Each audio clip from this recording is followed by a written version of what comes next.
This product hit the market. It was met with fervent pursuit by Inception fans. In just 10 days, it sold over $35 million in North America alone. For blockbuster films like Inception, there are too many profitable peripheral projects. With Inception off the screens, the heat surrounding Duke's other film has also somewhat diminished. Gravity had just completed its 5th weekend in North America, with the weekend box office dropping to $12.15 million. Although the North American gross has exceeded $330 million, its market potential was clearly close to exhaustion. However, Tron: Legacy, in only its 2nd weekend, saw an even steeper decline. Affected by poor audience word of mouth, the film's 2nd weekend box office plummeted nearly 60% compared to the 1st weekend. It brought in $19 million over the weekend and earned $87.37 million in 10 days in North America. Compared to Robin Hood, this could be considered a relatively successful commercial blockbuster. As for whether Walt Disney and David Ellison would see it that way, Duke didn't know. What he cared about now was the Oscar nomination list. Due to staying in San Francisco for final negotiations with Lucasfilm, Duke didn't attend the nominees' luncheon held on Wilshire Boulevard in Beverly Hills. Scarlett Johansson represented him instead. As soon as the luncheon ended, the nomination list was sent to Tina Fey in Los Angeles. The nominations have been announced.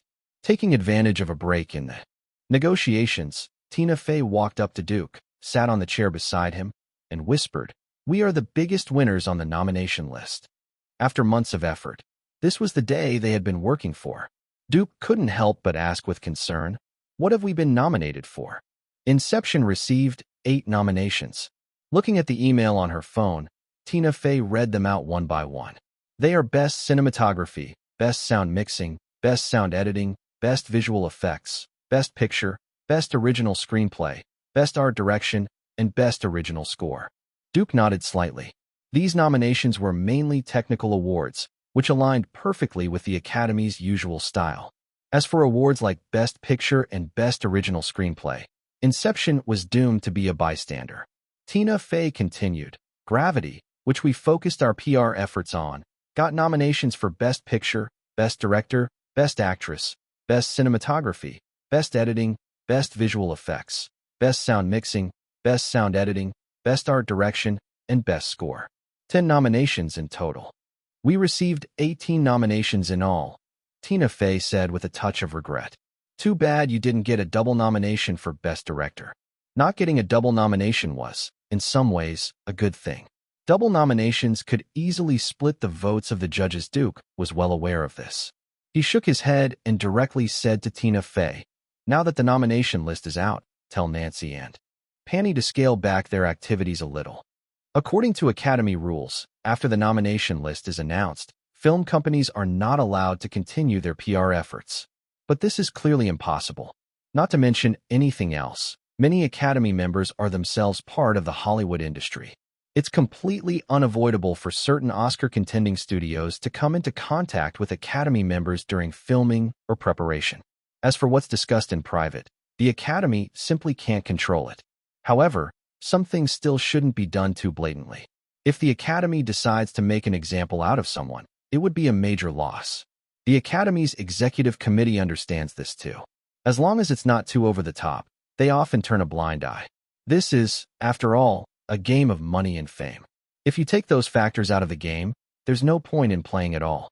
Temporarily setting aside Oscar nominations, Duke then threw himself fully into the acquisition negotiations with Lucasfilm. After over half a year of tug-of-war and evaluation, the acquisition group jointly formed by Duke and Warner Brothers had become the first choice for Lucasfilm. Warner Brothers could provide a broad and well-established platform for Lucasfilm, and the large amount of capital Duke held could meet the shareholders' pricing expectations. When Duke raised the acquisition offer to $4 billion, only he and Walt Disney remained as interested buyers in all of Hollywood. Lucasfilm's assets were indeed attractive, but it also had divisions like Lucas Animation, Lucas Online, and LucasArts that were operating at a loss. When it comes to acquisitions involving such massive funds, every investor must consider the input-output ratio. The high price of $4 billion had already exceeded the bottom lines of companies like 20th Century Fox, Sony Columbia, and Paramount Pictures. In the minds of those companies, Lucasfilm wasn't worth that much. There was still huge uncertainty about whether such a big investment could be recouped. Looking at all of Hollywood, including the final competitor Walt Disney, only Duke truly believed that the Star Wars series had boundless power and potential. He was convinced it would shine brilliantly in the future. As long as there were no major missteps in execution, the sales of Star Wars merchandise alone would soon offset the huge acquisition cost.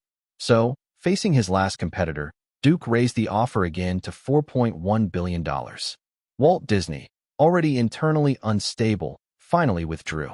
Lucasfilm had basically become Duke's for the taking. This visit to San Francisco was to finalize the deal. The two parties had already agreed on the acquisition price, and now they were discussing more detailed issues, such as Duke's future plans for the main operations of Lucasfilm. Since the end of the Star Wars prequel series, Lucasfilm had only produced Indiana Jones 4, and with George Lucas being semi-retired, the company's performance naturally couldn't be called outstanding. This directly affected the income of many employees and executives at Lucasfilm. If even income couldn't be guaranteed, then talking to employees about ideals or feeding them spiritual chicken soup was meaningless and of no practical use. Duke understood this very clearly. After a private conversation with George Lucas, he directly wrote the plan to reboot the Star Wars series into the negotiation agreement, and promised that if necessary, he would personally serve as the director of this reboot film. Given his past achievements and his reputation and appeal in the film market, this was undoubtedly a shot of adrenaline for Lucasfilm's management. After reaching an agreement on this point, the remaining detailed negotiations became much smoother. In mid-February, Duke, Warner Brothers, and Lucasfilm jointly held a press conference in San Francisco, officially announcing the acquisition of Lucasfilm, with a deal amount reaching $4.1 billion. In the new Lucasfilm, Duke held absolute controlling shares, while Warner Brothers held symbolic equity and would become the distributor of the new Star Wars series. Kathleen Kennedy, whose philosophy aligned with George Lucas, was hired by Duke as the new CEO of Lucasfilm. With the deal complete, Duke was well aware that he now held a massive treasure trove Star Wars. He himself also enjoyed nearly one-third of all profits from the Harry Potter series in various aspects. Now, with the Star Wars series added, the two most commercially valuable film franchises in history could basically be considered his. Correspondingly, once Lucasfilm returned to form, the new Star Wars plans would also be put on the agenda. In this regard, Duke already had some ideas. The new Star Wars didn't necessarily need to be highly creative or technologically revolutionary. In Duke's view, the most important thing for the new Star Wars was to avoid obvious flaws like Anakin Skywalker's transformation arc. In terms of special effects, the new Star Wars didn't need to go overboard. As long as the effects surpassed the standard level of Hollywood blockbusters, that would suffice.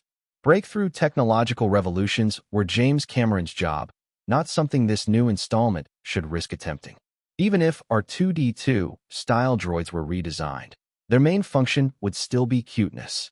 In some ways, Duke just wanted to use modern Hollywood technology to repackage the new Star Wars, making it a retro film with a decent story. Duke had discussed this with George Lucas.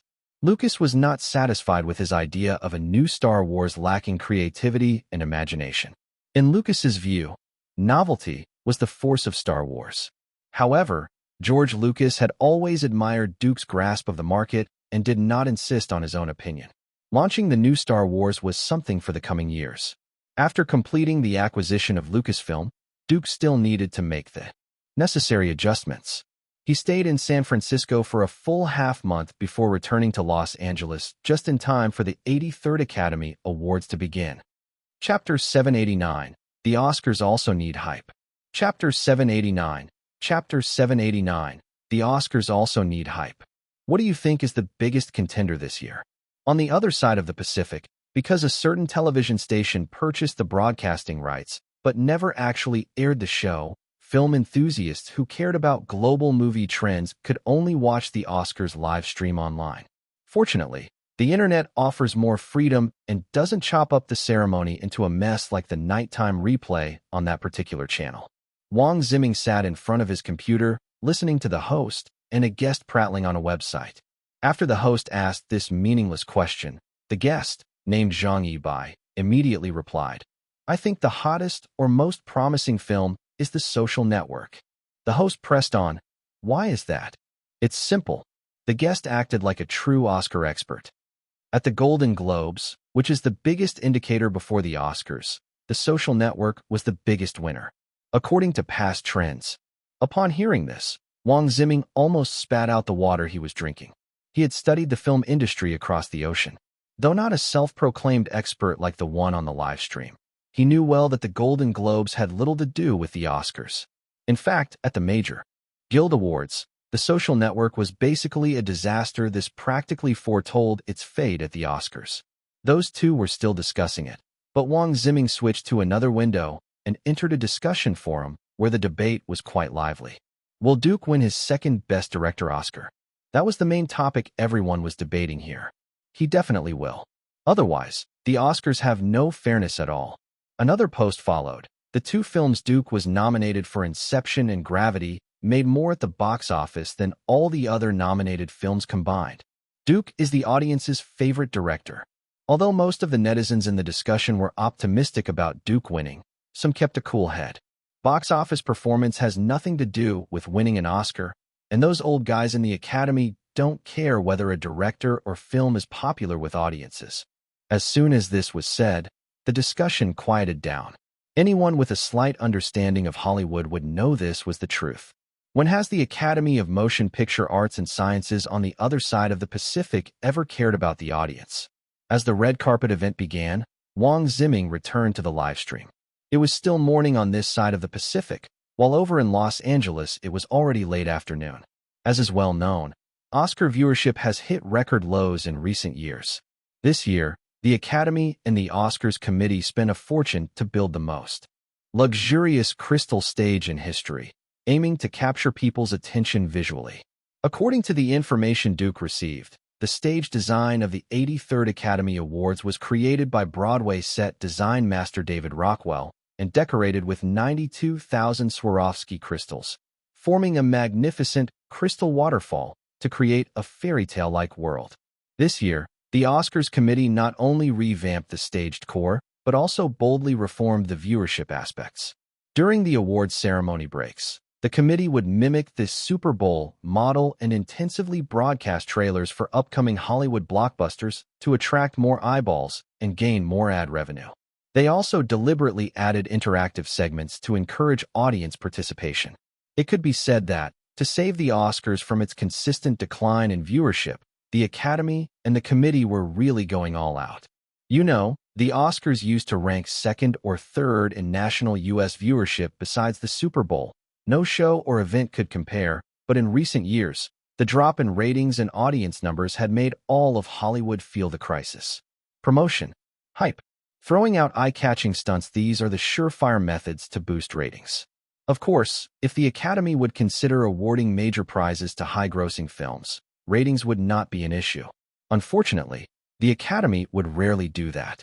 From another perspective, the declining viewership of the Oscars can't be separated from the Academy's increasingly conservative and niche choices. Perhaps the Academy felt the gimmicks weren't attractive enough, or maybe it was just media hype. But just 2 days before the awards ceremony, shocking news surfaced online claiming that the Oscars winners list had been leaked. According to this list, The Social Network would win Best Picture, Best Director, and Best Cinematography. Another highly anticipated film, The King's Speech, would only get 2 technical awards, Best Costume Design and Best Makeup. For the acting awards, Leonardo DiCaprio would lose Best Actor to his rival Colin Firth, while Natalie Portman would beat a strong field to win Best Actress for Black Swan. The list also claimed to bear the signature of new rotating Academy President Cheryl Boone Isaacs. Amy Adams would win Best Supporting Actress, while Best Supporting Actor would go to Christian Bale. Best Director would go to David Fincher for The Social Network. The media was in an uproar. Nearly all entertainment outlets began wildly speculating about the incident. Headlines blared the question, could the tightly guarded Oscar winners list really be leaked? Naturally, the Academy of Motion Picture Arts and Sciences issued a denial. This list is absolutely fake, said Academy spokesperson Leslie Unger in an interview. PricewaterhouseCoopers is still conducting the final tally. Before the winners are announced, Only two people will know the results. The Academy does not notify winners in advance, nor would it issue such a list. In general, leaks from the Oscars are nearly impossible. The Oscar voting process is strictly guarded. The accounting firm PricewaterhouseCoopers, which oversees the vote counting and supervision, has never had a leak since it began handling Oscar tallies. After collecting the ballots, PwC dispatches two trusted supervisors to oversee a team counting votes in a secret location. When the results are finalized, they are sealed in two separate envelopes. Only these two supervisors know the final results. On the night of the ceremony, they travel to the Kodak Theater in two different vehicles on different routes to prevent traffic jams or other unexpected incidents affecting both of them at once. The whole process seems foolproof. However, only the Academy's rotating president and the current committee truly know if there's any trickery involved. Perhaps the Academy bigwigs saw a fake list circulating online and decided to use it to stir hype and boost the ceremony's appeal. Or maybe the list was fabricated by them on purpose to give the media and public more to talk about. You have to know, even the theft of the golden statuette at the beginning of the new millennium has yet to reach a truly convincing conclusion. The Oscars, which represent the pinnacle of Hollywood's artistic achievement, also need hype and gimmicks to attract viewers. In this era, business has seeped into every corner of the film industry, even the most artistic acts within this industry ultimately cannot be separated from commerce. When the sun was approaching the horizon, Duke appeared on the red carpet right on time with Scarlett Johansson on his arm.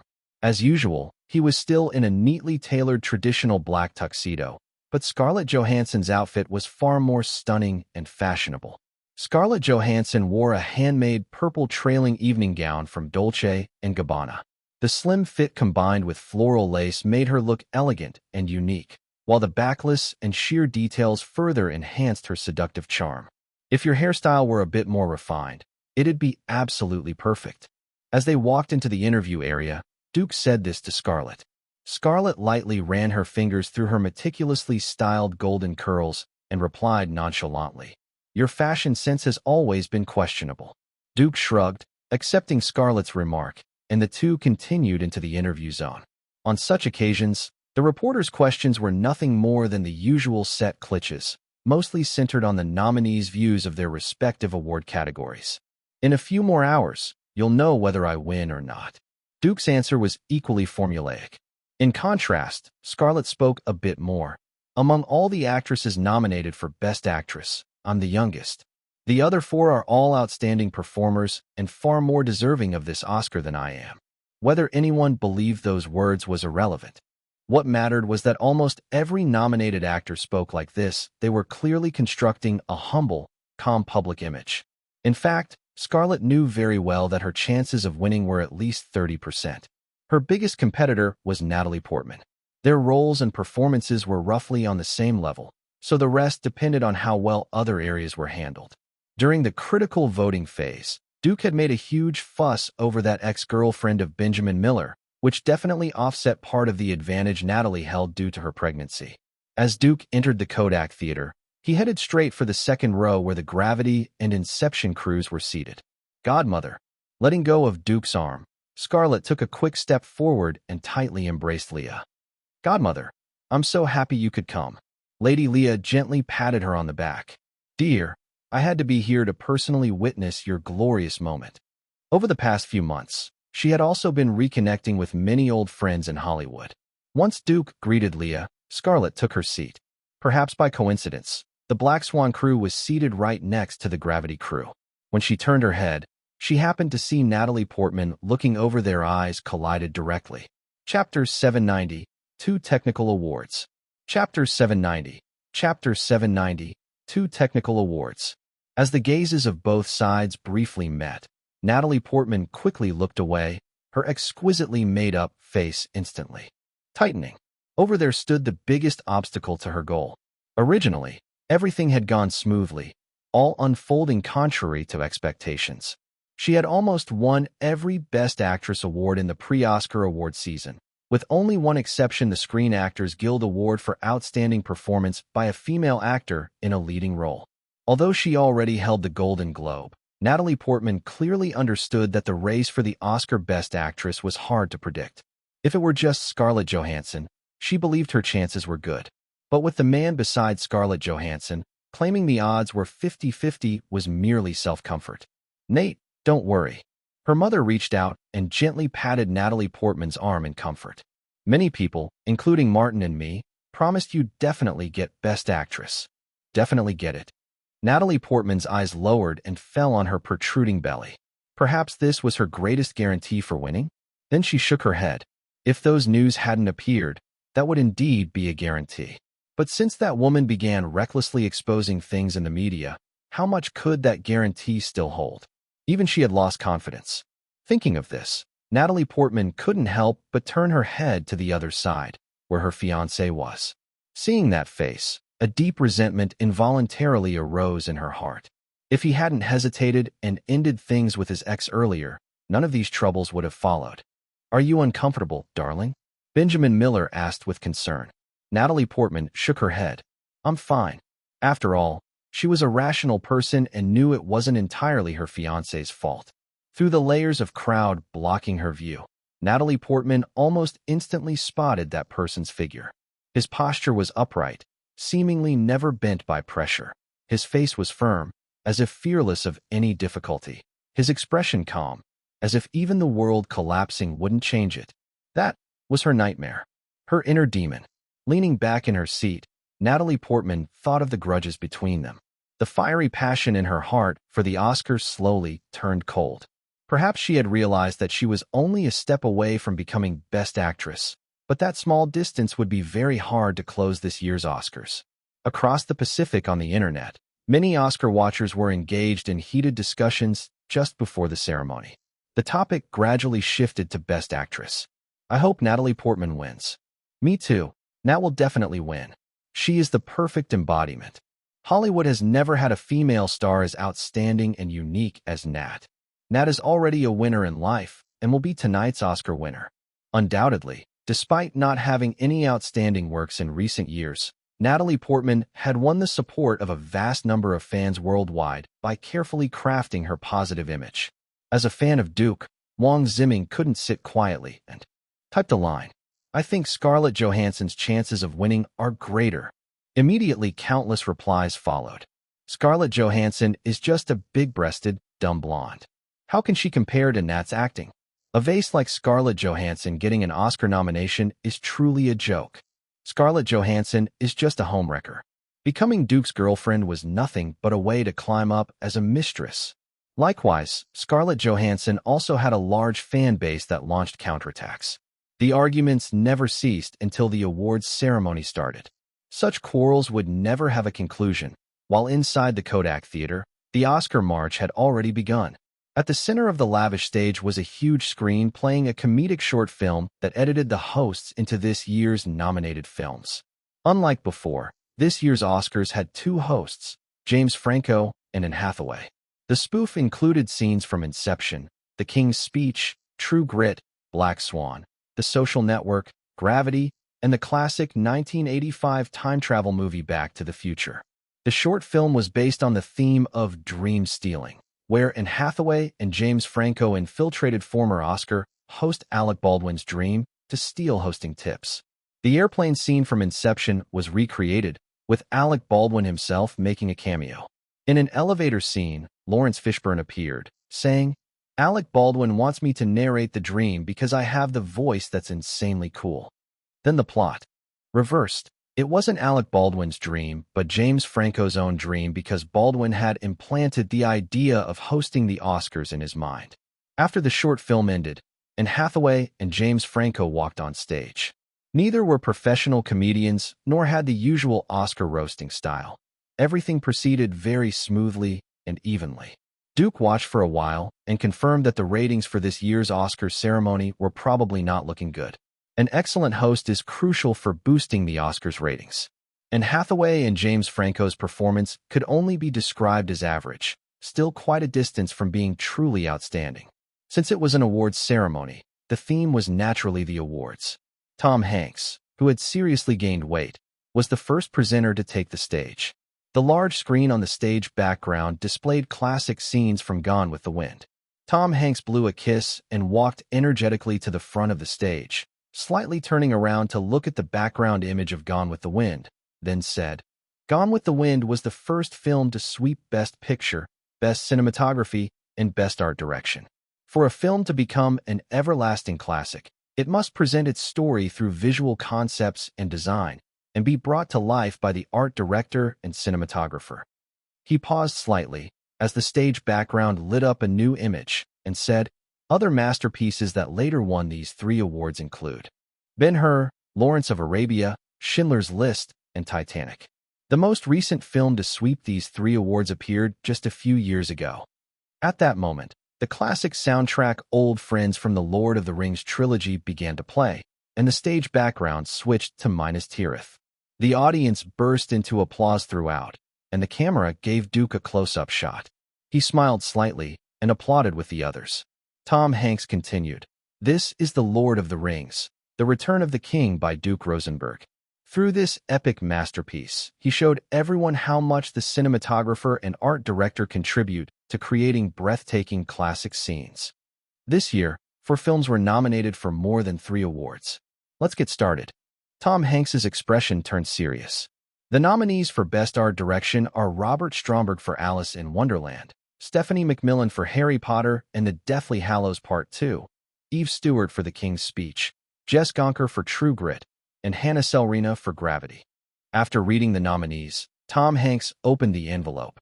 The winner is Hannah Selrina for Gravity. Cheers immediately broke out around Duke, and people around congratulated Hannah Selrina. Duke hugged her briefly, but Hannah herself wasn't particularly excited since this wasn't her first Oscar for Best Art Direction.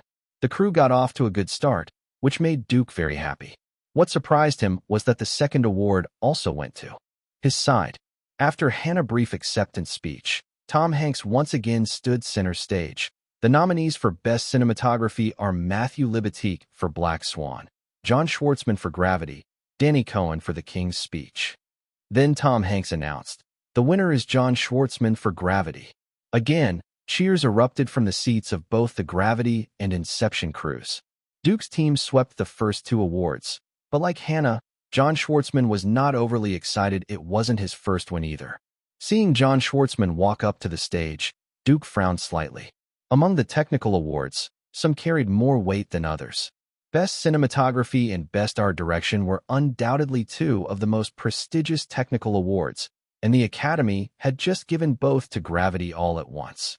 It was well known within Hollywood circles that Hannah Selrina and John Schwartzman were Duke's most important assistants. With these 2 already having Oscars, the Academy handing them 2 more could not help but make Duke think. This undoubtedly represented 2 possibilities. One was that the Academy truly favored Gravity, and that Duke, a non-Academy-style director, was actively reaching out, aiming to create a big winner at the ceremony. The other was the scenario Duke didn't want to see, which was the most common treatment for big box office films like Inception and Gravity at the Oscars missing out on the heavyweight awards, and instead being given a few consolation technical awards to avoid controversy. What kind of treatment he was getting, Duke couldn't say for sure. He could only patiently wait and see. Chapter 791. Nothing remarkable to speak of. Chapter 791. Chapter 791. Nothing remarkable to speak of. The winner of Best Original Screenplay is. On the stage, Robert Downey Jr. opened the envelope and read the result, which did not surprise Duke. The King's Speech, David Seidler. This could be considered a precursor to the Best Picture award. Along with the previously won Best Editing, The King's Speech was almost guaranteed the Oscar for Best Picture. Unless something unexpected happened, The King's Speech was very likely to take home the top prize. The main competitor once thought to challenge The King's Speech was The Social Network. However, up to this point in the ceremony, it had only won the Oscar for Best Adapted Screenplay. The big winner at the Golden Globes seemed destined to be the loser at the Oscars. In a series of technical categories, Gravity emerged as the biggest winner. After initially winning Best Cinematography and Best Art Direction, it went on to claim Best Score, Best Visual Effects, Best Sound Mixing, and Best Sound Editing for more Oscars. By the halfway mark of the ceremony, Duke's team had already taken home 6 Oscars. However, the key awards for Best Screenplay and Best Editing went to other films. The ceremony continued. Perhaps due to the earlier intense leaks and hype, the Academy had deliberately made some clarifications. Cheryl Boone Isaacs, the rotating president of the Academy, took the stage and used the big screen to briefly explain the Oscar voting process. In recent years, criticism that the Oscars had become a money and PR game had grown louder, and the Academy seemed to want to defend itself this way. Interspersed were comments from many judges, including George Clooney, John Travolta, and Michael Bay. According to these people, the Oscars were absolutely fair, open, and impartial. Unfortunately, insiders knew that beneath the Oscars' glamorous facade flowed dealings involving sex, money, and connections. Outstanding works and performances were just the basic entry requirements. Will Smith, one of the interviewees in the video, humorously covered his eyes and then tossed the pen onto the list of nominees. He perfectly illustrated the well-known practice of voting with your feet. A secretary prints out the final tally, seals the envelope, then they take her away to be shot. We take the envelope, and the result is definitely secret.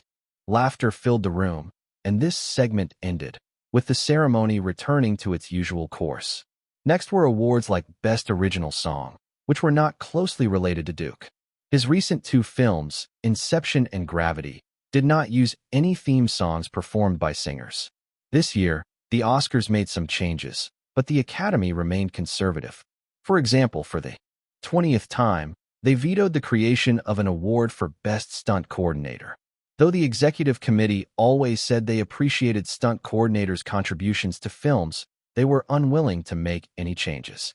Even when stunt coordinators offered to accept the award at a non-televised ceremony before the Oscars, the Academy insisted on no such award. Stunt coordinators hold a very important role in filmmaking and contribute uniquely. On sets for directors like Duke, stunt coordinators are always crucial. They are responsible for designing various complex and dangerous action scenes in film and television, including car chases, fights, explosions, underwater work, high falls, and more, then handing them over to stunt performers or specialists. At this point in the ceremony, the stage was not very lively. The audience's reaction was rather lukewarm. Without cameras on them, many might have been yawning. Over time, the jurors who were young in the 1990s had grown old, causing the Oscars, now 83 years old, to show increasing signs of aging. Perhaps the Academy realized this problem, bringing in young hosts James Franco and Anne Hathaway, but still failed to save this inevitably dull ceremony. When the Oscars first announced that young actors James Franco and Anne Hathaway would host, many fans believed the two could bring some highlights to the dull ceremony. Unfortunately, their hosting was utterly unremarkable and failed to reverse the evening's downbeat trend. Perhaps the writer's jokes were too cold, and Hathaway did her best to be lively, even playing Wolverine on stage and frequently changing dresses, telling jokes, but with little effect. James Franco was worse, standing on stage stiffly like a log, responding coldly to Anne Hathaway's various teasing. At the same time, this year they canceled the segment introduced in previous years, where 5 acting award winners each introduced 5 nominees. This segment was very popular in past years, but because it was so elaborate and time-consuming, this year they had the previous year's winner simply read the 5 nominees. The Academy seemed intent on controlling the ceremony's length. If a winner's speech exceeded the allotted time, they kept reminding and urging them. The result was many winners this year couldn't finish their speeches. The Oscars are going downhill every year. The old judges don't even want to brainstorm a better idea. They just want to finish awarding and go home to sleep. Hearing Scarlett Johansson's bored complaint, Duke felt she was not without reason. If the Academy and Oscars don't actively reform and save themselves, it won't be long before the Oscars fall out of the top 5 or even top 10 in North American viewership. That would be quite an embarrassing result for Hollywood. After years of evolution and rehearsal, the Oscars have basically achieved a surface of lavish parties, fine clothes, and peace-loving stars constantly, thanking judges and parents. Beneath this procedural facade, rules and unspoken rules have reached a certain unity, leaving insiders with nothing to say even if a blockbuster fails to win. The winning art film is definitely presentable, and vice versa. But audiences don't want to see this. They want freshness and surprise, and for their favorite films and actors to win. However, the Oscars will not change according to audience preference. After all, it is not the Teen Choice Awards or the People's Choice Awards. Thus, Leonardo DiCaprio had to run up the stage again without winning. The Oscar for Best Actor tonight goes to. On stage, Sandra Bullock opened the envelope and glanced at it. Colin Firth, The King's Speech. Congratulations. Just like throughout the entire awards season, Leonardo DiCaprio lost to Colin Firth once again. Leonardo DiCaprio lost to Colin Firth once again. Duke specifically glanced at Leonardo, whose expression remained calm and unchanged, as if he was already used to being the runner-up. On the other side of the Pacific, the internet was filled with voices defending Leonardo. Leo's performance in Inception was so outstanding. Why didn't he win? This is unfair. The Oscars are not fair at all. A popular actor in film losing to an unnoticed actor in film. Where's the logic? Seeing these comments online, Wang Ziming could only sigh there is really no fairness to be found at the Oscars. He thought for a moment and left his own opinion online. The real one who defeated Leonardo DiCaprio was neither Colin Firth nor The King's Speech itself. In American mainstream values, aging conservatism and Puritan spirit prevail. Therefore, Colin Firth's role in The King's Speech built a classical, intimate, clumsy yet brave leader image with a petite bourgeoisie kind of drunken charm, which resonates deeply with the Oscar voters whose average age is over 50. In contrast, Duke and Leo, though both American-born and raised, tell stories and portray characters that clearly fall outside the context and reality acceptable to that old-guard film academy. Duke won't walk away empty-handed, right? The topic soon shifted to what people cared about more. What award will be announced next? Best Actress. At the Kodak Theater, the tall and sturdy Jeff Bridges walked onto the stage. The previous year's Best Actor winner stood at center stage. Tonight, I'm honored to present to you the nominees for Best Actress. He looked out at the audience. Annette Bening, throughout your distinguished career, you have created roles full of power and vividness that never tire the audience, and your role in The Kids Are All Right is no exception. Nicole Kidman, year after year, you bring outstanding performances, portraying characters realistically and thoroughly. Your role in Rabbit Hole is considered your personal best so far. Jennifer Lawrence, the depth of the characters you portray on screen far surpasses your age. On behalf of everyone, I say I eagerly look forward to your future achievements. Your breakthrough performance in Winter's Bone makes us even more excited. Natalie Portman, having conquered fans of all ages with various roles, whatever character you play, your passion for acting shines through. This year's Black Swan, where you portrayed Nina, is the perfect example. Scarlett Johansson, your traits are authenticity, courage, and naturalness. No matter what roles you take on, you connect with the audience through your calm and broad-minded spirit. This year, once again, you won the audience's recognition with your outstanding performance in Gravity. Chapter 792, You Will Always Be My Pride. Chapter 792, Chapter 792, You Will Always Be My Pride. When Jeff Bridges introduced Natalie, the camera turned to Natalie Portman, who smiled brightly and struck her best pose. When Jeff Bridges introduced Scarlett Johansson, she laughed and applauded with those around her, seemingly unconcerned about her competitors or the award itself. But only Natalie Portman knew how nervous she really was. After the applause, she quietly let one hand drop, clutching the hem of her dress. The deep red skirt was already wrinkled and crushed in her grip like a rag.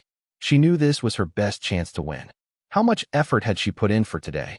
When she was initially rejected by the crew of Lon, the professional, she was unwilling to give up, so she waited for director Luc Besson to leave work and intercepted him to win a second audition, starting the acting career she had dreamed of. To become famous, when George Lucas visited the Heat crew to see Michael Mann, she worked hard to impress him and won the role of Padma Amidala, becoming a globally renowned movie star. To smooth her Hollywood path and create a distinctive image, she temporarily gave up Hollywood and studied at Harvard University, then went to Israel for further training, trying to please the influential elders in the Jewish circles. How much had she sacrificed for today? For today, she had even tried to make a devil's bargain with Duke Rosenberg. It's mine. It's mine. No one can take it away. Natalie Portman's face remained unchanged, but she clenched her fists tightly. Not far away, Scarlett Johansson was also a little nervous. She held Duke's hand with a slightly stiff smile. Though deeply influenced by Duke, how could she not want to win at such a moment? Jennifer Lawrence's arm hung at her side, fists clenched tightly. Even knowing her chances were slim, no one wanted to give up such an important award, one that could change their life trajectory. Annette Bening and Nicole Kidman were much more relaxed. They knew very well that unless a third world war broke out tomorrow, they had no chance, not even in their dreams. As Hollywood insiders, they knew who was the strongest contender for Best Actress this time. However, no matter what they thought, all of them showed excellent acting skills, smiling brightly as if the next moment Jeff Bridges would call their name. Leaning back in his chair, Duke was very relaxed, looking very confident. A camera remained focused on him. Scarlett Johansson wore a bright, yet reserved smile, her eyes drifting over all the competitors' faces on the big screen, waiting for the final result. The Oscar winner is... On stage, Jeff Bridges opened the envelope and paused. Scarlett Johansson, Gravity. When Scarlett's name was announced, Duke stood up first. Mrs. Leah stood up beside him. All the crew members stood up, and at the Kodak Theater, everyone rose, applause starting scattered, but then becoming steady and enthusiastic. No matter what others thought, now everyone had to stand and applaud. A standing ovation. Applause like thunder. Congratulations, dear. Duke opened his arms toward Scarlett. She covered her mouth, seeming unable to believe it, then threw herself into Duke's arms, hugging him tightly. Then she turned behind Duke and hugged Mrs. Leah tightly. Thank you, godmother. Leaning on Mrs. Leah's shoulder, tears shimmered in Scarlett's eyes. Only those close to her knew what role Leah Rosenberg had played in her growth. Lifting the skirt slightly, Scarlett Johansson walked onto the stage and took the highest acting award in Hollywood from Jeff Bridges. In the audience, Natalie Portman maintained a blank expression as she applauded along with everyone else. The chill she had felt before spread throughout her body. Only when Scarlett Johansson stepped to the microphone did she finally realize she had truly lost the Best Actress award she had dreamed of. Her mother and fiancé Benjamin Miller whispered consolation, but Natalie didn't hear a word.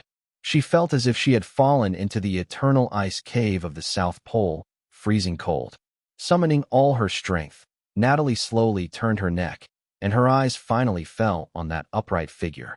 He was just watching the stage, as if only Scarlett Johansson on stage mattered, and she, the loser, could not attract any interest from him. He was a demon, a Satan from hell. If possible, Natalie wanted to curse him with every language, but none of it could change her failure. She slumped back into her seat, her bright eyes gradually losing their shine.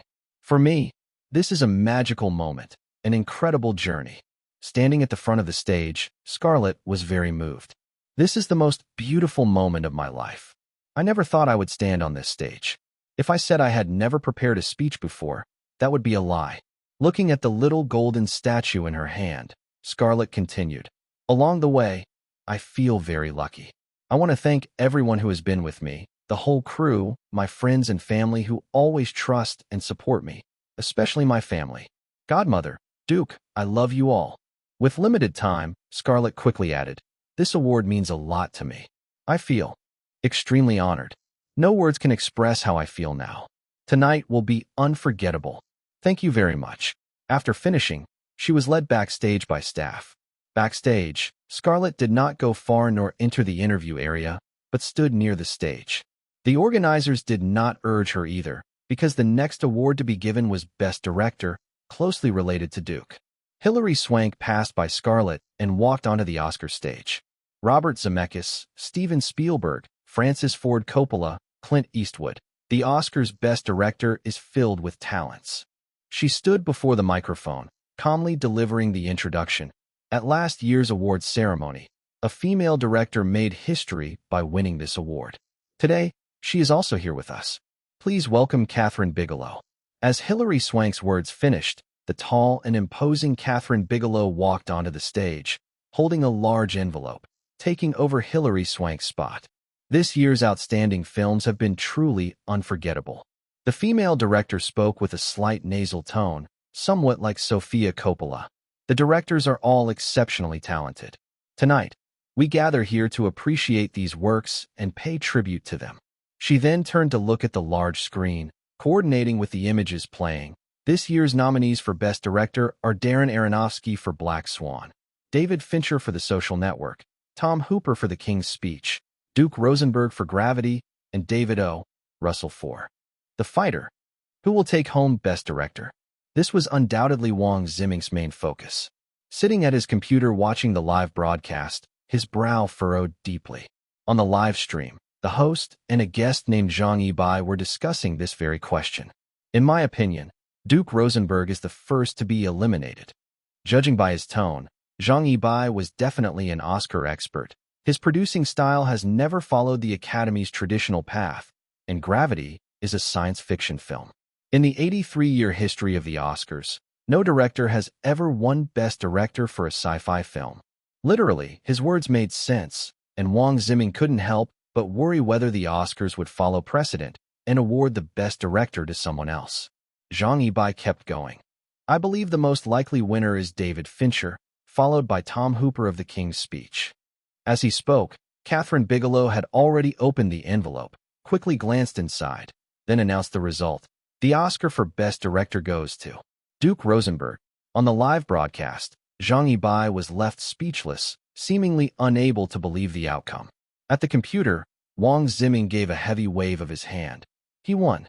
In the Kodak Theater, warm applause had already erupted, as if no one found it surprising that Duke won the Oscar for Best Director with a sci-fi film. In fact, it wasn't that surprising, not just because of Duke's credentials and his promotion of Hollywood commercial films worldwide, but simply because he had previously won the Directors Guild Award for Best Director, which was already a strong indicator. The applause roared like thunder. Duke stood up amid the thunderous clapping, and the entire Kodak Theater rose to its feet again. The director standing at the front was the highest-grossing director in history, the first filmmaker in cinema history to surpass $10 billion in box office revenue, a symbol of Hollywood. Whether loved or hated, no one could change those brilliant, unmatched numbers. Duke stood up and first looked toward Leah, his once glorious and noble mother, who was gradually aging, her face lined with undeniable wrinkles, and her chestnut hair streaked with gray. She was the one who educated and raised him, the most important person in his life. Mom, thank you. All his emotions condensed into that one sentence. Hearing Duke's words, Leah hugged him with satisfaction. Well done, Duke. You will always be my pride. Collecting himself, Duke exchanged high fives with his crew one by one, then stepped back onto the stage. Chapter 793. What is the Academy? Chapter 793. Chapter 793. What is the Academy? Wow, Duke is Best Director. Across the Pacific, Duke was the most popular director. As soon as the Best Director award was announced, the internet immediately exploded. Many who supported Duke, called Duke fans, started leaving comments everywhere. This is his second best director Oscar. Duke has already surpassed James Cameron. In total box office revenue, Duke has long left James Cameron far behind.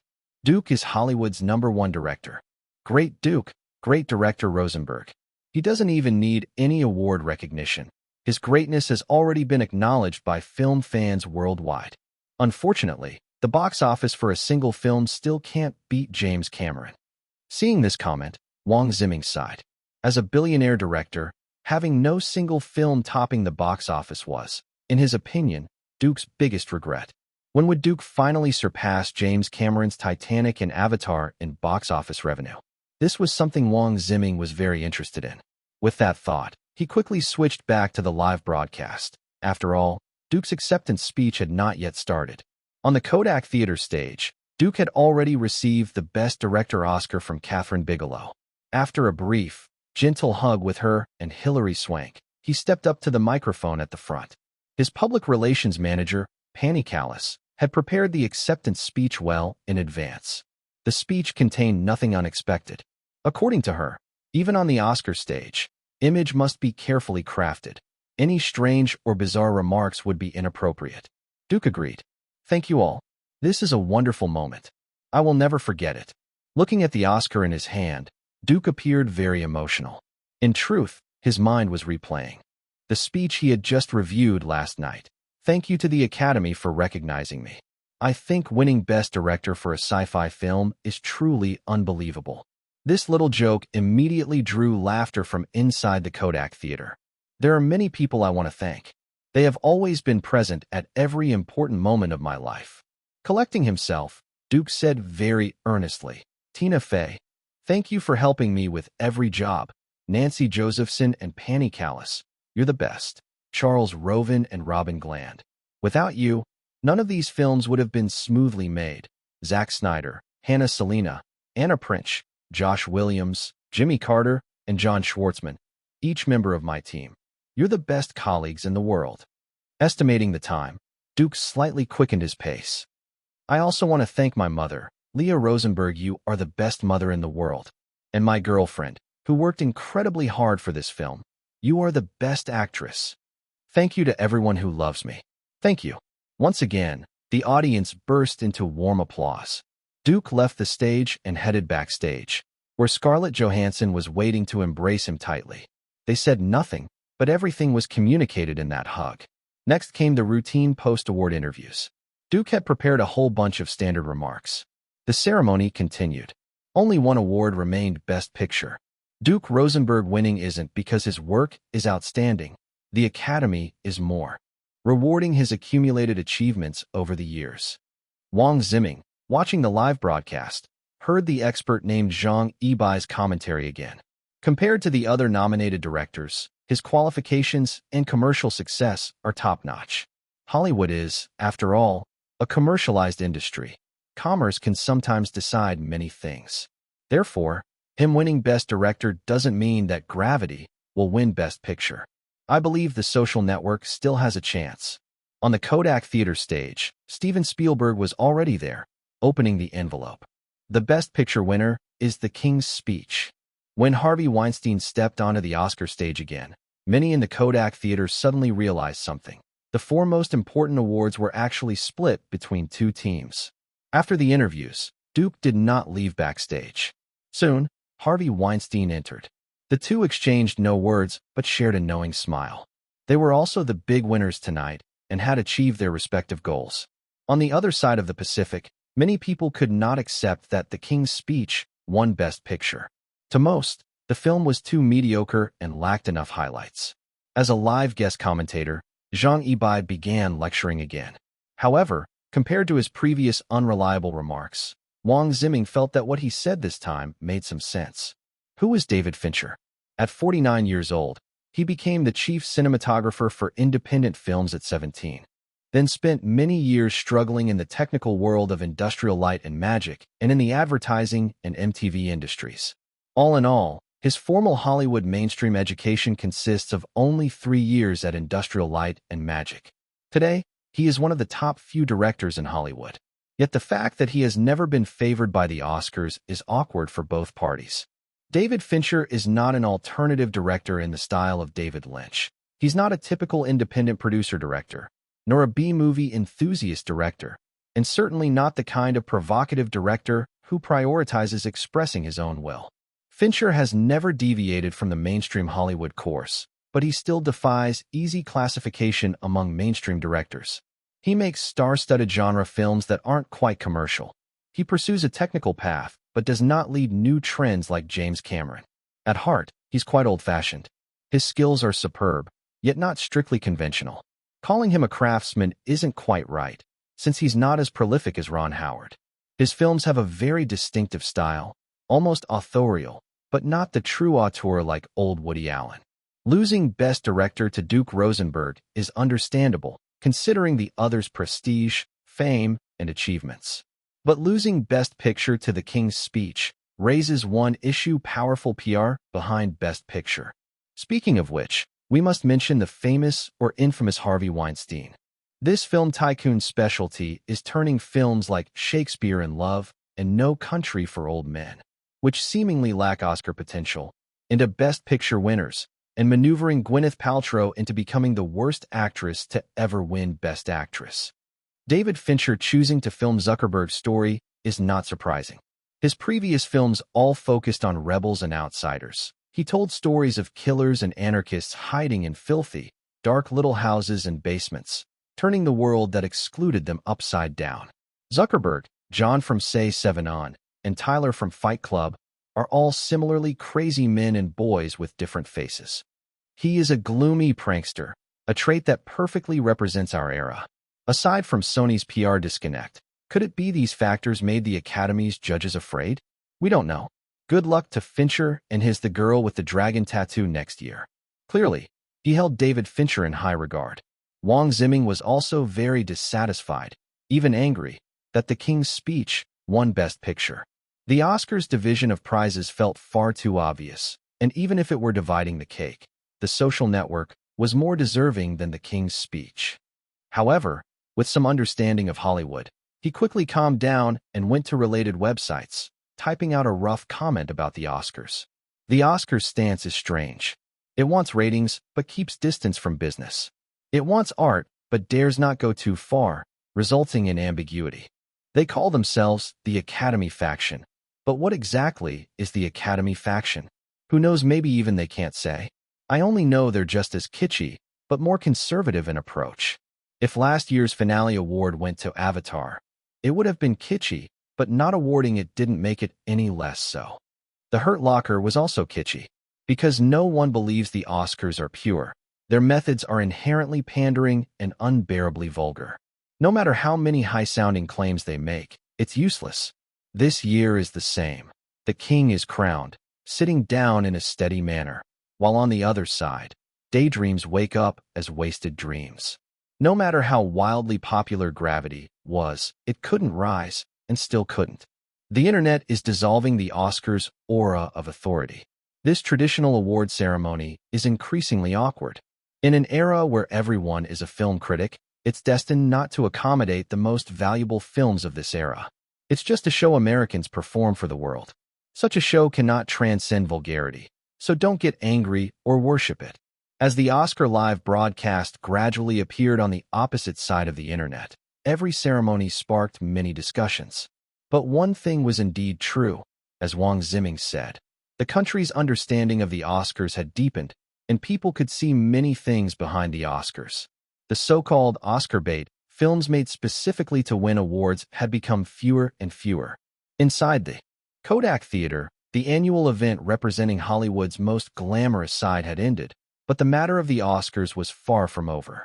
Many people left the Hollywood area, flocking to Beverly Hills, where the annual Oscar night parties were an essential celebration as well. Chapter 794, The Oscar Effect. Chapter 794, Chapter 794, The Oscar Effect. Cheers. In the banquet hall of the Beverly Hills Hilton Hotel, Duke and the members of the crew raised their glasses once again. Many others around them joined in the toast. The Gravity crew was undoubtedly one of the stars of the party. The other star, of course, was the team from Weinstein Company. Among the four most prestigious awards, Gravity took home Best Director and Best Actress, while The King's Speech won Best Picture and Best Actor. This was, without a doubt, a very successful pork-barreling operation. To our Best Director. At the table where Duke and the others were seated, Sofia Coppola, who had come over to join the fun, raised her glass high and gestured towards Scarlett Johansson, saying loudly, "And to our Best Actress." Cheers. Amid the chorus of voices, Duke had no choice but to down the champagne in his glass along with everyone else. His alcohol tolerance was limited. He had already had several drinks earlier, and now with this glass of champagne in his stomach, his gut seemed ready to revolt. He quickly sat down and sipped some water, but those around him had no intention of letting him off the hook. Fortunately, Harvey Weinstein came over, and Duke used the opportunity to escape Sofia Coppola and the others' clutches. "Congratulations, Harvey." The two of them went over to a nearby rest table. Duke gave the plump Jewish man a slight smile. Weinstein Company took home Best Picture once again. "Hey, Duke." Harvey Weinstein responded with a grin. "We're both winners, aren't we?" With the conclusion of the Oscar ceremony, the temporary alliance of interests they had formed also officially ended. After exchanging a few pleasantries, Harvey Weinstein suddenly asked tentatively, "There are voices within the Academy saying your future production direction will lean toward the Academy style." From this year's Oscars, he had already seen the strength of the other party. If Duke really took an interest in the Oscars and began focusing on them every year, then Weinstein Company, which operated around Oscar campaigning as its core, would inevitably be greatly affected. In terms of connections and relationships, Weinstein Company might have a slight edge, but when it came to the most crucial element for Oscar campaigns funding, he and his brother could not possibly match the other side. Duke could roughly guess what Harvey Weinstein was thinking. He had also heard similar rumors. "Do you think that's possible, Harvey?" he said bluntly. This year's Oscars were just an exception. Just like he said if it hadn't been for Natalie Portman, he wouldn't have joined this year's Oscar game at all. The sagging flesh on Harvey Weinstein's face showed signs of relaxation. True enough, I also think those old fogies in the Academy are being overly wishful.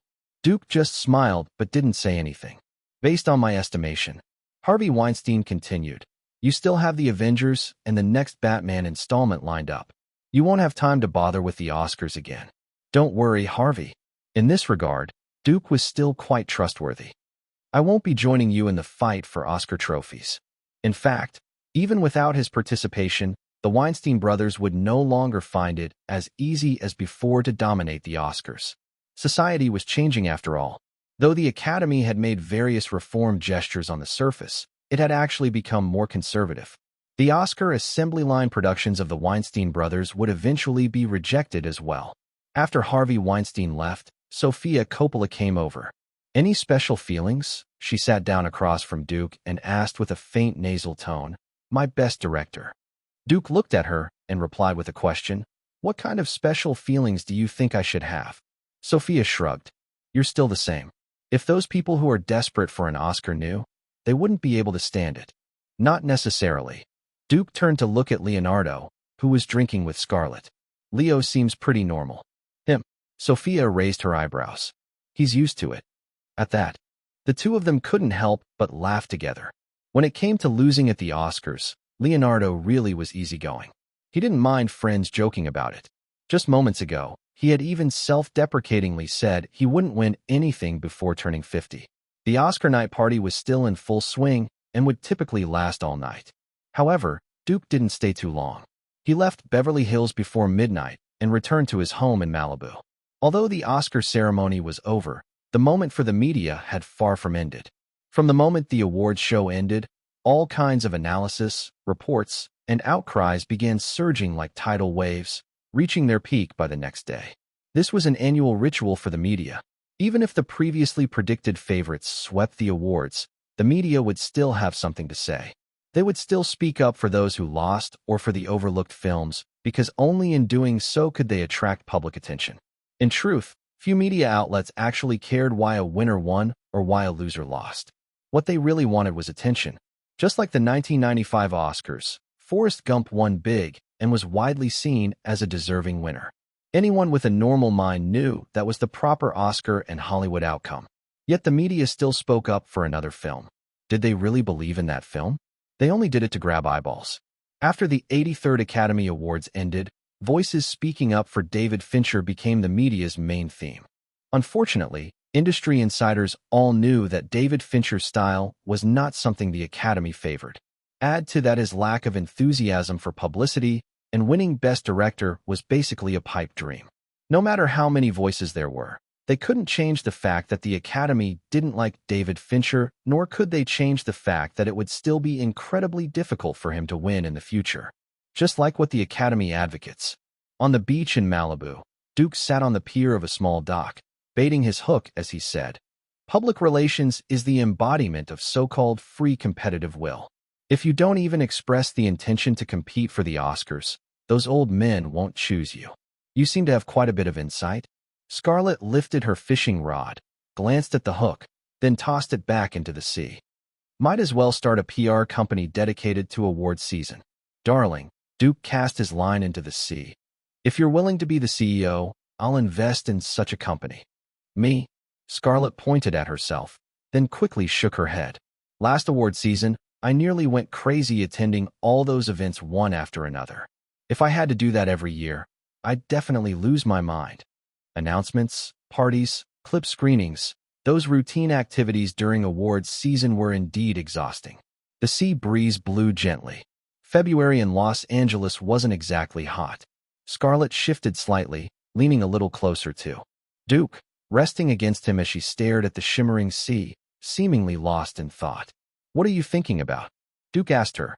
"Nothing," Scarlett snapped out of it, and said, "Godmother went back to New York again. She won't stay here with us a bit longer." Duke gently patted Scarlett on the back. "Mom can't let go of Saint Fia." Scarlett nodded slightly. Although the advertising company had been affected by the financial crisis, it quickly shook off the downer. Over the past year, business had surged again, returning to its former peak. Just like a few years ago, Lady Leah had become busy again. Duke had also come to understand that his mother would never be able to settle down. For many busy people, once they stop working, all sorts of unexpected issues arise. Now that his mother no longer handled everything herself and managed Saint Fia with the help of several professional managers, it might not be a bad thing after all. Just like him, if he were to retire now, he could easily live out the rest of his life in comfort. But Duke had never planned for that. Being idle every day would definitely drive him crazy. Some people in this world might enjoy a leisurely lifestyle, but that doesn't mean it's suitable for everyone, especially not for him. So Duke wouldn't stop. He would continue moving forward with determination. Although the Oscars were becoming more and more niche, no one could deny their influence, especially films that won major awards, which always managed to rake in huge profits at the box office. Otherwise, Weinstein Company wouldn't spend such enormous efforts on PR every year. Someone like Harvey Weinstein pursued commercial profits far more than art. Or perhaps it's more accurate to say the Weinstein brothers never had any artistic pursuit at all. With 8 Oscars under its belt, including Best Director and Best Actress, Gravity naturally reaped the rewards of the Oscar effect. The day after the awards ceremony, the number of theaters showing the film in North America expanded from over 800 to nearly 2,000. The previously declining box office saw a strong reversal. In just 1 week, the daily gross soared from the original $500,000 to $2 million. During the 7 days when the Oscar effect was strongest, the film grossed more than $17 million in North America, pushing its domestic total past $350 million. However, the Oscar effect had slightly less impact overseas, and the international box office did not see explosive growth. As of the end of February, Gravity's North American box office had reached $356.21 million, and its global box office had surpassed the $800 million mark, totaling $811.24 million. The Oscar effect had helped Gravity unleash its final potential. Although the film would continue screening in North America and overseas for a long time, the pace of revenue growth had significantly slowed, and future increases would depend on slow accumulation over time. With a short break underway, Duke had also shifted more of his energy to things outside of film.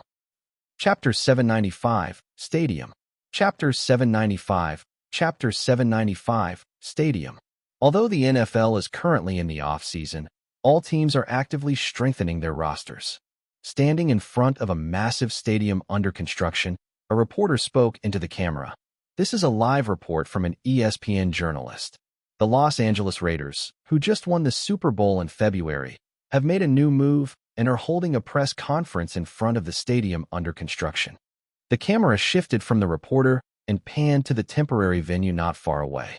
The venue was packed with people holding microphones, cameras, and camcorders, clearly fellow reporters. After a brief adjustment, the camera focused on a group of people seated on the stage. At the center was Duke, who was bowing his head to sign a document, then exchanged contracts with Irene, who had just signed as well. The audience erupted in warm applause. The reporter continued with a voiceover. Today, the co-owners of the Los Angeles Raiders, Duke Rosenberg and Leonardo DiCaprio, officially signed a sponsorship agreement with Irene Lauder. This contract involves the Raiders' new stadium. Once completed, this stadium under construction will be officially named Lauder Stadium. It is reported that the total value of this sponsorship contract exceeds $100 million. Irene Lauder made this move to promote her line of sports skincare products. The camera zoomed in, giving close-ups of the people at the event one by one. The reporter's voiceover went on. Today's press conference is full of big names. Not only are Duke Rosenberg and Leonardo DiCaprio here in person, but also the sponsor representative Irene Lauder herself. Star players from the Los Angeles Raiders, such as Tom Brady and Marshawn Lynch, are also in attendance. At the press conference, Duke and Irene Lauder had finished exchanging contracts and were now posing together for a photo. In fact, the signing between the two parties had been officially completed a few days prior. Being able to finalize a deal with his friend Irene Lauder's company had exceeded even Duke's expectations. In North America, almost all professional teams sell the naming rights to their stadiums. The new home stadium Duke was building for the Los Angeles Raiders was no exception. The stadium, already under construction, was expected to cost over $500 million and was designed to hold up to 81,000 spectators. If necessary, additional seating could be added to increase the capacity to over 100,000. According to the design specifications, it would be one of the most advanced and luxurious stadiums in North America and even the world. Nancy Josephson's ICM had always been in charge of marketing for the Los Angeles Raiders. After the team successfully won the Super Bowl in February, finding a sponsor for the new stadium became a top priority. Irene Lauder's company was aggressively promoting a new men's sports skincare line at the time. The two sides hit it off instantly. Although Duke missed his team's first Super Bowl game due to negotiations with Lucasfilm, he still attended this press conference. While winning the Super Bowl was important, marketing was a long-term endeavor. His and Leonardo's appearance certainly made the press conference more eye-catching. After the press conference, everyone moved to a nearby hotel, where the Los Angeles Raiders had prepared a formal reception dinner. Unlike the main banquet hall, which hosted numerous media reporters, the smaller private hall was filled mostly with well-known figures from professional sports and Hollywood. Duke briefly socialized in the main hall, then left the rest to the Raiders' press officer and returned to the more comfortable private hall. The reception dinner was very relaxed. In the small banquet hall, guests mingled in small groups, chatting about topics of mutual interest. Next to a massive poster commemorating the Raiders' Super Bowl victory, Duke found Irene Lauder. "You, the owner, didn't even attend the team's championship game?" Irene said, looking at the poster. Duke shrugged. "I had more important matters to handle at the time." Even two Los Angeles Raiders teams put together weren't as important as Lucasfilm. Irene asked a waiter for 2 glasses of soda water, took a light sip, and asked Duke, "Has the Lucasfilm deal been completed?" "The deal's completed." Duke accepted the glass Irene handed over and said before taking a sip, "But Lucasfilm is undergoing internal restructuring. With a change in ownership, Lucasfilm was bound to undergo adjustments." Duke didn't intend to keep its loss-making divisions and planned to spin them off and sell them. In his vision, Lucasfilm's future focus would be on special effects technology represented by Industrial Light and Magic and the Star Wars franchise along with its derivatives. "So that means," Irene smiled, "we'll have to wait a while to see the new Star Wars." Duke nodded. "The company needs to restructure and projects have to be discussed. 3 to 5 years, I'd say." Although he already had some ideas for the new Star Wars series, Duke knew very well that this brand was not easy to build. New films and spin-offs had to be handled with care. For a serialized franchise like Star Wars, recklessness would only backfire. "What about you?" It had been a while since they last met. Duke asked with concern, "Have you finished consolidating your business in China? You've spent so much time there these past 2 years. I thought you'd turn Chinese." "Pretty much," Irene laughed happily. "The market potential in China is just too tempting. I think our company needs to continue shifting focus in that direction. Of all my brands, the fastest-growing ones in the past 2 years are all in the Chinese market." She suddenly changed the subject. "I'll be going to China again in a while, probably staying for another stretch. If you happen to be there too, I'll treat you." Duke smiled. "Sure. I expect my next film will be heavily promoted in China." Over the past year, the Chinese film market grew by over 35%, an unprecedented increase in global film history. With the new Sino-American WTO memorandum taking effect, Hollywood studios and production companies were only going to pay more attention to the vast, untapped potential of the market across the Pacific. Just like Irene had worked hard to expand her market share in China these past 2 years, Duke and Warner Brothers had never stopped promoting in the Chinese market. Especially after Duke acquired Lucasfilm, how to promote Star Wars culture in China became a key agenda item for Lucasfilm's management. The Star Wars franchise had countless fans in North America and the West, but far fewer in China. If the new Star Wars wanted to generate massive revenue and profit, marketing in China would be critical. After chatting a bit about their respective businesses, Irene changed the topic again and asked Duke, "Is Scarlett free tomorrow?" "She's been working out lately." Duke thought for a moment and replied, "She shouldn't have anything important scheduled tomorrow." Irene Lauder made a gesture as if making a phone call. "I'll call her and ask her to go shopping with me tomorrow." After saying that, she waved at Duke and walked toward her assistant. Duke also left and walked over to the small circle where Leonardo DiCaprio was, joining the casual chat. "Hi, Tom." "Hi, Giselle." Duke stood next to Leonardo and greeted the two people across from them. The two across from Leonardo were his ex-girlfriend Gisele Bündchen and Gisele Bündchen's husband, Tom Brady. The three of them seemed to be having a good time chatting. This kind of situation is quite normal in North America, and Duke knew a bit of the backstory. Leonardo and Gisele Bündchen didn't break up because of any sharp, irreconcilable conflict. The main reason was that Leonardo wasn't willing to give up an entire forest just for a single tree. "You did great at the Super Bowl." Although he didn't watch the game live, Duke had seen some video footage. "Tom, I'm looking forward to you bringing more Super Bowls to the team." In the Super Bowl, Tom Brady's performance was incredibly stable. He could be considered one of the key players in helping the team win the Vince Lombardi Trophy. After Gisele Bündchen greeted Duke, Tom Brady took her and walked off to another side. This quarterback was quite smart and took the initiative to keep a certain distance from Duke, the actual owner of the team. This was indeed a wise move. "A very smart guy, isn't he?" Leonardo said, looking at Tom Brady's back. "He really is." Duke lightly patted Leonardo on the shoulder. If he weren't smart, why would Gisele Bündchen willingly marry him? Leonardo caught the teasing in Duke's words, raised a finger and pointed at him. "I won't be like you giving up all the people waiting for me just for one person." "People waiting for you?" Duke couldn't help but shake his head. "Leo, your self-esteem is truly impressive." "Isn't it true?" Leonardo put on a very smug expression. "If this were 10 years ago, and you beckoned a blonde, long-legged model, she would definitely go with you. But now, they probably wouldn't even look at you. Meanwhile, I just need to wave and countless models would be waiting for me."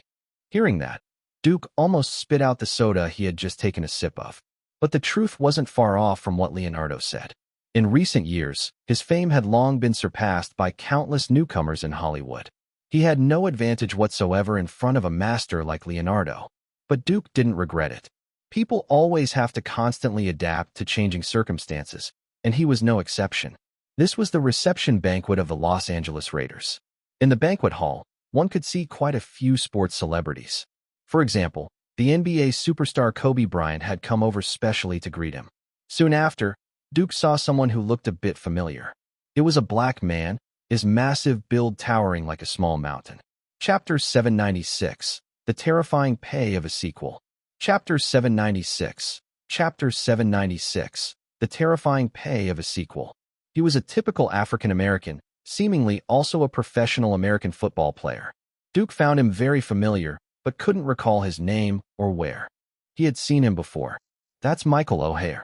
Compared to Duke, this somewhat unreliable team owner, Leonardo seemed to be more familiar with the team's specific affairs. He's one of the targets for recruitment this year. Michael O'Hare? Duke repeated the name and gradually remembered who he was. At last year's Academy Awards, Sandra Bullock had won Best Actress for playing Lee and Tui in The Blind Side, a film adapted from a real-life story. The black man whom Lee and Tui helped in the movie was Michael O'Hare. Thanks to that film, Michael O'Hare had become a well-known figure across the U.S., with fame far surpassing his actual professional football capabilities. I think someone mentioned him before.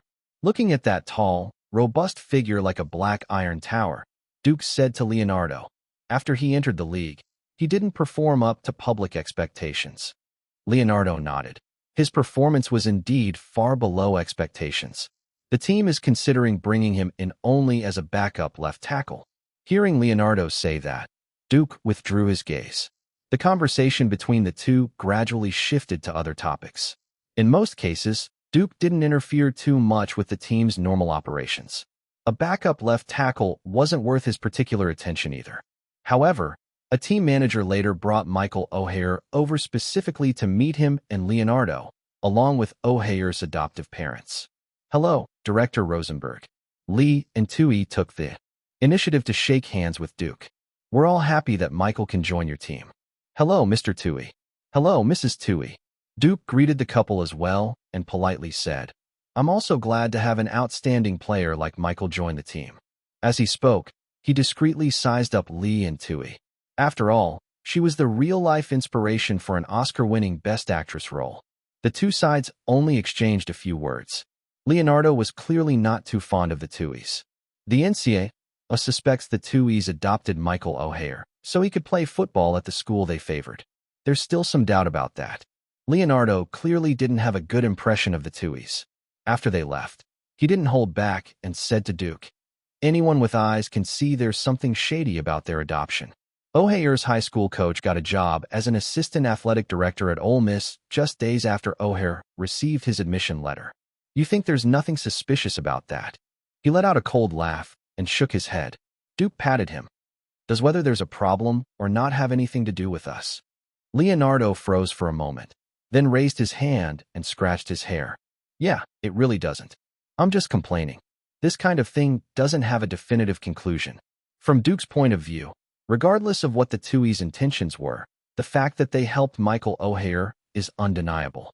It's just like the stars in Hollywood for example, Angelina Jolie adopting one impoverished third-world child after another. Sandra Bullock and Charlize Theron both adopted black sons. Their motives might have been to gain fame or build their public image, but it's a fact that these children, who were destined for suffering, had their fates changed. Speaking of Charlize Theron's black son, Duke had met him too. After all, his relationship with Charlize wasn't ordinary.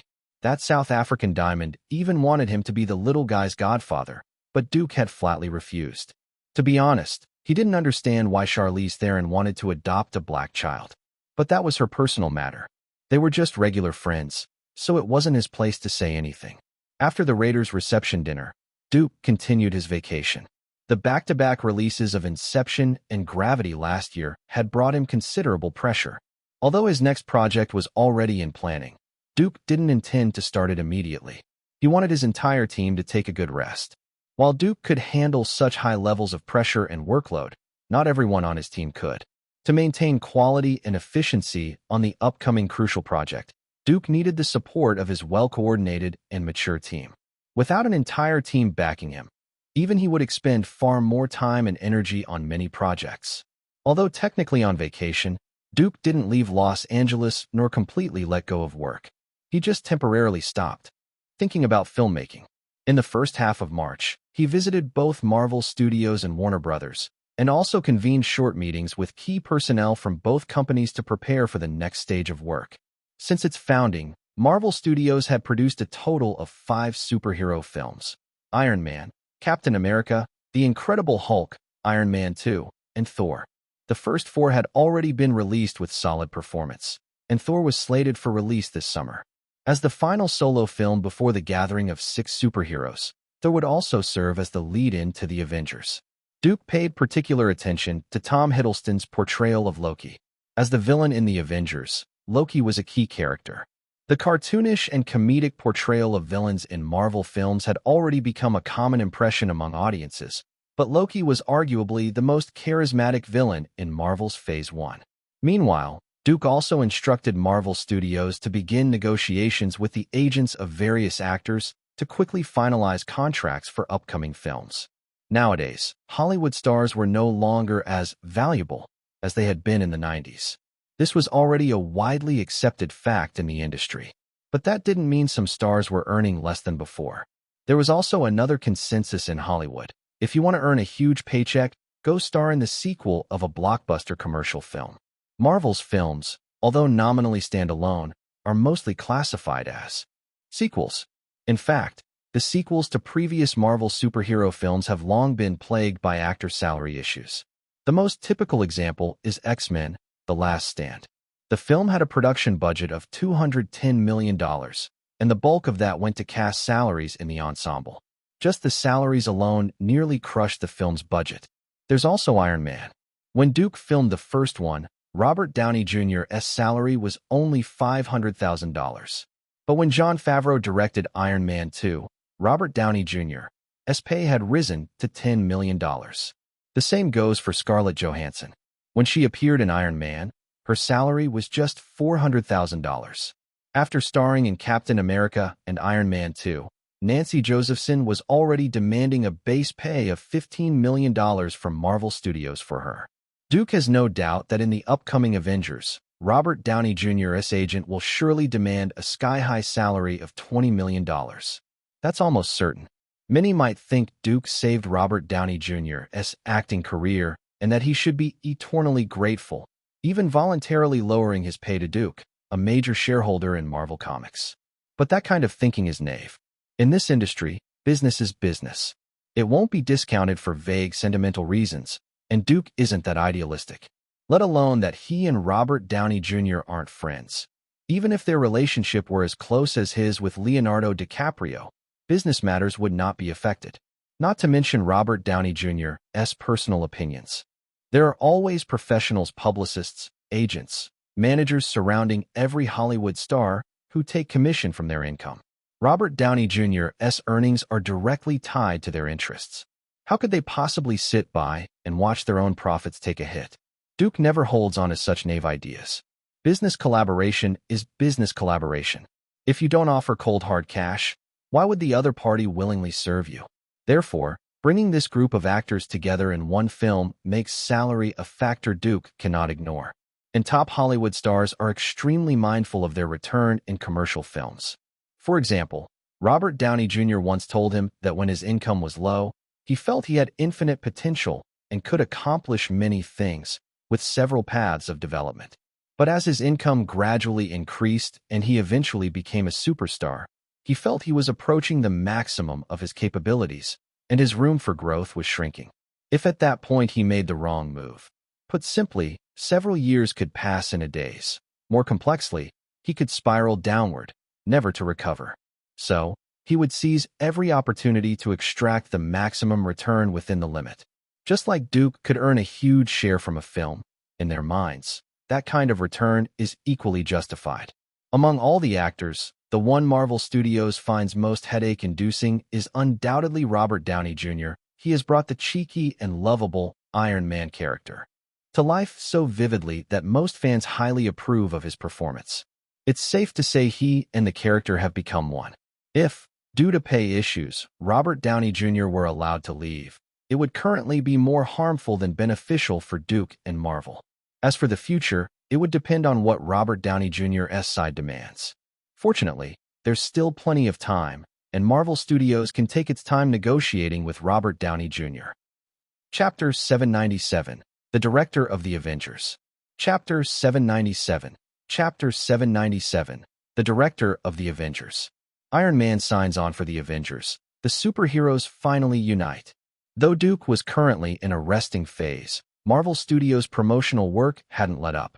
After finalizing the actor contract with Robert Downey Jr., they immediately released related news to the public, informing all Marvel fans and even general moviegoers across North America that the Avengers was coming soon.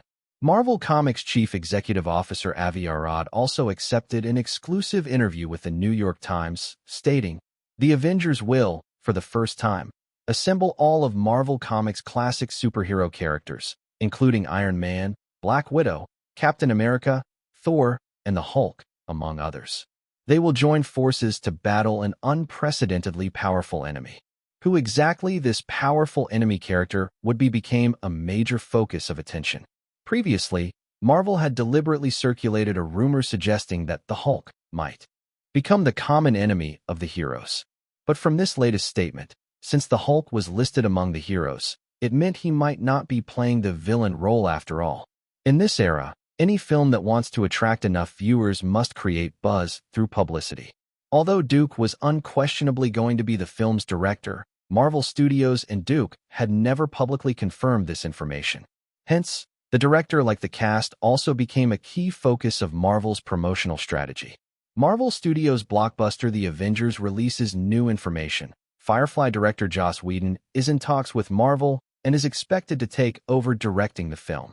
In March, One Avengers-related update after another kept being thrown out to the public. It said that the two sides have already initiated formal contact, and Joss Whedon is very likely to become the director. However, his only feature film Firefly performed poorly at the box office and received lackluster responses, which might be an obstacle in the signing process. Not long after the news broke that Joss Whedon was Marvel Studios' intended candidate, another rumor began circulating in the media and online, claiming that Iron Man 2 director Jon Favreau might also take over as the director of the Avengers. Under Marvel Studios' coordination, Jon Favreau quickly stepped forward to refute the rumors. Iron Man, The Incredible Hulk, Thor, and Captain America were all paving the way for the Avengers. Each director arranged some foreshadowing or Easter eggs in their own films. The Avengers will be extremely difficult to direct because Iron Man is a high-tech equipped superhero, while Thor is a superhero with supernatural powers. Blending these two totally unrelated elements without damaging their already established styles will be a real headache. I don't think I'm capable of that. Though Thor wouldn't be released until the summer season, the previous 4 films had already made Marvel Studios' superhero movies highly noticeable. It wasn't just Marvel Studios and Marvel Comics using various methods to hype things up. Many people in Hollywood were also actively associating themselves with the Avengers to gain more attention. The director of Clash of the Titans, Louis Leterrier, during his weekend promotion of a new film, publicly revealed that he was one of the director candidates for Marvel's The Avengers. Louis Leterrier spoke proudly to reporters. "I'm on their shortlist, and near the top, I'm very sure of that. I don't know who the other candidates are, but I have a great relationship with Marvel Studios. I can speak frankly to them and to the other candidates. I'm the most suitable person for the job. I love working with Marvel. I love them. They're amazing." This also attracted quite a bit of attention, though it was obvious the director was just trying to ride the wave. After all, even if Duke lost his mind, he wouldn't pick a director who could turn a Greek mythology film into a road movie to helm the Avengers. Besides the director, many actors also tried to join in on the hype. Quite a few people used this opportunity for self-promotion. Even minor actors like Eva Longoria jumped out and confidently claimed that they were among the candidate actors for the Avengers. As time passed, this massive promotional campaign grew hotter and hotter, frequently appearing on the front pages of film and entertainment media.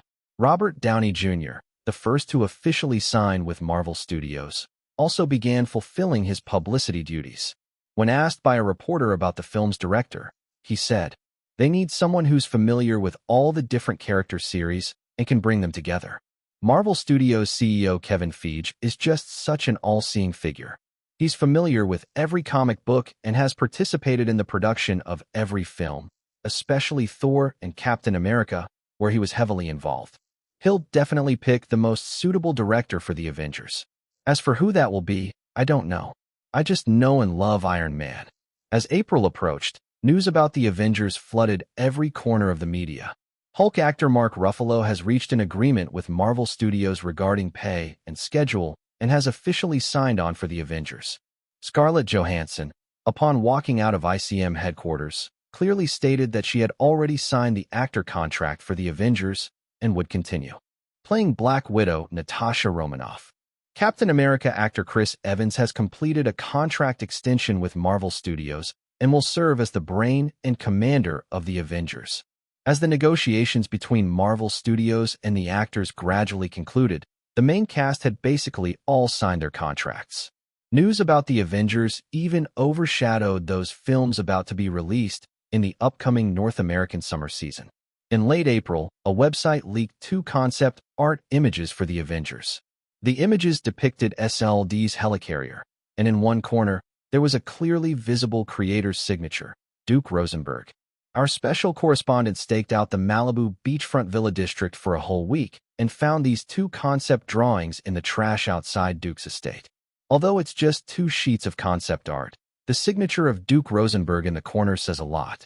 This top-tier Hollywood commercial director may well be the true choice to direct the Avengers.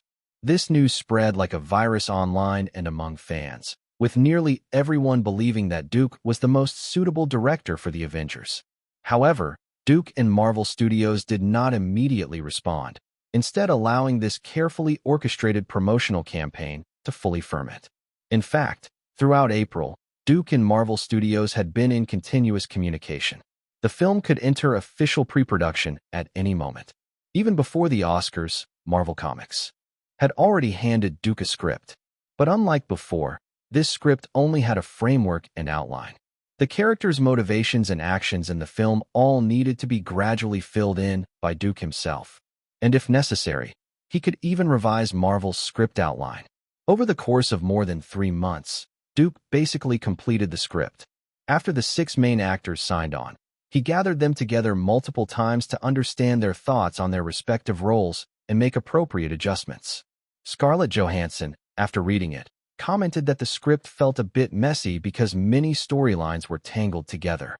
Duke brought in Anna Prinz and had her lead a team to break down the script, producing character scripts for the 6 roles. This script is based on the Marvel comic of the same name created by Stan Lee and Jack Kirby. The first Avengers comic was published in September 1963, and the original lineup included Iron Man, Thor, the Hulk, Ant-Man, and the Wasp. Captain America was rescued from Antarctic ice and joined in issue number 4. As producer Kevin Feige put it, The Avengers is more like a disaster movie. The theme is extremely simple. Earth suffers an unprecedented catastrophic attack, S.H.I.E.L.D. is caught off guard by a sudden evil force, and individual superheroes are unable to cope. Thus, they come together to form the Avengers, a team of superheroes who fight side by side to protect Earth. The story of the Avengers saving the world. Maybe clicked, but it's the kind that the general public loves, and Duke wasn't going to make unnecessary changes in that regard. From a plot perspective, such a setup is understandable, but in reality, the true reason lies in commercial considerations. Bringing together multiple superheroes under Marvel Comics not only increases the exposure of first-tier heroes, but also helps boost the popularity of more secondary heroes. As long as the film's quality and marketing are guaranteed, it's hard not to capture eyeballs and rake in money. To attract both new and longtime fans to the theater, the 6 heroes in the Avengers will all be played by their original actors. Due to Duke's influence, the Incredible Hulk did not use Edward Norton, who is notoriously difficult in the industry, and instead cast Mark Ruffalo during filming.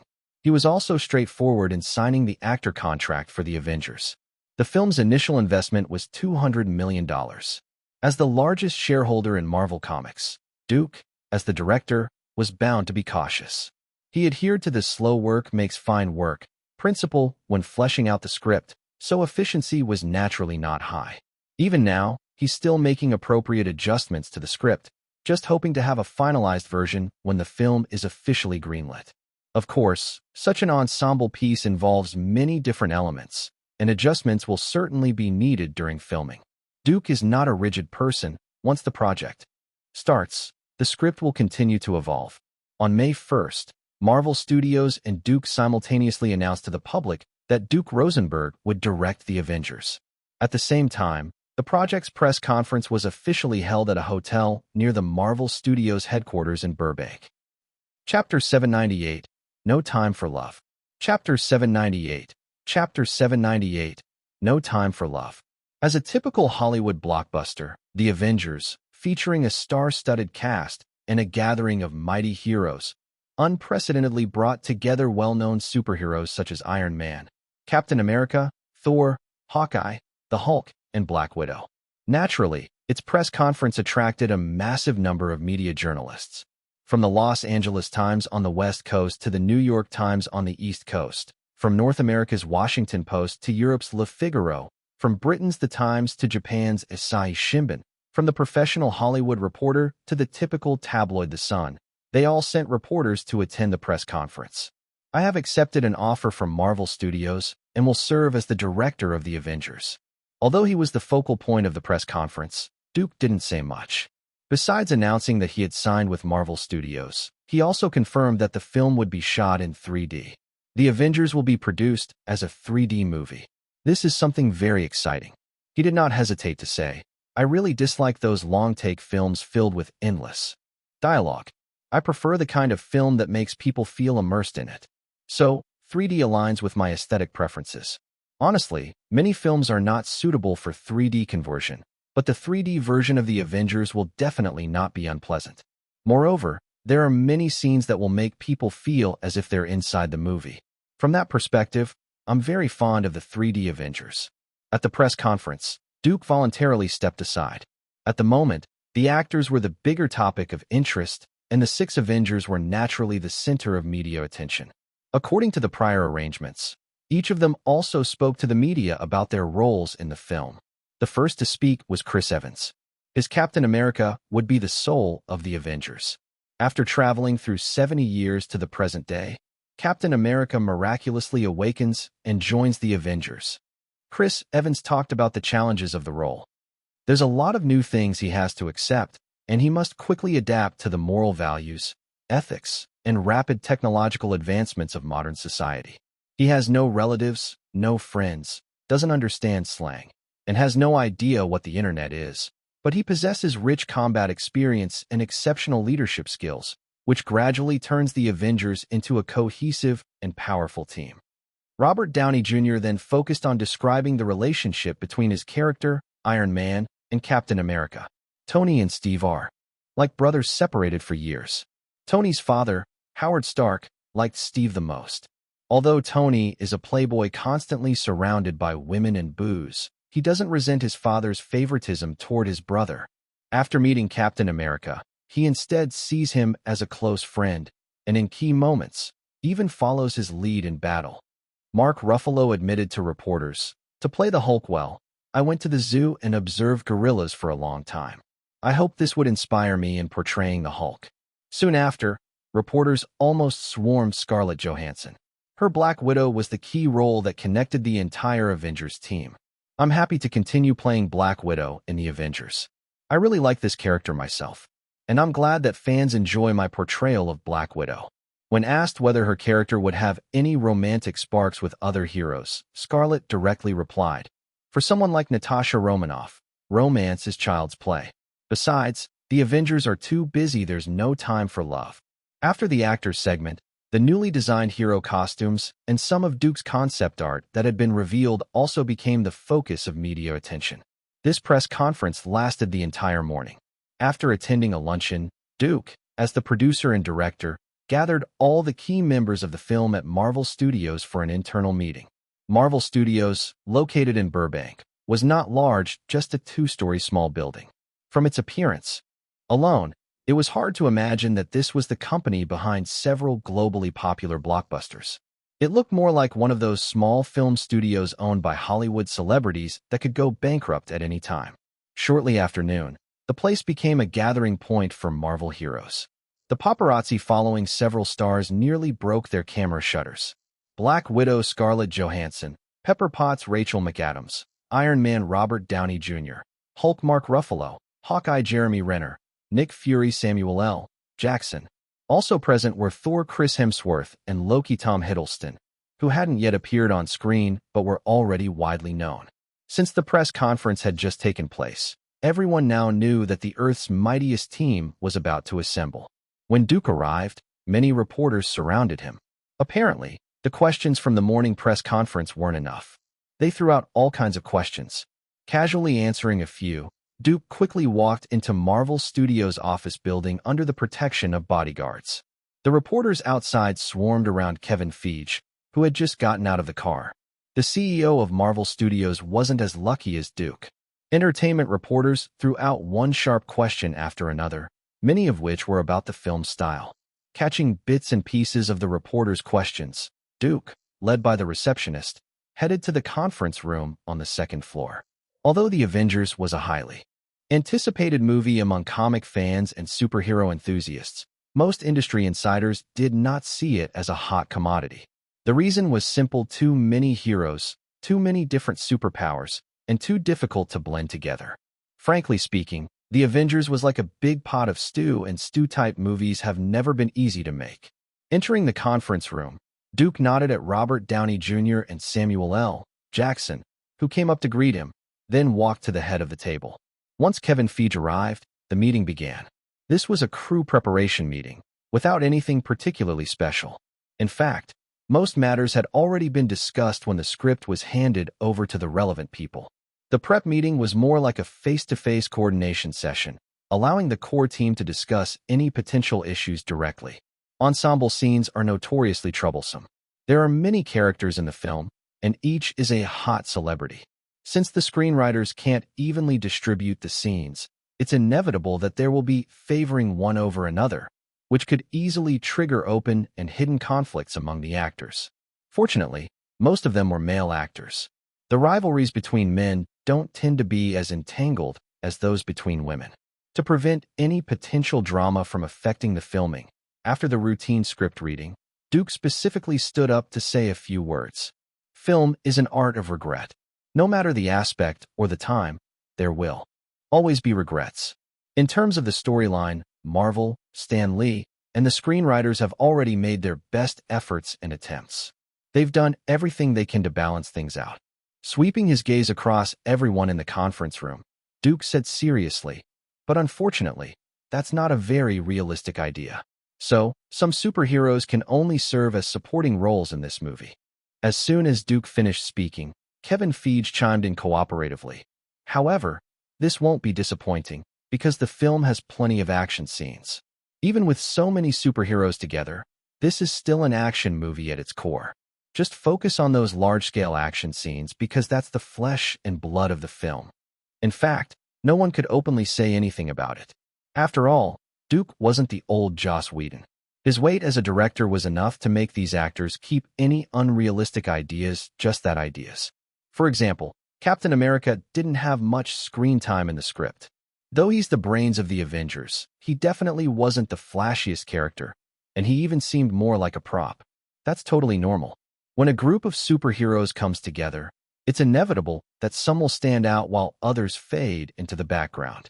According to the script, Iron Man Tony Stark definitely came out on top, witty, sarcastic, and arrogant. He even becomes the fighter jet among superheroes for his willingness to sacrifice himself. Besides taking on the most dangerous missions, Iron Man also fully unleashes his comic energy, cracking jokes and acting ridiculous at every turn. To be exact, the script had clearly defined roles. Iron Man was in charge of goofing around. Captain America was there to look cool. Black Widow was there to flaunt her charm. Nick Fury schemed, and Hawkeye showed off his arms. As for Thor, he continued the "my brother abuses me 1,000 times. I love him like my first crush" saga. This approach was necessary due to the sheer number of main characters. It was simply too difficult for the script to juggle them all evenly. At one point, Stan Lee even sought Duke's opinion about removing Thor, who was considered an eyesore, but was turned down. After all, what Duke wanted to make was a panoramic film showcasing all these comic book characters. The film has a very comic book-like script. It looks like these Avengers members have just walked out of their respective movies. All these elements mashed together. It's silly and fun to watch. Facing everyone's gaze, Duke also shared some of his own directorial philosophy. There are mythological figures here, a World War II American soldier, and a lone wolf arms dealer like Tony Stark. Putting all these characters together is no easy task. Fundamentally, this group doesn't even belong in the same movie.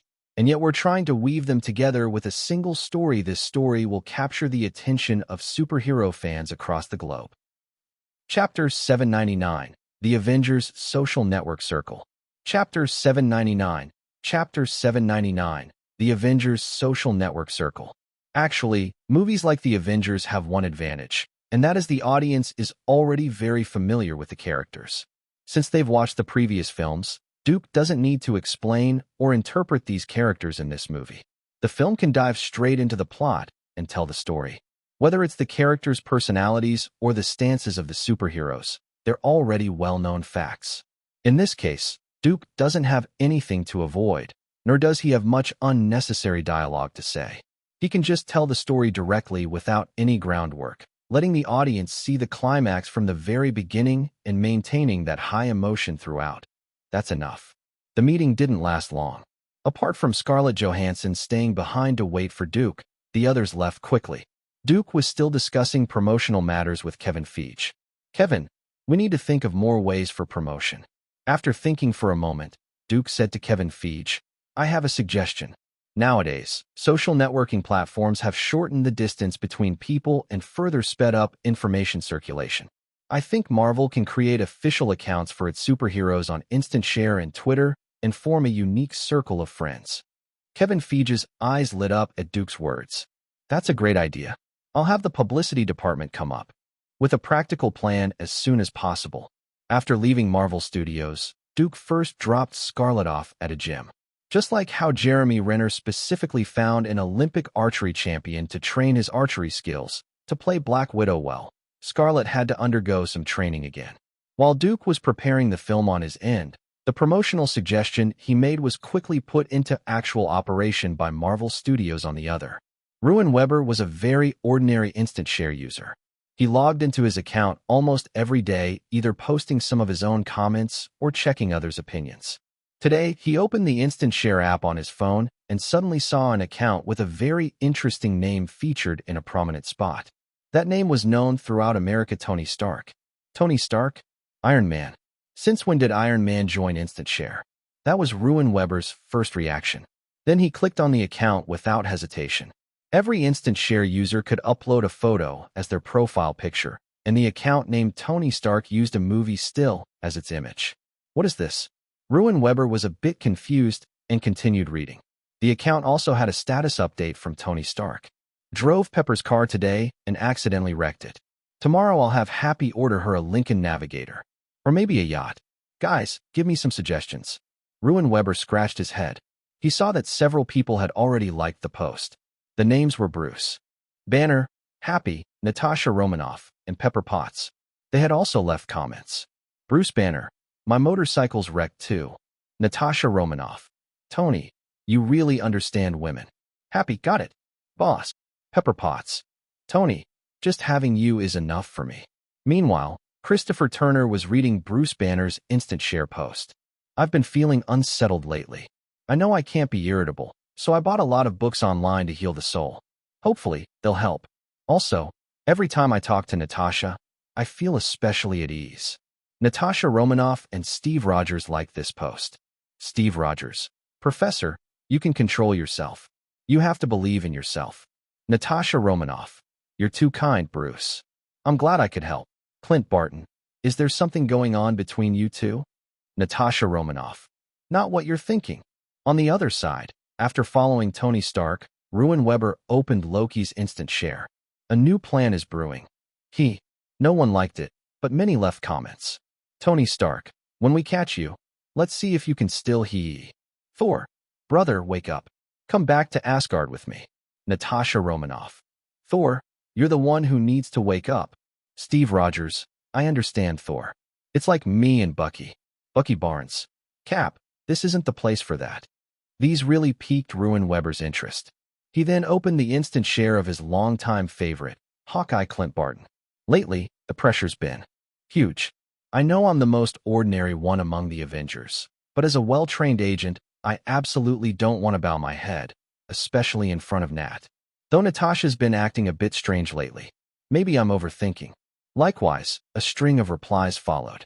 Natasha Romanoff: Clint, you're overthinking it. Tony Stark: he's not. Knowing your limits is a good thing. Steve Rogers: you're not ordinary. Trust me. Natasha Romanoff: Tony, shut up. Clint Barton: not only those famous figures. Ruin Weber even easily found Iron Man's bodyguard Happy's Instant Share account. When I walked into the boss's lab, I heard the boss and Jarvis saying something I wasn't supposed to hear. The general idea was, I need you. Jarvis, you can't leave me. That's not me. Tony: I'm splitting apart. Jarvis: stop making excuses. I love you deeply. Then I'd better split quickly. This post seemed to make Iron Man furious, and he replied in the comments. Happy: do you think you're getting paid too much? Pepper Potts: Tony, is what Happy said true? Tony Stark: Pepper, don't get me wrong. You're the only one I love. Natasha Romanoff: Tony, the whole world knows you're a playboy. I really didn't expect you and Jarvis. Steve Rogers: I'm just watching, no comment. Not just on Instant Share, even on Twitter, these people had their own official accounts. In just a few short weeks, the Marvel characters' social media accounts became the focus of online attention. Countless fans followed their accounts, liked their posts, and shared their comments. It was as if such a group of people really existed in the world. This also drew the attention of traditional media, and CNN even did a special report. Recently, on many popular social networking sites and apps, something called Avengers Circle of Friends has appeared. It imagines what the Avengers' social feeds would look like if they used social media. How hilarious! How much bickering! How much support! The feed posts revolve closely around the Avengers and Marvel Studios' Phase 2 plans, becoming a focal point for fans and netizens alike. Taking advantage of the buzz from the publicity, Marvel Studios, after communicating with Duke, jointly announced with the distributor Warner Brothers the official North American release date of The Avengers the first weekend of the 2012 summer movie season, May 5th. As soon as this news broke, many films and movie studios that had intended to schedule their releases around that time quickly adjusted their dates. Sony Columbia Pictures didn't hesitate and moved the rebooted The Amazing Spider-Man to June. 20th Century Fox, which had been waiting for Warner Brothers to announce its release date, breathed a sigh of relief and scheduled its film Prometheus for a July release. Originally set for early May, Universal Pictures' Ted was pushed to the second half of the year after hearing the news. All the major studios and production companies were avoiding the Avengers, but in this world, not everyone was afraid to clash with Duke and his film. Every world has its brave dragon slayers. My stance is clear. Standing at the conference table of Sky Film Productions, David Ellison forcefully declared to everyone, Fast and Furious 5 will be scheduled for the start of next year's summer movie season. We'll choose the second weekend after the Avengers, using street racing and explosive action to cut off the second weekend box office of Duke Rosenberg's film. But the representative from Universal Pictures, the film's rights holder, didn't agree with this approach. What makes you think Fast and Furious 5 can go head-to-head with Duke Rosenberg and the Avengers? Almost all the investment in this film came from David Ellison. Otherwise, the Universal rep would have already stood up to veto his idea. Bald-headed Vin Diesel stood up, swept his gaze across the cast present, and said, "You think all of us combined are no match for Duke Rosenberg?" Since being publicly mocked by the media as a sissy, Vin Diesel had been waiting for a chance to go head-to-head and crush Duke Rosenberg. He chose to collaborate with David Ellison because, on one hand, the man had enough funding, and on the other, he had the courage to take Duke Rosenberg head-on. After all, Universal only invested a small portion into the film. The rep didn't have much say, and after a few rounds of arguing, he simply shut his mouth. After all, if the film succeeded, Universal would reap enough profits through the IP rights. If it failed, Universal basically had nothing to lose. The meeting quickly reached a consensus under the strong push of David Ellison and Vin Diesel. Fast and Furious 5 would be released the weekend after the Avengers. Everyone else left the conference room one after another, and the Universal rep stayed behind. "Right now, the Avengers is generating massive buzz," he said to David Ellison. "Fast and Furious 5 must also come up with something on the publicity front." David Ellison naturally understood this. His eyes couldn't help but drift through the glass on the meeting room door, landing on the bald head of Vin Diesel. Chapter 800, A Sudden Copyright Lawsuit. Chapter 800, A Sudden Copyright Lawsuit. According to Duke's plan, the Avengers would begin filming in either September or October, with the shooting period tentatively set for 2.5 months. After Marvel Studios' initial funding of $60 million had been transferred, the crew's preparation work had already been proceeding in an orderly fashion. Although the film's scale was extremely grand, the shooting itself was not. Nearly 90% of the scenes would be filmed on constructed sets inside Warner Studios soundstages, meaning Duke would be using green screens on a large scale. Except for a very small portion of scenes that required exterior shots, Duke would complete most of the film's production in Los Angeles. However, he planned to split the crew into 2 units. Anna Prinz would lead a smaller team to shoot location footage in multiple cities, including Germany, New York, and Cleveland, to collect enough material for post-production composite shots. As of today, the Avengers had been established for half a century, and the Marvel Comics company that grew alongside it now held over 70 years of historical depth. This half-century had given comic writers enough time to mend and refine Marvel's vast and complex world-building. It had also allowed generations of creators to deeply explore their characters. Independent backgrounds and stories for each comic were no longer sufficient. In an era where everything demanded crossover appeal, the Avengers was bound to emerge. Among them were grassroots heroes from ordinary backgrounds, artificial intelligence born from technological marvels, the most threatening alien life forms, and god-kings born with divine power. Magic, technology, and superpowers had achieved a perfect balance through countless frictions and collaborations. A coexistence between humans, gods, and aliens was becoming more and more logical. Hollywood's production pipeline and current visual effects technology also made this franchise's cinematic adaptation more feasible than ever. After the build-up from previous films, this franchise had already generated buzz and gathered a fan base. The sensory stimulation brought by the ensemble of superheroes was bound to multiply exponentially. In Duke's eyes, this film could fulfill the dreams of audiences of all ages, seeing their beloved heroes packed into a single frame, teaming up to fight monsters. But getting these superheroes to team up smoothly wasn't easy. Let alone the challenges Duke faced during production. External disturbances would always pop up. In Hollywood, whenever a film becomes a big hit, all sorts of people show up to claim a share. James Cameron's Avatar, for example, had been accused of plagiarism almost as many times as its box office numbers were mentioned.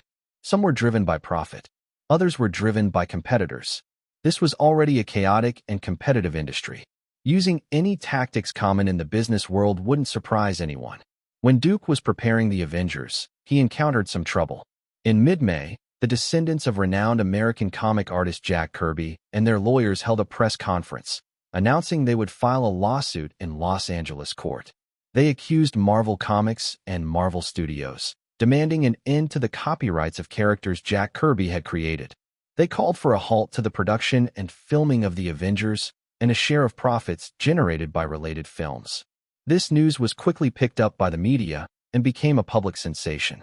Many outlets even published headlines like, "The Avengers indefinitely postponed." Jack Kirby was one of Marvel's founding figures and an important assistant to Stan Lee. He had participated in the creation of characters such as the Fantastic Four, Hulk, Captain America, Iron Man, Thor. He was one of the co-creators of the Avengers. However, unlike Stan Lee, who was still alive, Jack Kirby had passed away back in 1994. Undoubtedly, Stan Lee was publicly recognized as the father of Marvel superheroes. Based on his agreement with Marvel, he enjoyed a 5% profit share from all superheroes he helped create. But in reality, Jack Kirby, despite being deceased, had had a far greater influence on Marvel than Stan Lee. Jack Kirby's descendants sued Marvel, seeking to reclaim the rights to a series of comics created between 1958 and 1963. This would undoubtedly cause massive problems for Marvel's grand strategy. Of course, Duke wasn't about to halt preparations or filming. After their press conference, he convened a meeting of his own. Whether or not Kirby's descendants had been incited by someone else, they had a slim chance of winning this lawsuit because they weren't just facing Marvel Comics. If their total of 45 copyright termination requests succeeded, it would lead to redistribution of rights and profits for characters like the Fantastic Four, X-Men, Iron Man, Hulk, Thor, Spider-Man, and many more. This didn't just concern Marvel and Warner Brothers, but also involved Sony Columbia, 20th Century Fox, and Paramount, among others. Unsurprisingly, after Duke brought up the issue, these companies immediately aligned and assembled a massive legal team, not only to defend against the lawsuit, but also to countersue Jack Kirby's descendants. Marvel claimed that Jack Kirby's work back then had been work for hire, and therefore all copyrights belonged to Marvel. According to U.S. copyright law, if a publisher assigned a writer or artist to create a new character or story, or to draw content based on their existing characters, and paid them for that task, the publisher, not the creator, owned the copyright. In Marvel Studios' media release, they confidently asserted, all comics Jack Kirby contributed to Marvel fall under this category. This would undoubtedly evolve into a long and arduous legal battle. Faced with such a powerful interest alliance, everyone knew Kirby's descendants had virtually no chance of winning. They're only doing this to make our lives harder. Inside Warner's production studio, Tina Fey said to Scarlett Johansson, who had just walked in, "They want to increase our pressure. After all, if they lose the case, the entire project must be shut down." That kind of psychological suggestion affects the actors and everyone else involved. Scarlett turned to Duke. Darling, will this affect you? Currently on a break. Duke put down his coffee cup and shook his head. If something like this could affect me, I wouldn't have made it this far. On his journey, he had faced fierce competition countless times. His opponents had used both overt and covert means. Hollywood was never going to let one force rise without resistance. Not just himself, Duke had full faith in his team too. They, like him, had weathered countless storms.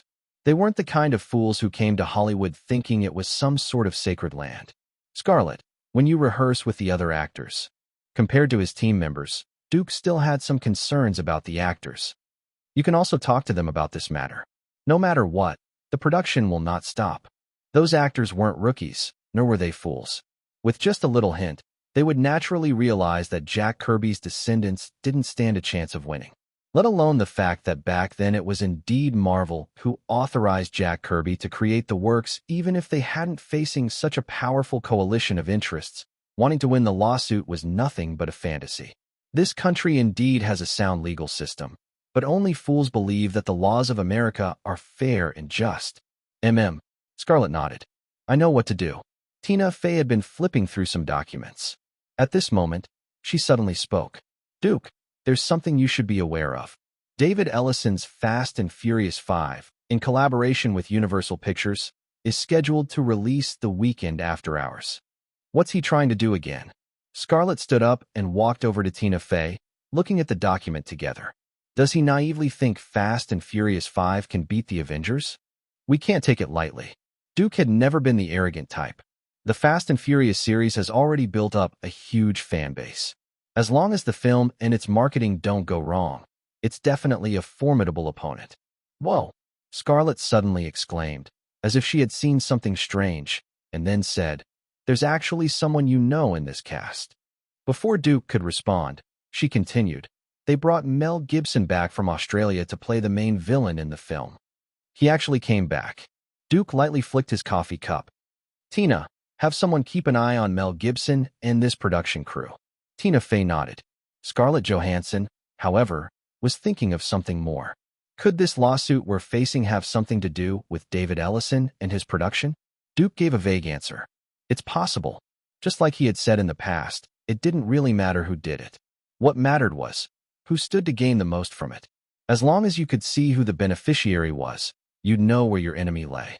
Seeing Tina Fey start making phone calls, Scarlett stepped away from her and came over to Duke's side. Resting her hand on the back of his chair, she said, Shouldn't we be doing something? We can't just sit here and get hit, right? Scarlett, you're worrying about too many things. Duke tapped her hand to remind her. What you should be focused on right now is how to master your role. All right, I got it. Scarlett walked toward the seat opposite Duke, muttering as she went. Black Widow always follows orders and exists in a gray zone. Even though she fights for justice, she has a dark past.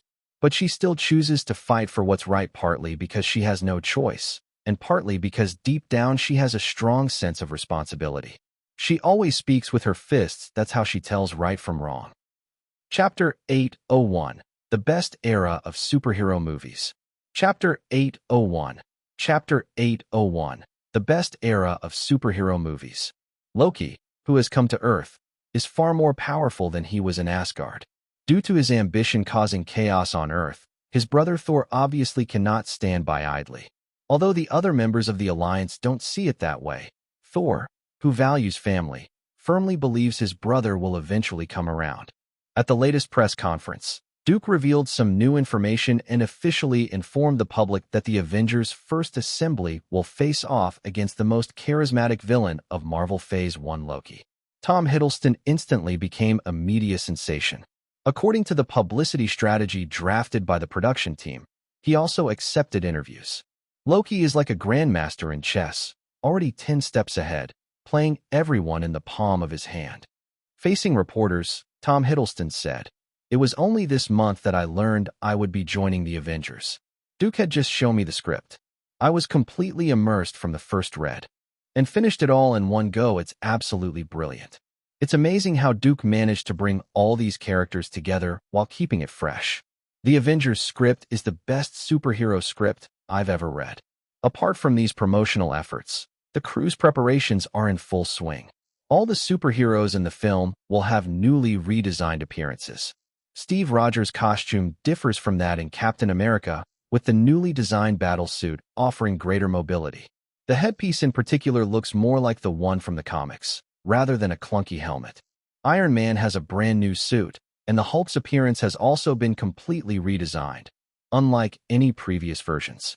Thor's outfit has become more angular than before. He will even remove his cape for the first time, revealing his muscular arms. The iconic shield base, the helicarrier, has basically completed its model and set design. The scene will be built on a soundstage at Warner Studios. It resembles an aircraft carrier in appearance, but differs from ordinary naval vessels. Duke hopes to showcase this significant element from Avengers history and deliver a truly breathtaking experience when the helicarrier takes to the skies. Additionally, another comic classic, the Quinjet, has also had its first model produced. The Quinjet serves as the Avengers' transport to and from the helicarrier during missions and shares a similar design language. Some of the helicarrier's technologies are also applied to the Quinjet. At the same time, the cockpit shape, rear engine, and weapons systems of the Quinjet are designed to feel contemporary. The set design team also has to make up a soundstage to resemble the exterior of Stuttgart, Germany. To create a highly realistic effect, the set builders made a large number of German-language signs and even constructed a beer garden on the stage. Moreover, some actors have submitted many constructive suggestions to Duke and Marvel Studios. Clark Gregg, who plays Agent Coulson, is more than just an actor. During filming, he volunteered to Duke, expressing interest in writing follow-up stories for the Avengers. He had previously showcased his screenwriting talent in 2000's What Lies Beneath and 2008's Choke. Duke and Marvel were also very interested in his ideas. They are preparing to adapt some Marvel works into television series, for example, Peggy Carter's life after leaving Steve Rogers, or the day-to-day operations of S.H.I.E.L.D. as supplements to the larger cinematic universe. In Marvel's decades-long comic history, the Avengers lineup has changed time and again, with new members constantly joining and old ones leaving. At one point, Iron Man and Captain America even engaged in a civil war. However, no matter how the team's structure changes, their inner spirit remains the same. When the world is shrouded in a cloud of crisis, they will still stand shoulder to shoulder, embarking on new journeys. Of course, their familiar rallying cry also remains: Avengers, assemble! Duke knows very well that the best era of superhero movies has arrived. In Hollywood history, musicals, westerns, epics, and action films have each dominated for decades. Comic book-based superhero movies had brief popularity in the 1980s and 1990s with Superman and Batman series. In 1989, Batman even took the North American yearly box office crown with $251 million. With the maturation of CGI technology in the 21st century, this genre gradually ushered in a better era. Today, humans have already landed on the moon, sent probes to Mars, and digital and mobile technology is omnipresent. Communication and transportation have reached unprecedented levels of convenience, and information is nearly freely accessible. The power and influence of technology has extended to every corner of civilization. In such an era, superheroes are destined to become the protagonists on the global silver screen. But why do people love these modern myths? There's an unavoidable truth in today's Hollywood.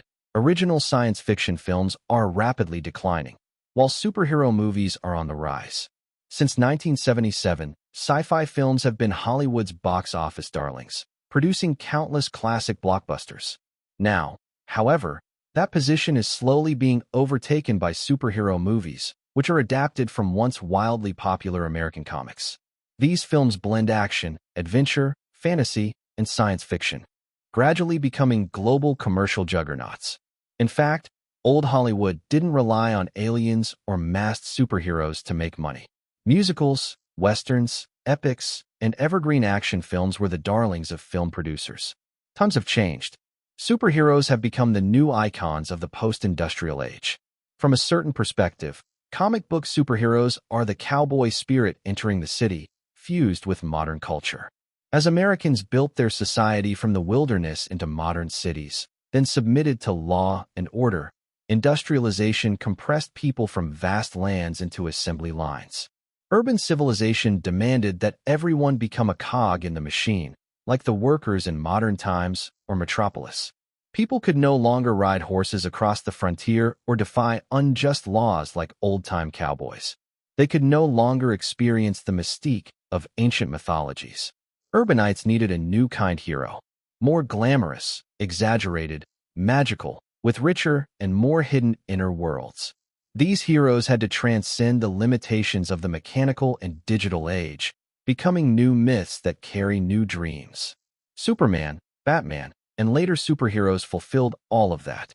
More importantly, these superheroes could be mass-produced on assembly lines in countless variations and styles, yet could be bought for just a few cents. From the Great Depression of the 1930s to post-9/11 America, what could be easier to obtain, more entertaining, and more spiritually comforting than this simplified Bible? Especially after September 11th and the prolonged U.S. economic downturn, the public needed new, flesh-and-blood screen heroes to bring them a sense of security, a revival of American spirit, shiny modern tech, and stylish idols. Interestingly, the Spider-Man movie boom of 2002 happened to land just 1 year after September 11th. Undeniably, societal conditions helped shape that film. The Avengers is completely different from traditional Hollywood sci-fi films. In Duke's design, this film didn't even need the heavy reliance on plot that sci-fi movies often have. The whole movie is nearly devoid of story. It's basically a group of super freaks going from independence to forming team cooperation, then going on a wild monster-slaying spree. In other words, this film is far more focused on building a worldview than telling a story. Previous sci-fi and superhero films mostly relied on story and characters to attract audiences. For instance, 1977 Star Wars told the story of a young man answering the call, leaving a remote planet, joining a cosmic war between justice and evil, and ultimately becoming a hero.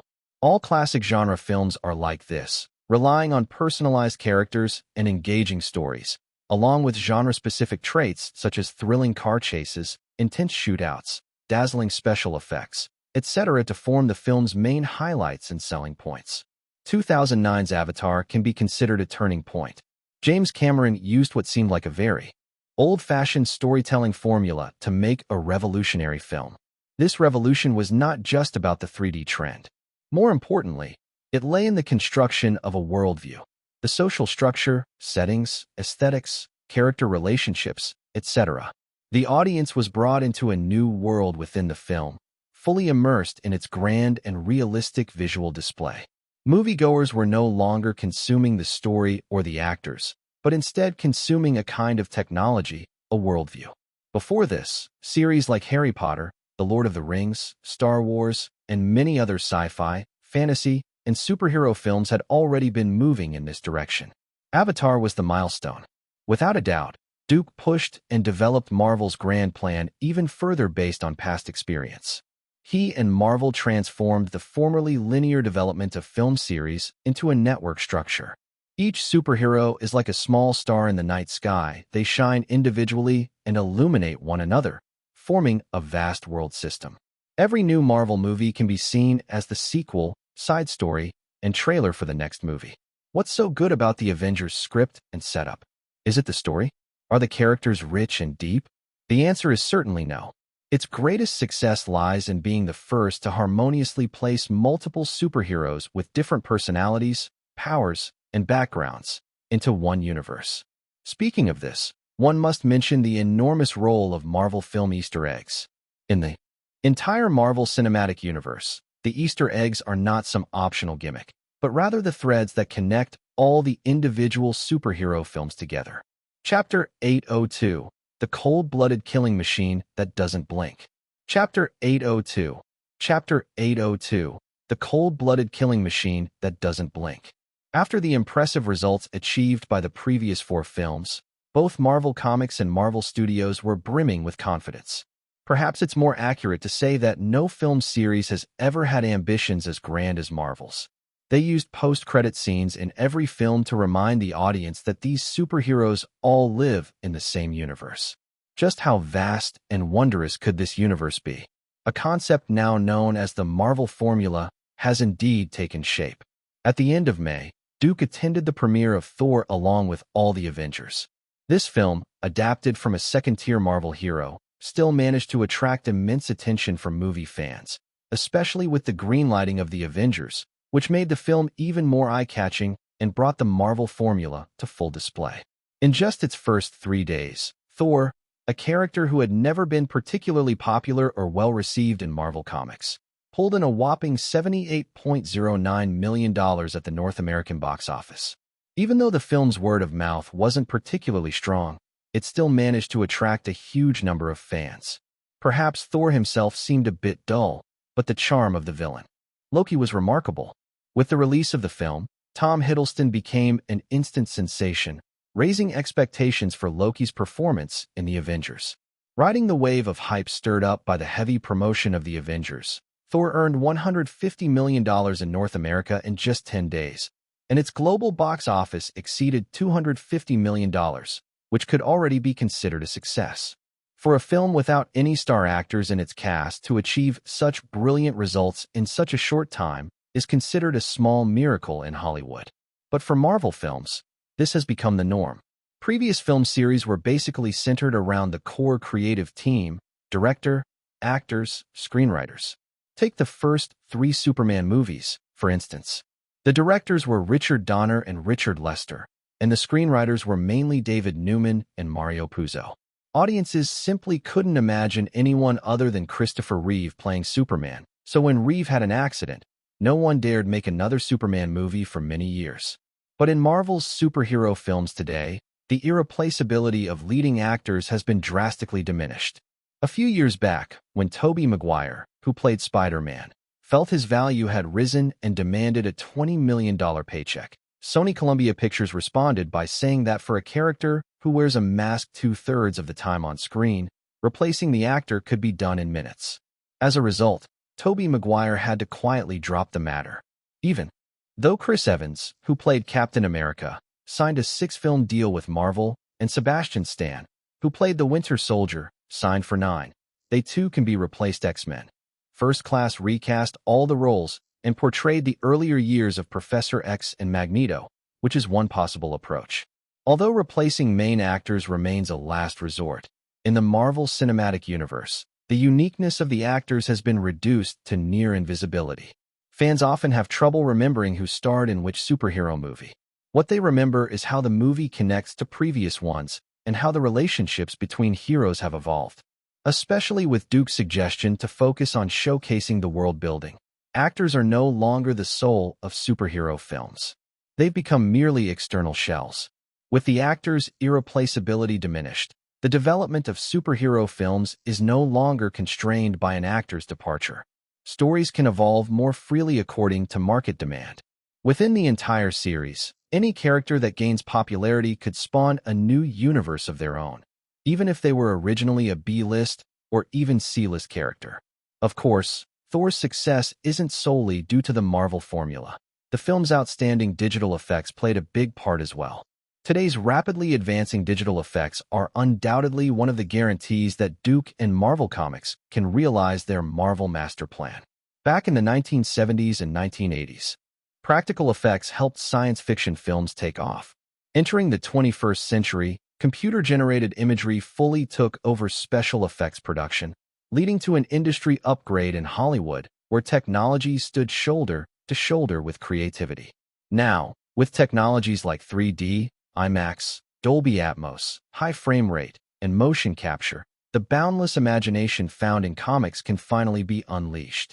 After years of hardship, Marvel Comics finally welcomed the era where 2D illustrations could be transformed into live-action films, where imagination could leap off the screen through digital technology. With producers like Duke at the helm, along with the push of various technologies and commercial interests, superhero movies have become the perfect models for digital effects. Different styles of cinematic spectacles appear one after another, making audiences feel like they're riding a roller coaster, jumping from one climax to the next. Will audiences eventually get tired of superheroes? The answer is, certainly.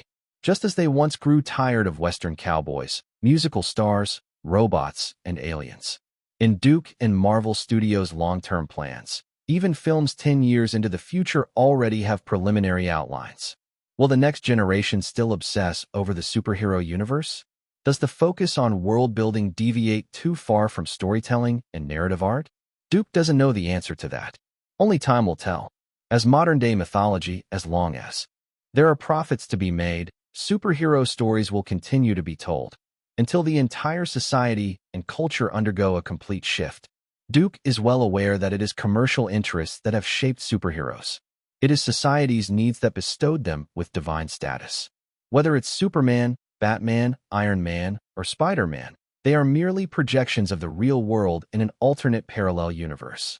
The release of the Avengers also marks the beginning of the second phase of the Marvel Cinematic Universe. In this phase, superhero movies are no longer about a single hero showing off on screen. The entire Marvel series becomes intertwined, forming a near-realistic social landscape where the superheroes live together, fight side by side, oppose one another, or lend each other support. In fact, Duke already had a clear plan for Marvel's film universe layout. For example, in terms of stylistic direction, the Thor series would emphasize a magnificent fantasy style. The Iron Man series would follow the path of a rich, suave playboy with high-tech elements. The Captain America series would probably continue with a grounded, realistic approach. And the upcoming Guardians of the Galaxy would venture into comedy, a style barely touched by previous superhero films. In the future, the superhero world will only become more vast and realistic, and perhaps even darker and more chaotic. By July, when all aspects of the Avengers pre-production were fully underway, Thor's domestic box office was approaching $230 million, and its global box office had exceeded $450 million. A new San Diego Comic-Con had also kicked off in San Diego. As a major promotional platform in Hollywood, Marvel Studios would obviously not miss this major event. On the opening day of San Diego Comic-Con, Duke led all of Marvel's major actors to appear at the Marvel Comics exhibition booth. The media covering the scene described the promotional event with headlines like, "Avengers All-Stars appear at Comic-Con, Superhero Grand Reunion." At the Marvel Comics exhibition that day, in front of nearly 10,000 comic book lovers and movie fans, S.H.I.E.L.D. director Samuel L. Jackson took to the stage to introduce the super cast lineup of the Avengers, which was scheduled to meet audiences in 2012. Clark Gregg as Agent Coulson, Scarlett Johansson as Black Widow, Chris Hemsworth as Thor, Chris Evans as Captain America, Robert Downey Jr. as Iron Man, Jeremy Renner as Hawkeye, and Mark Ruffalo as the Hulk. At the same time, Marvel also released the first batch of posters for the film at the Comic-Con, and the new looks of the 6 Avengers were revealed for the first time. The latest novel is first released on 6ix9ine Book Bar.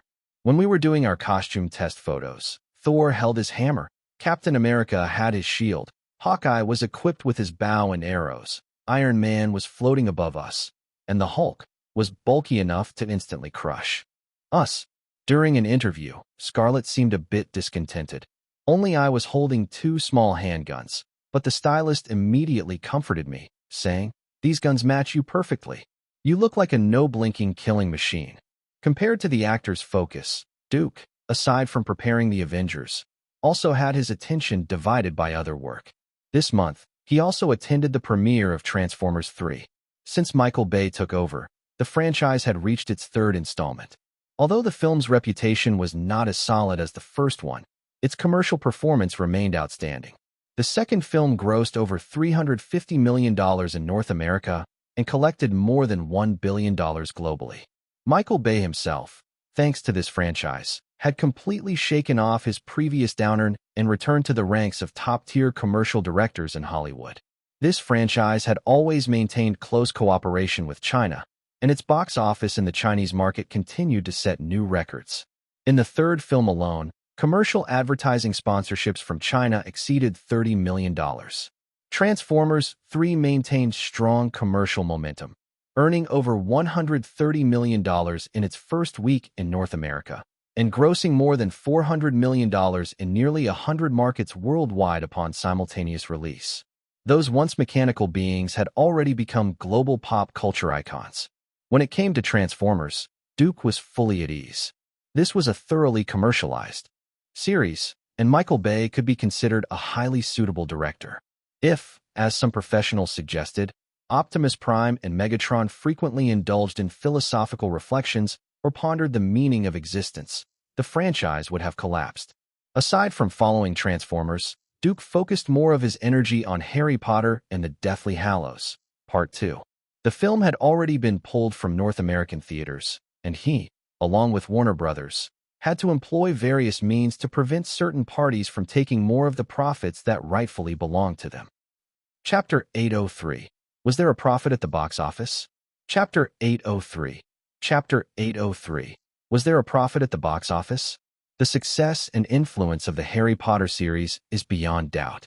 With the conclusion of Harry Potter and the Deathly Hallows Part 2, the series has come to a temporary end. As a highly profitable industrial chain, many people and companies have been hoping to get a share of the pie, especially those directly involved in the film production. Although the film has not been completely taken down from overseas markets, Harry Potter and the Deathly Hallows Part 2 has already grossed nearly $1.4 billion worldwide and close to $400 million in North America. If the $1+ billion box office revenue of Harry Potter and the Deathly Hallows Part 1 is included, just the finale alone has brought in $2.4 billion in global box office revenue. This is undoubtedly a massive number, and anyone would assume that the combined box office of Harry Potter and the Deathly Hallows Part 1 and 2 must have generated substantial profits. However, how much did the film cost to produce? What were the promotional expenses? How much were the distribution costs? The public has no idea of the exact figures. Only Duke and Warner Brothers executives are aware of how much was actually spent on both parts of the film. So, did the film actually turn a profit at the box office? Of course it did. Inside a Warner Brothers office, Jamie Johnson, head of the company's publicity and distribution department, said bluntly to Duke and the others, "And it's a huge profit." Duke sat on the sofa, frowning in thought, and had barely spoken a word. Robin Grand, who was actually in charge of the series, spoke up to remind everyone. According to the contracts we signed with Daniel Radcliffe, Emma Watson, and other actors, they are entitled to a share of the box office profits from this film. Because Harry Potter and the Deathly Hallows was split into 2 parts and both parts were filmed together, the Harry Potter studio hadn't paid any profit shares to the actors yet. The calculations would be made only after Part 2 finished its run. Warner Brothers CEO Doug Walter did not look pleased. "If we go by the contract, we'll lose over $150 million in revenue. No one would be happy seeing such a large portion of their company's profits divided up and taken away. We'll go by the contract." Breaking the contract would mean breaking the law. Duke tapped the armrest of the sofa and said, "But how exactly we go about it?" He didn't finish his sentence. He simply looked around at Doug Walter, Robin Grand, and Jamie Johnson, all of whom nodded silently in understanding.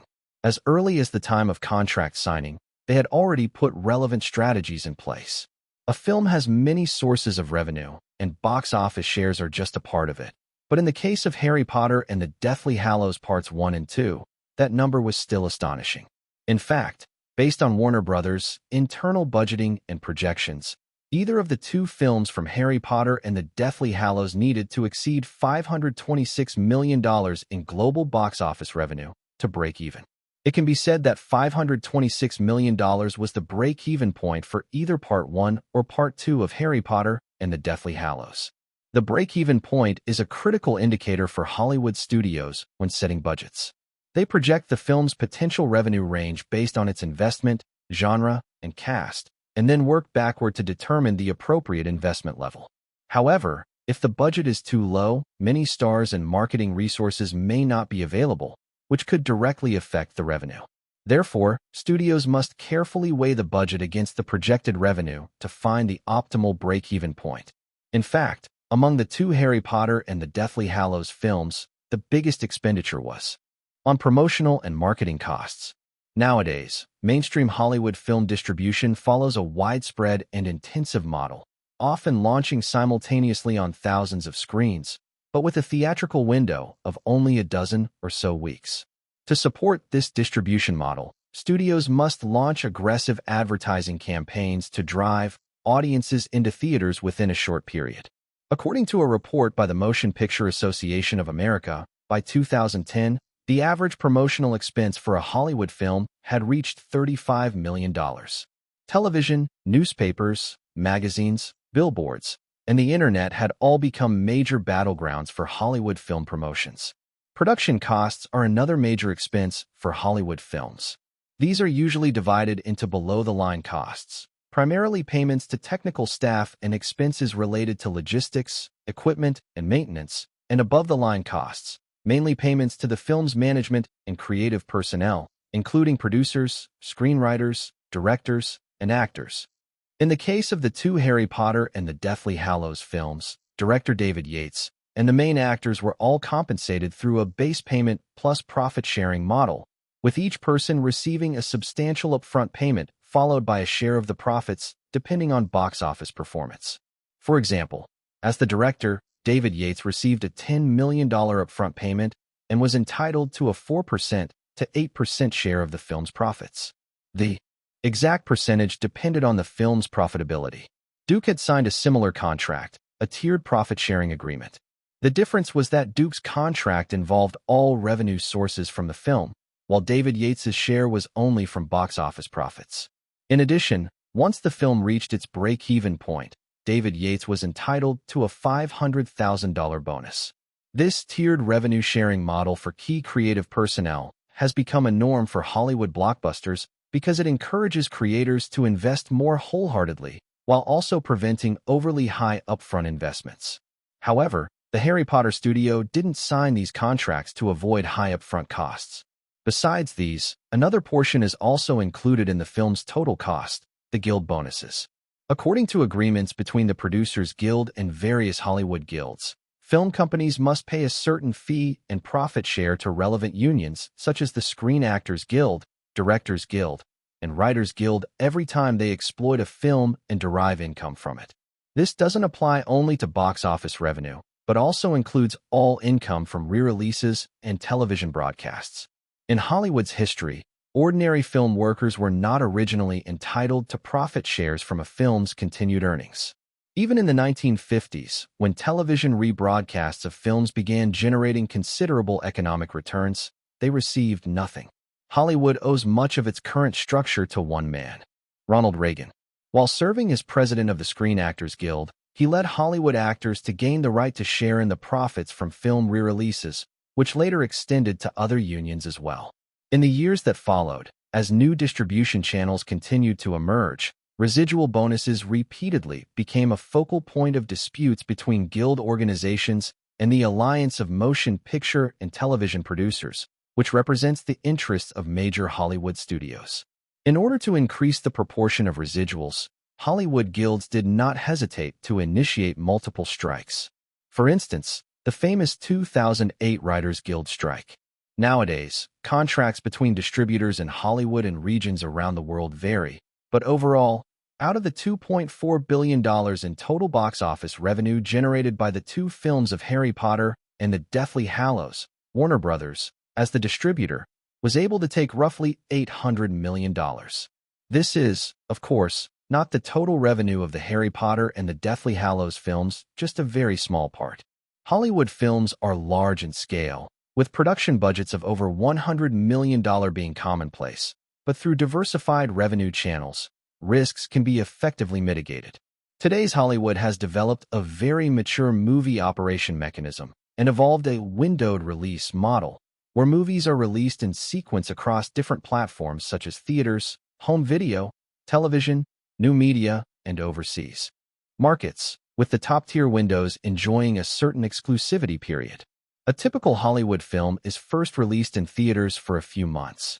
Although box office revenue is no longer the largest source of income for Hollywood films, it still plays a vital, even decisive role. The higher the box office, the greater the value of the film in subsequent windowed releases.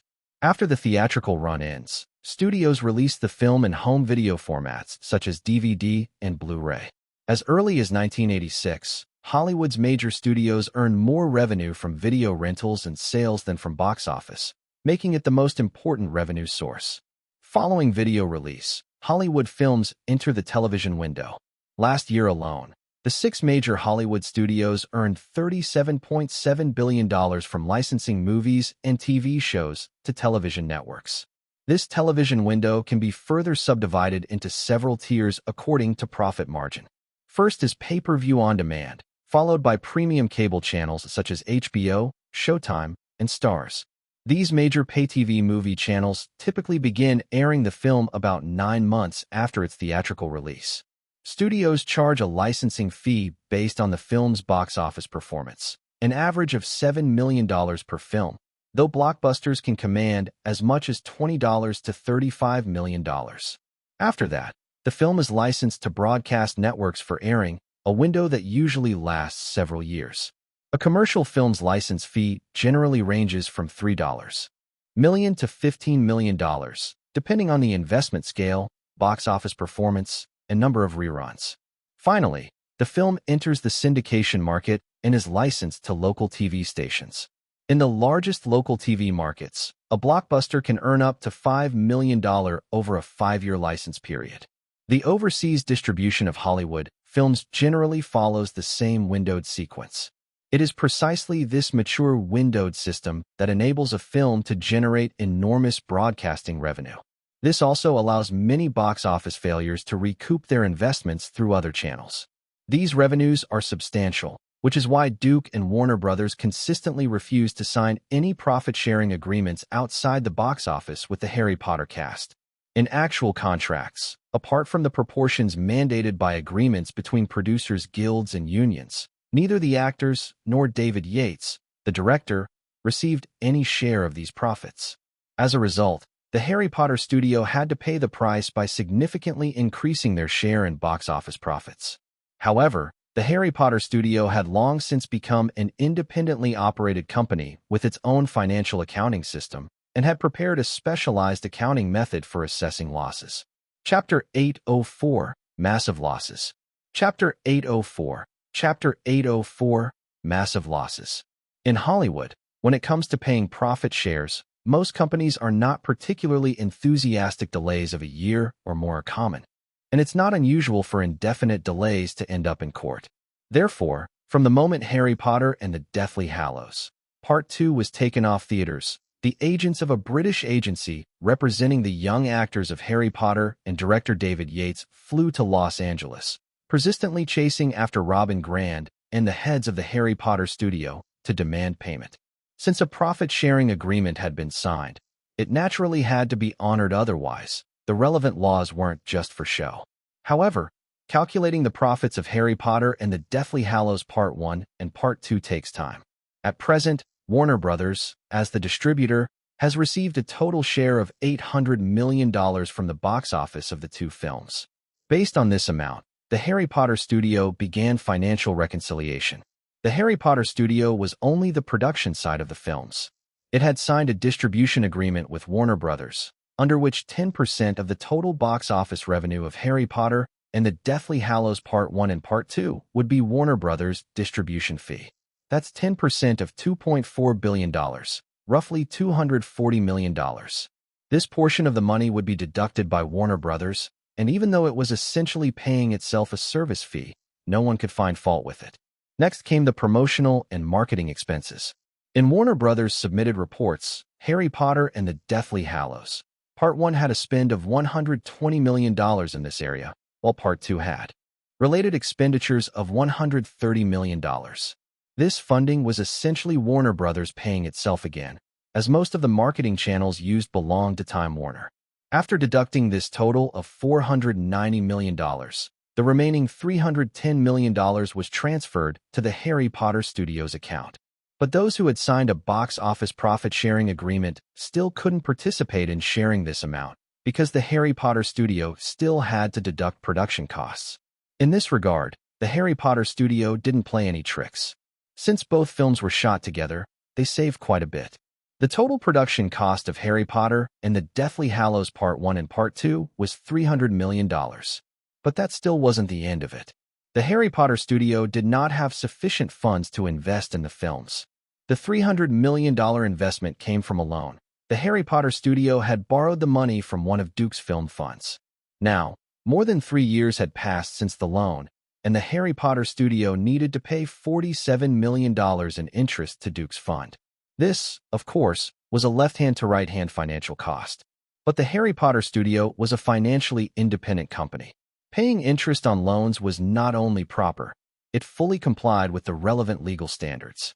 Thus, from an accounting standpoint, Harry Potter and the Deathly Hallows Part 1 and Part 2 were completely unprofitable at the box office. In this way, those who had signed net profit-sharing agreements with the film studio would receive nothing. Losses. Inside the Harry Potter studio, the British agent who heard Robin Grant's answer exploded in anger. How is that possible? How could this film possibly lose money? He planted both hands on the table, eyes burning as he stared at Robin Grant like a beast ready to devour him. Robin Grant ignored his aggressive attitude and pushed a thick financial audit report across the table. These are the relevant audit documents. Inside is the box office revenue from all regions and a detailed list of all expenses. If you don't believe it, you can hire professional lawyers and accountants to verify it. From a legal and financial perspective, the Harry Potter studio's actions were entirely lawful and reasonable. It was precisely because of this understanding that Robin Grant didn't care what the agent thought. Sorry, I have other work to attend to. Hearing this near-expulsion remark, the agent became even more furious. What you've done is outrageous.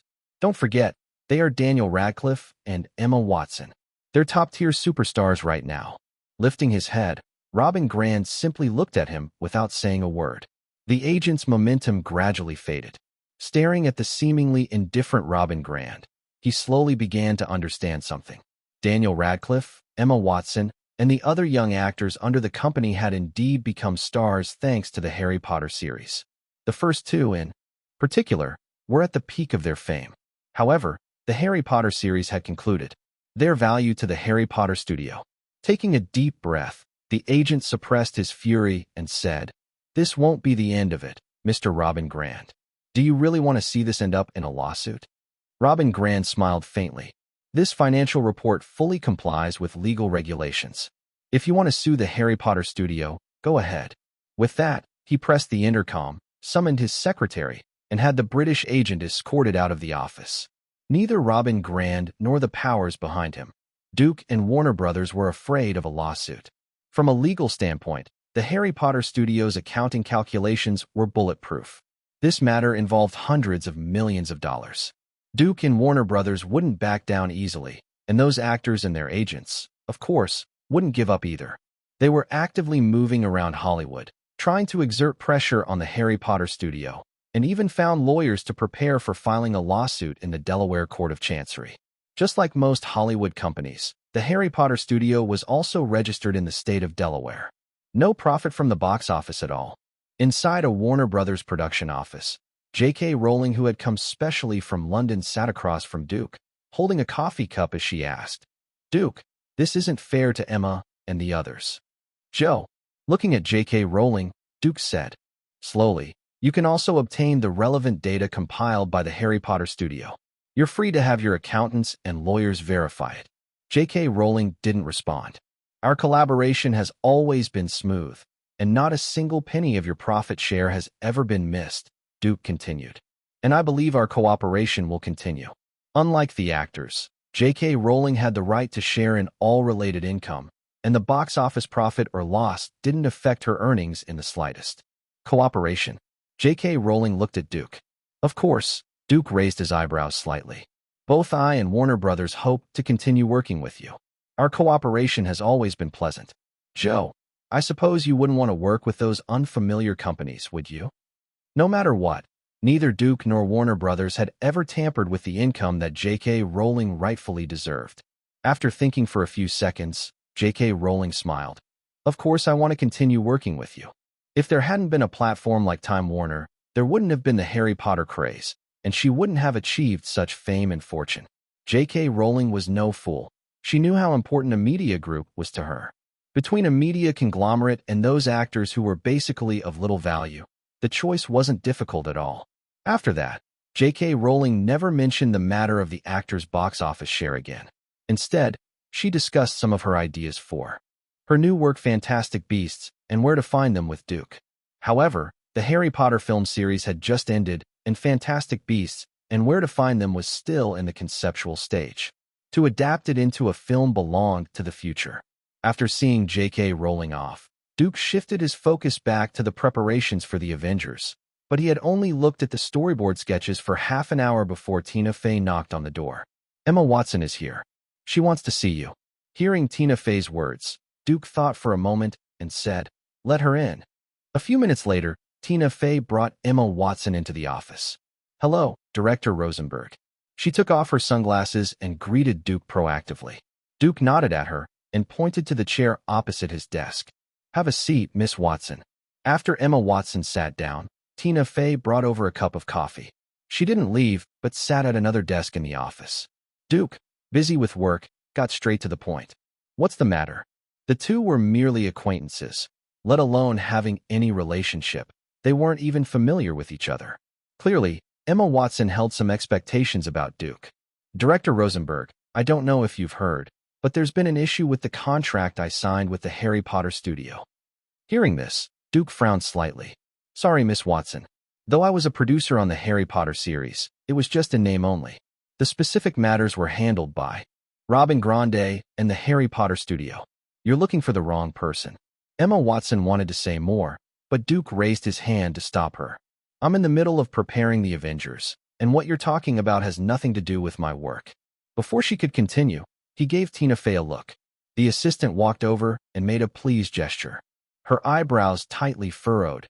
Emma Watson looked at Duke in confusion, as if she hadn't expected this outcome. Perhaps this actress had been too pampered by the Harry Potter crew and her agency. She was clearly a bit naive. But this kind of naivete was misdirected. Duke wouldn't be moved by just a few of her words. After Tina Fey showed her out, he threw the matter to the back of his mind and refocused on work related to the Avengers. Chapter 805, The Symbol of American Spirit. Chapter 805. Chapter 805, The Symbol of American Spirit. Although the script had long been completed, during the entire pre-production stage, Duke was still making some adjustments. After all, under his influence, the entire Marvel series had already undergone some changes, the most typical of which was Scarlett Johansson's Black Widow. Natasha Romanoff's role and her contribution to the Avengers organization had both been enhanced. Accordingly, in the finished version of the Avengers, her screen time would be among the most prominent. However, the runtime set by Duke was only about 130 minutes. With Scarlett's scenes being heavy, it naturally meant others' screen time would be reduced. Even as the director, Duke could reduce unnecessary disputes among the cast, but when it came to key issues related to personal interests, whether it was the actors themselves or their agents, they would undoubtedly strive for more. Using reasonable and legal means to fight for what one deserves, Duke, even as the director, had nothing to say against that. Robert Downey Jr. had once approached Duke privately and said, "I've got to open the movie, Duke. Shouldn't Tony kick things off?" Although he didn't say it outright, Robert Downey Jr.'s meaning was clear. He wanted Duke to revise the film's opening scene in the script. But Duke rejected it without hesitation. Still, he comforted Robert Downey Jr. "Iron Man will always be Iron Man. He'll still be flirting around and stirring up trouble here and there. That's not going to change. As long as the actors, like Robert Downey Jr., hinted at their intentions in ways Duke could accept, he didn't mind. Although he would never make changes because of it, he would at least show an open-minded attitude. In Duke's plan, Iron Man was naturally the most central character in the film. Captain America and Black Widow came next. Thor and Hulk were mainly used for combat scenes, while Hawkeye was basically a background character. Iron Man's scenes were easy to manage. Even if Duke wasn't skilled at writing comedic lines, there would be dedicated screenwriters to take care of that. How to highlight Captain America and Black Widow's importance to the Avengers within the existing script was something Duke had been thinking about. The character of Black Widow had already undergone significant changes compared to previous movies. Unlike the earlier Marvel series, Captain America had provided a detailed account of Black Widow's origin and background. Natasha Romanoff was born in 1928. After losing her parents in a fire, she was raised by a Soviet soldier. At the age of 2, she was selected by Soviet intelligence agencies. During World War II, she became part of the Black Widow program. a human modification project aimed at orphan girls with development potential. The chosen orphans would undergo combat training and genetic enhancement at secret bases, making them appear younger than their actual age. She used her identity as a ballet dancer to cover her true occupation. Under arrangements by the Soviet government, she even got married. Later, after her husband faked his death, a heartbroken Natasha had no choice but to return to the organization for further training. Eventually, she became the terrifying Black Widow. To a certain extent, Duke was quite biased, but his favoritism towards Scarlett Johansson's character was nothing unusual. In Duke's revisions, as a female superhero, the gender characteristics of Black Widow were greatly downplayed, although there would occasionally be scenes where she used her femininity to gain advantages at work. As a core member of the Avengers, her resolve and performance would overshadow her gender, making it hard for people to notice that she was the only female among the world's top male heroes. This, in some way, represented a standard value of gender equality. She was never someone's accessory or defined by roles like girlfriend. Even when she was rescued, it was always out of mutual support between teammates rather than being a narrative tool. Captain America could be said to be the central figure of Marvel's next phase.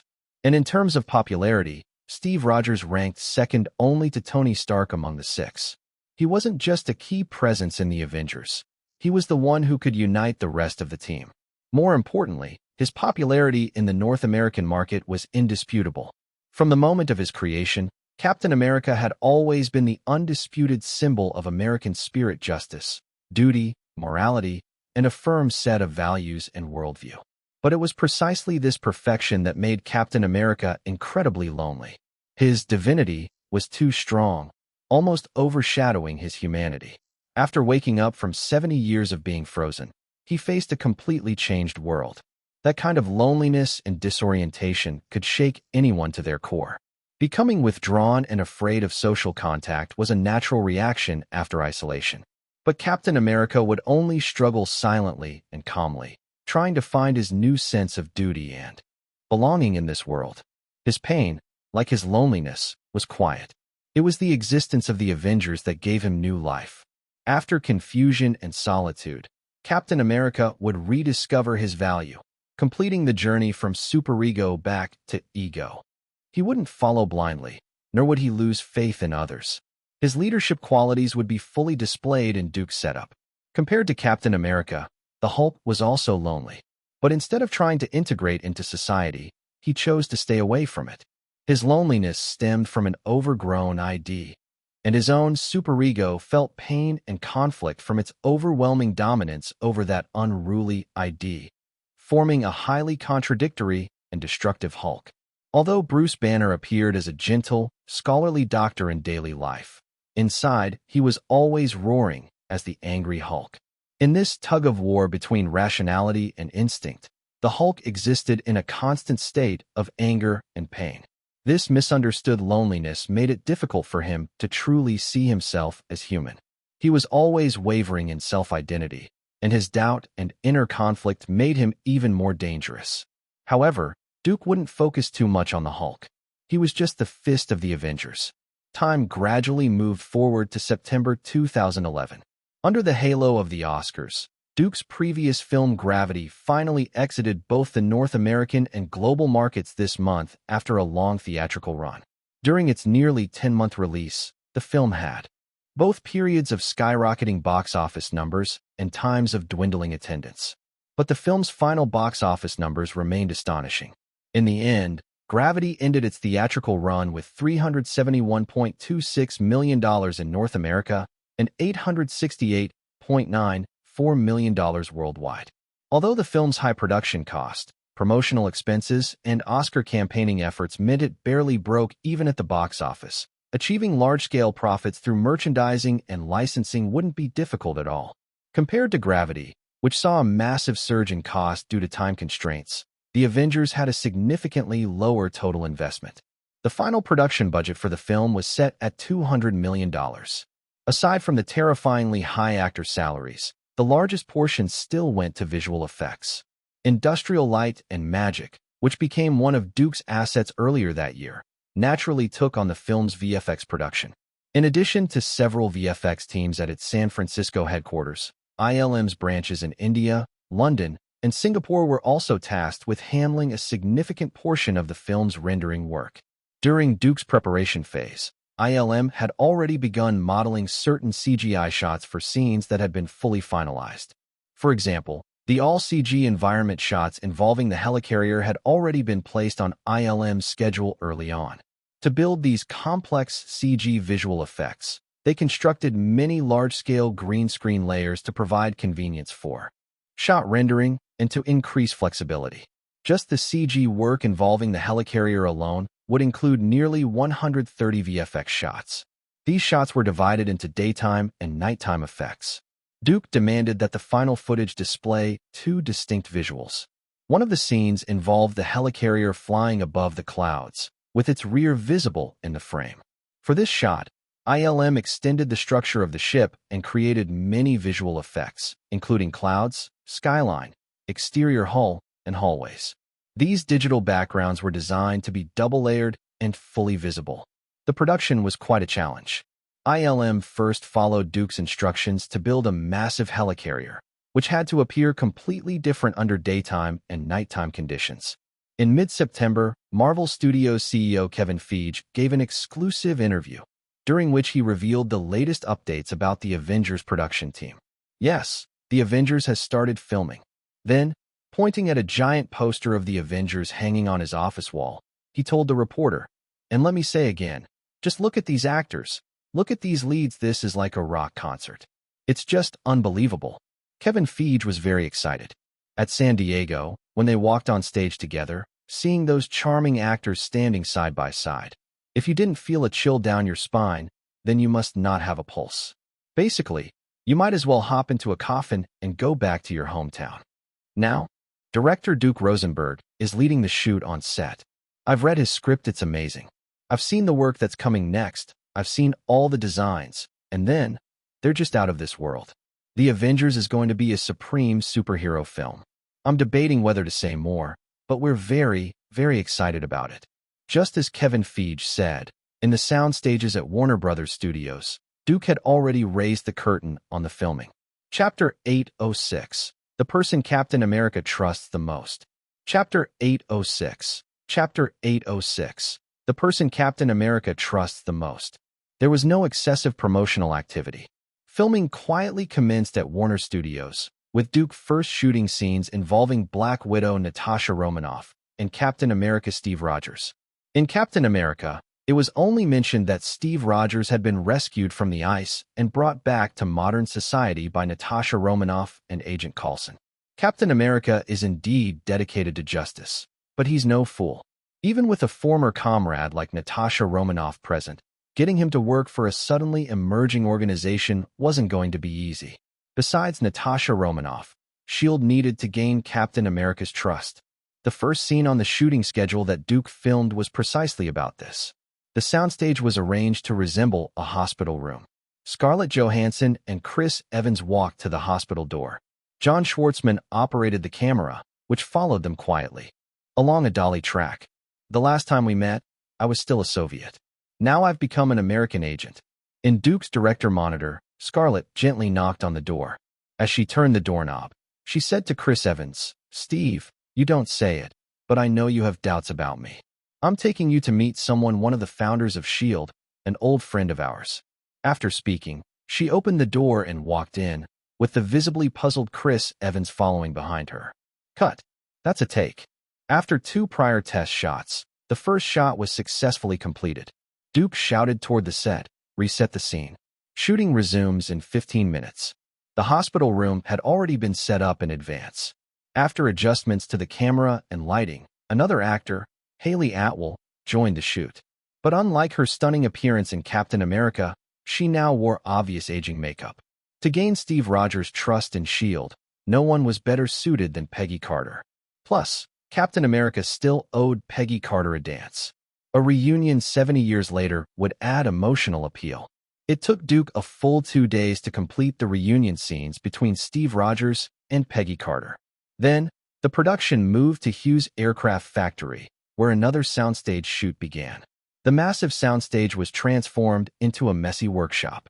Multiple cameras were cleverly placed throughout the space, recording every moment without interfering with one another. A Steadicam operator stood to one side, ready to catch close-up shots at any time. Filming wasn't continuous. The longest single take lasted only about 10 seconds. Dressed in a seductive outfit, Scarlett Johansson and her two stunt doubles rotated on set from time to time. Scarlett was only responsible for flaunting her looks and seductive body in front of the camera. All the difficult fight scenes were almost entirely performed by stunt doubles. Thanks to post-production montage techniques, these shots wouldn't present any problems.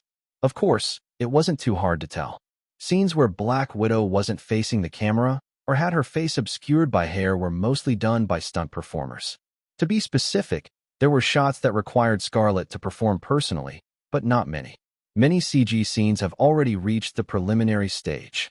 During a brief break in filming, Kevin Feige approached Duke to update him on the film's VFX progress.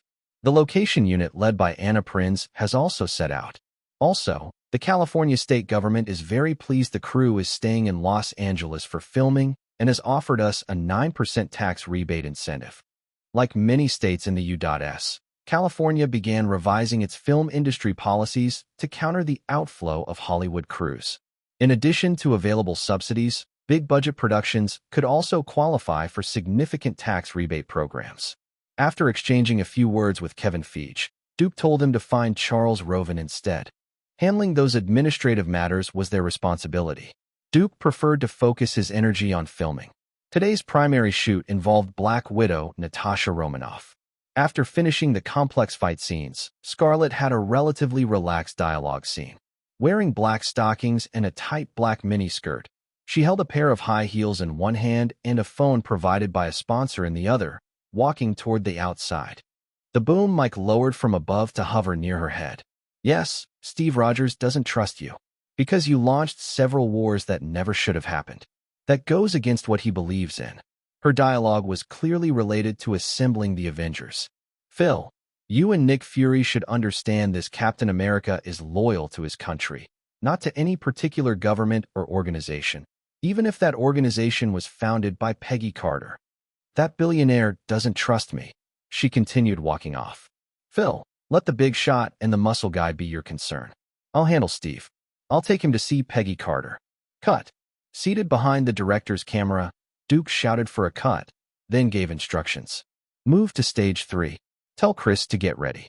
That's movie production for you. A set that took over 10 days to build was declared obsolete after less than 1 day of shooting. The filmmaking process is truly a money-burning affair.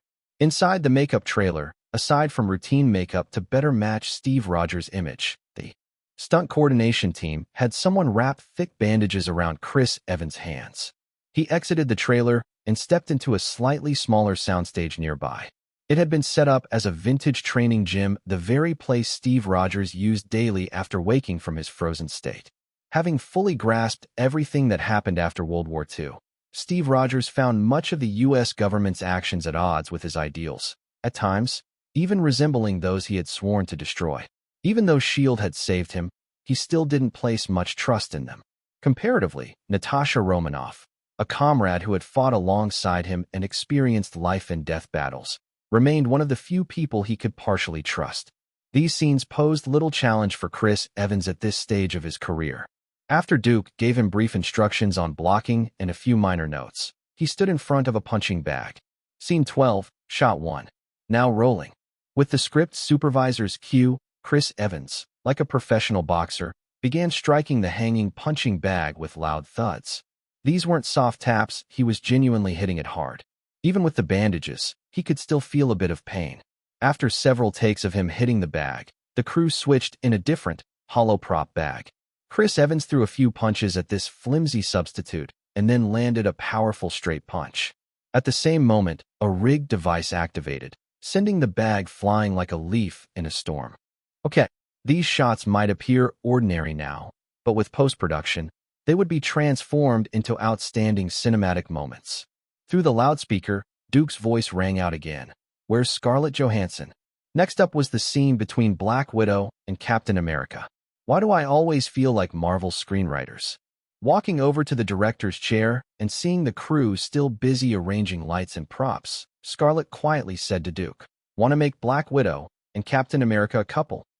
Because audiences like to watch interactions between superheroes, Duke replied without even lifting his head. Especially a man and a woman, two 90-year-old senior superheroes. But don't you think two 90-year-olds falling in love is kind of weird? Scarlett was clearly using the conversation to relax. Duke quoted Black Widow's line directly. "That's why love is just child's play." Steve Rogers and Natasha Romanoff share more of a comrade in arms, colleague, and life-and-death bond. It's a complex relationship. He looked at the crew's progress and said, "You should go get ready." Scarlett nodded and walked toward the camera. Once Duke gave the signal for the slate to call action, Chris Evans dragged a sandbag across the floor and hung it in midair, pounding it again with thudding punches. From the other side came a clear female voice. "Steve, are you having trouble sleeping again?" Chris Evans stopped his movement and looked toward the doorway. Scarlett Johansson was standing there. "Long time no see, Nat." Chris Evans resumed, punching the bag. "I've slept for 70 years. I've had enough sleep." "Then you should get out and see the world." Scarlett strolled in unhurriedly. "Find a girl, maybe that'll help." Glancing at Scarlett, Chris Evans stopped, unwrapped the bandages from his hands, and walked toward the other side. "When I went into the water, the world was still at war. But back then, we fought for justice. I woke up, and they told me we won, but all I see is how much we've lost. This country's made a lot of mistakes over the years." Scarlett stepped right in front of him, including some very recent ones. "You need me?" Chris Evans asked. "We need you to save the world." Scarlett handed over a file she was holding. "A very serious incident. This is Hydra's secret weapon," Chris Evans said after just a glance. "It's still around? Remember Howard Stark?" After Chris Evans nodded, Scarlett continued. "He pulled it from the ocean while looking for you. It's been stolen now. It should have never been brought up." Picking up his bag, Chris Evans headed for the door. Scarlett followed behind. "Steve, I'm taking you to meet someone tomorrow." Chris Evans stopped, thought for a moment, and said, "Come get me in the morning. Don't be late." "Okay." As Chris Evans walked out through the gym's iron door, Duke's voice came through the loudspeaker. "That takes good." Chapter 807. The most unreliable youth romance film. Chapter 807. Chapter 807. The most unreliable youth romance film. Was it your new boyfriend that Loki took away? Standing on a platform decorated to look like a ship deck, Chris Evans had his hands in his pockets, looking down at the green screen below, as if it were really an ocean. "I heard you two are pretty close." "Agent Barton." Scarlett walked over from behind and stood beside him. "Love is child's play. I owe him a favor." She turned and walked back as she spoke. "We should head inside. It'll be hard to breathe here soon." Chris Evans glanced around at the green screen below and followed behind her, asking, "Is this a submarine?" Cut. That's a wrap. With Duke's voice echoing, the scene between Scarlett Johansson and Chris Evans came to an end. Starting the next day, the crew returned to Warner Studios in Burbank to shoot scenes involving Thor. Compared to the more substantial roles of Black Widow and Captain America, Thor's screen time either took place during group scenes or combat sequences. As for Chris Hemsworth, who played Thor, the thing he did most often during filming was posing in front of a green screen. There was no doubt that all of Thor's ultimate moves had to be achieved through post-production CGI. Even the scene of Thor standing atop the Empire State Building releasing his ultimate power was filmed in front of a green screen. The set department had built a full-scale replica of the Empire State Building's spire in the studio. That said, standing at 6 feet 3 inches tall, with makeup and costume effects, Chris Hemsworth truly gave off a majestic, godlike aura in front of the camera. This kind of model-like filming wasn't very difficult. In just over 2 days, Duke had wrapped up all of Thor's solo scenes. Right after filming ended, before removing his makeup, Chris Hemsworth came over to Duke. "Do you have time this weekend, director?" Hearing the question, Duke thought for a moment about his schedule for the weekend, then gently shook his head. "I've accepted an invitation from a friend to attend a film premiere." But seeing Chris Hemsworth's face reminded him of Charlize Theron, who had invited him to the Snow White and the Huntsman premiere. "Sure enough," Chris Hemsworth said, "I was hoping to invite you to a premiere as well." "Your new movie?" Duke turned off the director's monitor and asked, "Snow White and the Huntsman?" "Yeah." Chris Hemsworth nodded. Duke gestured for Scarlett Johansson, who was walking over, to wait a moment, then said to Chris Hemsworth, "I've already accepted Charlize Theron's invitation." Upon hearing this, Chris Hemsworth scratched his head with a slightly sheepish smile and said, "I totally forgot about Sally. See you this weekend, director." See you this weekend." Duke waved goodbye. Originally scheduled for release next summer, Snow White and the Huntsman had finished production in July of this year. However, Universal Pictures lacked confidence in the film, fearing that the intense competition of next summer's box office would drown the movie in a sea of blockbusters. So, they deliberately moved the release up to October of this year, a relatively quiet period. What puzzled Duke was why Charlize Theron, given her current status, would still choose to play a villainous role like this. Once upon a time, Charlize Theron, despite her fame, didn't hold much real standing in Hollywood. The roles she played never demonstrated strong box office appeal. Hollywood is a pragmatic place. Even with her Oscar, her fashionable presence, and perceived sophistication, her position in the film industry remained awkward. She wasn't even considered an A-list actress. Her salary and the roles she took made that very clear. But now it's different. Charlize Theron was undoubtedly an A-list Hollywood star, though not quite on the level of someone like Julia Roberts, who symbolized an entire era. She had joined the $20 million club and no longer needed to take on such roles. "Why did you accept this role?" Inside the VIP lounge of the Premiere Theater, Charlize Theron explained to Duke, "The reason is simple. Universal Pictures offered me $20 million. Hearing that, Duke nodded in understanding. Charlize Theron was indeed a member of the 20 million club, but she couldn't command that amount for every film. The industry wasn't doing well, and stars were losing their pull. With audiences, there were very few productions in Hollywood still willing to offer a $20 million salary. Charlize Theron looked at Duke and said in a tone that suggested a reminder, "I think you're forgetting something. I'm about to turn 40. How many 40-year-old women can still be the lead in a commercial blockbuster? I have to plan for my future." "Sally." Duke sighed softly. "If there's anything you need help with, just ask." Unlike male Hollywood A-listers who only become more desirable with age, female stars cannot escape the laws of nature. Even someone like Julia Roberts, who represented an entire era, wasn't exempt. From a Hollywood reality standpoint, Charlize Theron may be shining now, but once she passes 40, her position will become delicate. Whether there will still be production companies willing to offer her such a high salary is truly uncertain. A female star who wants to appear glamorous in front of others always needs financial support. As Duke was speaking with Charlize Theron, the film's female lead, Kristen Stewart, walked into the VIP lounge. She glanced over at them, the sharpness in her eyes completely unhidden. Charlize Theron curled her lips into a cold smile and said to Duke, "Darling, you're forgetting one more thing. Who says Snow White has to be the main character in this movie?" Duke looked at young Kristen, then back at Charlize Theron, and couldn't help but shake his head slightly. Perhaps after another decade or more of experience in Hollywood, Kristen Stewart might be able to stand toe-to-toe with Charlize Theron. But as of now, whether it's her image or acting skills, what does she have to compete with Charlize Theron? Even without seeing the film, Duke could easily imagine that Kristen Stewart's Snow White would become a joke in front of Charlize Theron's Queen. Duke had also heard from Nancy Josephson that Charlize Theron was the top star of this production. She had laid out a series of conditions to Universal Pictures, including using some behind-the-scenes maneuvering to push out the original female lead, Lily Collins. Although Lily Collins' image and reputation weren't great either, replacing her with Kristen Stewart was undoubtedly an even bigger downgrade. The director of the film, Rupert Sanders, was directing a movie for the first time and had no means of standing up to Charlize Theron. What she did was simply a manifestation of a first-tier Hollywood star's influence. Of course, Universal Pictures itself also had concerns about Lily Collins.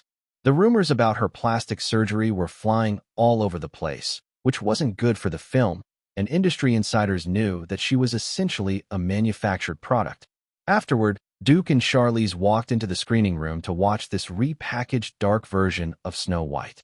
After watching just over half of the film, Duke confirmed his earlier thoughts. Horrendous wasn't enough to describe Kristen Stewart's scenes opposite Charlize Theron. He even felt like the production team must have had some grudge against Kristen Stewart. Otherwise, how could they be dumb enough to cast her as Snow White and Charlize as the queen jealous of her beauty? Watching this divine mess of a movie, Duke was utterly speechless.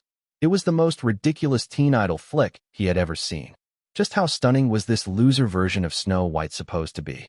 To put it simply, even Godzilla wouldn't have the temper to deal with her. She was like an upgraded version of Not Even Dogs Would Bother. Having Snow White crawl through dog holes and wallow in mud was understandable. It was a dark fairy tale after all. But when there was finally a warm, flowery scene, and the camera zoomed in for a close-up, her skin looked terrible.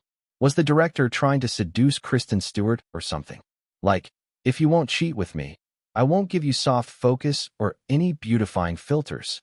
Especially the scene where Snow White dies from greed and lies on the table afterward. The director should have just given a nod to it. But no, he had to shoot an extreme close-up showing her forehead darkened and nostrils flaring wide. It was basically murder. And Chris Hemsworth could still bring himself to kiss her. Truly a real man. My brother abuses me 1,000 times, but I still love him like first love. From the producer to the director to the actors, every single one of them was a freak. That producer was truly something else. Aside from the three leads, no one knows where he found such an elite batch of weirdos for this film. Snow White as a child? Already unattractive. The Queen's bowl-cut brother? Also unattractive. The sunken-cheeked, pancake-faced prince? Again, unattractive. Even the extras looked like a pack of grimy, snarling, dirty messes. When Duke saw a group of older women with twisted Medusa-like hair claiming they scarred their faces to avoid the Queen's jealousy, he just wanted to yell, "Could you have a little shame, please? Do you really need to be this confident? You're totally safe, seriously." In his wild guesswork, Duke figured that Charlize probably laughed maniacally inside every day during filming. A bunch of short, ugly, broke peasants. And you dare to compete with me in beauty? Just wait till the film releases, you're going to get roasted to death. Then there was the aura problem. Both Charlize and Kristen had coronation scenes. But how could Kristen possibly outshine red carpet queen and Oscar winner Charlize? Who was the real lead here? That was the question. This film amplified every single one of Kristen Stewart's flaws to the max. And Duke had also guessed a possibility. With Charlize Theron's current status in Hollywood, bullying this crew was a walk in the park. She wouldn't even have to try hard to make Kristen suffer on set. Working with the producers to give Kristen a hard time during filming wasn't difficult at all. After watching Snow White and the Huntsman, how many people would actually believe Charlize Theron was meant to make the female lead look good? It was clearly the opposite. Chapter 808, The Insane Product Placements. Chapter 808.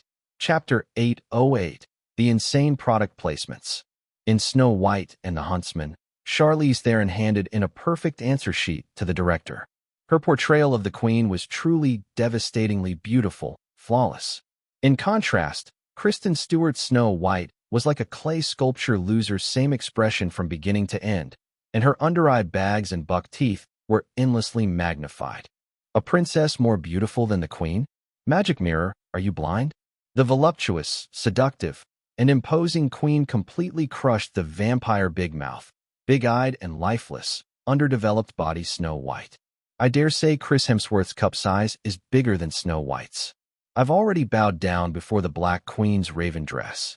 Back to work. Duke also kept an eye on the reviews for Snow White and the Huntsman. These made for the perfect, humorous material to lighten up the stress from intense work. Although filming had gone on for many days, outside of work interactions, Duke had very little private contact with the actors. They were from completely different circles. If there was no need, the actors wouldn't bother him either. As one of the real bosses of the film, Duke wasn't foolish enough to get chummy with those working for him. Just like Black Widow, most of the action scenes for other actors were done by stunt doubles. For this, the crew prepared 3 stunt actors for each main actor. As long as it wasn't a close-up, it was hard to see any difference between them and the real actors. With post-production touch-ups, it was practically the real Avengers. Actors like Robert Downey Jr. mostly just had to show their face in front of the camera. While Duke continued filming, Marvel Studios and Warner Brothers didn't slack off in promoting the Avengers. Recently, they even used some unconventional methods to grab attention. Late October, a piece of news went viral online and was sensationalized by the media. The Avengers script had been leaked. If a movie script leaks before it hits theaters, how serious could the consequences be? Hard to imagine. Under the careful planning of Marvel Studios and Warner Brothers, the Avengers script was exposed and publicly auctioned online. This easily drew public attention back to the Avengers. The event originated from an email in which the sender claimed to possess a 129-page Avengers movie script, each page printed with the respective actor's name. After being asked for proof to verify his claims, the sender released 2 photos. The actor who lost the script was then revealed, S.H.I.E.L.D. director Samuel L. Jackson. This section was written on May 8th of this year, and the signature of Duke Rosenberg on the paper confirmed its authenticity. The media and fans buzzed with discussion. Many spectators were eagerly waiting for the email sender to reveal more of the script, not just 2 pages, hoping to see Duke Rosenberg and Warner Brothers, who had been riding high, take a major fall. However, the whole incident was just a publicity stunt. Would Marvel Studios and Warner Brothers really shoot themselves in the foot? Our latest report. The author of the leaked Avengers script email says the script is the only copy, and he won't make duplicates. So far, no one has bid on it. Whether Samuel L. Jackson will face trouble remains unknown. Up to now, Warner Brothers and Marvel Studios have yet to respond. After a week of stirring up headlines online and in the media, the Avengers script leak gradually cooled off like any other piece of news. That leaked script was never sold. At this moment, Duke's crew responded, once again bringing attention back to the Avengers. During a routine press conference on set, Duke announced that Samuel L. Jackson had bought back the leaked script at his own expense. He would be halting filming and calling the writers together to rewrite the leaked parts of the script. "How will you prevent another leak?" a reporter asked. "To prevent further incidents involving the Avengers script," Duke said, "starting last week, all scripts are delivered by security personnel and no longer sent via email." This was all part of the stunt. Duke dropped another bombshell. "I've ordered the actors to burn the script immediately after reading." After the press conference, the media's focus on the Avengers didn't die down. Instead, they latched onto a new curious question. How would the actors memorize their lines? As a result, countless reporters and paparazzi swarmed Warner Studios. Anyone involved in the Avengers crew became a target. Even janitors weren't spared. Naturally, the Avengers actors stepped forward at the right time to answer the public's questions. Tom Hiddleston, who plays Loki, told a BBC reporter, "We have to burn the day's script after reading it. It's really fun. We're not allowed to take it home." Robert Downey Jr. also mentioned the so-called heightened security during filming. "Everything at Marvel has a very complete safeguarding system. I've signed a new NDA with them." Chris Hemsworth, who plays Thor, told Vanity Fair in an interview, after signing the new NDA, Marvel no longer sends scripts via email. Instead, they have 2 security guards personally deliver them to the actors. The hype didn't stop there. Later, some media outlets revealed that Samuel L. Jackson's script wasn't lost on set, but was stolen from his apartment in Burbank. Various related reports kept popping up, keeping the public's attention locked on the Avengers. The key to marketing is differentiation. Whether it's the product, packaging, distribution, positioning, or branding, standing out from competitors is what ensures success in the market. Looking at many products that rose to fame, they either created a new category or did something different from their rivals. In today's world with numerous media platforms, creative marketing is what draws attention. It wasn't just Marvel Studios and Warner Brothers. The film's advertising sponsors also assisted in promoting the Avengers. Just like Duke's other films, the Avengers featured a ton of product placements. From cars to all kinds of things, from banks to insurance companies, all kinds of brands made appearances. In a studio set built at Warner Brothers, the street where the final battle takes place, logos and brand names were plastered everywhere. Starting from the standalone Iron Man, Tony Stark has always been the most popular, rich, and handsome character among fans. Naturally, the car he drives became a hot target for sponsors. There's also a scene in the script where Iron Man returns to Stark Tower and puts on a pair of bracelets at his private bar. In the movie, these bracelets are set up as the remote activation device for the Iron Man Mark 7 armor, but in fact, they are a meticulously designed product placement. Kolentat is a well-known Japanese magnetic health brand, and the pair of bracelets Iron Man wears in the Avengers is a series specially designed by the brand for the film, retailing at $199. This brand placement will even get a close-up shot in the film.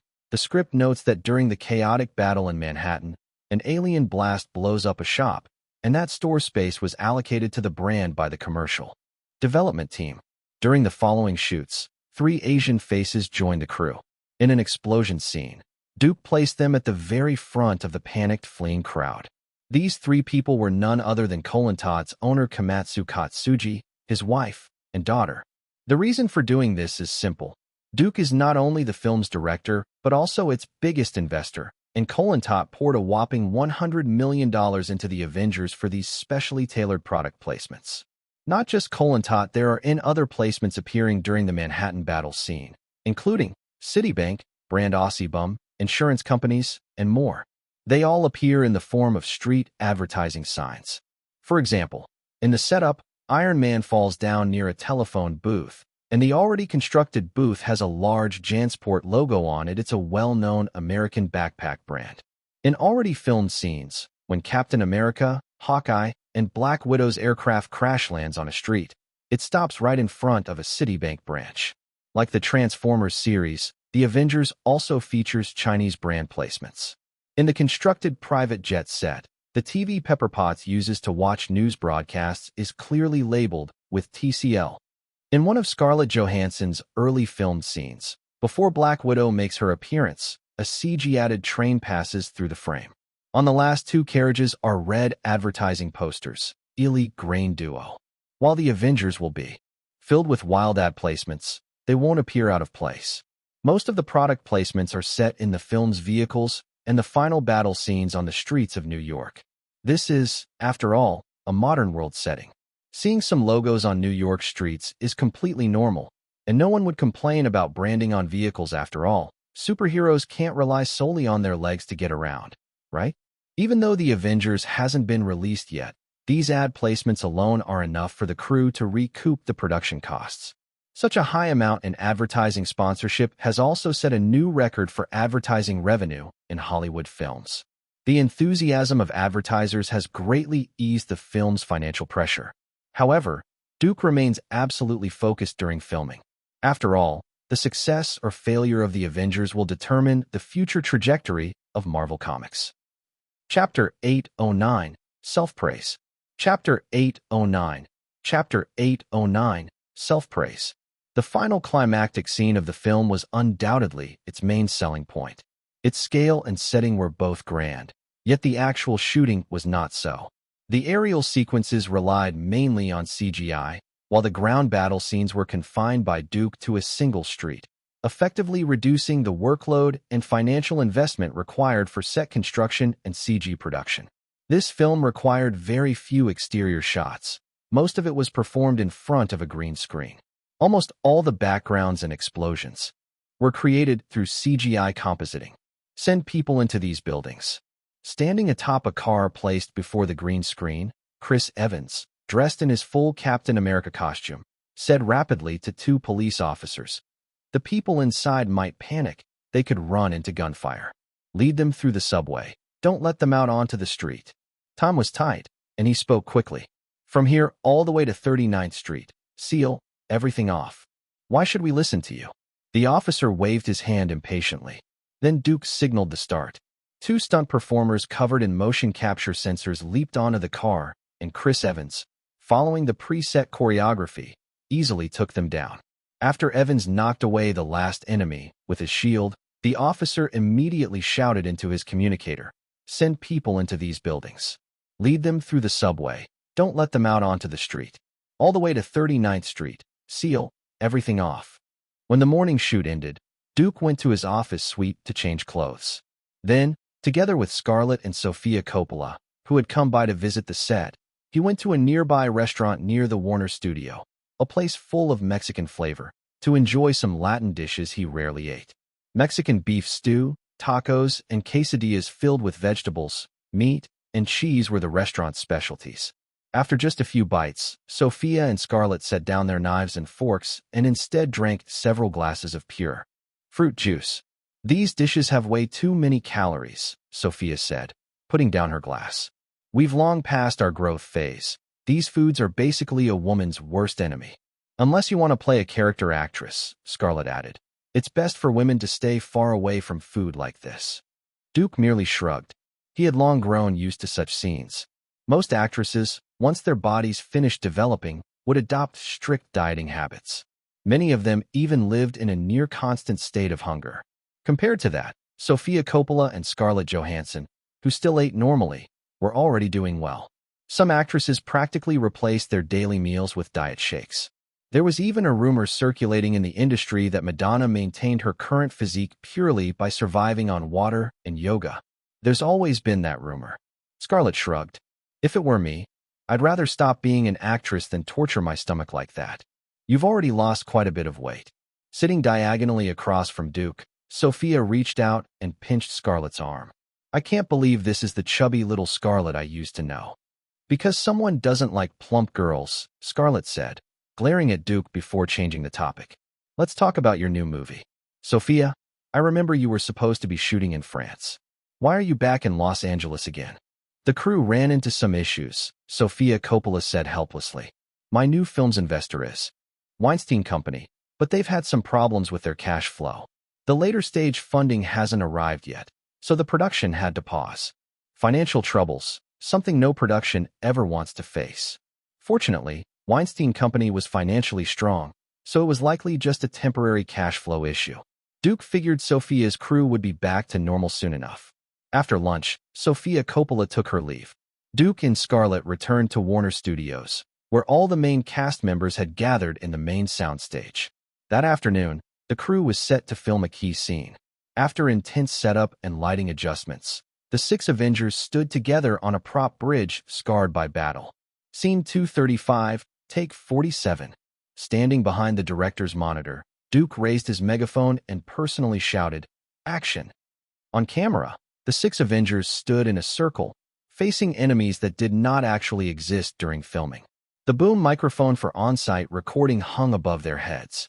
Cap, covered in motion capture sensors, Robert Downey Jr. was the first to speak. Give the order.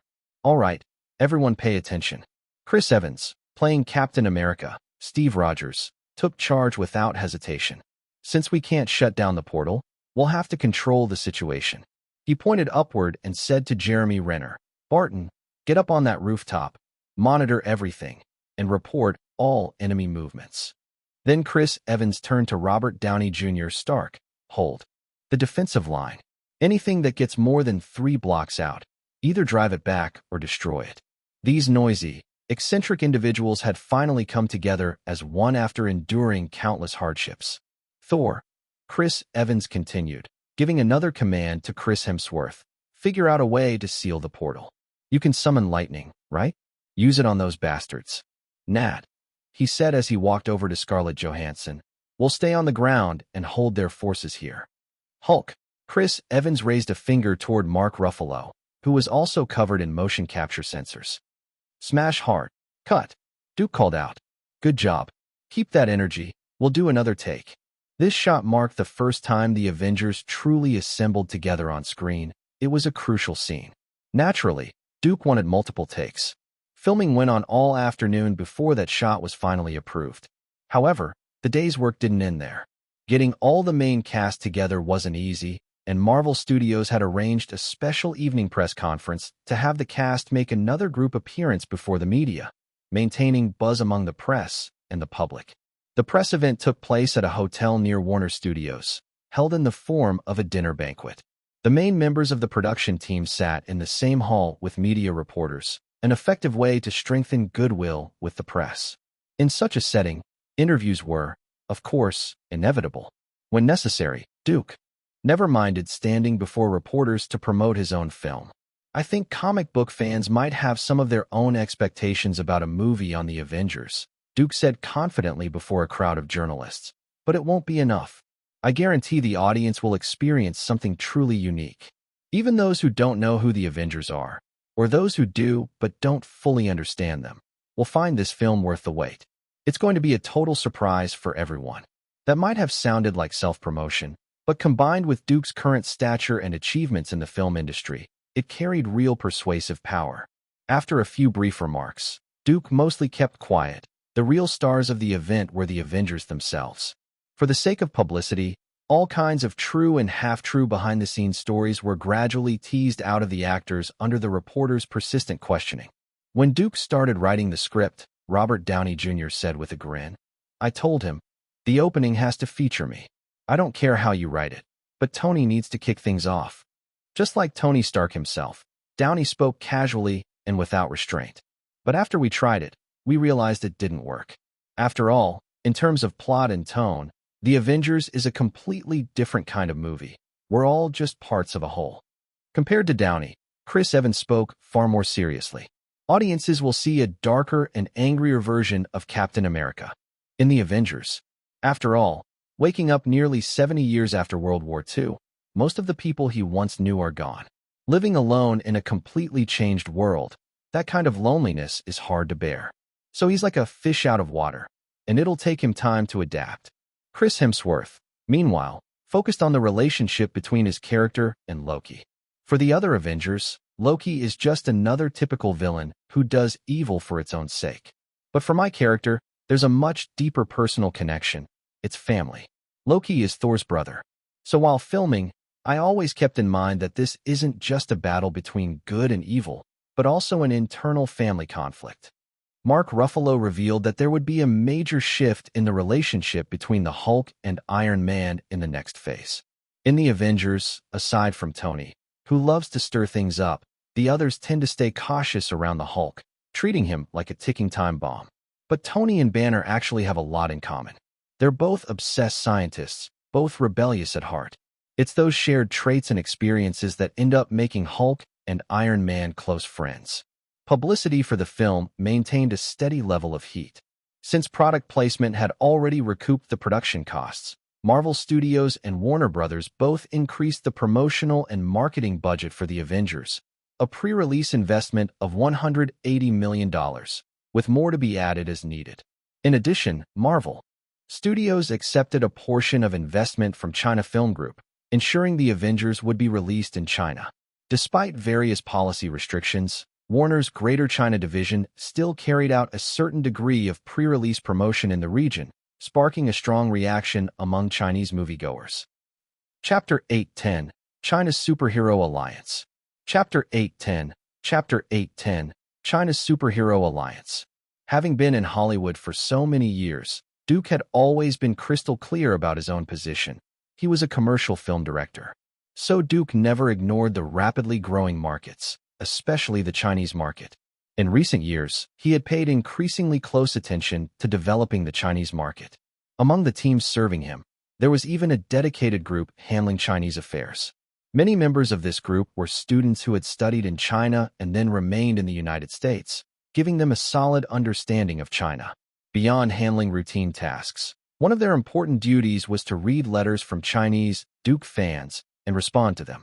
A few selected letters would periodically be sent to Tina Fey, who would review them and reply on Duke's behalf. Occasionally, Duke would personally read a few letters and even write responses, though this happened only a handful of times a year. Those widely circulated handwritten replies in China were almost all from Tina Fey. Since the inception of The Avengers, Duke's Chinese affairs team had received thousands of letters from Chinese fans. One letter, after Tina Fey read it, was specifically forwarded to Duke. For years, Tina Fey had been diligently learning Chinese to meet Duke's and the market's needs. While she was far from an expert on China, she had a certain understanding of Chinese culture. This is a script written specifically for you by Chinese fans. During a weekend break, Duke sat in the garden having afternoon tea with Scarlett. Tina Fey placed a thick folder in front of him. It's a story about China's Avengers. China's Avengers? Scarlett, curious, opened the folder, but it was all in Chinese characters. She couldn't read it, so she handed it to Duke. I heard Kevin Feige say that Marvel is creating China-oriented superheroes, but I never heard there was a Chinese Avengers. If Tina Fey had brought it directly to him, it must have some value, or at least be interesting. Duke was certain of that, so he opened the folder and started reading. After only a few lines, he nearly spit out the tea he had just sipped. Strictly speaking, It wasn't really a script. At most, it was a story outline. The Chinese Duke fan mentioned in the letter that upon hearing Duke was starting to shoot the Avengers, they thought of the heroes in their own country and wrote this letter, hoping Duke would one day produce a film about Chinese superheroes. Although it was just the fantasy of an ordinary movie fan, Duke read it carefully. To be precise, it had some feasibility, but realizing it would be very difficult. China's Avengers, Characters and Basic Story Outline. This was the title written by the fan. Duke glanced at it briefly and moved on to the main text. A grandfather, head of an orphanage, adopts 7 children abandoned for various congenital defects. The eldest suffers from congenital muscle weakness. The second is born blind and deaf. The third has primary brittle bone disease. The fourth is extremely sensitive to temperature changes, intolerant of heat and cold. The fifth cannot eat or drink normally. The sixth is physically deformed and has impaired mobility. The seventh has autism. The grandfather's true identity is a former scientist from a mysterious, relevant department. He has devoted his life to developing a drug that can correct human genetic defects, but later chose to live in seclusion, fearing the department might misuse his research. The orphanage was planted full of gourds. Besides their ornamental value, the grandfather believed the key ingredients of his drug could be extracted from the plants. As the 7 children grew, the grandfather's research neared success. An accident occurs. The impulsive third child secretly takes the experimental drug. Not only is his illness cured, but he gains superpowers. The others, tempted, also take the drug. In fact, the drug doesn't simply cure their defects. It strengthens them beyond normal human limits. The eldest gains immense strength and a body capable of stretching freely. The second becomes clairvoyant and clairaudient. The third gains steel-like bones and muscles. The fourth's body becomes impervious to extreme temperatures and can generate unlimited heat to release flames. The fifth can instantly absorb and store large quantities of liquids and expel them at will. The sixth regains a normal appearance, gains invisibility, and can move at high speed. Only the seventh seems unaffected, showing no physical changes. The children begin using their powers to become superheroes in the city. The relevant department, codenamed Pangolin, sends agents to investigate the missing genius scientist, the grandfather of the gourd children. The superhero activities of the gourd children attract attention. Besides the relevant department, the terrorist organization Scorpion and Serpent Brotherhood, led by King Scorpion and Queen Serpent, also seeks the gourd children's secrets. The Pangolin agents try to approach the gourd children and invite them and the grandfather back to the department. Meanwhile, the terrorists hide in the shadows, attempting to seize the grandfather's miraculous drug. The grandfather is captured by the terrorists. To rescue him, the 6 superpowered brothers engage in repeated battles. Despite each displaying their powers, they fall into the enemy's traps one by one. The always silent 7th child, however, possesses the strongest ability, the legendary Tesla power. He can create objects with his mind, including the phantom weapon, I'll call you. Do you dare respond, treasure gourd? Yet due to the instability of his power, his mind is corrupted, causing him to fight against his own brothers. Taking advantage of the chaos, the terrorists captured all the brothers and brought them back to their base, planning to dissect them and extract the serum that could grant humans superpowers. The Pangolin agent secretly infiltrated the base and freed the imprisoned grandfather.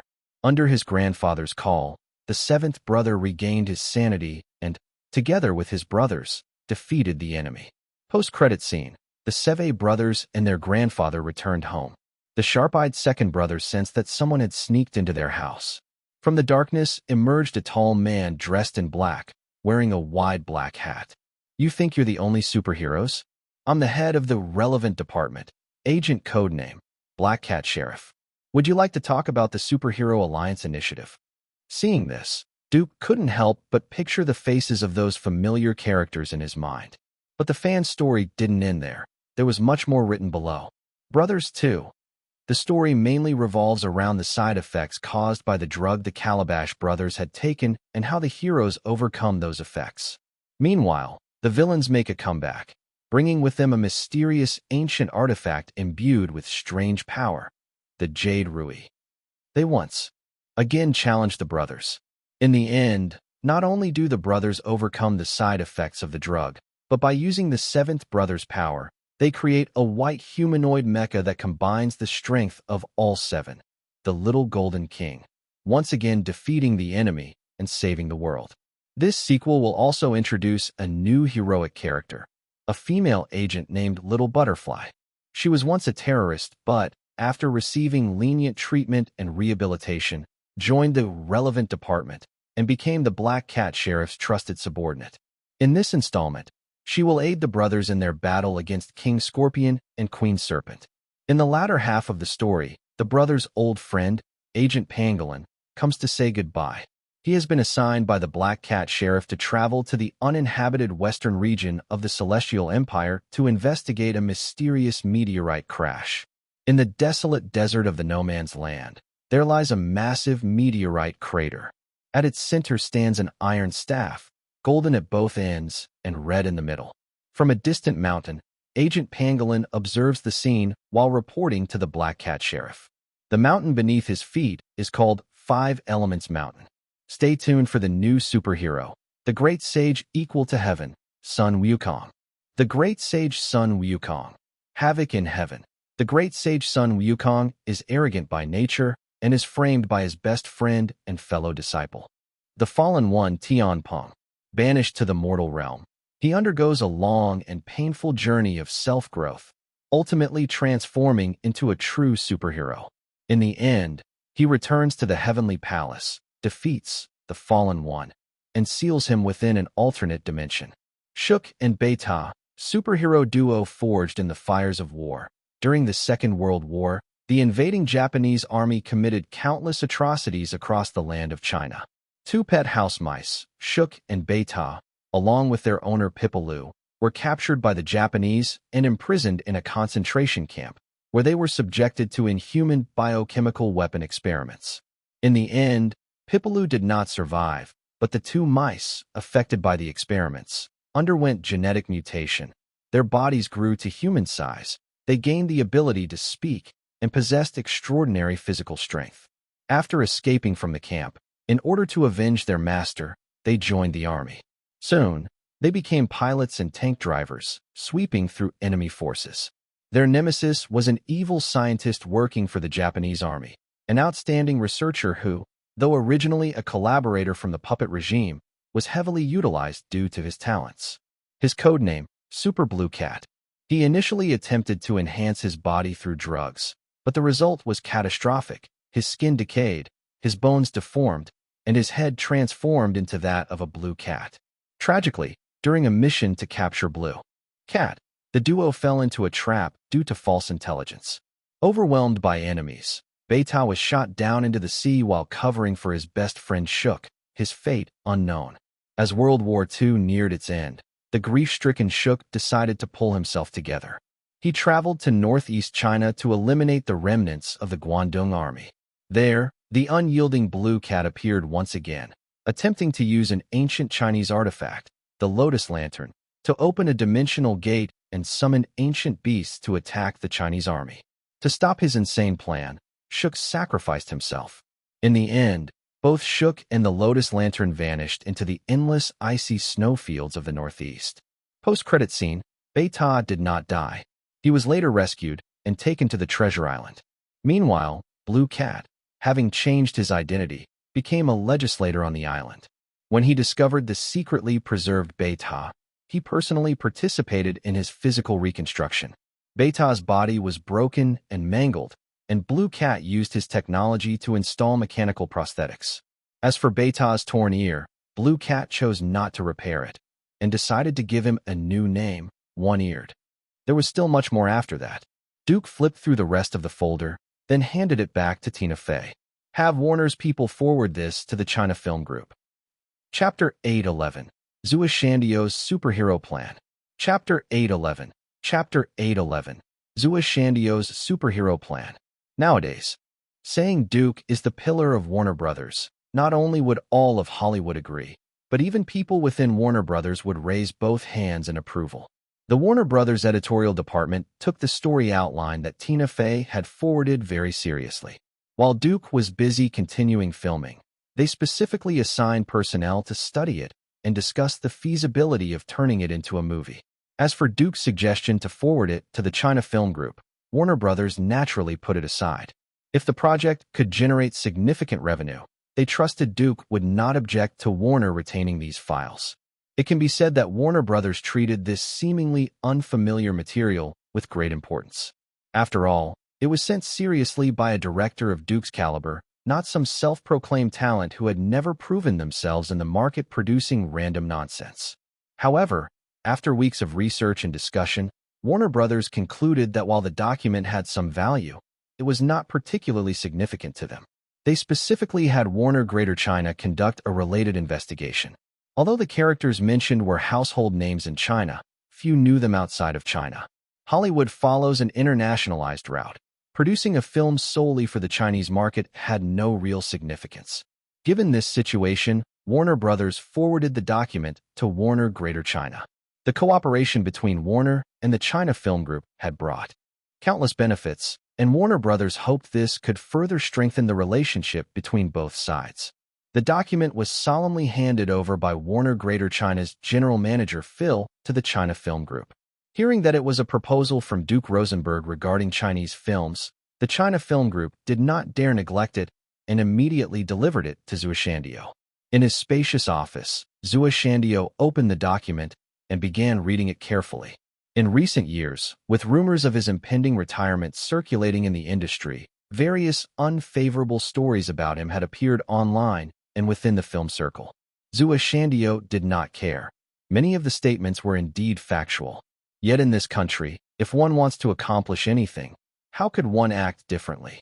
He had devoted his entire life to Chinese cinema and had vigorously promoted reforms in the industry, believing himself to be worthy of the Chinese film industry.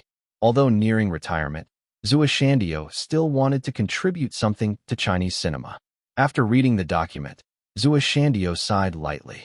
The characters were well known in China, and with proper adaptation, the audience would certainly be abundant. Truly gathering all these characters together could attract a huge audience and might even create a blockbuster-level success for Chinese superheroes. However, as someone who understood the industry thoroughly, Zhuo Shandiao knew that filming a Chinese superhero movie was not realistic.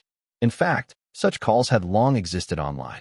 Chinese superheroes were neither fewer nor weaker than American ones and had a wide grassroots following.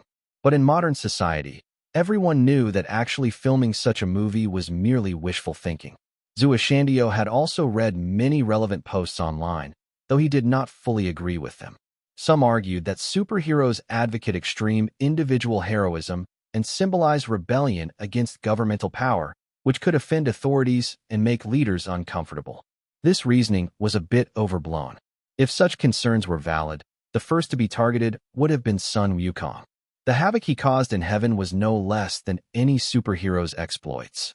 Others claimed that Chinese films were all knockoffs, lacking imagination or technical ability to produce a blockbuster. Zhuo Shandiao considered this reasoning invalid as well. If technical skill is insufficient, one can spend money to hire a Hollywood team. He had worked extensively with Duke Rosenberg and the best special effects companies in Hollywood, including Industrial Light and Magic, and knew they were all profit-driven. As long as the money was there, they did not care where the business came from. Some even invoked the idea of mainstream themes, but to Zhuo Shandiao, that was also not a sufficient argument. Mainstream themes do not contradict science fiction or superheroes. In fact, American superhero films are essentially mainstream films of the US. They carry both realistic and positive meanings. Sci-fi and superheroes are just forms. Any theme can be incorporated, and the two do not exclude each other. Despite rejecting these arguments internally, Zhuo Shandiao knew very clearly that such projects had little significance for Chinese cinema at the current stage. He pressed the intercom and instructed his secretary to temporarily archive these materials. After the secretary left, Zhuo Shandiao lightly tapped the desk. As a veteran of Chinese cinema, claiming he did not want to see Chinese films soar and dominate globally like Hollywood films would be false. He even began to mentally add cinematic elements based on the documents he had just read, to turn this into a film closely connected with modern society. It would be necessary to design a superhero consistent with mainstream values and positivity. For example, someone living in a well-regarded family in Beijing, embodying the qualities of a four-halves, young person, loving the city, supporting the government, with a story about defeating terrorist monsters and saving Beijing. To align with current circumstances, this superhero would also embody virtues like integrity, tolerance, patriotism, and innovation. Yet even thinking this far, Zhou Shandio shook his head and let out a long sigh. It just can't be filmed. With superheroes and terrorist monsters, there must be fights. With fights, they must be spectacular, otherwise, the audience would not be satisfied. Once the fights reach a spectacular scale, a series of corresponding problems arise.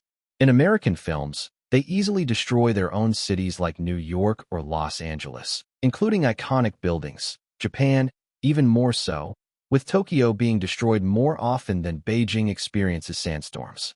Thus, such destructive action scenes are utterly unrealistic in China. Forget the censorship and other departments. Even the China Film Group alone would never approve. For example, placing the background of a superhero versus evil forces battle in front of the Imperial Palace Square. Before filming, the director and crew must face the question, is it permissible to topple a hero's monument? Do you even need to ask? Certainly not. It commemorates martyrs from the Revolutionary War. If the crew topples it, what political meaning would the film convey? What about smashing a corner of some assembly hall where officials meet? Also not allowed. That's where the nation's representatives gather. What if a representative stands up to protest that it's disrespectful? As for a memorial hall, touching even a single finger would be sacrilegious and would lead to indefinite censorship by the authorities. Thinking of this, Zhou Shandio abandoned the most famous buildings in the city and opted for a less politically sensitive location. For instance, near the China World Trade Center, the superhero and evil forces could battle with the Trade Center Tower as the backdrop, restricting the action strictly between Dawang Road in the east and Yonganli in the west. Smash one of the twin towers, blow up half a flyover, burn the big pants-shaped TV building once, but no more than that. But after less than 5 seconds of thought, Zhou Shandio shook his head again. Doing so still posed many problems. Destroying such an important CBD in Beijing could tarnish the city's achievements. If one claims the movie is fictional, what if someone takes it seriously? Would businesses protest? Moreover, the TV station's annex fire had happened years ago, responsibilities clarified. Placing it on screen now, what is the implication? Questioning official investigation conclusions? What about moving the battle outside the city? The wilderness is definitely no good. Though Zhou Shandio was of retirement age, he understood audience psychology well enough. If the film's background is in an unfamiliar place, the audience's immersion would be weak, so one must choose a well-known location. How about the dazzling Great Wall? Far from the city, relatively safe, but feasibility is still zero. The Great Wall represents the nation's image. If the hero or villain punches and breaks it in two, the symbolism looks bad. Even if the film has no intent to imply anything, audiences with ulterior motives could misinterpret it. Suppose someone just screenshots the scene, posts it online with a comment about the nation. Social impact would be severe and hard to undo. Moreover, if the film portrays the villains as monsters sent by terrorists, where do these terrorists come from? The US, Europe, or Russia is no good. It could cause diplomatic disputes. The Middle East is also unsuitable and riskier. Certain independent organizations could be villains, but the state forbids mentioning them. The film would already contain too many sensitive words. What? Invent a terrorist group? Still not enough? Why always create trouble for the country? Then there's the ending problem for this type of film. The monster wreaks havoc across the city. Everyone is helpless, and at the critical moment, the superhero appears to save the city. As soon as he muttered this, Zhou Shandio immediately realized the problem. Does everyone include police and armed forces? The monster is wreaking havoc on social order, and the police are powerless, leaving it to a superhero to save the day. Wouldn't this degrade the image of certain departments? Perhaps the script could be modified so that the superhero works with the police to defeat the villain, like Duke Rosenberg did in Transformers, with Autobots fighting alongside the US military. But Zhou Shandio still shook his head. The feasibility was too low. With such a setup, who obeys whom? The superhero obeys the police, or the police obey the superhero? Does this superhero even have a supervising department? Perhaps the protagonist is actually a police officer working regular duty and transforms into a superhero only when needed, but that wouldn't work either. How could such a thing be kept from the organization? Simulating all this, Zuashandio's enthusiasm quickly faded. He stood up, made himself a cup of tea, and no longer cared to think about it. Chapter 8:12, The Dragon-Slaying Feat. Chapter 8:12, Chapter 8:12, The Dragon-Slaying Feat. China Film Group is very grateful to you. During a break on set, Tina Fey walked over to Duke and said, they believe these ideas could help the development of Chinese cinema, but at this stage, it's not suitable to be made into a film. Hearing this, Duke was not surprised. He merely nodded to Tina Fey and returned to his work. Time had already reached December. The crew at Warner Studios had only the New York defense scenes left. Here, Duke followed John Schwartzman's suggestion, filming aerial shots focusing on each member of the Avengers. This posed a challenge for the entire crew. Duke was fully aware of the effect he wanted, showing the Avengers working together, but the difficulty lay in how to implement this idea so that the heroes were interconnected rather than shot separately. Moreover, each character's combat skills differed. Some could fly, some could move vast distances instantly, and some could only act within a limited range in a single shot. Achieving the desired effect required the full cooperation of all departments on set. Filming quickly commenced. Mark Ruffalo, equipped with motion capture sensors, and Tom Hiddleston, dressed as Loki, appeared in front of the cameras on time. The shooting set had been arranged to resemble the top floor of Stark Tower. All departments were ready. Duke signaled the script supervisor. Scene 396, shot 126. The script supervisor placed the slate in front of the main camera. Action. Surrounding the set were devices specifically for motion capture filming. Mark Ruffalo performed a Hulk-like, ground-smashing motion, running toward Tom Hiddleston. Enough! Tom Hiddleston, with a touch of madness, expressed Loki's mindset perfectly through his body movements. Who do you think you are? I am a god. You green brute. You ant. You'll never humiliate me. Before he could finish, Tom Hiddleston fell to the ground himself. Filming continued, but all cameras focused on Mark Ruffalo. The fallen Tom Hiddleston quietly exited the set according to the planned choreography. In front of the camera, Mark Ruffalo was enraged. He swung his right hand, repeatedly making slamming motions against the floor, glancing at his empty hand before walking toward the window. As he walked, he muttered to the empty floor, "Never seen such a pathetic god." After Duke called cut, the shot was successfully completed. Like other scenes, much of this scene's effect would rely on post-production. Although Industrial Light and Magic created numerous digital doubles, characters, and alien creatures for Duke's crew, the most striking visual effects were for Mark Ruffalo's Hulk. In the first film, most Hulk scenes were performed solely by Mark Ruffalo, because the VFX team could not simultaneously capture his body movements and facial expressions. Mark Ruffalo had to act them separately, a painful process requiring him to remain still after physical scenes to perform facial actions. For this film, Industrial Light and Magic successfully developed a hybrid head-and-body motion technique. Mark Ruffalo, as before, could finally interact with other actors on set as Hulk. Compared with the digital doubles used in previous Hulk films, the technology ILM applied here was far superior. Ang Lee's 2003 Hulk failed to convincingly portray Hulk's immense strength, size, agility, wild anger, and performance. Audiences criticized the character's believability. Among all film and TV versions of Hulk, Mark Ruffalo was the first actor to play both the transformed Hulk and the gentle Bruce Banner. In 2003's Hulk, Ang Lee personally directed the motion capture for Hulk, but the results were mediocre at best. In the completed VFX shots, ILM showcased the most successful Hulk ever, with spectacular action sequences and humor intact. To achieve this, ILM used advanced motion capture and new facial animation systems. They created a digital model based on Mark Ruffalo's facial structure, refined it in specialized VFX software, and preserved the actor's facial features. Making Hulk green was not easy. One issue ILM faced was that Hulk had to interact with other characters. The team first desaturated him to gray so he would not look out of place, then recolored him green to enhance realism. Without this step, he would appear jarring and distorted. To further enhance skin realism, the VFX team scanned Mark Ruffalo's skin to make molds. Mark Ruffalo cooperated fully, patiently enduring various procedures. For example, ILM scanned his mouth, gums, and teeth, and conducted a full 3D head scan to capture excellent geometry and textures. After rearranging the set and filming a shot of Tom Hiddleston lying on the floor, all Avengers appeared on set. Lights ready, camera ready, props ready, makeup ready, actors ready.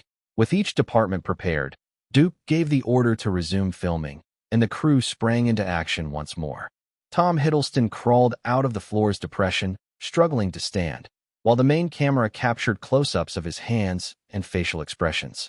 Seemingly noticing something, Tom Hiddleston looked back. The Avengers stood there, glaring at him, Clint Barton's arrows aimed in his direction.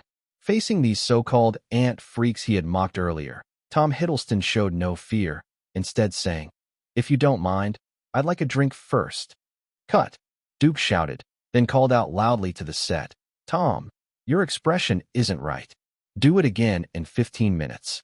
This was the last shot in Warner Studios' soundstage. The afternoon had just begun, giving Duke enough time to finish this scene before leading the crew to New York for the final outdoor shots. Most of the New York scenes in the film were digitally created. ILM's VFX team had just finished Transformers 3 earlier this year, and the digital Chicago effects were excellent, allowing helicopters to freely hover over streets. New York, however, was different. Duke required that the helicopters not fly lower than 500 feet above the buildings, so ILM had to reconstruct the city to complete many shots navigating around the structures. Then there was the forest battle involving Thor, Iron Man, and Captain America. Originally, Duke planned to shoot in a forest park in New Mexico, but an environmental organization targeted his crew, insisting that no tree or plant could be damaged during filming, a clearly impossible demand. Duke knew how troublesome these extreme activists could be, so he simply filmed these scenes in a massive soundstage at Hughes Aircraft, using green screens to build the forest environment. Although this approach increased costs slightly, it avoided a lot of unnecessary trouble. No Hollywood crew wants to deal with organizations like animal or environmental protection groups, as it leads to endless headaches. Every year, Hollywood produces hundreds of films, with many mainstream blockbusters costing over $100 million. While Duke's crew was filming, other companies' crews were also shooting simultaneously.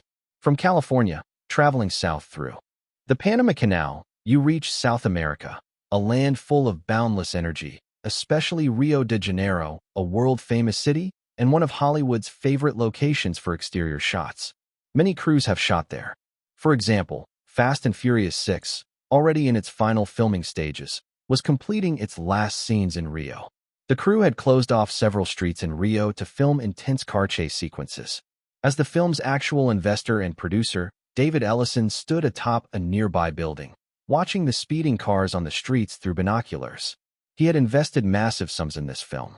From pre-production to now, over 2 years had passed, with every detail carefully weighed and considered, making it one of the most meticulously produced films in Hollywood.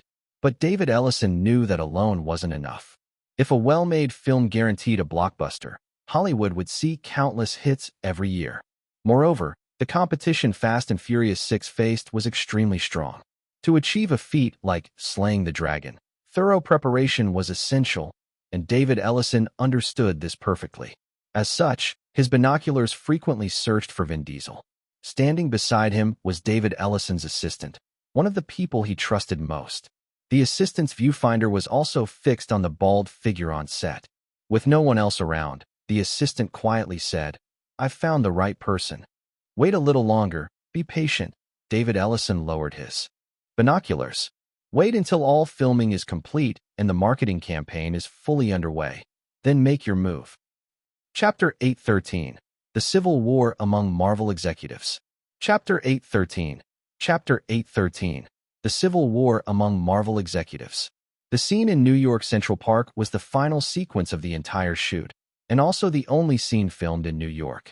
It depicted the Avengers bidding farewell to Thor and Loki before parting ways. The scene itself wasn't complicated, but the crew encountered tremendous difficulties while filming. From the very day the project was approved, Warner Brothers and Marvel Studios had been building up momentum. The Avengers had always been the focus of both media and fans. When the crew had been shooting at Warner Studios and the Hughes Aircraft facility earlier, things had been fine. But now that they appeared in New York's Central Park, they immediately drew massive crowds. When Duke and the 7 main actors arrived at a small plaza in Central Park, thousands of journalists and tourists surrounded the area. The reporters were manageable. They all understood the unspoken rule of not disturbing the crew during filming. But tourists from around the world didn't care about such things. They crowded nearby, constantly talking and taking photos, making it impossible for Duke to film properly. What should we do?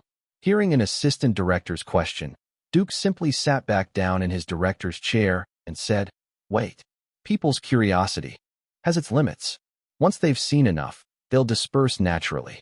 Besides waiting, the film's publicity team was also taking photos, all of which would make excellent promotional material. During the dull waiting period, Duke also accepted an interview from a New York Times reporter. How should I put it? Facing the reporter's question, Duke pointed to the 7 actors and said, "With so many superheroes on set, there's roughly a fight scene every 10 minutes. But I also know that if a movie has only action scenes without a solid story, it can't be considered a good film. Over the years, there have been countless blockbusters with grand spectacle but weak storytelling. So, the narrative quality of this film is beyond question." Duke didn't say much more. Seeing Scarlett walk over, he signaled for his assistant to escort the reporter out of the set. Among the cast, Scarlett Johansson stood out the most. Dressed in a camel leather jacket and jeans, her look was sharp and capable. "Still can't shoot yet?" she asked, handing Duke a bottle of water. Taking it, Duke unscrewed the cap, took a sip, and glanced around. Compared to earlier, the area had indeed quieted down somewhat under the security staff's efforts. "Let's wait a little longer," he said. Scarlett took back the bottle and asked with concern, "What happened on the way here? You looked furious." In the car earlier, she had seen Duke take a call. Though he said nothing afterward, their familiarity allowed Scarlett to easily tell he was angry. An internal issue at Marvel. Duke gave her a reassuring look. "I'll handle it after we wrap." Like any commercial enterprise, Marvel Comics, in which Duke now held controlling shares, was also facing internal power struggles. Duke had long been aware of such conflicts but hadn't paid much attention. Every company had its internal battles. Moderate competition could even serve as a form of natural selection, and as long as things stayed within reasonable bounds, he, as the controlling shareholder, wouldn't interfere. However, the current conflict had gone beyond those bounds. If not properly handled, it could seriously impact the future development of both Marvel Comics and Marvel Studios. On his way over, Duke had received a message from Tina Fey. Marvel Studios CEO Kevin Feige had officially submitted his resignation to the Marvel Board of Directors. In this world, no one is truly irreplaceable. Kevin Feige was no exception. But his outstanding ability, deep understanding of Marvel Comics, and remarkable skill as a producer made him an invaluable asset. If it wasn't absolutely necessary, Duke had no desire to see him leave Marvel Studios. In truth, as someone well aware of Marvel's internal struggles, Duke knew that Kevin Feige might not actually want to resign. Rather, he was applying pressure on the Marvel board to counter his internal rivals, the Creative Committee. Half an hour later, thanks to the security team's efforts, the plaza finally quieted down. Duke began filming. The scene was relatively simple and took only the entire morning to complete. With that, the Avengers' shooting officially wrapped. After the final shot, Duke quickly ate a hamburger, handed the crew over to Anna Prince, and headed straight for Marvel Comics' Manhattan headquarters. Kevin Feige was already there, and Tina Fey had gone ahead to convene Marvel's top executives to discuss the issue on Duke's behalf. In fact, during her earlier call, Tina Fey had also brought Duke good news. After months of litigation, the Los Angeles court had dismissed the appeal from Jack Kirby's heirs, ruling that Marvel legally owned the copyrights to The Amazing Spider-Man, The Avengers, and numerous other comic properties. This ruling cleared the final obstacle for the Avengers' release. Although Jack Kirby's heirs and their lawyers declared they would continue to appeal and fight to the end, Anyone with sense could see that their stance was purely symbolic at this point. Upon arriving at Marvel's headquarters, Duke met with Kevin Feige first, then began consultations with the rest of Marvel's leadership. From the moment he acquired 40% of Marvel Comics shares, Duke had never given up on the goal of gaining full control.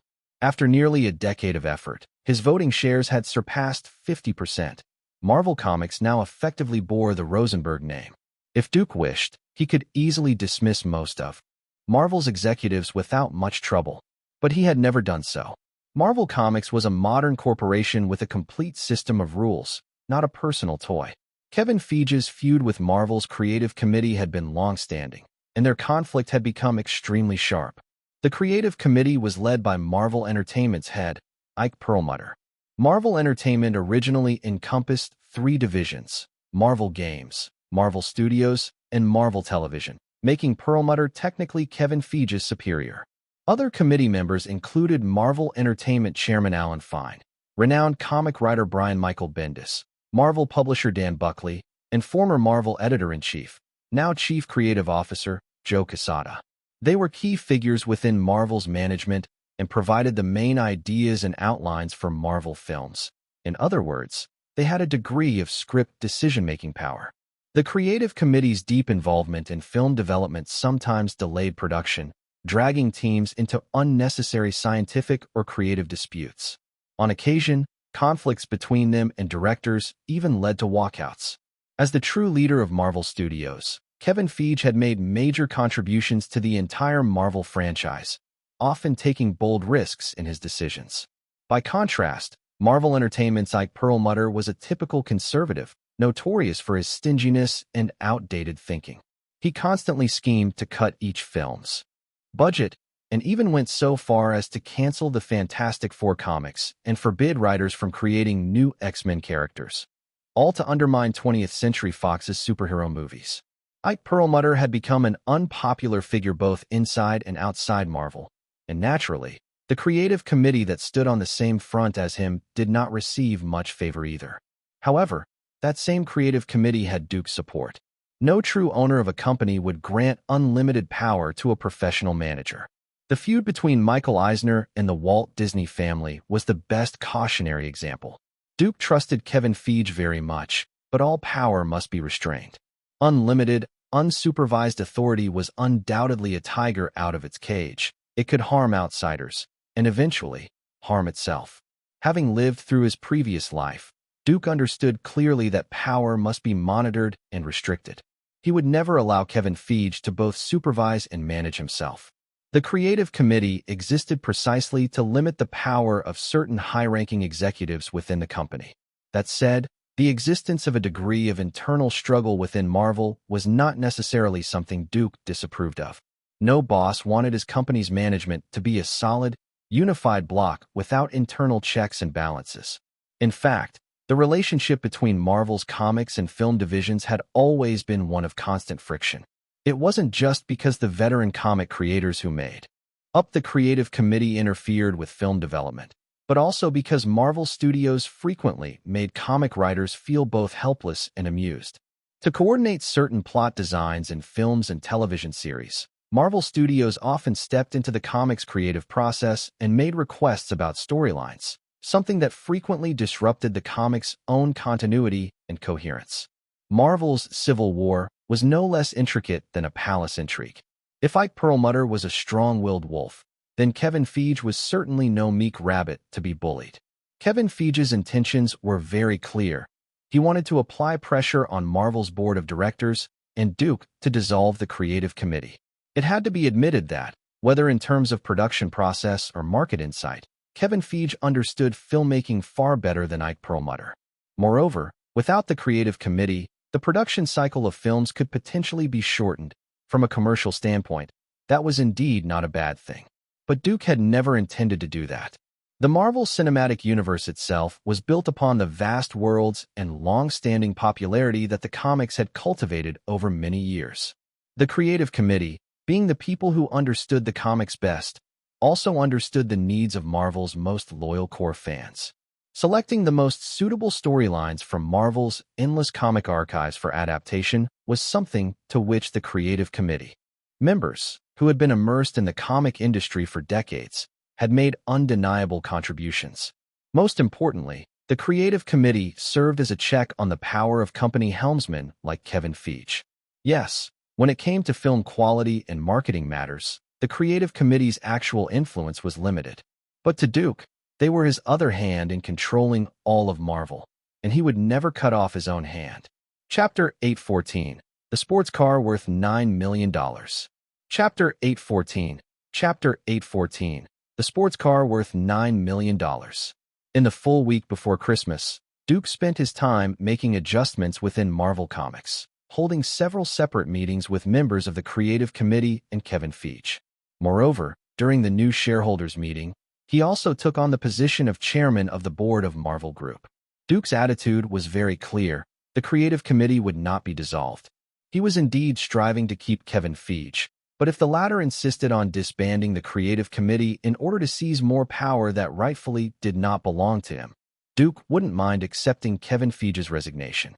Just as Duke had said before, Hollywood would continue to operate perfectly fine even without himself or James Cameron, let alone Kevin Feige. Fortunately, Kevin Feige wasn't a fool or an egomaniac, and he didn't make any overly irrational moves. Duke would never break the balance of power within Marvel. After their conversation, during the new board meeting, Kevin Feige's annual salary and stock dividend were both increased to a certain degree, while the creative committee's interference with Marvel Studios was appropriately reduced. Any recommendations they submitted had to first be reviewed and approved by Duke before they could be implemented. Of course, this was limited solely to Marvel's film productions. The creative committee's supervisory authority remained intact. The internal conflict within Marvel was temporarily quelled. Duke stayed in New York to spend Christmas with his mother, and afterward, he hurried back to Los Angeles. There were less than 6 months left before The Avengers was set to premiere, and post-production needed to begin as soon as possible. Aside from bringing Mike Dawson's editing team into Warner Brothers Studios, Duke's main focus was still on the visual effects production handled by Industrial Light and Magic. Film visual effects production is a complex and monumental task. It's hard to say that a single factor alone can determine its success. Just as one cannot rank the importance of the brain, heart, or lungs in the human body, for without any one of them, a person cannot survive. Funding, schedules, talent, workflow, communication, and design all collectively determine the fate of a film's visual effects. If a movie's effects turn out excellent, it means that every step of the process worked smoothly together. If they're poor, then at least one part of the process went wrong. As everyone knows, producing film effects burns through an enormous amount of money. But specifically, where does all that money go? How much does a movie need to spend to create satisfying effects? There are many expenses in visual effects production, but the largest proportion always goes to labor costs. For a major Hollywood blockbuster like The Avengers, Duke had to mobilize a team of over 1,000 people during post-production. Not only Industrial Light and Magic, but also over a dozen, sometimes even 20 or more. VFX companies and studios, much like in other big-budget films, each responsible for different sequences. Many of these people were highly experienced animators, compositors, and technicians. Their pay certainly wasn't cheap. Within the Avengers budget, roughly 50% was spent on visual effects. The salaries of Duke, the actors, and other crew members accounted for about 35%, while the remaining 15% was spent on filming costs. To put it simply, this movie wasn't just selling its stars, it was selling its visual effects. The scale of a film's investment directly determines the quality of its effects. This is a truth that doesn't change anywhere in the world. For example, Duke still remembered how the online series The Lost Tomb once sparked heated debate among netizens for its 5-cent special effects. The show claimed that each episode had a production cost exceeding 10 million RMB, yet audiences still found the effects so bad they couldn't be worse. If we assumed the producers weren't exaggerating the budget and actually spent the money they claimed, even so, 3 episodes already amounted to the runtime of a full movie. But a film with a 30 million renminbi budget isn't considered a large-scale production, not even on the other side of the Pacific. For a work like The Lost Tomb, which relies heavily on visual spectacle as its main selling point, such an investment was a mere drop in the bucket. Who could possibly expect 30 million renminbi to deliver top-tier effects? It's a simple truth, yet not one that everyone can accept. Visual effects production is a highly industrialized field. A well-optimized workflow can yield twice the results with half the effort, but such a process is never built overnight. It must be refined repeatedly through real-world practice. Although the general workflow of VFX production is similar across the board, the differences in execution are often significant. However, the leading Hollywood VFX teams today are extremely mature and meticulous in every respect. They possess highly developed industrial pipelines, and whether in post-production management or technical ability, they are remarkably advanced. Among them, the most outstanding example was undoubtedly Industrial Light and Magic, now firmly under Duke's wing. In the early days, Hollywood's VFX companies weren't particularly focused on workflows. Industrial Light and Magic spent years studying the issue, eventually establishing a system that became the industry standard. Now, every company wishes to adopt ILM's workflow model. ILM's work is continuous and systematic from development to review, communication, and finalization. Each stage follows a strict procedural structure. This was one of the main reasons Duke, throughout his 2 decades in Hollywood, always preferred Industrial Light and Magic as his first-choice effects collaborator. In Duke's film crews, the VFX teams were always considered vital members. From the very beginning, he never separated the visual effects team from the rest of the production. Any project requiring large-scale collaboration naturally demands communication, and this applies not only to filmmaking but to any field. However, because of the inherent technical barriers in VFX, many film crews tend to separate pre-production and filming from post-production effects, leaving them with little overlap, a fatal mistake in visual effects work. To achieve outstanding results, the VFX team must maintain close communication with the production team from the moment a film project begins. Before production even starts, Duke ensures that every VFX company involved fully understands what they'll be creating. The VFX supervisors from Industrial Light and Magic first hold in-depth discussions in the director's studio with Duke, editor Mike Dawson, and assistant director Anna Prinz, confirming Duke's vision and all shot requirements. After that, they communicate the specific production details to other VFX studios responsible for individual sequences. For key scenes, Duke first approves rough visual concept images to confirm environments, positions, and key elements. Once the concept is finalized, the VFX team creates preliminary animated shots for further confirmation, and only after approval do they proceed to produce the final rendered shots. Of course, different directors hold different attitudes toward visual effects production. Directors like Duke and Steven Spielberg generally don't interfere too much with the details of VFX production. They simply make it clear what they want, and once the visual effects team understands the goal, they can accurately produce the images and shots desired.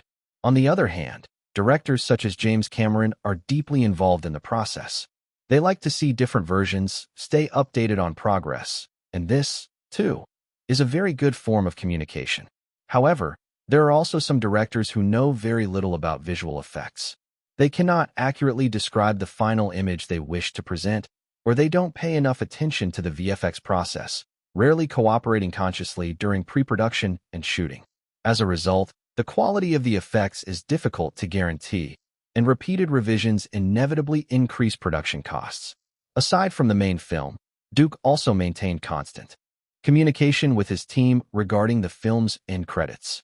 Just like the movie itself, Duke wanted the ending sequence to incorporate various elements, allowing each character to make an appearance while also highlighting their defining traits. Ideally, there should be no live-action footage. Instead, the most iconic items associated with each character would appear one by one, such as Iron Man's helmet, Thor's hammer, Captain America's shield, and Hawkeye's bow and arrows. However, to achieve this without breaking the narrative continuity was somewhat difficult. Characters like the Hulk and Black Widow, for instance, had few recognizable props that could be used. Bringing together key members of the post-production team, including the heads of Industrial Light and Magic's VFX division, Duke brainstormed collectively and found some good solutions. They decided to include Nick Fury's gun holster and Black Widow's pistols in the ending sequence. During actual production, the staff also added her belt. The Hulk was the most challenging character in this regard, since he had no costume, no armor, and no weapon. Therefore, Duke decided to focus on Bruce Banner before his transformation. Professor Banner's glasses, laboratory, and clothing were all added to the ending montage. Duke hoped this closing sequence would not only be eye-catching, but also linger in the audience's minds after the film ended.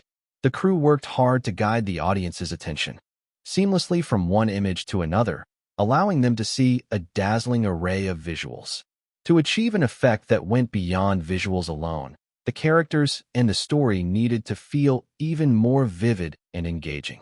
As the release date of the Avengers drew closer, Marvel Studios and Warner Brothers ramped up their promotional campaign step by step. By mid-January, Duke had already completed a 30-second commercial that was scheduled to air during the Super Bowl halftime in February.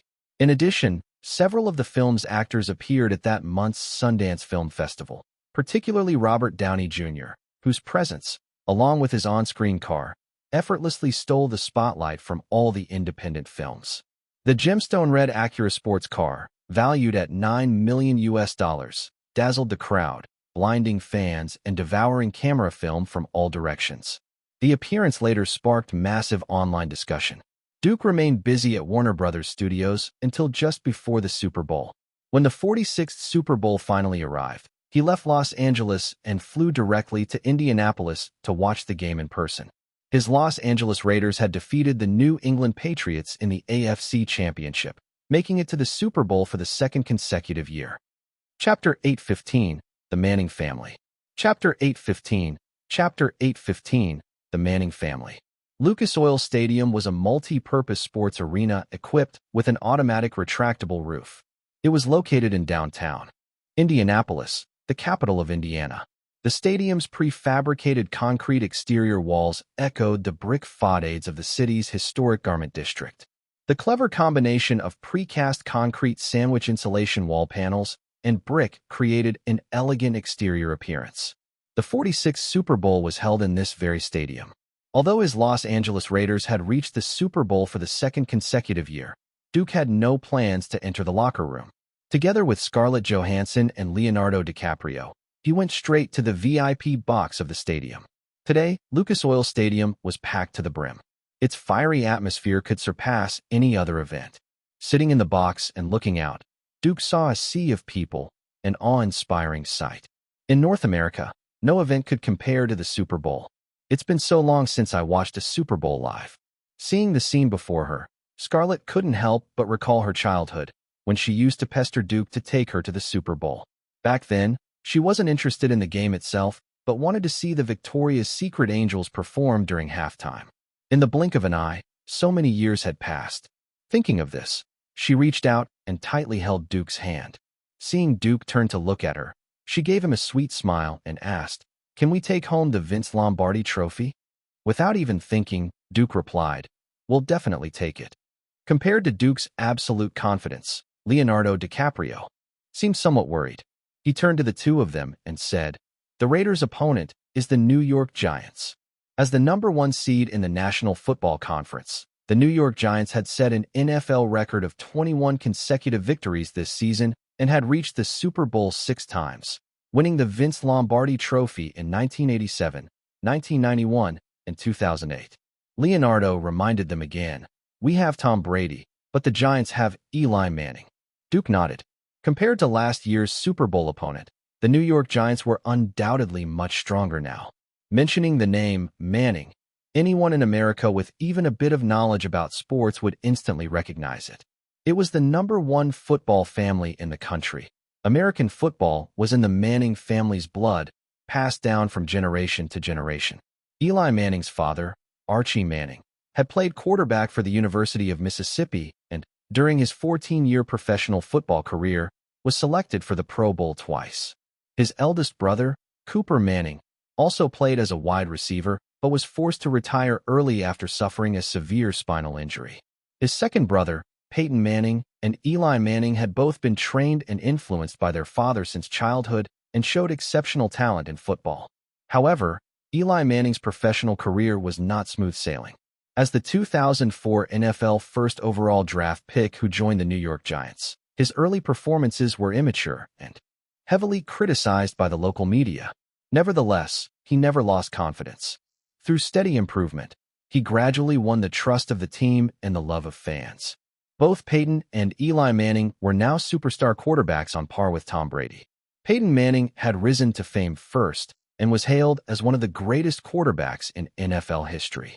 By this season, he had made history as a four-time NFL regular season MVP, had led his team to the AFC Championship 4 times, and achieved his greatest honor in 2007, leading the Indianapolis Colts to win the Vince Lombardi Trophy while being named Super Bowl MVP.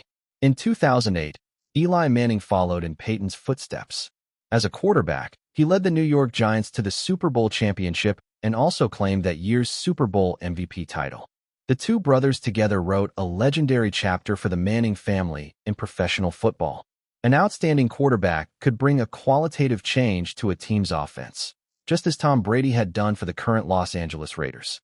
In last year's AFC Championship, Brady's passing directly changed the outcome of the game, leading the Raiders into the Super Bowl. Eli Manning had similar heroic moments. In the 2008 42nd Super Bowl, facing the New England Patriots, the Giants were in a highly disadvantageous position. With only 35 seconds remaining, Eli threw a pass to Plaxico Burress for a touchdown, completing a miraculous 17-14 comeback. This not only ended the Patriots' perfect 18-0 season record, but also helped the Giants reclaim NFL supremacy after 18 years. It was no exaggeration to say that the New York Giants were far more difficult opponents than last year's Green Bay Packers. Duke, who had once been an amateur quarterback himself, understood the game well, but had never interfered with team affairs. He knew that compared to professional players, his own skills were far from sufficient. Could the Los Angeles Raiders win? In Duke's view, the Raiders' offense wasn't a problem. The key was whether their defense could apply enough pressure on Eli Manning to limit his performance. However, right after the game began, the Raiders, who had the first possession, suffered a harsh blow. The Giants' defense gave Tom Brady a heavy greeting. In the first quarter of the first half, during a 1SD-10 play, Brady was sacked by Giants defensive lineman Anderson. The Raiders' following offensive plays failed, forcing them to punt and surrender possession. Still, the Raiders' defense also performed excellently, putting tremendous pressure on the Giants' offensive line. Eli Manning even threw a pass into an empty zone, resulting in a penalty. With 8:52 left, the Raiders' defense scored a safety, taking a 2-0 lead. In the early stages, both teams' defenses performed exceptionally well. In the next drive, on 2-3, Brady's pass to the right was intercepted by a Giants cornerback, but the Giants made a substitution error, fielding 12 players, and were penalized. The two sides continued to battle fiercely until 3:24 left in the first quarter, when the second score finally appeared. Led by Tom Brady, the Raiders' offensive line opened a narrow gap through the Giants' defense. Running back Marshawn Lynch charged through the hole, broke free from tackles, and completed a 20-yard rushing touchdown. The kicker then made the extra point, extending the lead to 9-0. The Los Angeles Raiders had built a 9-point lead in the first quarter. "Looks like we're going to win," Scarlett said. Although she wasn't a fan, Scarlett Johansson, who was born and raised in the United States, had no trouble understanding the game. The Giants don't seem to be in very good form today. Indeed, the Giants' offensive lineup, especially Eli Manning, seemed completely out of rhythm. Leonardo DiCaprio, who had been shouting excitedly throughout, said with enthusiasm, "Duke, buying into the Raiders with you was absolutely the right decision." "You should thank me, Leo." Duke shrugged, deliberately teasing him. "The Raiders' shares have far more appreciation potential than your collection of famous paintings, and they'll never be left without a buyer." Hearing Duke's words, Leonardo showed a helpless smile. In his younger days, he had spent a fortune collecting many artworks. Those so-called antiques and masterpieces could easily fetch millions or even tens of millions of dollars at auction houses like Sotheby's. Yet once they were bought by private collectors, reselling them for cash became extremely difficult. It was perfectly fair to describe them as valuable, but with no market. Those artworks hyped and manipulated by speculators and auction houses might seem priceless once purchased by individuals, but finding the next buyer was almost impossible. This was a widespread phenomenon in the entire antiques and art industry. Outsiders always saw some item being auctioned for an astronomical price and assumed the field was a gold mine. But only people like Leonardo, who had suffered huge losses, understood that most of these items were artificially inflated. The most typical examples were the blue and white porcelains and certain beast head relics from across the Pacific. Just like the Western paintings Leonardo had bought at high prices, there were countless shady dealings behind them, something only the speculators and auction houses truly knew. The so-called masterpieces Leonardo had purchased had been sitting unsold for years. He had long given up the idea of continuing to spend lavishly on art and, like Duke, had begun investing in more practical industries. Undoubtedly, NFL teams possessed tremendous value, not only in market capitalization but also in profitability. For instance, the Los Angeles Raiders had earned nearly $150 million in profit last season thanks to their Super Bowl victory. If Leonardo ever wanted to sell his 10% stake in the Raiders, it would never be like those paintings. He wouldn't struggle to find a buyer. In fact, the number of people wanting to invest would easily fill half of Lucas Oil Stadium.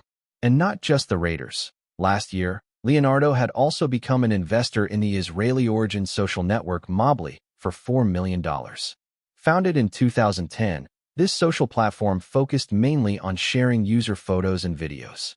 It already had more than 13 million registered users and a market valuation close to $1 billion. After a few more words between the three, the game resumed. The previously sluggish New York Giants suddenly exploded in the second quarter, especially Eli Manning, who completely shook off his poor first-quarter performance and delivered an excellent showing. With just 8 seconds remaining before halftime, he completed a touchdown pass, followed by a successful extra point. The Giants instead led 10-9 heading into halftime. The most anticipated Super Bowl halftime show thus officially began. Chapter 8:16. Beast Charge. How terrifying are Super Bowl ratings? Chapter 8:16. Chapter 8:16. Beast Charge. How terrifying are Super Bowl ratings? The halftime break had just begun when NBC, the broadcaster, released the viewership numbers for the first half online. Approximately 111.3 million viewers nationwide had watched the first half live. This alone demonstrates the value of the Super Bowl and also explains why Super Bowl halftime ads can sell for as much as $300,000 per second. From this, one can also infer how much a Hollywood movie invests in Super Bowl advertising. In the vast majority of cases, a movie's Super Bowl commercial lasts 30 seconds. Starting with Duke promoting rock during the Super Bowl as the beginning of Hollywood's cooperation with the event, over the years 30 seconds has become standard practice. This year, the cost was $300,000 per second, so 30 seconds amounts to $9 million. Only big-budget blockbuster films can justify such enormous advertising expenses, and without exception, all ads appearing during Super Bowl halftime are mainstream commercial blockbusters. Since Marvel superheroes began appearing on social media, Rune Weber had been following news about the Avengers. As halftime began, he sat in front of the TV waiting for the movie's commercial. He was not disappointed. As soon as the movie's advertising slot began, the Avengers appeared first. Although the trailer was short, it contained a wealth of content. More action scenes, more large-scale spectacles, Captain America, Iron Man, Thor, Black Widow, Hawkeye, and Hulk all appearing together. Even as a single commercial, Rune Weber could not look away. A large number of never-before-seen explosive action sequences, paired with fast-cut footage and heroic music, created the sense of a world-ending apocalypse.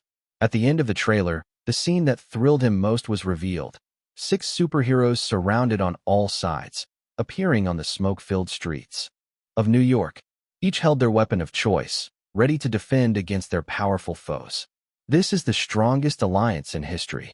This is the strongest team on Earth.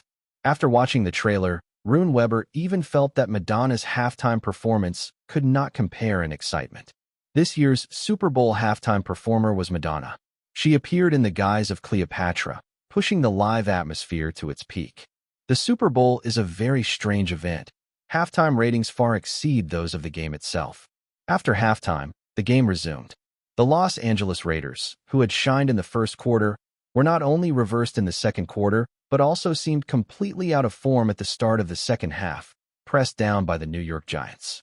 At 11:20 in the third quarter, Eli Manning threw a 20-yard pass. The Giants tied and caught it for a touchdown. The kicker made the extra point, updating the score to 17-9. The situation became extremely unfavorable for the Raiders. Duke and Leonardo both furrowed their brows tightly. If the team did not change, they would undoubtedly lose this Super Bowl.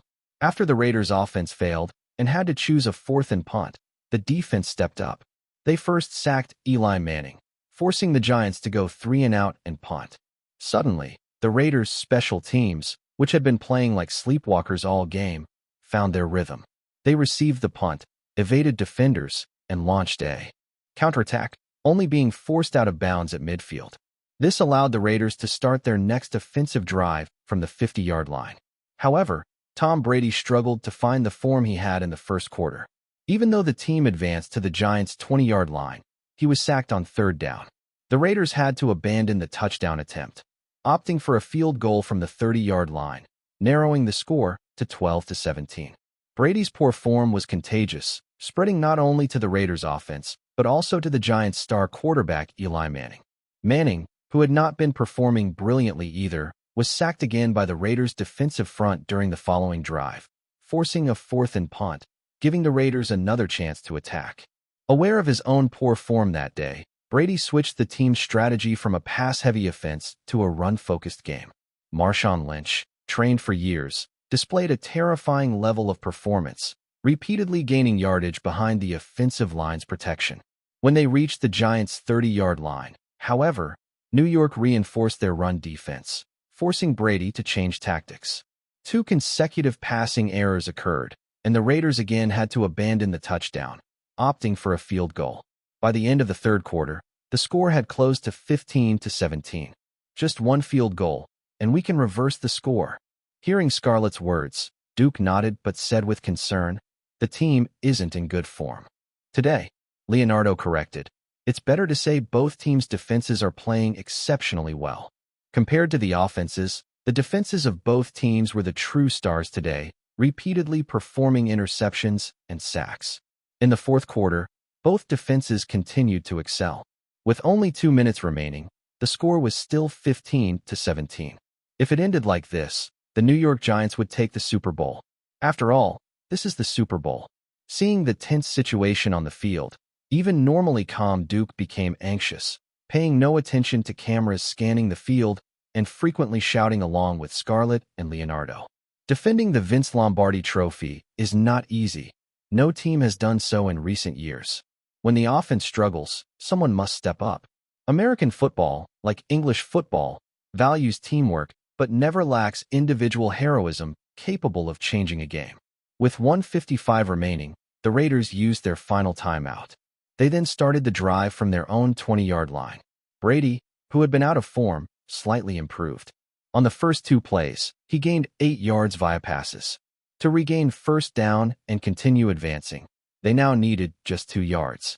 With less than a minute left, if the Raiders' offense performed well, this time would be enough to advance for a touchdown.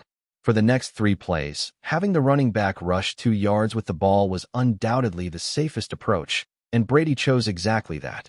After the snap, Brady quickly retreated and executed a handoff. This was not a fake. The ball reached running back Marshawn Lynch. Lynch made a move to the left, but the Raiders' offensive linemen concentrated on the right side of the Giants' defensive line. Just as several Giants players prepared to stop Lynch, he suddenly changed direction and charged through the gap opened by the offensive line. Like a black beast, Lynch's speed was not extraordinary, but his power was immense. He squeezed through the narrow gap, easily gaining 2 yards, yet he did not stop. Nothing seemed capable of halting his surge. A Giants defender grabbed his waist but was shrugged off by Lynch. Another defender lunged and caught his ankle. Lynch stumbled but did not fall, breaking free and continuing forward. As 2 more Giants players joined to block Lynch, the Raiders' offensive line, using their numerical advantage, broke through the pocket of the Giants' defense and rushed to Lynch's side. They formed a protective barrier around Marshawn Lynch on all sides. "Stop him! Stop him!" On the field, the Giants fans seemed to sense what was coming. They could no longer remain seated, and all stood up, shouting loudly, urging the giants to stop this black beast. Charge! Charge! Charge! The Raiders fans, equally numerous, also did not sit down. They shouted in a wave of voices, each louder than the last. Duke and Leonardo also rose to their feet, eyes fixed intently on the running back charging across the field. Another Giants player rushed over, but was blocked by the Raiders' offensive lineman. A cornerback dove, hands reaching for Marshawn Lynch's waist, but before he could exert force, the already charging beast, with unstoppable momentum, threw him aside. The Giants' cornerback could only lie on the ground, helplessly watching Marshawn Lynch run toward his defensive end, despair clear in his eyes.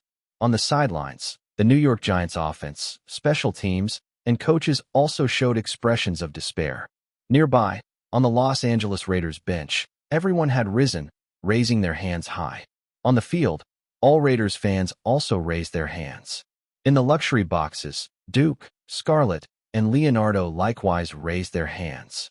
Marshawn Lynch had already shaken off all defenders. 10 yards, 5 yards, 3 yards, 1 yard. The Raiders players on the field also raised their hands. Marshawn Lynch charged into the end zone, a 67-yard touchdown run, giving the Los Angeles Raiders a 21-17 lead. This meant that in the Giants' subsequent offensive drive, they would need a touchdown. A field goal alone could no longer change the outcome. However, only 9 seconds remained in the game, and the Raiders still had a chance for the extra point. The Raiders chose not to kick. After the snap, Tom Brady quickly retreated, consuming as much time as possible. When the Giants players closed in, he kneeled to end the play. He left only 3 seconds for the New York Giants. Clearly not enough to accomplish anything. Time quickly ran out. The Raiders defeated the Giants 21-19. Duke's team successfully defended their Super Bowl title. Chapter 817, Leveraging Momentum for Promotion. Chapter 817, Leveraging Momentum for Promotion.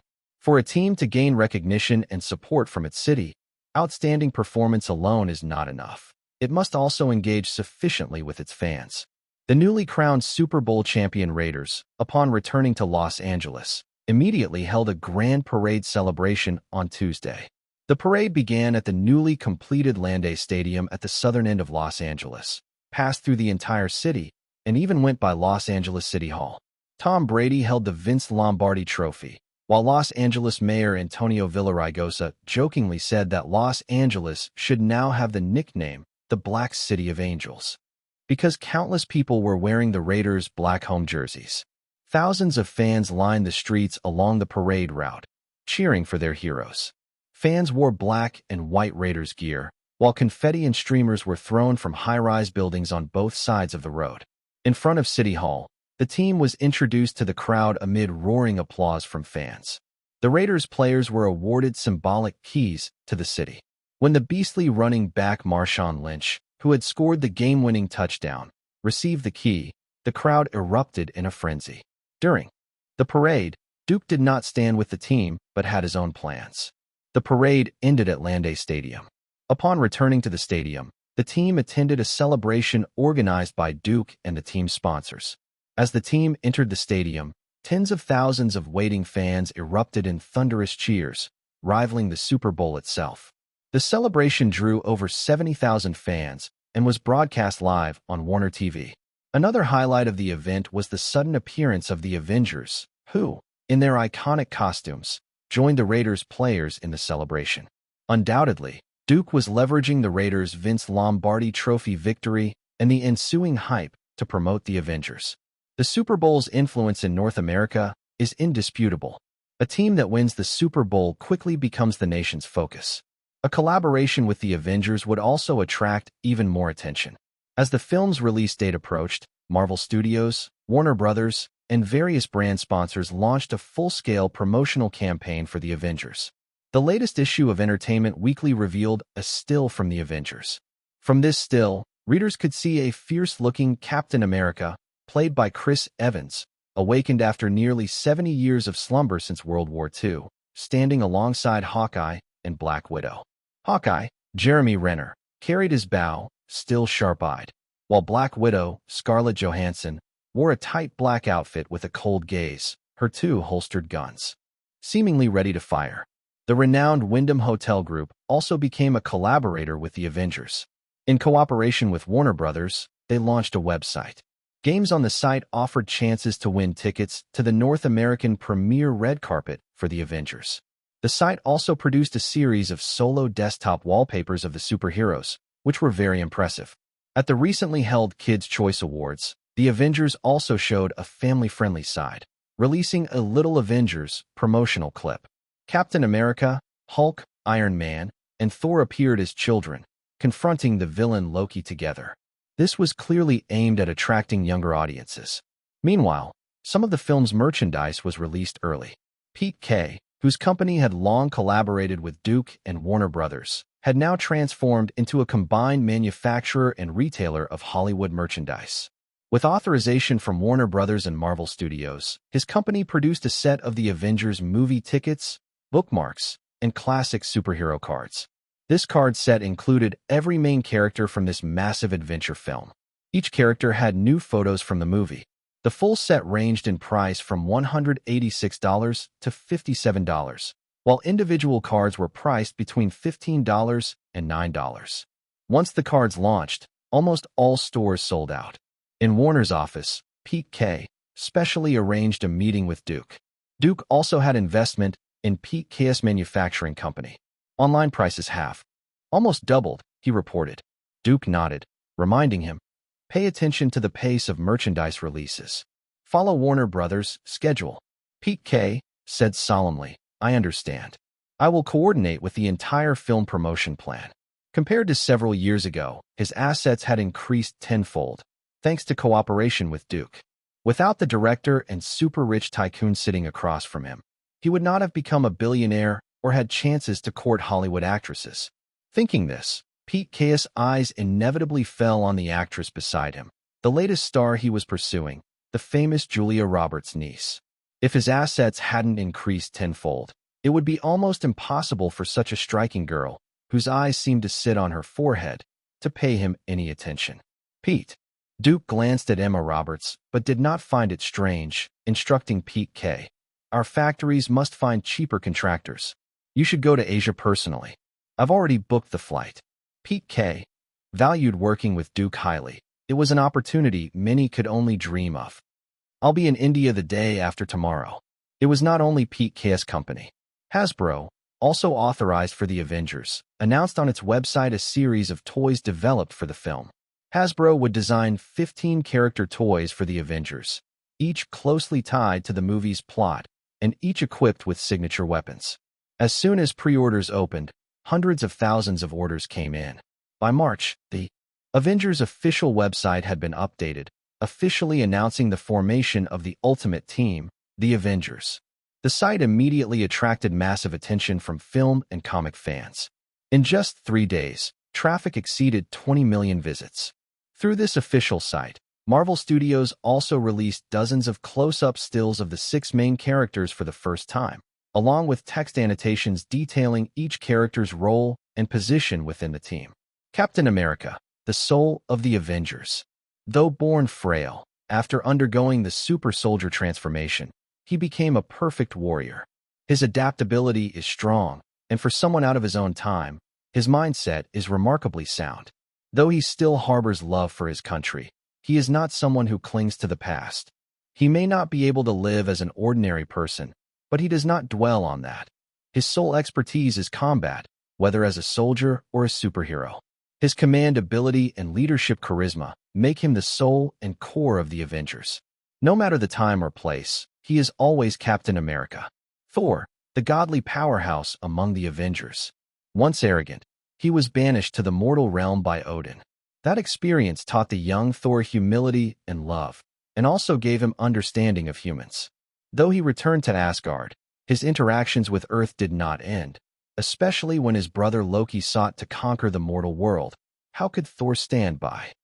As the god of thunder, Thor possesses immense combat power, particularly with lightning. Within this Avengers team, he is usually the strongest fighter. Yet even so, against Loki's armies, powerful support is still necessary. Iron Man, the most personally charismatic hero of the Avengers. Tony Stark not only inherited his father's arms business, but also the connections his father had with Captain America. He develops high-tech weapons and equipment for S.H.I.E.L.D. and assists in research.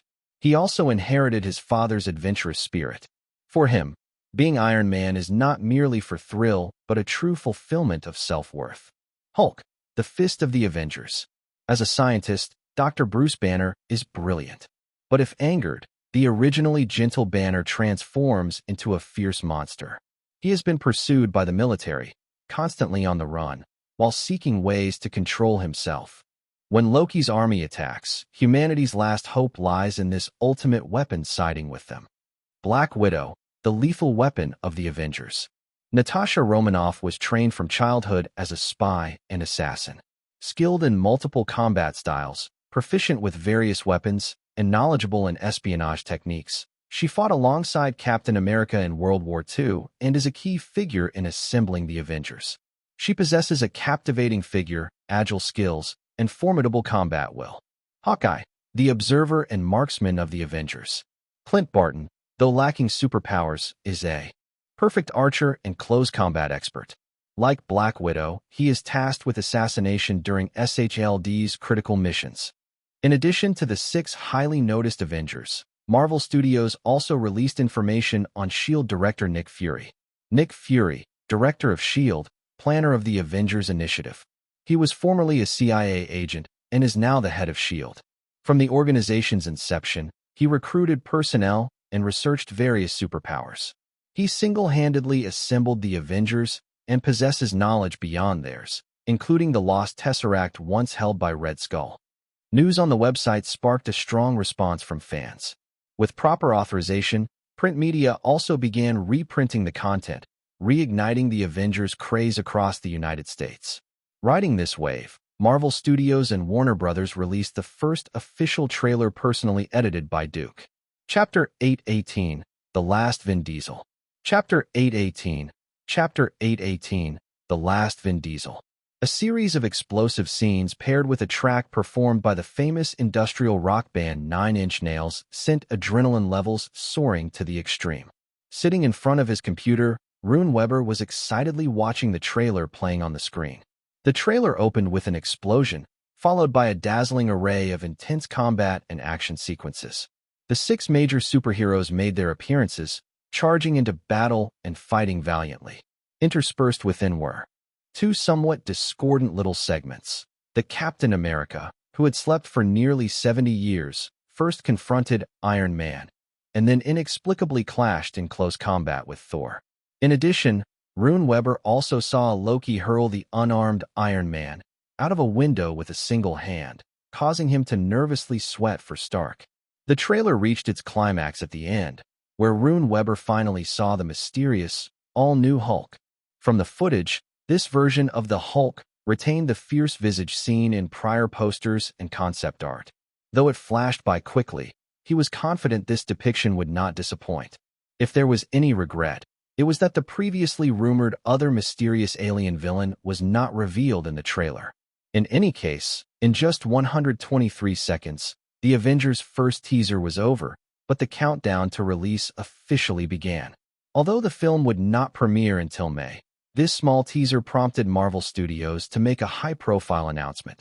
The trailer had set a series of new records. These tangible data points also made the film itself even more noteworthy. The first trailer for The Avengers was released Thursday night in North America via InstantShare.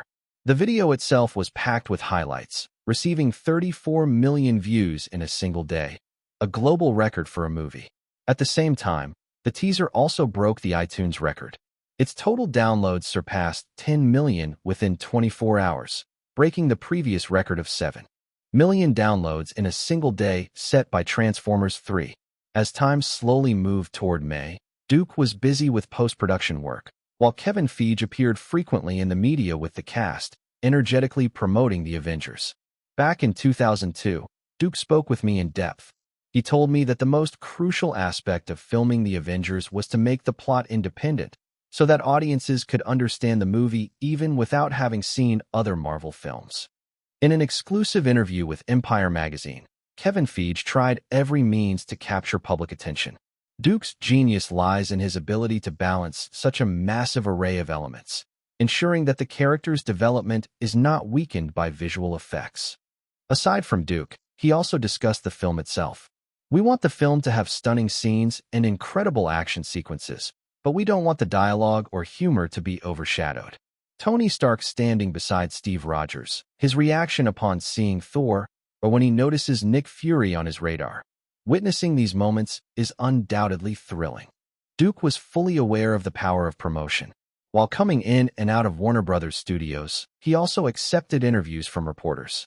Iron Man, Hulk, Thor, and Captain America don't seem like they could coexist. But that's exactly what intrigued me and motivated me to continue. They weren't initially allies and couldn't naturally work together, but as the crisis unfolds, I believe they would have the opportunity to fight as one. Facing the reporters, Duke spoke with confidence. We have the ability to recruit the best production team. From actors to technicians, they are the finest. Ultimately, this will create a film with massive set pieces, compelling storytelling, and interesting characters. The audience will thoroughly enjoy the experience. Kevin Feige, accompanying Duke, enthusiastically added, "It's thanks to Duke that we could make the Avengers. He's exceptionally talented, serving not only as director, but also crafting a highly engaging story and personally overseeing the script." The next day, Robert Downey Jr., who came to Warner Brothers for voice work, also accepted interviews. Besides casting, the best decision Marvel made was selecting the right director. Writing the Avengers script required extreme precision.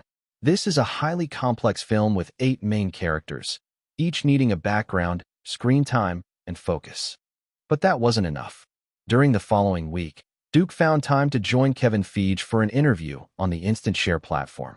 The video was posted in the recommended section, and in just 2 days, views and shares exceeded 5 million and 500,000, respectively. When creating the script, I had the chance to interact with all the actors, so they understood the rationale behind their characters. As filming progressed, I would tell them, "I have this idea, I want you to perform this way. Is there anything you particularly don't want, or anything you hope this character will have?" In the video, Duke spoke at length when asked about the film. Every actor shared their opinions, and the script was built around these ideas, helping me finalize the overall style.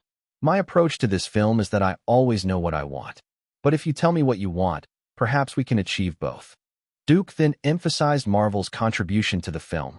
Marvel has a clear vision for the script and structure, which is fantastic for me because it provides a foundation for shooting.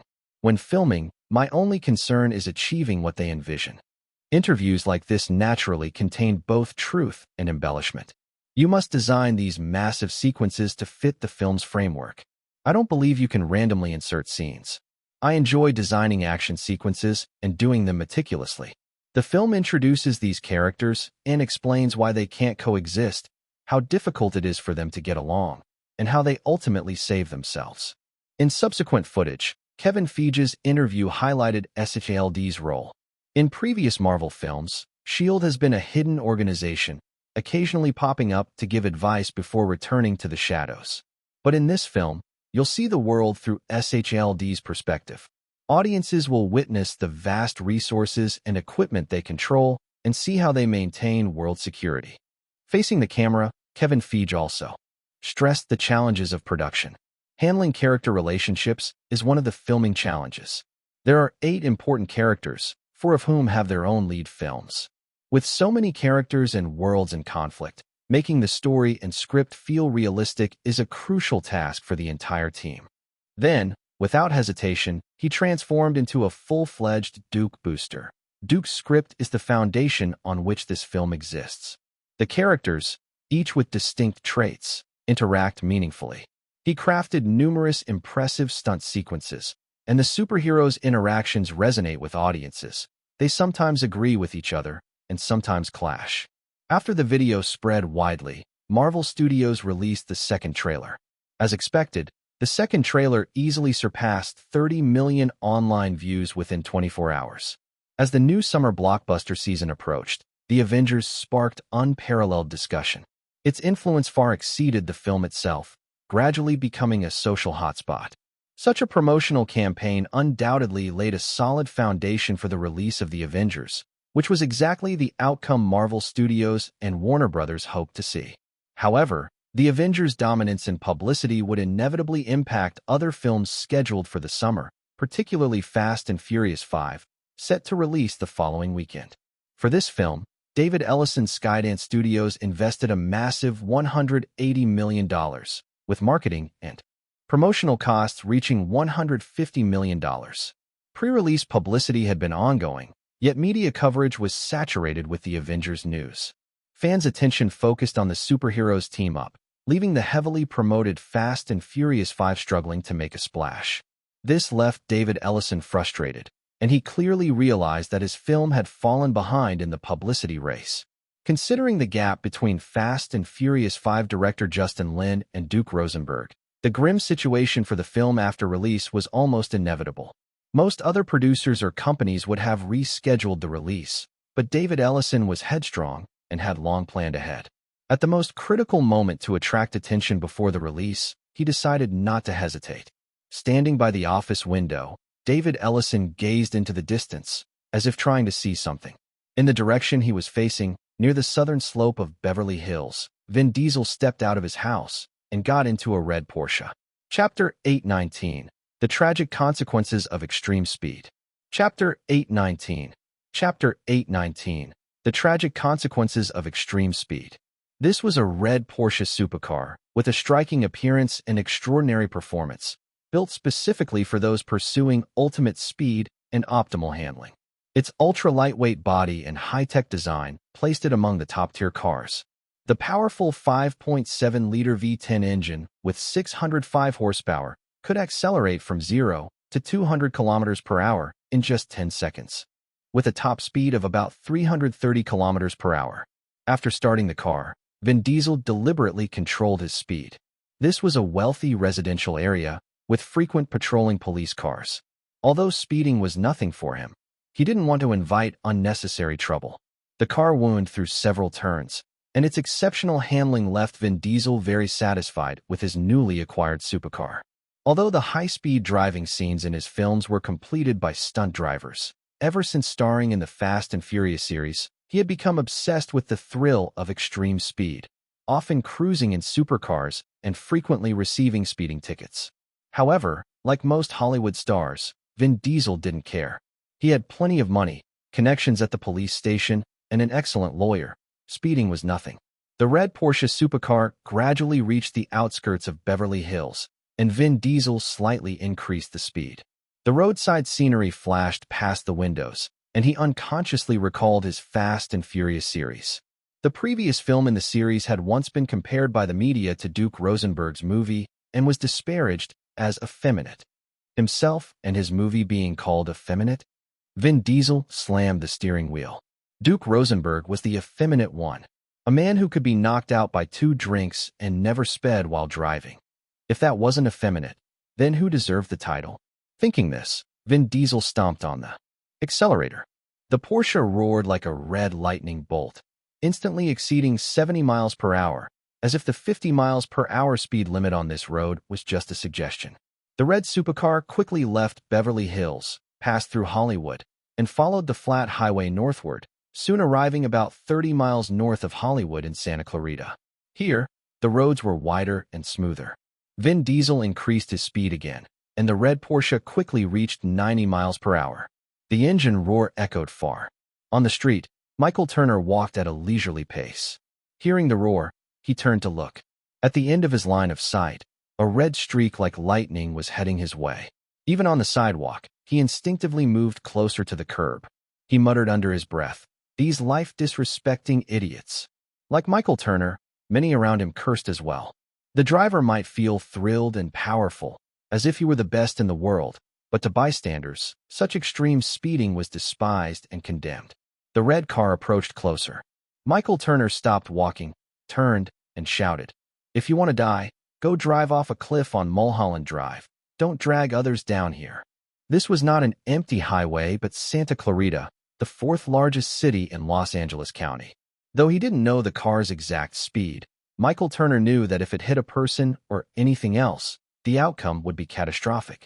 The red Porsche showed no sign of slowing, ignoring the fact that it had entered a densely populated area, closing in on Michael Turner. Disgusted and enraged by the speeder, Michael Turner cursed again, still accelerating. "Hope you only hit a tree and not someone else." He pulled out his phone to dial 911, but his hand froze over the keypad. Because Michael Turner saw clearly, the red supercar emitted white smoke. Though he'd never driven such an advanced car, he knew this was definitely abnormal. The car shuddered violently. Braking had no effect. Vin Diesel, behind the wheel, had long abandoned the thought that not speeding equals effeminate. His usually expressionless face was now full of panic. At this speed, losing control would have disastrous consequences. He struggled to control the car, filled with regret. Why did he speed? Why drive so fast? His large hands shook on the wheel, partly from exertion, partly from fear.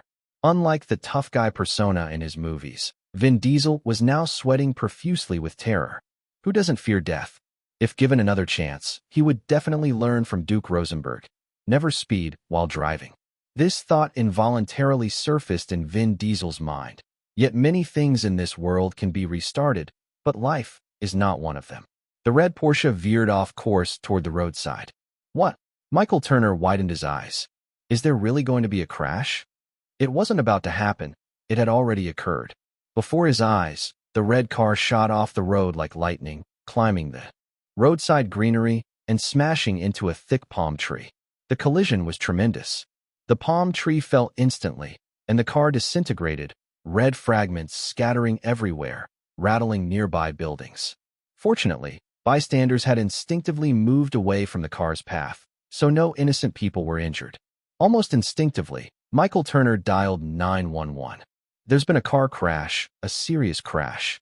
He had just reported the location when he saw sparks. Flames had erupted on the red car. Several bystanders who wanted to approach stopped immediately, knowing how dangerous it was. The flames lasted only a few seconds before a massive explosion followed. Boom! Michael Turner felt the world spinning. Hundreds of feet away, the red sports car had completely disintegrated, and blinding flames shot skyward, as spectacular as July 4th fireworks. This is it. Watching the supercar burn fiercely, Michael Turner instinctively held his head. That guy's completely finished.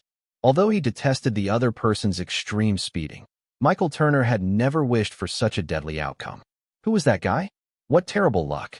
Through gaps in the flames, Michael Turner tried to see who was in the driver's seat. Although the flames hadn't reached the cockpit and the distance was still considerable, he could vaguely make out what seemed to be a bald head in the driver's seat. This was a busy urban area. Michael Turner had called the police the moment the accident happened. The wailing sirens of police cars sounded quickly. Soon after, fire trucks and ambulances arrived at the scene. After extinguishing the flames, firefighters pried open the car doors. Like the other witnesses, Michael Turner did not leave. He stood outside the police cordon, continuing to watch. He even raised his phone, hoping to capture more footage. But with so many onlookers and a poor angle, Michael Turner could only capture the charred, disintegrated supercar. After seeing the doors pried open, he raised his phone high, trying to aim the camera toward the cockpit to capture the unfortunate driver.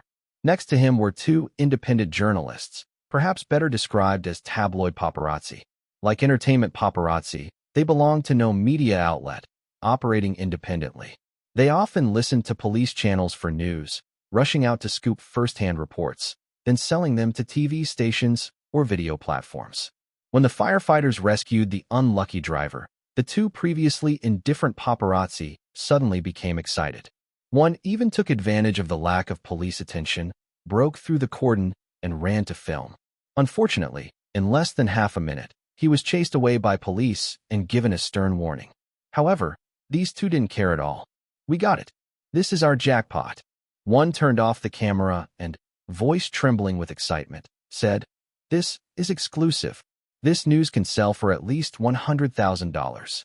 The other, more cautious, asked seriously, "Are you sure we got the right person?" "Absolutely no mistake." The first person drew a deep breath. "It's definitely him.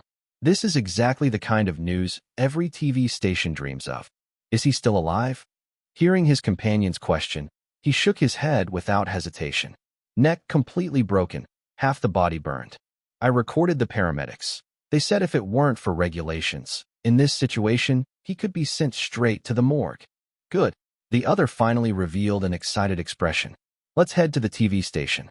This is our chance to make a fortune. Huh.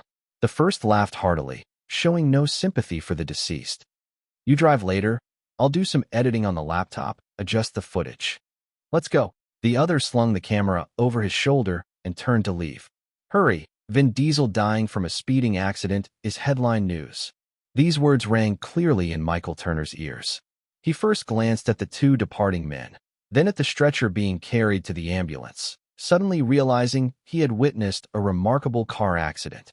The driver in the car was Vin Diesel, and he's dead. He opened his mouth in shock. Chapter 820, Sentimental Marketing. Chapter 820, Sentimental Marketing. A good driver would never let himself get into an accident. If one day I die in a crash, it will definitely be my own choice. This is a line from The Fast and the Furious, carrying a wildly intense vibe. But whether the crash was Vin Diesel's own choice, only he truly knew. Although only a second-tier Hollywood star, Vin Diesel was among the top of that tier. Once news of his death in the accident spread, media outlets scrambled to report it. On April 5th at 15:30 Pacific Time, Vin Diesel, the lead actor of the Fast and the Furious series and renowned film star, died in an explosion caused by a car accident. According to reports, the fatal accident occurred in Santa Clarita, north of Los Angeles. Multiple sources at the scene described that Vin Diesel's Porsche suddenly lost control, crashed into a nearby tree, and caught fire, resulting in Diesel's immediate death. Los Angeles police have confirmed that the vehicle involved was a red 2005 Porsche Carrera GT, and speeding has been identified as the primary cause. The LAPD issued a statement. Speeding was the main factor behind this deadly crash. As for whether Diesel had consumed drugs or alcoholic beverages, the LAPD has not yet provided any conclusive test results. Vin Diesel's official social media account confirmed the news, stating, "With truly heavy hearts, we confirm that Vin Diesel passed away in a traffic accident. We are shocked and saddened. Please pray for his family and friends during this extremely difficult time."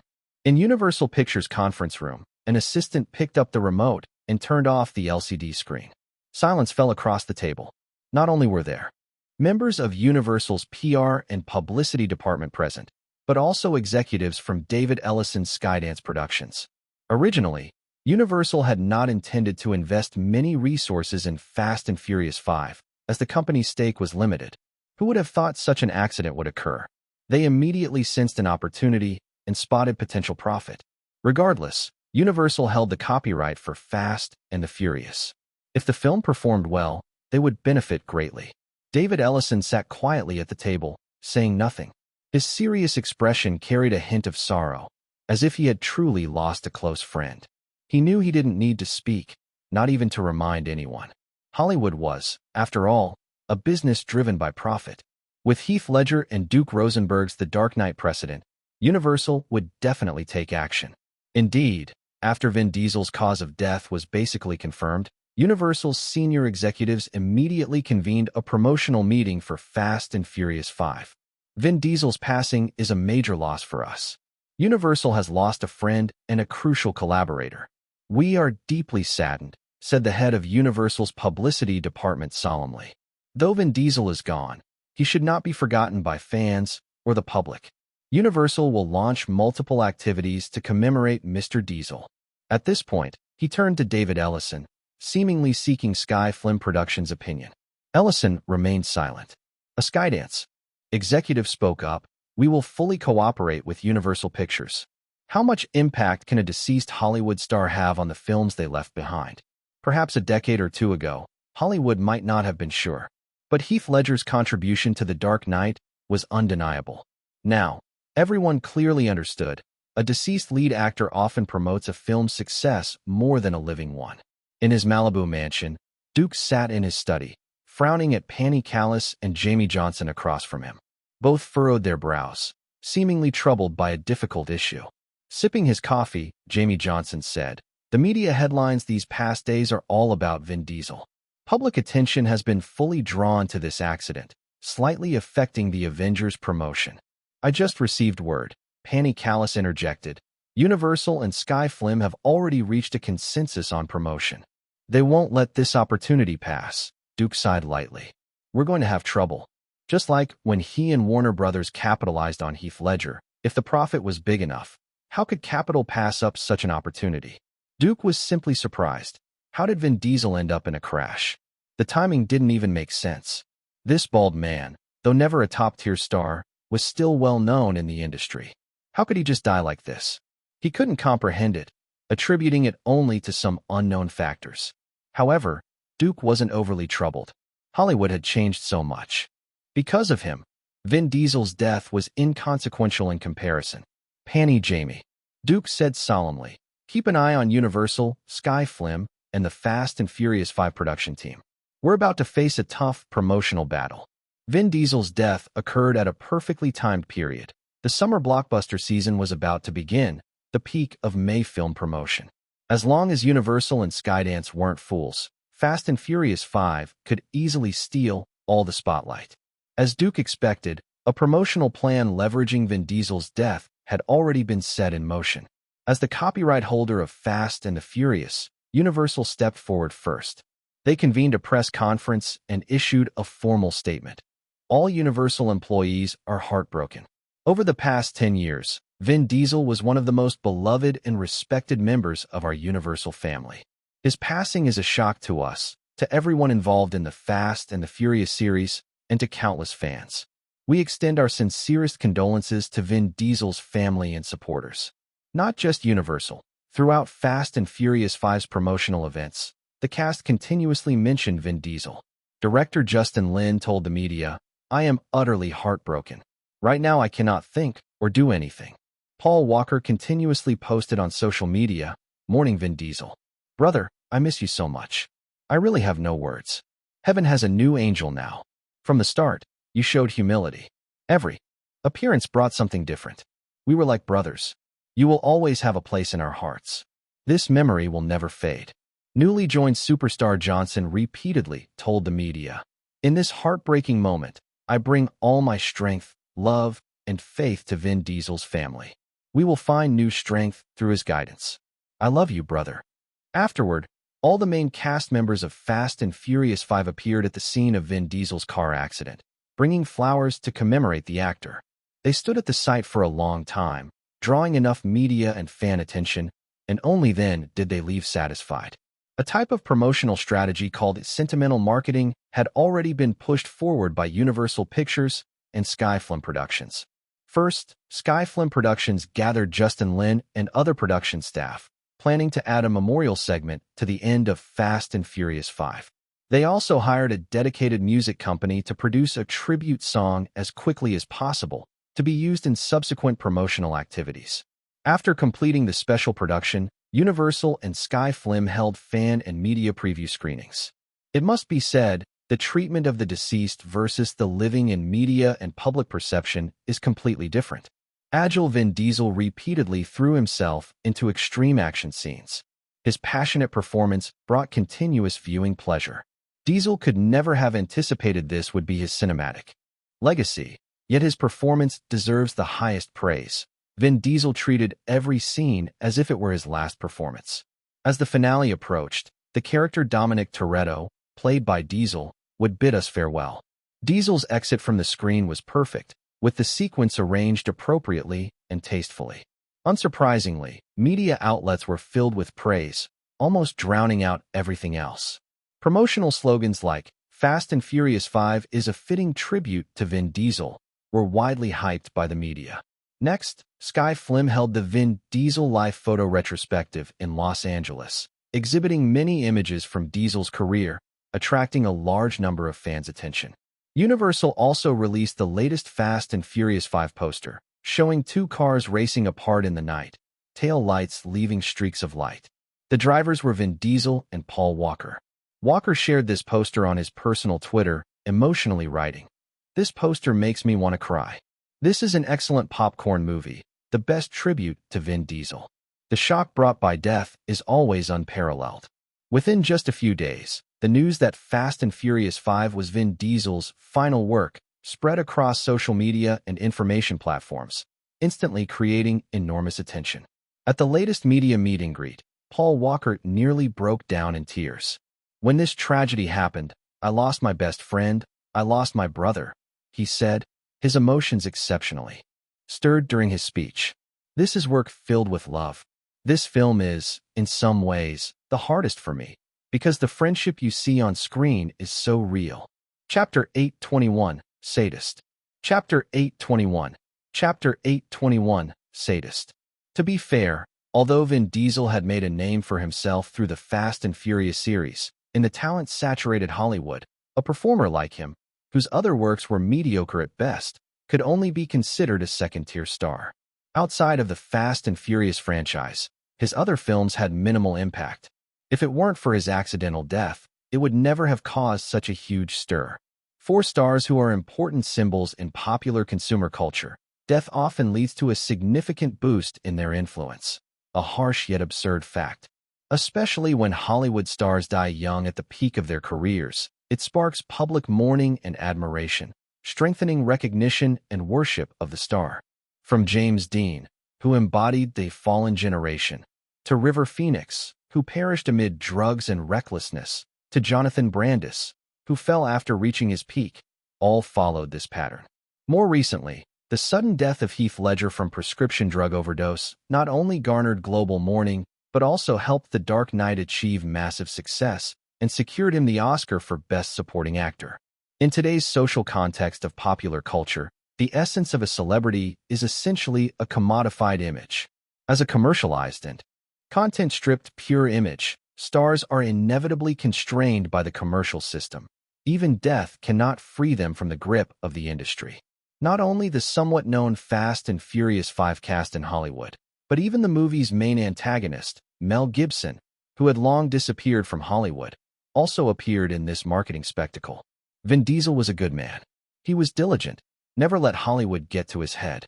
He knew life was far more important than Hollywood and lived accordingly. Knowing him was a blessing.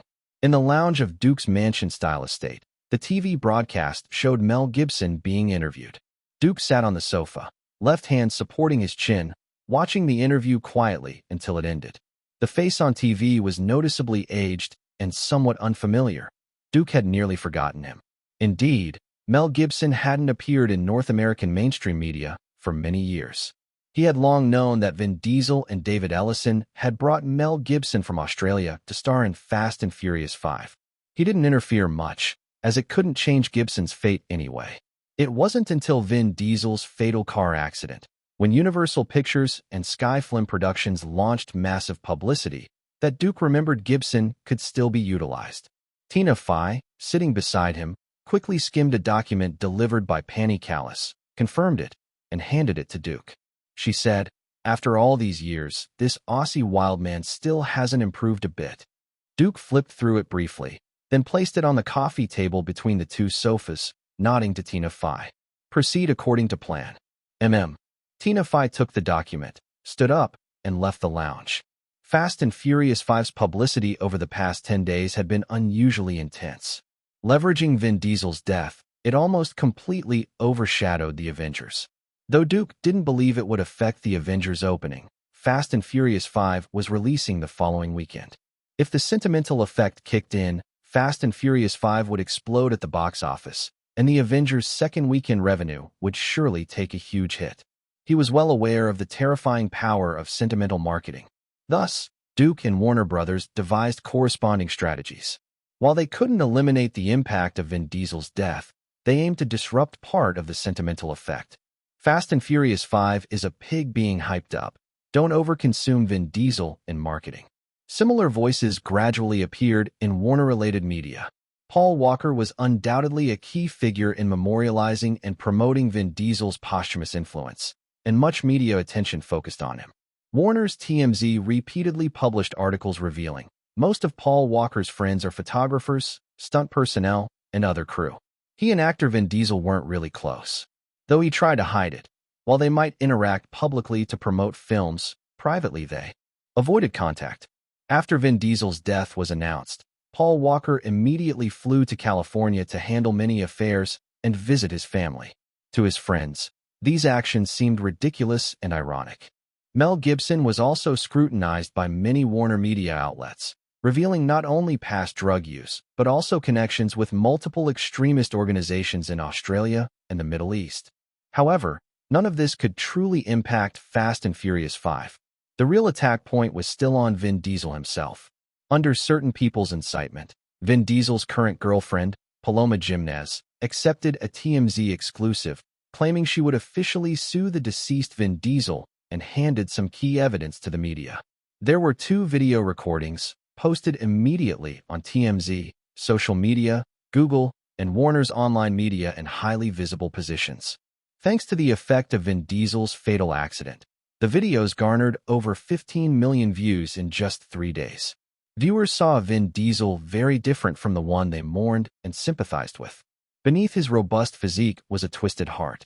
The first video lasted 8 minutes, showing Vin Diesel abusing his girlfriend Paloma Jimenez. The burly man in the film not only slapped his girlfriend, but also shouted furiously with a bat, "I really want to smash your head with this cricket bat. You have no brain or soul left. I'll bury you in the garden." The second video showed a conversation between Vin Diesel and Paloma Jimenez, in which he admitted to abusing her. In the footage, Paloma Jimenez accused him, "What kind of man are you? I'm holding our child, and you just knocked out my teeth." Vin Diesel sneered coldly. "Oh, are you angry? You deserve it." Then, almost perverse, he raged, "You didn't satisfy my sexual needs. Your function is defective. You must always smile." When Paloma said she wanted to stay at a friend's house, Vin Diesel went even more insane. "You treat her better than me. I treated you so well, yet you see me as trash." Paloma could only reason with him. "You should see a doctor. It seems you're seriously ill." Vin Diesel laughed coldly. "I don't need a doctor. I need a fully functional woman." Then, he violently attacked Paloma Jimenez again, even using a whip. After exposing the evidence to the media, Paloma Jimenez formally reported to the Los Angeles Police Department and admitted that she had been suffering sexual abuse from Vin Diesel. The Los Angeles police also announced that even though Vin Diesel was deceased, they would conduct a thorough investigation into the case. The media scene became even more intense, with voices both praising and slandering Vin Diesel everywhere. Those glorifying Vin Diesel could only rely on sentimentality, while those tarnishing him produced real evidence, such as the videos. This undoubtedly affected many who had sympathized with Vin Diesel. Duke and Warner Brothers did not hope this would cause a major negative impact on Fast and Furious 5, but only aimed to reduce some of the sentimental effects stemming from Vin Diesel's death. 2 days later, adult film actress Violet Koval from the San Fernando Valley released a video to the media in which she and Vin Diesel were the main participants. The adult actress clearly sought publicity through this, but the clear footage made her claims quite credible. In an interview, she stated that during Paloma Jimenez's pregnancy, she had encounters with Vin Diesel in his office and residence 8 times, and that he indeed had abusive tendencies. She also expressed willingness to testify for Paloma Jimenez and submit to a polygraph test. Although this could not fundamentally reverse public sentiment, it did affect the public's sympathy for Vin Diesel's death in the car accident. In the comments section of Vin Diesel's official social media account, praise and memorial messages were no longer unanimous. Some dissenting voices appeared. "Your actions are simply disgusting. Scum like you should have died sooner." Several women's rights organizations across the U.S. also stated they would intervene in the abuse case between Vin Diesel and Paloma Jimenez, emphasizing that if Paloma's evidence was true, Vin Diesel did not deserve any sympathy from women. Hollywood is a battlefield without gunfire, where all participants fight for money and fame. It is an arena as intense as any business circle, and Duke never feared competing with anyone.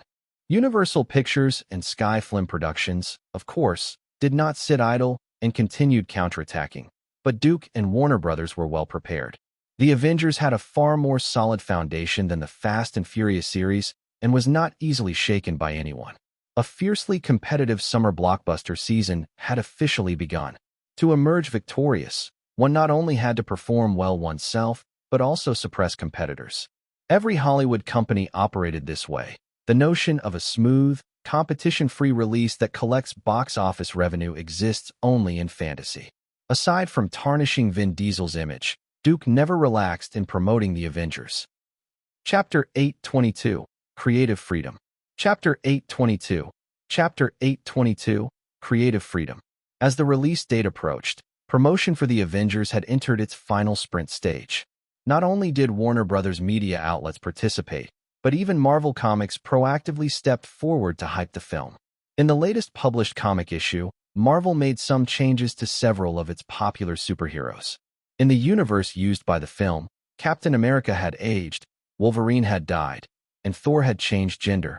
Although Marvel often plays fast and loose in its comics, this still attracted countless fans' attention and even surprise.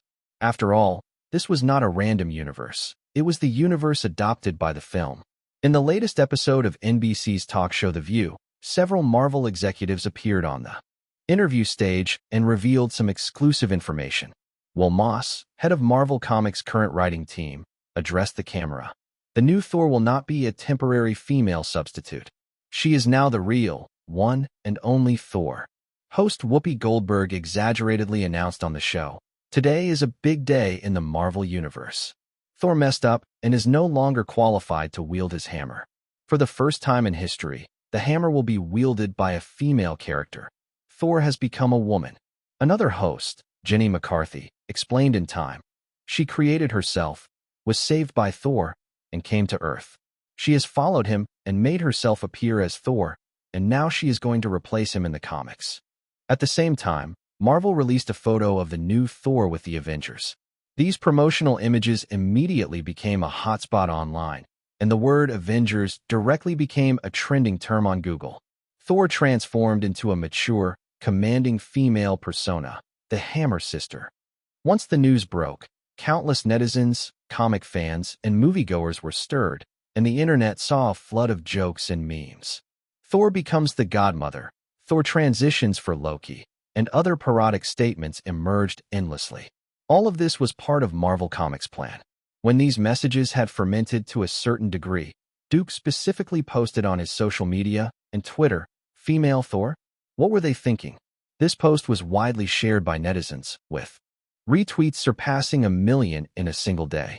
As if that wasn't enough, Duke later paired it with a striking photo of Gal Gadot as a tomboyish heroine, standing among the Avengers to replace Thor. This immediately led many netizens to imagine the female Thor fighting alongside numerous wild male heroes. Although Hammer Sister may have little to do with Loki, and this new comic series may not necessarily affect the film's trajectory, combined with previous rumors that Wolverine would soon die in the comics and Captain America would age rapidly and be replaced, even more people began paying attention to Marvel's superhero series.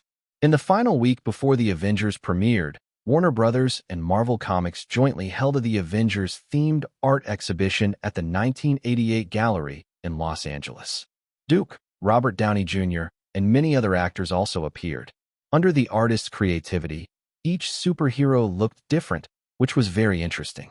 The gallery also offered the Avengers-themed cupcakes for the audience to enjoy, with chances to win valuable premiere tickets. Both Duke and Warner Bros. Were steadfastly executing this strategy, leveraging every possible angle to promote the film. The era had already changed. Hollywood could no longer rely on a single superstar's appeal to carry a film. Even Duke, who had the most extensive fan base in North America, could not claim that every work of his would be automatically supported by fans. Especially for niche films, which have little to do with personal star power, their inherent limitations predetermined that they would not be blockbusters or popular. Of course, The Avengers was absolutely not in this category. Such films prioritize entertainment above all. Facing the widest possible audience, the foremost consideration is to bring viewers the simplest and purest joy, and this form of entertainment is also the public's favorite. After all, the few who rush into theaters to study philosophy or ponder the meaning of life are an extreme minority. As a fan who always follows the Avengers news, Rowan Weber watches around 70 films a year, but the only ones that compel him to buy tickets for theaters are major commercial productions. Other types of films can be watched online, on TV, or on DVD. However, visual effects blockbusters require the theater experience. He also obtained premiere tickets. A black Acura departed from Hollywood Boulevard, heading east past the Hollywood Roosevelt Hotel, which hosted the first Academy Awards. Sitting in the back seat, Duke drew his gaze from the Chinese Theater and the sprawling Hollywood Highland Shopping Center passing the window, and through the front windshield, looked even farther ahead. The famous massive Hollywood sign seemed to welcome everyone entering the arena of fame. Today, media and fans from all directions gathered at the magnificent El Capitan Theater, not far from the sign. The premiere of The Avengers was held there. Exiting the car provided by the film's sponsors, Duke casually signed a few autographs and walked along the long red carpet. Following him were Robert Downey Jr. as Iron Man, Chris Hemsworth as Thor, Mark Ruffalo as Hulk, Jeremy Renner as Hawkeye, Scarlett Johansson as Black Widow, Tom Hiddleston as Loki, Samuel L. Jackson as S.H.I.E.L.D. director, and Marvel Studios CEO Kevin Feige, all appearing in succession. In addition, numerous other celebrities attended to show support. The venue glittered with stars, fans screamed deafeningly, and the atmosphere was lively and intense. Among them, Robert Downey Jr. was the most prominent. Driving Iron Man's car from the film, a sleek Acura, directly onto the red carpet, he drove both journalists and fans into a frenzy, delighting Honda, who had fully sponsored the premiere. Standing before the sponsor-covered posters, Duke posed with the 6 superheroes, allowing photographers to snap pictures freely. The film attracted immense attention. Over 500 journalists from around the world gathered at the El Capitan Theater. It was no exaggeration to say that even before release, The Avengers had already stolen all the spotlight of the summer blockbuster season.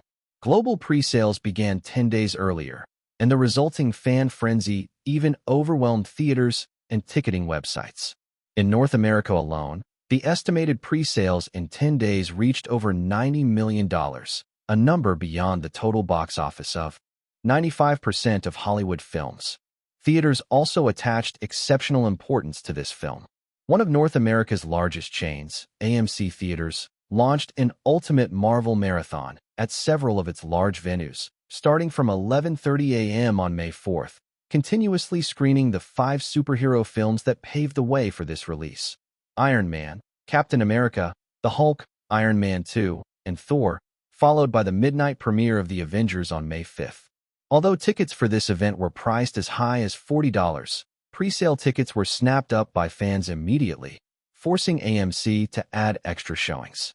The film was equally anticipated overseas. In remaining English-speaking regions, midnight show tickets sold out early, and tickets for the first 3 days 3D and IMAX screenings were nearly impossible to get. To secure early viewing, many fans camped overnight with sleeping bags, prompting local media to conduct interviews and coverage. "Hi, Stephen." As he entered the theater, Duke saw the DreamWorks head and, hearing the greeting, Spielberg quickly came over to shake his hand. "Hello, Duke. I heard you're preparing Lincoln," Duke asked as they walked toward the screening hall. "I recently read a novel, seems called Abraham Lincoln, Vampire Hunter." "That has nothing to do with my film," Spielberg shrugged. "Even once great leaders can be parroted in Hollywood. This is the so-called creative freedom Hollywood has built over decades. The film is about constitutional amendments," Spielberg said to Ryan. "You wouldn't be interested in that subject, would you?" "Of course not," Duke replied casually. "Last time I went to Lucasfilm, Catherine mentioned it briefly." Catherine Kennedy had originally been Spielberg's secretary.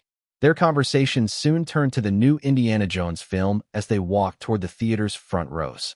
Once Duke and other principal cast and crew entered, the theater, which could seat over 1,000, gradually quieted down. Those entering afterward were fans and media reporters. Rowan Weber mixed into the crowd, finally sitting at the boundary between the fan section and the press area. Not far from him sat a Yahoo Entertainment reporter and a Los Angeles Times reporter. "Finally, this day has come," a man sitting next to him said to his companion. "It's been 5 years since Iron Man premiered.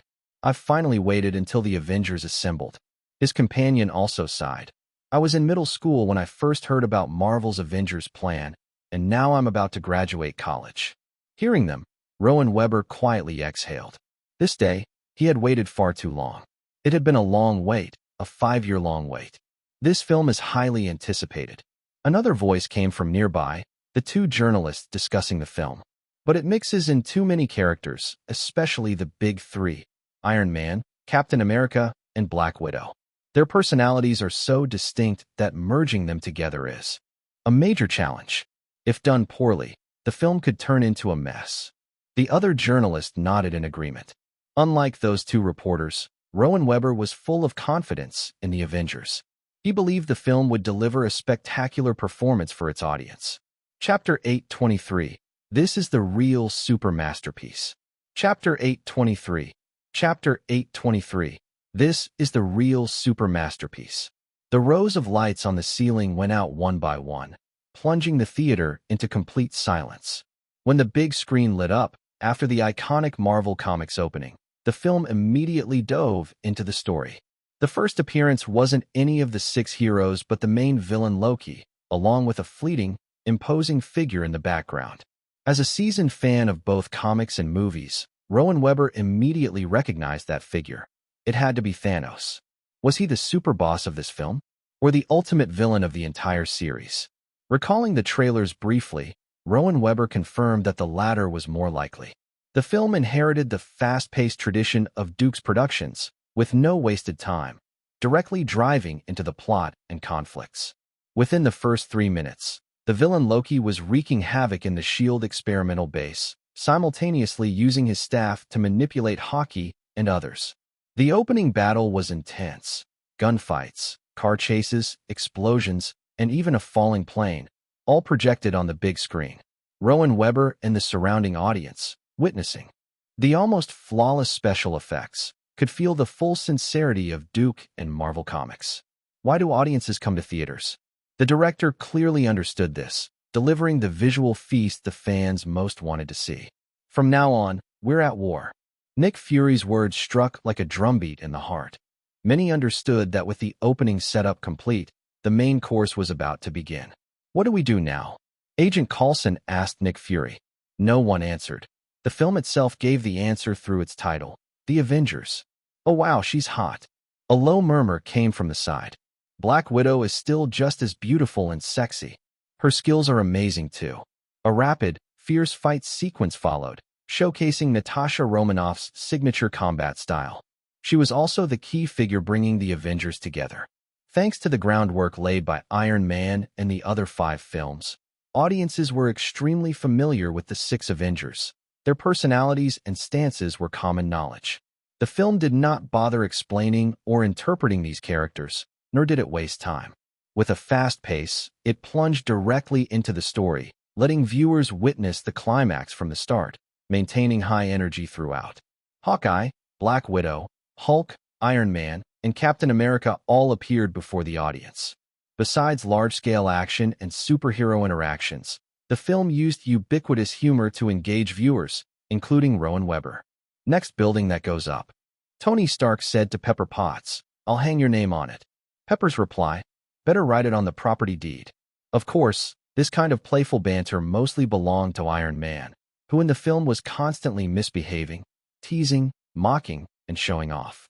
Captain America doesn't seem very impressive. When the scene shifted to the S.H.I.E.L.D. helicarrier, Rowan Weber overheard someone beside him. Indeed, compared to the more prominent and flashy Iron Man, Captain America's screen time and performance seemed average. Tony Stark even mocked him as an old man with an ice cream. Compared with the outliers like Iron Man, Thor, Hulk, and Loki, Captain America's combat strength wasn't particularly overwhelming. Luckily, Captain America is the kind who grows stronger against tough opponents. Though not necessarily a match for the superpowered freaks, he still had combat ability, especially during the internal clash among the big three with Iron Man and Thor, which enthralled Rowan Weber. He was ecstatic. This was the true blockbuster. This was the Avengers he had imagined. Seeing all the superheroes gathered on the helicarrier, Rowan Weber couldn't contain his excitement. This moment had been long awaited. Of course, having all these superpowered freaks work together wasn't easy. They were all eccentric personalities, a pair of 90-year-old World War II veterans, a playboy genius inventor, a potentially raging, uncontrollable giant, and a god from Asgard. Bringing them together inevitably caused headaches. Especially with Tony Stark, constantly joking and sarcastic, Rowan Weber sometimes wished he could punch him just to vent. but he admitted Iron Man's character was naturally the easiest to shine compared to other superheroes. My dad actually praised this guy endlessly. Tony Stark mocked Steve Rogers. He really should keep making ice cream. Take off your armor. What are you left with? Captain America fired back. Genius, billionaire, playboy, philanthropist. Like any team, going from a ragtag group to a unified force required a process of adjustment. What kind of team are we? Putting us together only causes chaos. We're ticking time bombs. This line perfectly described the start. How could such eccentric freaks unite? Past Hollywood films had long offered the answer, the one audiences most loved and accepted, and this film followed that simplest, most effective approach. A major setback and the death of a mutual friend naturally became the best catalyst for uniting them. The collaboration of Iron Man and Captain America, the clashes among Hulk, Black Widow, and Thor, Black Widow's close combat with Hawkeye, all drew continuous cheers from the audience and even rounds of applause. Fantastic! Rowan Weber's eyes didn't blink as his mind raced. Better than expected, definitely the best film of this summer. Duke did an outstanding job, a Yahoo Entertainment reporter said amid the applause. His film remains as excellent as ever. Another reporter, though silent, nodded vigorously in agreement. The film was already more than halfway through, exceeding their expectations. Stripped of unrealistic artistic pretensions, this was simply the perfect blockbuster for the summer season. The pacing was incredibly fast, almost suffocating, leaving the audience little time to think.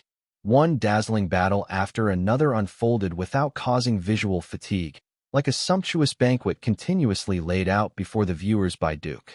As the portal opened on the screen, the final battle began, set at Hollywood's most destructible landmark, Manhattan.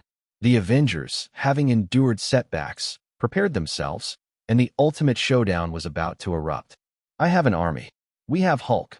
Even at this moment, Tony Stark's incessant quips kept coming, drawing bursts of laughter from the audience.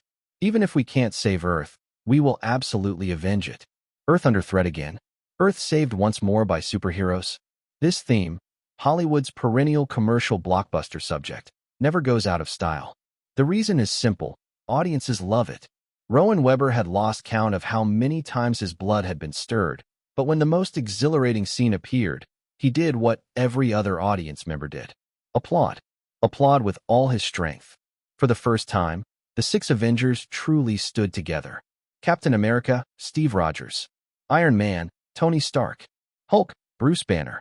Thor, Black Widow, Natasha Romanoff. Hawkeye, Clint Barton. With rousing, space opera-like music, the six stood in a circle, roaring their battle cries. Even if they couldn't protect Earth, they would absolutely avenge it. The Avengers had assembled. Though the six superheroes varied in strength, each fully showcased their abilities. Duke skillfully fused this group of previously incongruent heroes into one cohesive unit on screen. Rowan Weber was extremely satisfied with the film, finding almost nothing to criticize. Although the final battle's aliens weren't particularly strong, they served as the perfect backdrop for the Avengers. Moreover, this followed the classic Marvel superhero movie formula: godlike protagonists and weak antagonists. The audience naturally identified with the heroes. The villains being pathetic didn't matter. As a typical superhero blockbuster, the film would never create a messy or nonsensical ending. Naturally, the most crowd-pleasing conclusion appeared. The dim-witted SHIELD Council launched a nuclear missile. Iron Man sent it through the portal. The nuke destroyed the alien mothership. Black Widow closed the portal. Iron Man fell back to Earth before it shut, and Hulk saved him. In short, this was a standard Hollywood-style happy ending. As the film drew to a close, the love-hate duo Thor and Loki returned to Asgard, while the other Avengers went their separate ways, awaiting the next assembly. Rowan Weber too looked forward to the Avengers' next gathering. The two companions beside him were also discussing when the Avengers would reunite. Meanwhile, the two journalists on the other side debated how to extract from Marvel Studios and Warner Brothers the timing of the Avengers' second assembly. Countless voices reached Rowan Weber's ears, nearly all praising the film. 99% of the audience, like him, were thoroughly satisfied with the Avengers. As the screening ended, the entire audience stood, clapping vigorously, their applause lingering long and unbroken. Chapter 824, Dream Team. Chapter 824, Chapter 824, Dream Team. As one of the lucky first audiences to watch the Avengers at the premiere, Yahoo Entertainment reporter Michelle Kennett, after attending the press conference, did not immediately rush back to write her article. Instead, she headed to the TCL Chinese Theater in Hollywood, planning to interview some midnight show viewers to gather more material for tomorrow's piece. The audience attending the midnight show were almost exclusively the film's or director Duke Rosenberg's and the actor's most devoted and seasoned fans, whose opinions would directly reflect the film's reception. After waiting for over 2 hours at the TCL Chinese Theater, Michelle Kennett finally encountered departing viewers. She immediately stopped the first fan leaving. "Hello, I'm a reporter from Yahoo Entertainment." She quickly introduced herself, then concisely asked, "Did you enjoy the Avengers? Innovative, stunning, and extremely fun." The fan, roughly 20 years old, did not hide their excitement. Epic in scale, with more action-packed climax scenes than all previous Marvel films combined. Truly spectacular.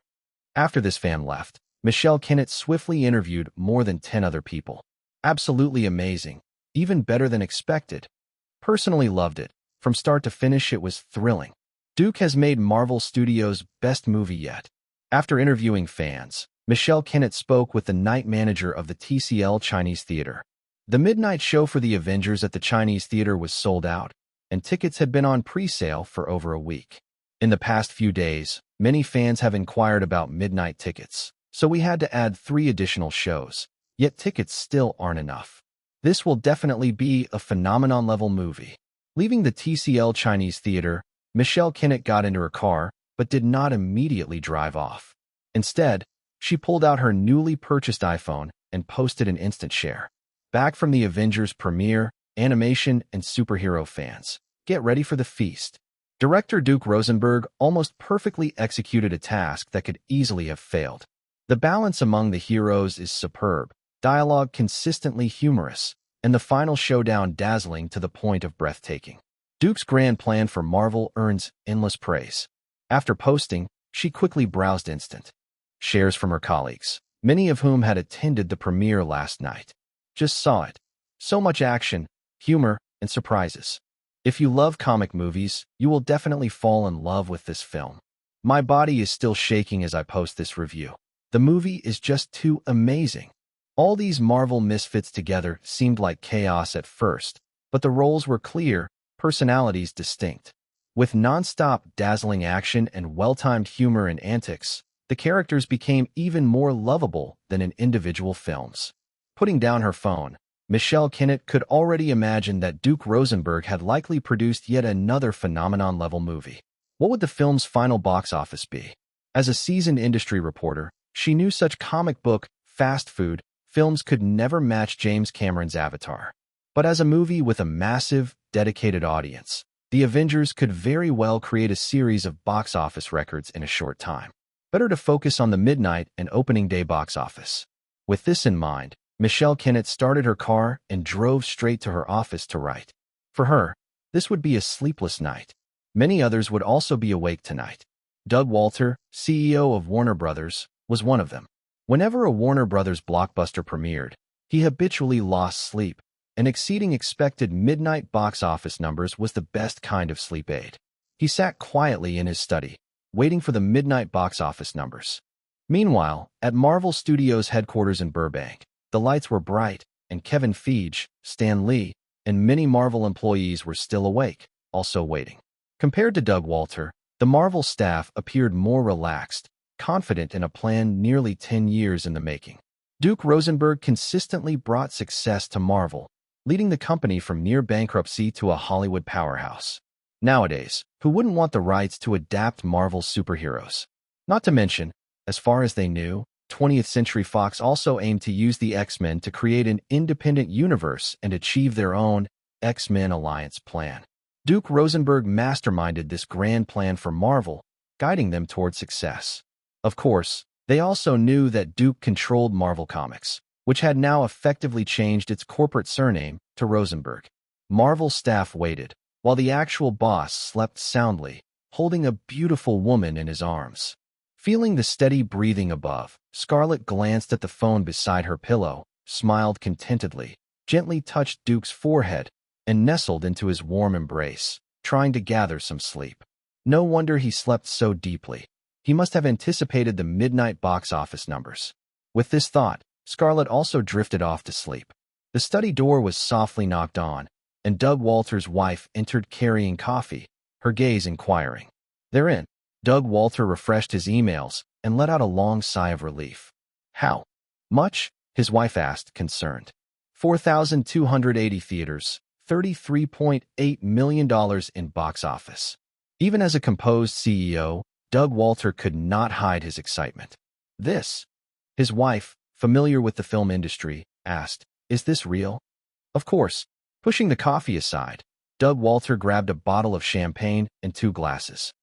We can celebrate a little. This was Doug Walter's reserved celebration. They had children, so it had to be discreet. Compared to the Walter household, Marvel Studios in Burbank was already in full celebration. This group, always full of imagination and unrestrained energy, erupted in ecstatic shouts, gathering in the main hall. The champagne was opened, and streams of liquid mixed with confetti from the ceiling, flying everywhere. For Marvel Studios, this was a moment of sheer excitement. $33.8 million. Shouts of exhilaration echoed. What a wonderful number. It was a truly insane figure. Such an outstanding midnight show performance almost guaranteed that the Avengers would be a blockbuster in its opening week. The only thing that could prevent the film from achieving massive success was whether the audience would actually embrace it. After breakfast, while strolling through the garden, Scarlett kept fiddling with her phone, browsing instant shares, Twitter, and other community sites to see the latest audience opinions on the Avengers, occasionally reading some aloud to Duke beside her. The Avengers truly has it all, with something different in every part. One ticket lets you watch 6 superheroes at once. If I wanted to see an amazing movie that brings together idols from across the Marvel Universe, this film is the most successful and sensational I can remember. It's more entertaining than Transformers 3. Michael Bay pales in comparison.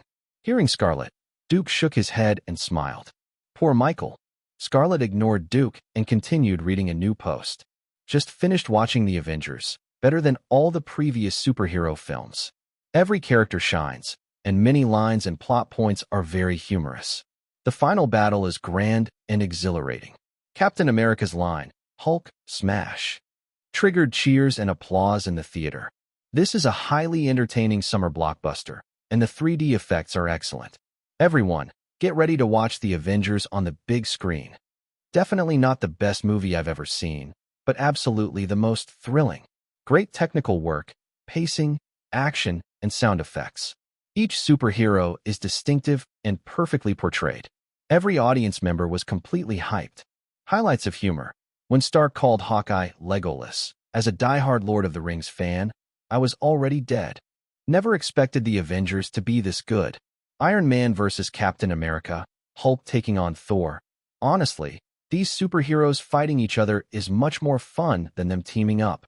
Iron Man plays the clown. Cap plays the hero. Black Widow flirts. Hulk is cute. And then there's the mischievous, yet lovable villain Loki. A dream team, perfectly executed. More. Reaching a bench, Scarlett tugged Duke, and they sat down together. She shook her phone and said, I have an even more interesting one. Better not. Duke shook his head, leaning back on the bench. Let's wait to welcome a new record. Opening day box office record. Scarlett clearly understood what Duke meant. First day, first week. Duke nodded. Strictly speaking, this is a fan-driven film, so the opening week box office is crucial for the Avengers. Comic book movies may feel thrilling, but it's undeniable that their theatrical longevity is relatively short. They cannot sustain extremely stable box office performance over a long period. For this type of film, the opening week is critical. Perhaps this kind of movie, which always explodes in the first week, will set a brand new record. Chapter 825, a number forever remembered in film history. Chapter 825, Chapter 825, a number forever remembered in film history. The Avengers opens to a full house. Midnight box office ranks second in history. Early Friday morning, Major entertainment media outlets, having received the relevant statistics, almost all featured similar headlines on their front pages. At the stroke of midnight, Duke Rosenberg's meticulously crafted epic The Avengers officially hit North American theaters, raking in $33.8 million during the midnight showings, surpassing The Dark Knight to become the new record holder for both superhero films and Duke Rosenberg's own midnight box office records. Although this figure is still quite a bit lower than last year's Harry Potter and the Deathly Hallows Part 2, which earned a terrifying $43.5 million in midnight screenings. Marvel's heroes have proven that assembling a team to fight monsters is undeniably appealing. Especially with the Avengers' excellent word of mouth and the huge enthusiasm from fans, box office analysts are optimistic about its subsequent market performance. Just as the media reported, the North American movie market, dominated by teenagers, erupted with an almost terrifying enthusiasm on Friday. In Los Angeles, the 3 chain theaters located in Santa Monica Mall saw dozens of customers arriving right at opening time in the morning, and within 15 minutes, the number of people in each theater had quintupled. By noon, the AMG, Empire Entertainment, and Artist chain theaters in the mall were already bustling, with every corner of the lobbies packed. Each theater had to allocate staff to maintain order while busy selling tickets and screening films, as many people who couldn't get tickets were complaining loudly. There was no solution. These 3 theaters had screened The Avengers on nearly every available screen, but being in such prime locations, tickets were simply not enough. I don't care how you report to the distributor. In an office at Empire Theaters, the manager shouted at the scheduling supervisor. Apart from keeping 15% of the schedule for the Hunger Games and rotating one theater for other films, I want all available screens showing The Avengers. The Avengers fever naturally arrived. In New York's Times Square, long lines had already formed, and people were waiting for only one reason: to watch The Avengers. This spectacular scene immediately drew media attention. CNN and NBC broadcast trucks and reporters had already arrived, continuously interviewing fans in line. One fan displayed his Captain America shield backpack to the camera. "I'm a supporter of Captain America." Many fans being interviewed shouted the names of their favorite heroes at the camera. "I'm an Iron Man fan. My favorites are Thor and Loki. I like Black Widow. I like Scarlett Johansson. I'm not a fan of any superhero. I'm here because I like Duke Rosenberg's films." Even though it was Friday, The Avengers ignited a nationwide viewing frenzy. Starting in the afternoon, theaters showing The Avengers were more than 60% full. In high-traffic locations like Santa Monica Mall and Times Square, Full House could not even describe the crowds of fans. The fever surrounding The Avengers also matched the expectations of Duke, Warner Brothers, and Marvel Studios. First, the film's promotional preparation was extraordinarily extensive. From Duke directing Iron Man, then Captain America, The Incredible Hulk, Iron Man 2, and Thor, in just a few years, successive Avengers-related films had been released, building tremendous popularity for this collective outing. Each film's post-credits scene directly laid the groundwork for this grand culmination, the snowball growing ever larger.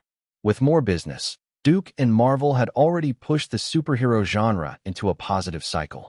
Second, it's rare to see so many superheroes together, representing American pop culture. Moviegoers, primarily young audiences, inevitably experience a form of star worship. The proliferation of merchandise in stores and the abundance of related discussions online is clear evidence. Third, the film's quality is undeniably top tier. Even before release, pre-marketing built solid word of mouth. After viewing, audiences unanimously praised it. Moreover, the film's visuals are stunning, making it worth seeing in theaters. The 3D version further accelerated its box office rise. Finally, the film's light-hearted and humorous tone gives once lofty heroes a humanized charm. Characters breaking preconceived impressions are easier to like, appealing to audiences of all ages. Of course, the main reason The Avengers was so well received is marketing, and it's a light, thrilling popcorn movie. Even with Duke directing, The Avengers contains no so-called depth or philosophical reflection. It's a story where the ending is clear from the start. Villains want to dominate the Earth. Heroes unite. After a series of trials, they defeat the villains and save the world. This also reflects Hollywood's usual tricks: flashy fights, dense quips, handsome men and beautiful women, and a promotion of justice and camaraderie. Unfortunately, this formula succeeded once again. Although some complained the villains were too weak and the heroes underperformed, the Avengers allowed audiences to scream, laugh, and happily open their wallets in the theater. This is the key to the Avengers' success. Unpretentious, not deep, and the viewing experience can be summed up in one word: exhilarating. On instant sharing sites, the fastest and most reposted message on Friday came from the Avengers. A very ordinary viewer wrote after seeing the film, "Once the Avengers is out, there are no other movies worth watching this summer." This naturally frustrated those with an artsy, highbrow disposition. However, no matter how much they complained, it couldn't change the fact that the Avengers was bound to succeed and gain unparalleled fame. Some people always look down on commercial films, believing that any director could make a decent commercial movie as long as the budget is sufficient. But is that really the case? In Hollywood, almost everyone agrees that the difficulty of producing a major commercial film far exceeds that of an independent movie. Rome wasn't built in a day, and The Avengers isn't a guaranteed success just by putting a few superheroes together. What appears to be a shallow popcorn movie isn't something anyone can make. It requires constant innovation and refinement. When audiences tire of solo hero antics, the idea of uniting them arises. After the union succeeds, individual series are tailored for each hero. Only by continuously studying the market can this industry consistently produce high-revenue content, which is the foundation for maintaining the film industry's position and growth. As the film's release expanded, dissenting voices appeared, even including sarcasm and mockery. Movie pacing comes in many forms: visual pacing, emotional pacing. For films, emotional pacing is essential. Visual pacing is secondary.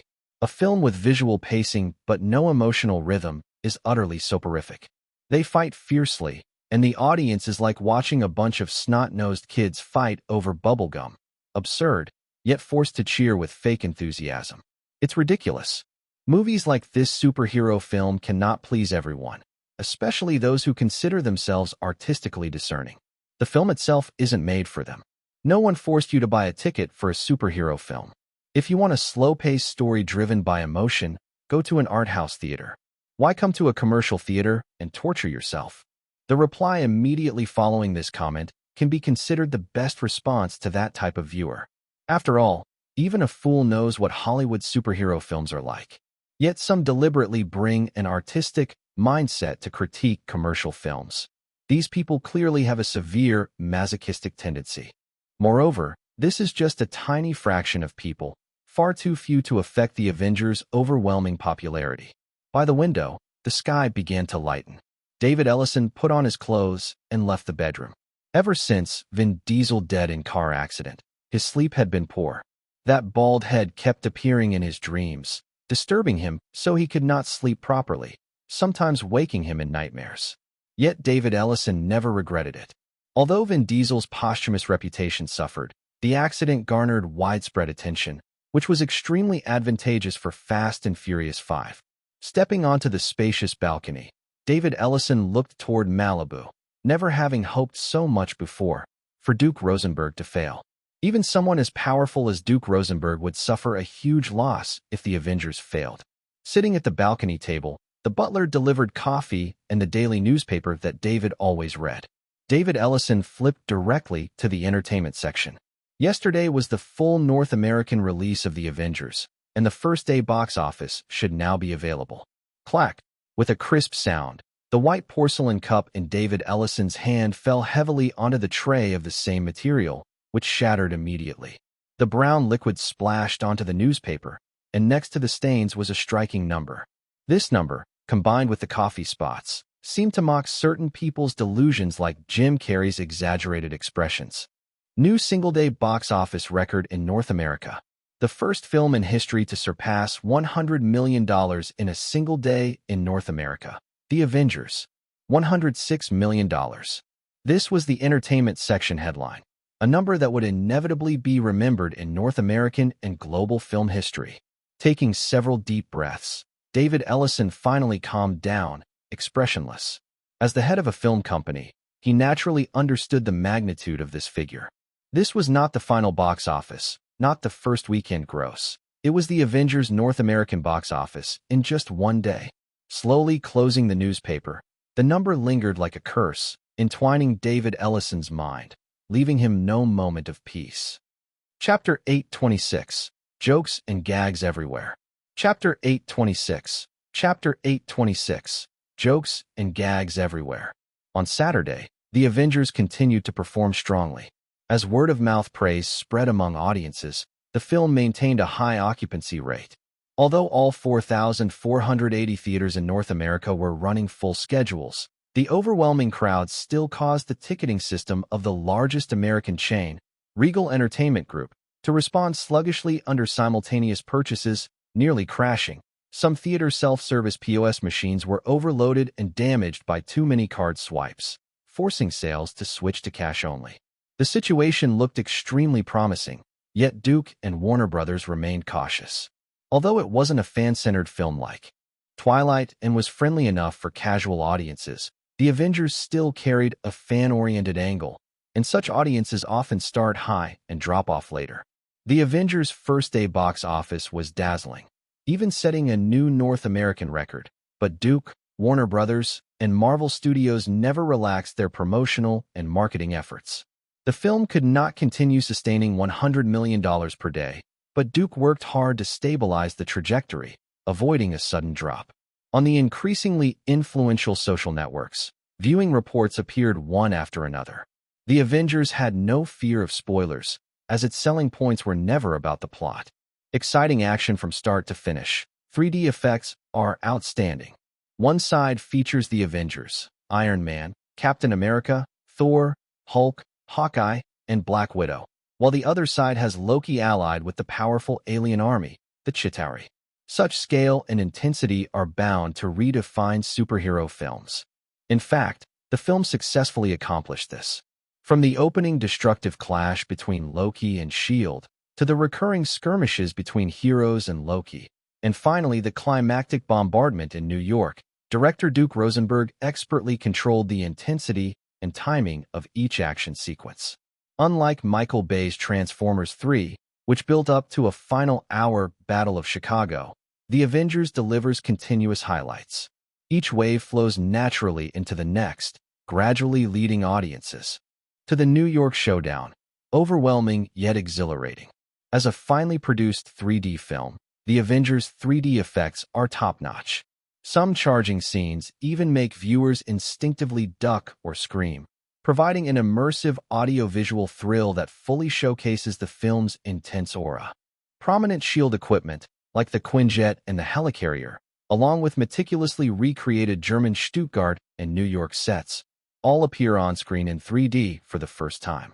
For those worried about 3D-induced dizziness, I can personally attest that over the nearly 2.5-hour viewing, there were no feelings of discomfort at all. Tip: fans should resolve personal matters beforehand. Otherwise, even if you think you timed it right for a bathroom break, you might miss more exciting scenes later. Superheroes spar repeatedly, with contrasting personalities echoing previous films. How to cleverly integrate 6 superheroes in one film. Duke Rosenberg did it again. Concerns about imbalanced roles did not materialize. Iron Man, Captain America, Thor, Hulk, Black Widow, and Hawkeye first sparred among themselves. Then each faced off against Loki in brief encounters. Early intra-team fights, with Iron Man, Captain America, and Thor ignoring each other in fierce hand-to-hand combat, were thrilling. This hostility wasn't just physical. Verbal sparring also served as an effective weapon. Besides Black Widow and Captain America's well-known flirtatious moments, Thor from Asgard and Hulk, initially unclear on friend or foe, also delivered a bizarre 1v1 duel that was closely contested. But as the Avengers, these internal sparrings are an inevitable team adjustment period. When Earth faced serious danger, previously solo heroes set aside differences to fight Loki together. Through unprecedented cooperation, they realized each other's indispensability and the unstoppable power of teamwork. Each hero has both interactions with others and personal highlight scenes. Especially for Black Widow and Hawkeye, who previously lacked solo films, we now have more insight into their past. Marvel wisely linked the Avengers with the previous 5 films.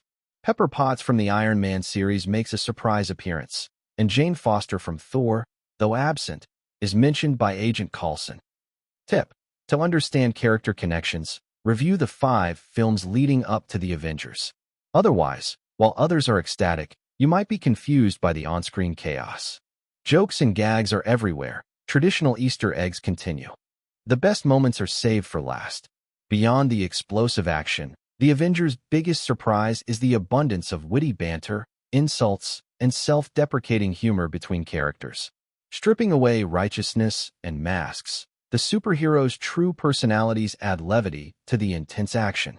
From sharp-tongued Iron Man to old-fashioned Captain America, and from haughty Thor to action-loving Hulk, the initially antagonistic heroes continuously exchange clever quips, eliciting endless laughter.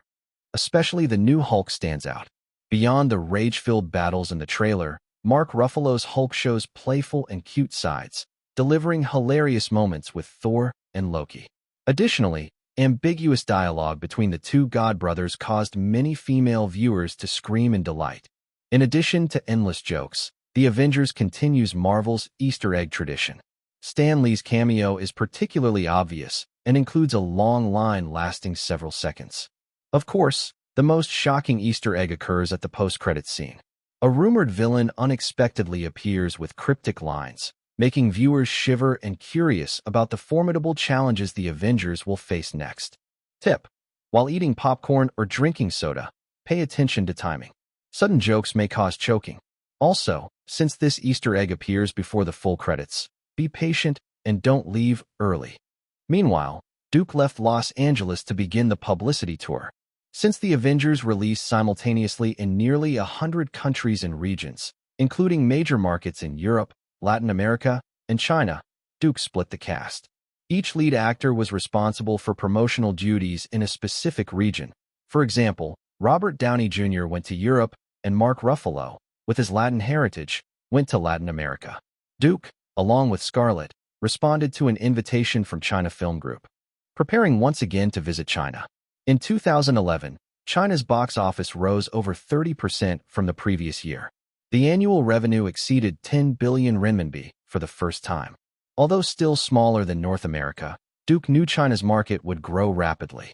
Within 4 years, annual box office revenue could surpass 40 billion renminbi, making it the world's second largest after North America.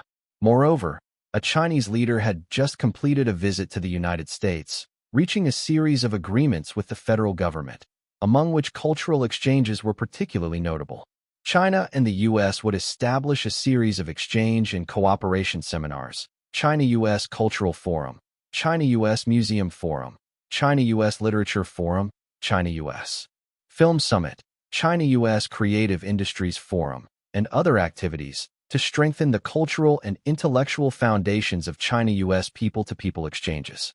All of these developments are conducive to Hollywood films further expanding their presence in the Chinese market. On the flight to China, Duke received the Saturday North American box office update forwarded immediately by Warner Brothers. After the massive opening day, the occupancy rate and single-day box office of The Avengers inevitably declined. Fortunately, the film's audience word of mouth remained strong, and the promotional and marketing strategy was highly targeted.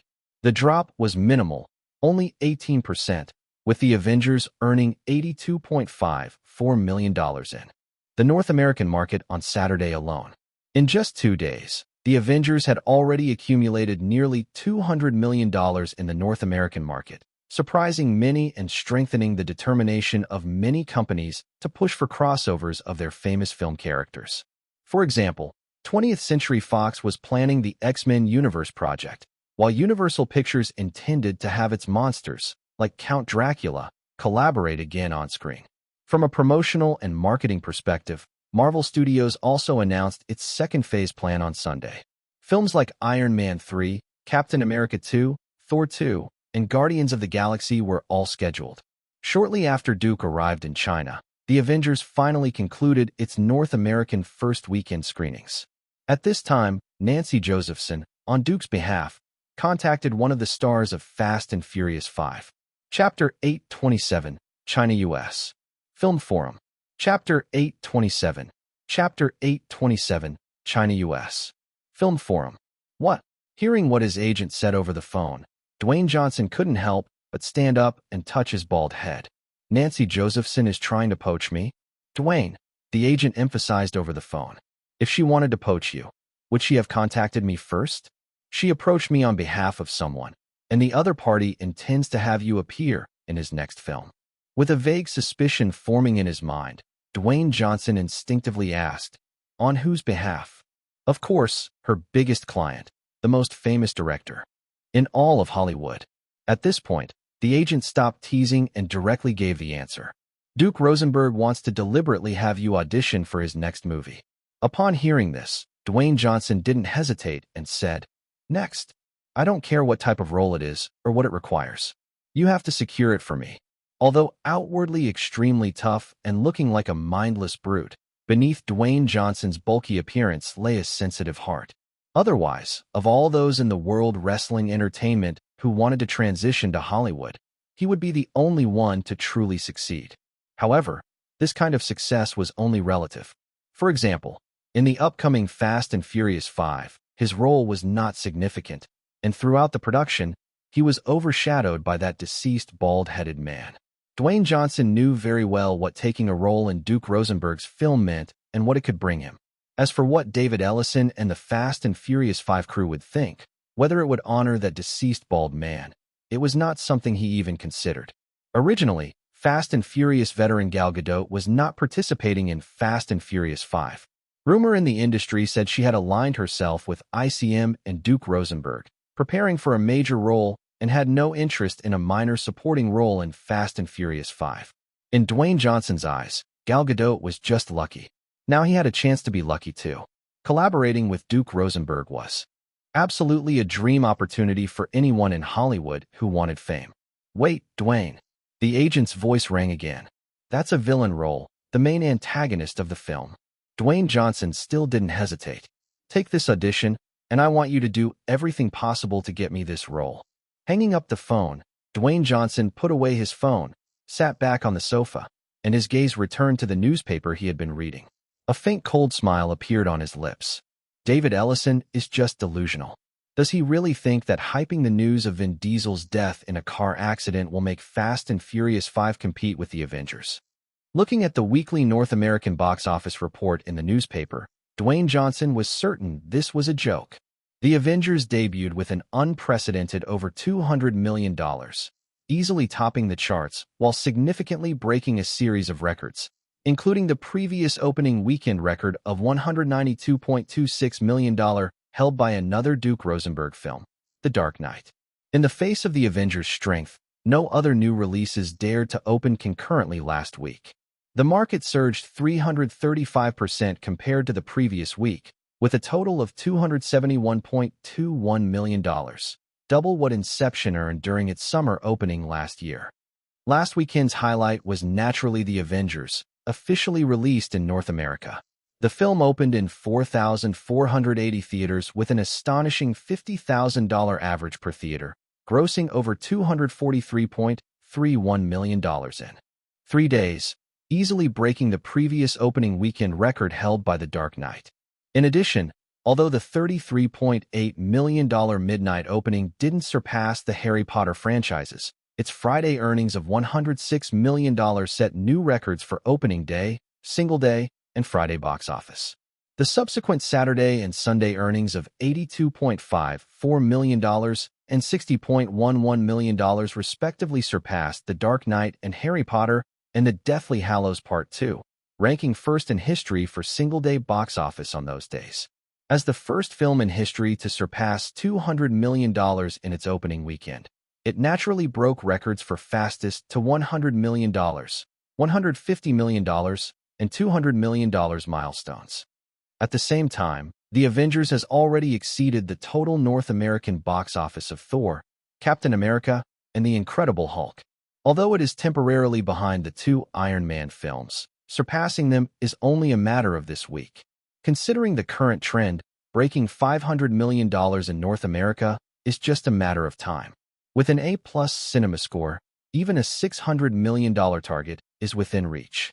Seeing this, Dwayne Johnson had to marvel at how astonishing this film was, and what influence the actors in it would have in North America and globally, not to mention how their salaries would skyrocket afterward. Villain, so what? Not to mention the Joker. Look at the villain in the Avengers. Tom Hiddleston's performance absolutely outshines many of the Avengers themselves. Thinking of this, Dwayne Johnson's desire to seize this opportunity through the audition surged almost uncontrollably. He took a deep breath, suppressing the flood of thoughts in his mind, and continued reading the North American box office briefing. North American audiences gave the film the highest A+ rating. On professional rating sites, The Avengers is also a winner, with an IMDb score of 9.3, a 93% fresh rating on Rotten Tomatoes, and an 87 on Metacritic.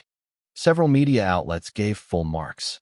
The New York Times said the film contains genuine emotion, humor, and surprise. Beyond being a standard comic movie blockbuster, it is filled with the director's unique touch, making everything appear perfect. Los Angeles Times stated, "The most incredible thing about the film is that it makes the superhero genre feel fresh again, which is truly remarkable."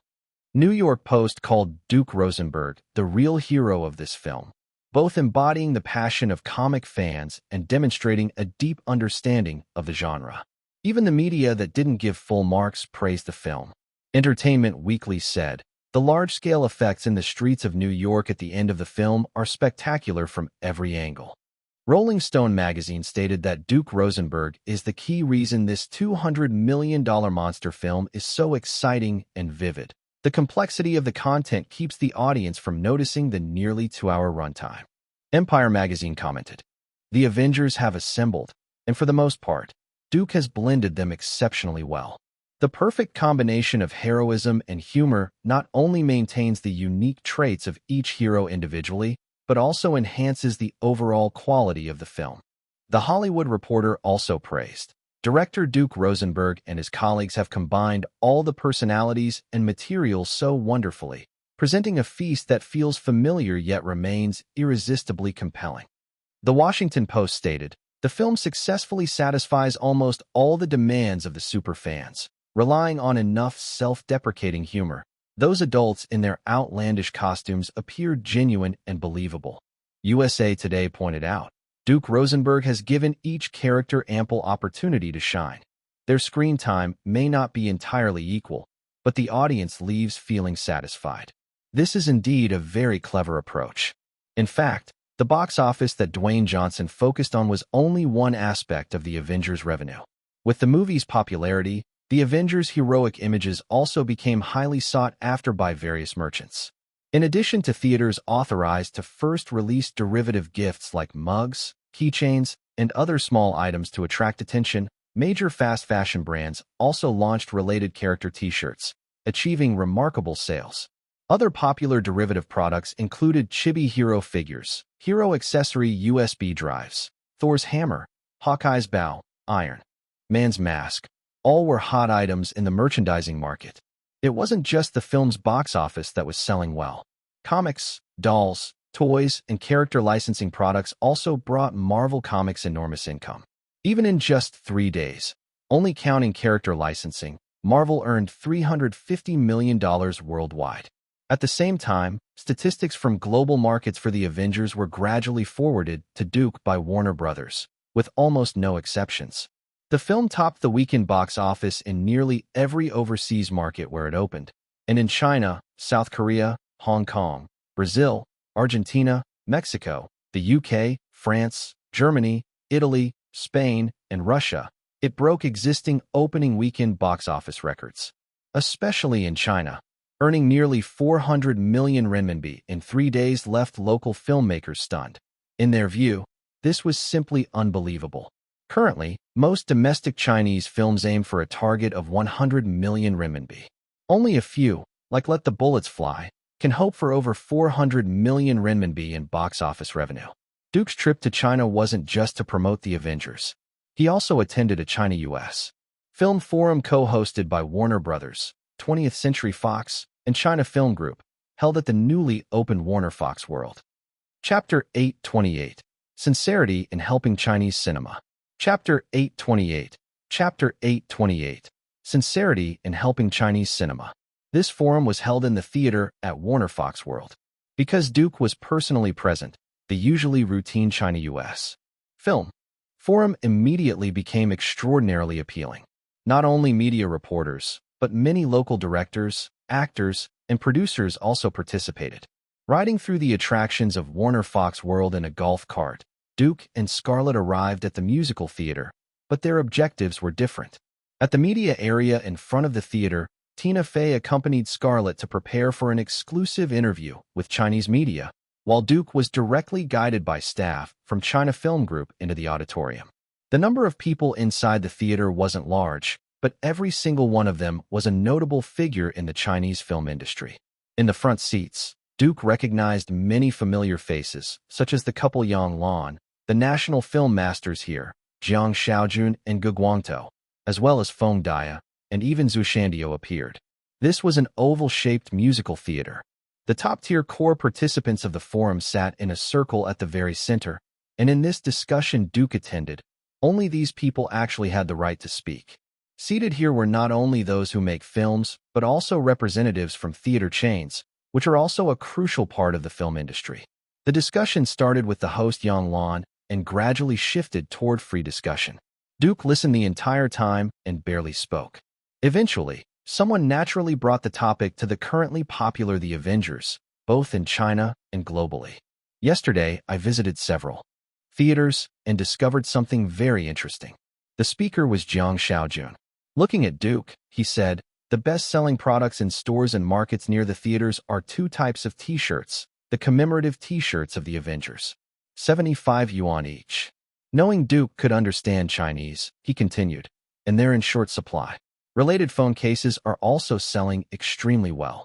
Duke only smiled slightly, saying nothing, because Marvel's licensing negotiations were still ongoing here. Jiang Xiaojun, curious, asked, Director Rosenberg, may I ask, what percentage of your film's total revenue comes from box office? I mean, what percent? Before 2000, roughly 30 to 40%, depending on the type of film, Duke replied honestly, looking at Jiang Xiaojun. For current films, it's basically between 20 and 25%, rarely exceeding 25. As soon as he said this, Jiang Xiaojun, Ge Guangtou, Feng Dia, Master Zhang, and the Wang brothers all showed unusual expressions. Duke's films rarely grossed under $500 million, and by his proportion, what would the total revenue be? Glancing around, Duke sighed inwardly. In fact, what Chinese cinema needs most is not abstract things like innovation or creativity, because innovation represents huge risk. What Hollywood can circulate worldwide isn't its creative innovation. Chinese films most need industrialization and standardization. As for the latter, he looked at Zhu Shandio and lightly shook his head. Problems that even Zhu Shandio couldn't solve weren't something an outsider like him could explain in a few words. How much of a film's revenue comes from box office? When Feng Dia asked this, the room fell silent. After a while, the eldest of the Wang brothers spoke. On average, more than 95%. Then he added, I'm talking about domestic box office. So a Chinese film's domestic box office accounts for over 95% of total revenue. Feng Dia voiced what everyone was thinking. Let's not even mention the unrealistic international market. Where is our domestic merchandise market? He then turned to Duke. Director Rosenberg, could you share the situation of your film's merchandise revenue in China? Some things Duke could discuss, but commercial secrets were certainly not among them. However, what he said was still truthful. For any film market to mature, it needs a development stage, especially the merchandise market. After thinking a few seconds, Duke said to Feng Dia, the development of Chinese film merchandise is basically in its primitive stage. Most merchandise only accompanies film promotions. Merchandise is an indispensable link in the film industry chain and a key element in satisfying audience cultural consumption. The development of Chinese film merchandise is still at a low point, which means there's enormous market potential for marketing and development. As soon as Duke finished, Pang immediately nodded and continued, the domestic film merchandise market isn't standardized enough. Market development and sales channels aren't complete or smooth, and the consumer market for merchandise also needs cultivation. There's a long way to go for the domestic merchandise market.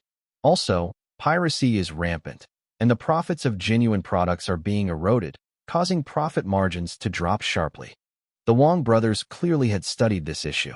In recent years, many domestic manufacturers quickly produce pirated merchandise during film releases based on legitimate products, distributing them through wholesale markets and online channels, forming a complete piracy industry chain.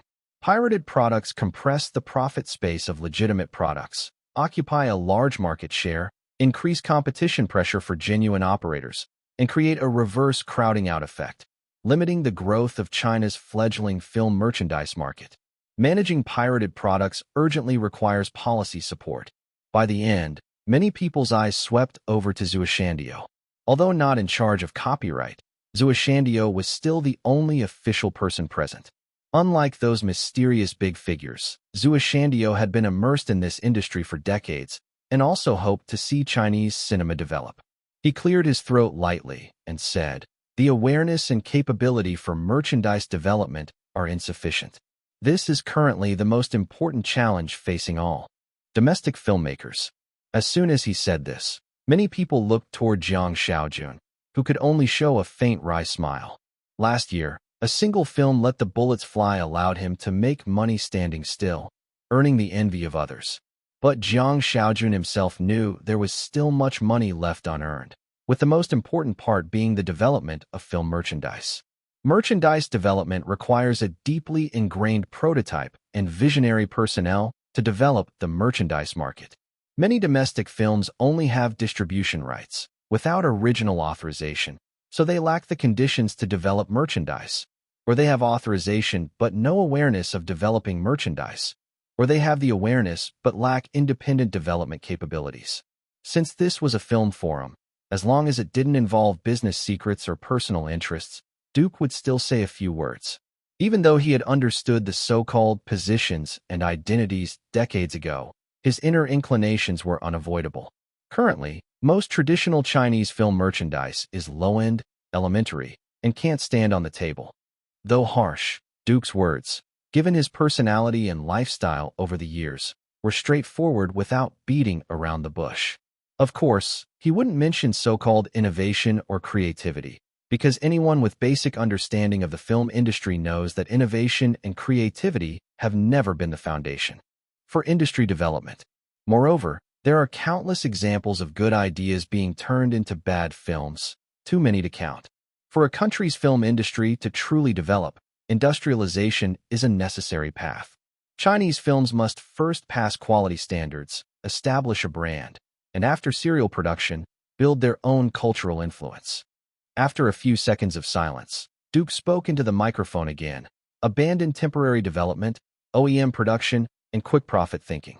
Thoroughly research the market and develop products that appeal to audiences of the film's target age group. Additionally, clarify copyright ownership, establish fixed merchandise networks and sales channels. Create dedicated consumer product companies covering different pricing levels for all consumption tiers. Most importantly, patiently cultivate audience habits of purchasing merchandise over time. Films should be an industry chain. The works we usually see in theaters are merely the locomotive of this chain. Jiang Shaojun, Gu Guangtou, and Master Zhang all nodded. To them, Duke's somewhat harsh words were far more sincere than those Hollywood directors who came to China to lavish praise on Chinese cinema. Yes, they could feel from Duke's words his understanding of Chinese cinema and his sincerity in helping it develop. This sincerity was limited, but for a foreigner, it was already rare. Currently, people's focus on films is mostly on box office, largely neglecting the development and utilization of film merchandise, which is precisely the key distinction between modern and traditional film industries. As far as I know, China lacks professional licensing companies and industry standards, so the film merchandise market has always been an undeveloped mine. Duke's words did not stop. In Hollywood, merchandise revenue accounts for up to 70% of total film revenue, far exceeding box office. Based on my understanding, over 95% of your country's film revenue comes from domestic box office and product placement, and many films' merchandise revenue is even zero. At this point, Duke cited some real data to give the audience a more direct understanding of merchandise's huge impact on the film industry. For example, the Star Wars trilogy earned $1.8 billion at the box office, but its merchandise brought in over $20 billion. Duke's speaking pace wasn't fast, and his Chinese was somewhat stiff, yet it didn't prevent him from being the most eye-catching figure in the room. Disney's animated film The Lion King had a production cost of only $80 million, earned $800 million at the box office, but merchandise revenue reached $3 billion.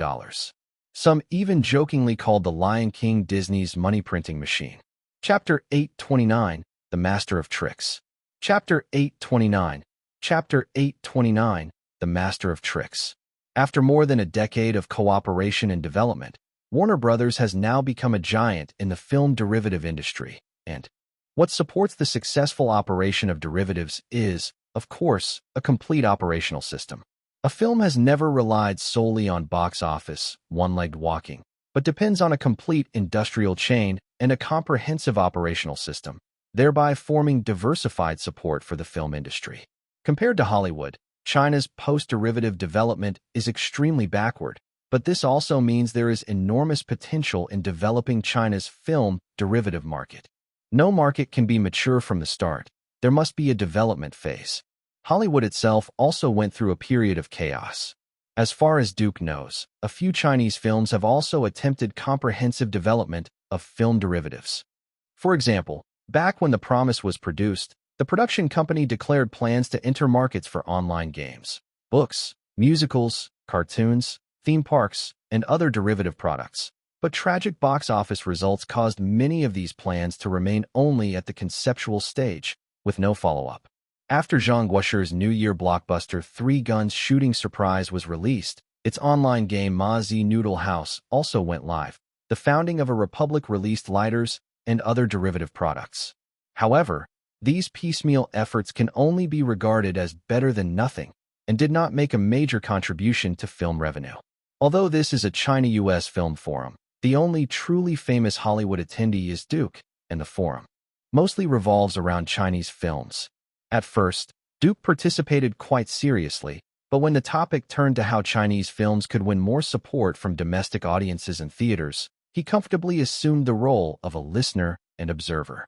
Listening to the continuous sounds from the theater, Duke perked up his ears and kept his mouth shut. He had been in Shanghai for 2 days, as in previous visits. Duke had browsed a lot of first-hand materials on Chinese films and the latest market data. Why support domestic films? This is not simply a matter of patriotism. The Chinese and American film industries have reached a new strategic cooperation agreement, and the biggest impact is actually on the bad films already in production that aim to make money in the Chinese market. For this reason, someone even listed 100 bad films released in theaters over the past 2 years, and after a round of complaints, expressed relief, remarking, "Opening the market to Hollywood is actually a purification for Chinese films. We really don't have to face such bad films everywhere anymore." Since February this year, when a key figure visited the US and China and the US reached a strategic cooperation agreement on further opening the Chinese film market to the US, the Chinese film industry has been full of cries and complaints. Many people clearly realized, now the wolf is really coming. How much impact does this agreement have on Chinese films? For audiences, it doesn't matter much. Since more good films are available to watch, for theater managers, it also means more money to earn. The greatest impact is on Chinese film producers, such as directors and investors. Therefore, the loudest voices on site came from them. They were the ones demanding support for domestic films. 95% of Chinese film revenue depends on domestic box office, so the importance of theaters is obvious. Inevitably, polarization appeared on site, with film producers and distributors almost at odds with several theater representatives. Listening to what they said, along with the Warner Greater China statistics Duke had just seen, he gradually understood what they were discussing. Since April, nearly all mainstream domestic theaters had become targets of directors' complaints. A Simple Man, Flying Over the Nursing Home, Me 11, Sedic Bale. Many films claim to be meticulously crafted, sincere works. So when box office results were poor, directors began to find reasons. Besides promotional and distribution factors, Inadequate theater scheduling became the main reason. By May, these complaints almost reached a peak because theaters had allocated nearly 70% of screens to Duke's The Avengers. But to the theater representatives, such complaints clearly seemed somewhat absurd. It cannot be denied that these works have a certain artistic value, but from the theater's perspective, they are part of the market itself, merely goods supplied to audiences. Therefore, whatever the audience wants to watch, they schedule more showings of those films. That is only natural. Hence, the theater representatives were also frustrated by these accusations. A theater representative from Guangdong vented, "Let's not speak far afield. Last weekend, 9 films were released in my theater, and I have only 10 screens in total. Even if each film gets 1 screen, how many showings can I schedule in a day? And these are all new films. Most of the producers haven't done any promotion themselves. When the audience comes to buy tickets, they don't even know what these films are. By contrast, The Avengers is well known. Audiences specifically want tickets for The Avengers. Are you going to tell them, 'Don't watch The Avengers, you're Chinese, you should support domestic films, go watch a Chinese film instead'?"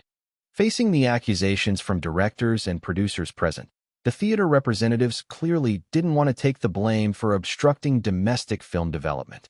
Another representative stood up strongly to rebut, saying that many domestic films weren't scheduled because they were unwilling, but because their themes and content were truly poor and the audience simply wouldn't accept them. How bad are they? So bad that I can't even sit through them. Basically, our attitude toward domestic directors is based on respect, because globally, every director has a growth process, peaks and valleys. No one can guarantee that just because one film flopped, the next film will be a masterpiece. We also know audiences' tastes are diverse, but some films. This representative hesitated and ultimately did not directly name names. I'm not in a position to point fingers.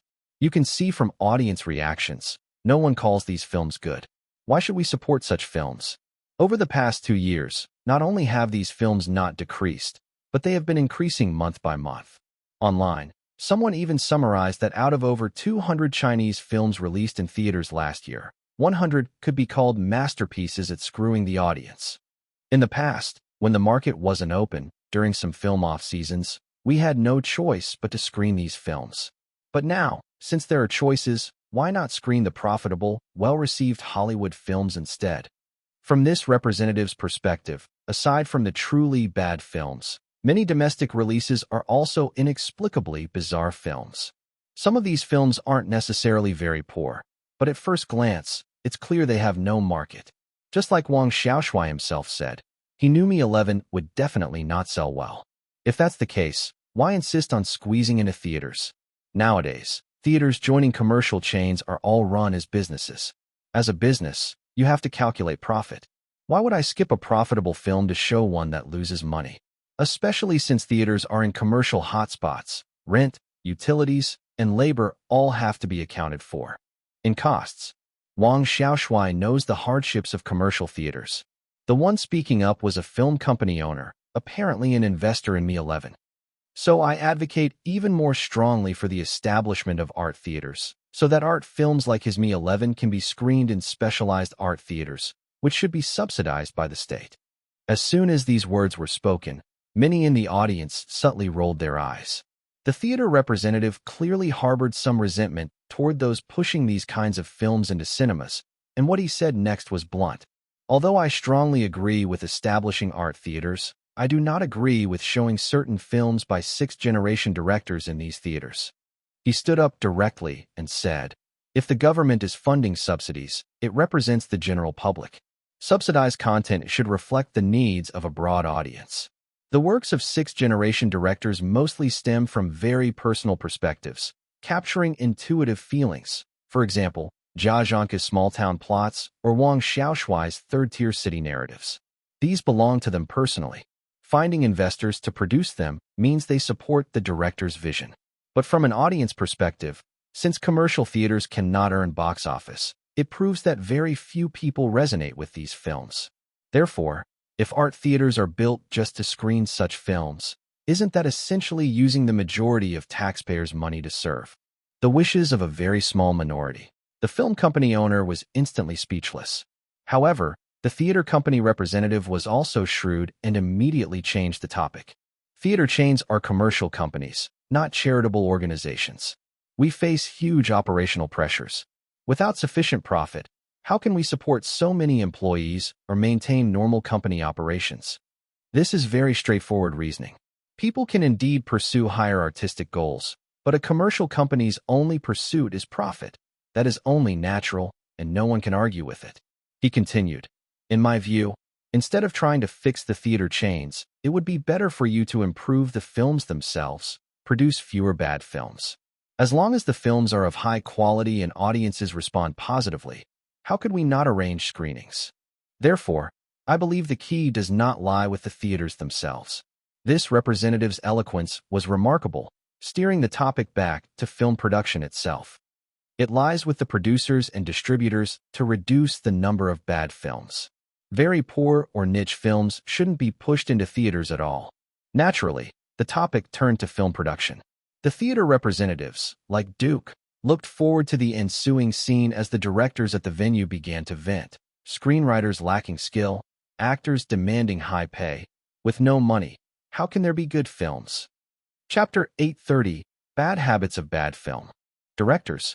Chapter 830, Bad Habits of Bad Film Directors. Although this is a China-US film forum, in the end it inevitably evolved into a Chinese film forum. Duke sat steadily here, carefully listening to the speeches of top figures in the Chinese film industry, which also served as a thorough understanding of the Chinese film market. In the discussions, the low quality of Chinese films was often attributed to directors. Since Chinese films entered a commercialized model, they have basically implemented a director-centered system imported from Hong Kong, rather than the producer-centered system popular in Hollywood. Currently, the trend in China is to display a film by so-and-so director at the beginning or end of the credits, giving the impression that apart from the director, everything else is insignificant. Regardless of the film's quality, most directors will solemnly declare in interviews that they poured their heart and soul into the work, that they loved the script, and that the production was full of sincerity. Corresponding to this show of effort is that these directors, almost without exception, will also complain about harsh filming conditions, dangerous stunts for actors. But for audiences, hardship and danger can hardly justify tolerating an incoherent film. After this self-sacrifice tactic could no longer continue, many bad film directors began to complain. One of the most classic complaints is that directors privately shift responsibility onto actors, for example, complaints about actors' fees.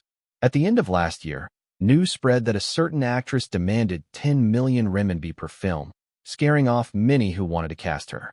One director privately complained that he had originally wanted to hire a certain big-name star, but the high fee consumed a large portion of the production budget, leaving insufficient funds for other areas, resulting in some planned special effects and sets being unachievable.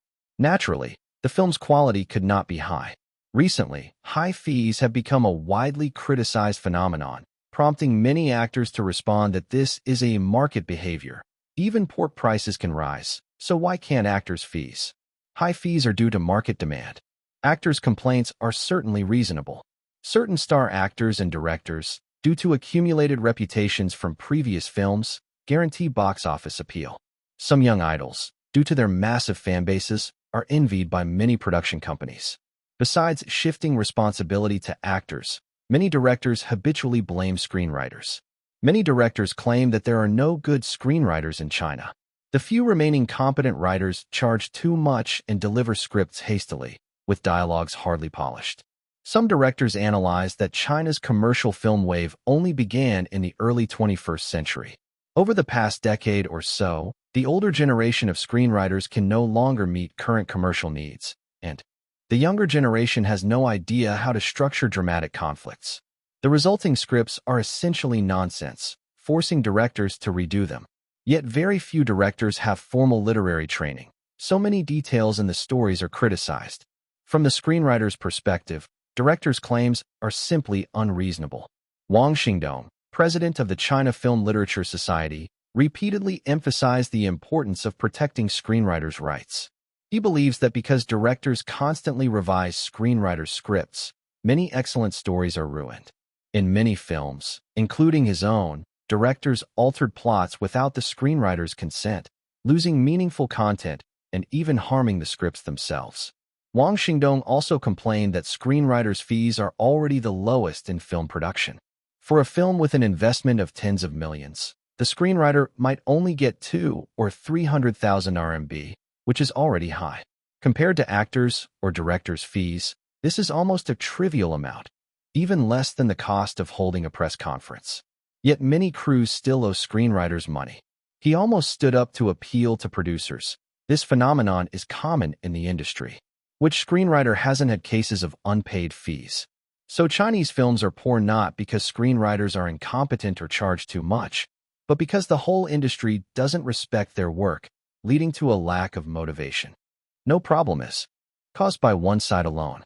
Duke had struggled in this country's film industry and, for several years, had been closely following the Chinese market and collecting related information, gaining some understanding of many situations. Another explanation for low Chinese film quality is that the current Chinese film environment is very favorable, attracting a lot of speculative capital into film investment. Most of this hot money comes from an investment perspective, pursuing short-term profit.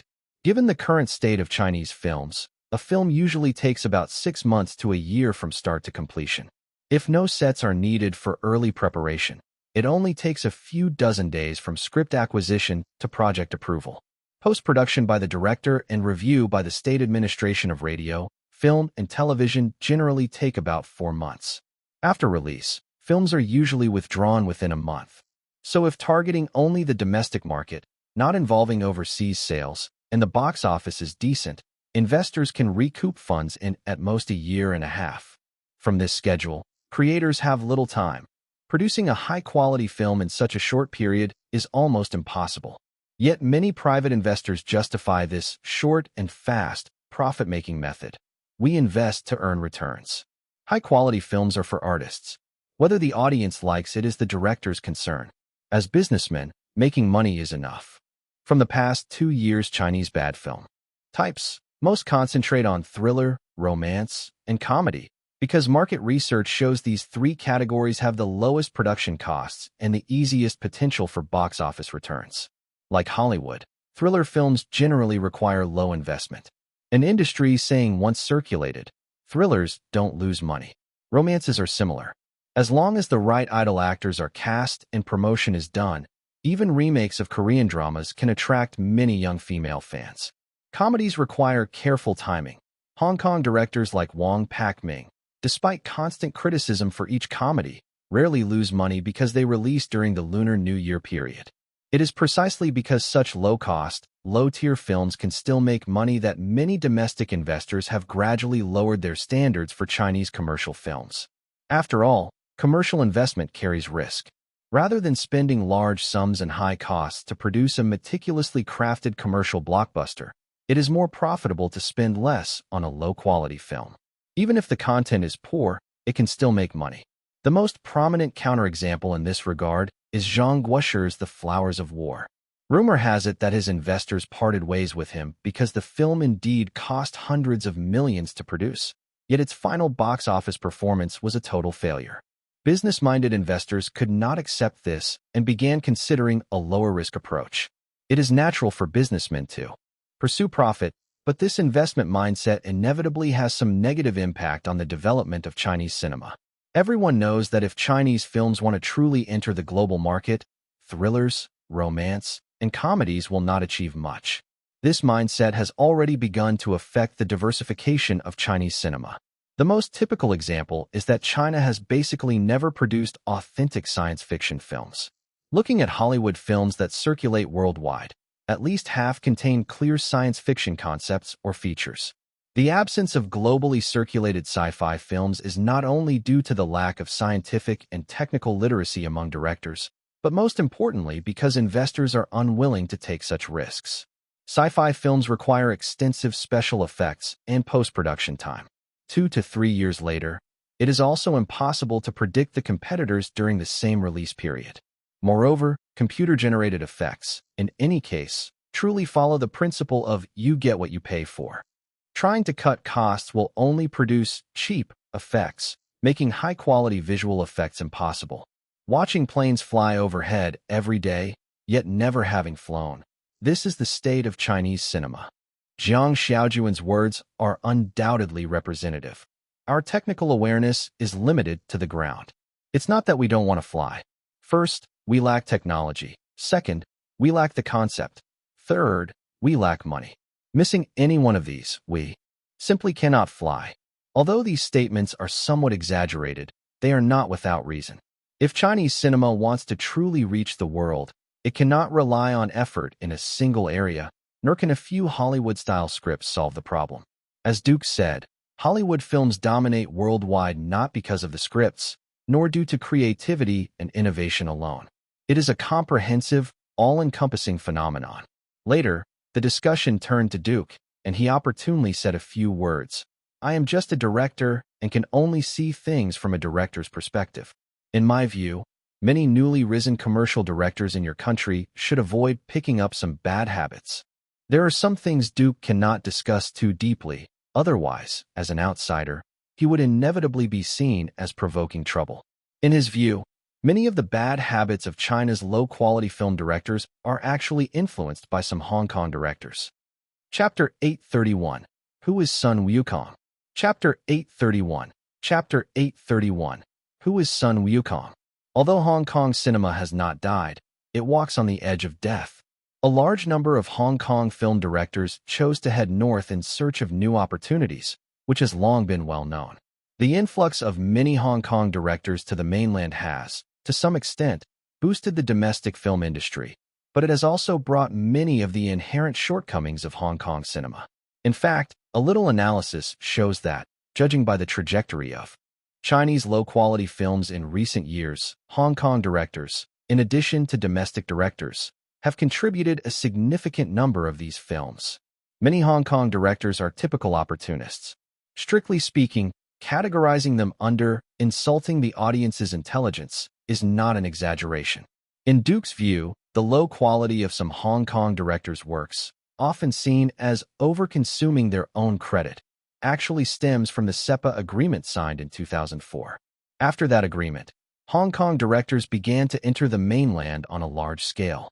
When producing co-productions in the mainland, one indispensable step is censorship. For Hong Kong directors, who were initially unfamiliar with the censorship system, they had to cross the river by feeling the stones, and in filmmaking, they generally chose the safest routines. Over the past 8 years, most of the films Hong Kong directors brought to mainland audiences fell into two main categories: historical martial arts and historical comedies. Genres that Hong Kong directors are more adept at, such as gangster films or police crime films, were hardly attempted. After testing the waters, many Hong Kong directors found that historical martial arts and historical comedies were enough to achieve decent box office results. Furthermore, most of the Hong Kong directors currently active in the mainland are already middle-aged or older. Their pursuit of new genres, new topics, and new technologies is almost conservative. Except for a few representatives like Su Leaguai, the majority of Hong Kong directors rely on old routines, yet still use past Hong Kong film cliches to make money from mainland audiences. However, with the invasion of Hollywood films, just as Hong Kong cinema lost its Southeast Asian market and even its home market, audiences now know what films can really achieve. How could they continue to accept old content in new bottles? It is therefore unsurprising that these works are increasingly classified as low-quality films. Yet these works have also given some mainland directors hope. If so many top Hong Kong directors' films are just like this, and our level is comparable, couldn't we also make money? Films are deeply influenced by social factors. The mainland today is no longer the 1990s.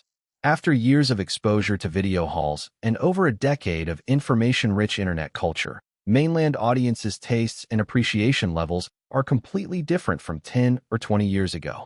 The main consumer base is now mainly post-80s and post-90s generations.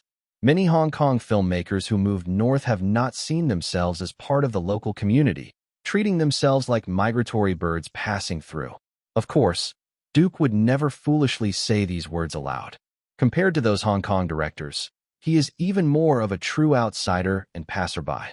After leaving the theater hosting the forum, Duke cited feeling unwell to politely decline several invitations from Chinese film company bosses to dinner. He then joined Scarlett Johansson and Tina Fey and returned directly to the hotel. How was the forum? Back at the hotel, an excited Scarlett immediately asked, "Did you give any suggestions? You don't know much about the Chinese film market, but maybe you could be their savior." Hearing this, Duke hung up his coat, sat on the sofa, and shook his head. "Darling, for this country and this market, we are always outsiders." He would not foolishly think that they truly considered him a savior or one of their own, nor would he naively believe that one person could change a country's film industry. Seeing Duke seemed a little tired, Scarlett moved behind the sofa, extended her hands, gently rubbed, and then started massaging his shoulders. Although her technique was not very professional, Duke still closed his eyes in comfort. After a short while, Scarlett checked the time and asked, "Are you hungry? Should I ask the chef to prepare a meal?" Duke nodded lightly. For this trip to China, Duke and Scarlett had even brought their personal chef. Probably due to being overly busy in the past 2 years, Duke's stomach had not been well in recent months. At Scarlett Johansson's strong insistence, they hired a dedicated nutrition and health chef who designed meals specifically for him. In Duke's words, the chef's menu was extremely meticulous. The chef, named Alan Campbell, created a highly targeted health diet. Duke, not being rigid or stubborn, and knowing Scarlett cared for him, did not refuse. Over the past month, 80% of Duke's meals were vegetables, purchased as fresh as possible. The remaining 20% were lean meats, grass-fed beef steaks, duck, and chicken. As for fish, most were wild salmon. Not all fresh vegetables and fruits were suitable for consumption.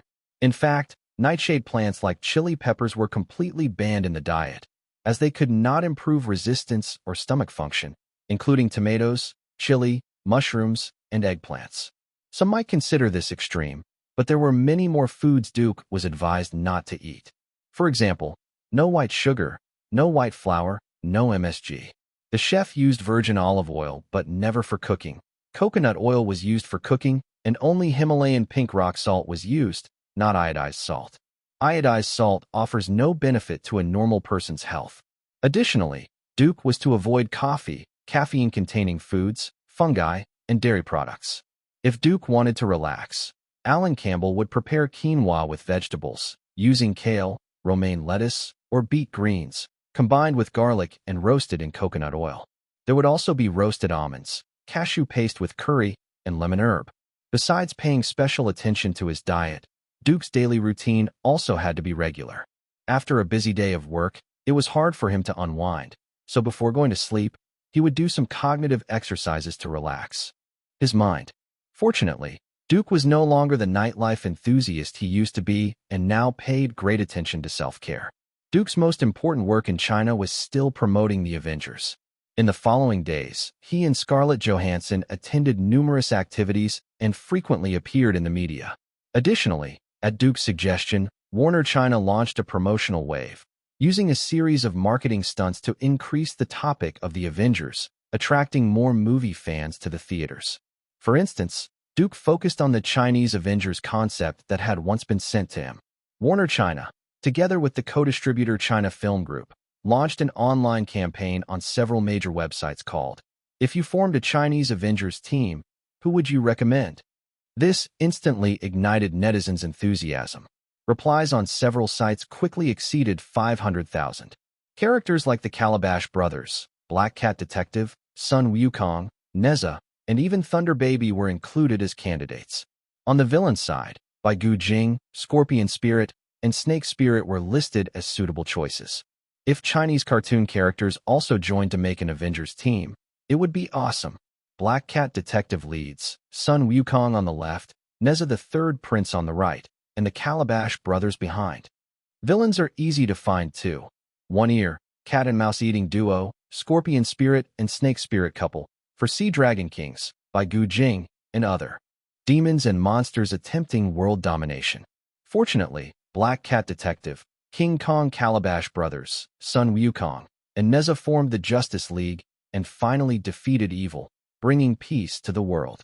Some suggested creating a Jin Yong martial arts alliance, combining Ling Hu Chong, Yang Xiao, White Brow Eagle King, Hong Qigong, an old mischievous man. Others proposed a famous beauties alliance, including Pan Jinlian, Shi Shi, Diao Chan, and Daji. Darling, Scarlet, after hearing Tina Fey's translation, curiously asked Duke, "Who is Sun Wukong?" A monkey with extraordinary powers. Regarding this purely Eastern mythological figure, Duke did not even know where to start. In short, he's 100 times stronger than Harry Potter. The unprecedented collective action of superheroes like Hulk, Iron Man, Captain America, and Thor was undoubtedly the biggest gimmick of the Avengers. Chinese netizens, hoping for a boost in domestic Chinese-language films, were easily led. Their imagination soared. Ideas about whether characters like the Calabash Brothers, Black Cat Detective, Sun Wukong, and Neza could form a Chinese Superman team emerged endlessly. Under the guidance of Warner China, journalists also consulted industry experts. Feedback indicated that the idea was somewhat nonsensical and difficult to implement, as Chinese filmmakers lacked experience and ability in producing live-action superhero films. Stimulated by this series of promotional marketing, the Avengers aggressively soared in the Chinese market, raking in over 800 million renminbi in box office revenue from last Friday to this Thursday. Everyone realized this film would inevitably set new Chinese box office records. Meanwhile, the Avengers continued its frenzy in North America, earning $112.06 million in 4 working days after its first weekend, with a cumulative North American box office of $355.37 million. As in North America, the film temporarily had no rivals in the global film market. In just 7 days, global box office revenue reached $882.66 million, almost securing this year's box office champion. However, in the upcoming weekend, the Avengers would face strong challengers in North America and overseas.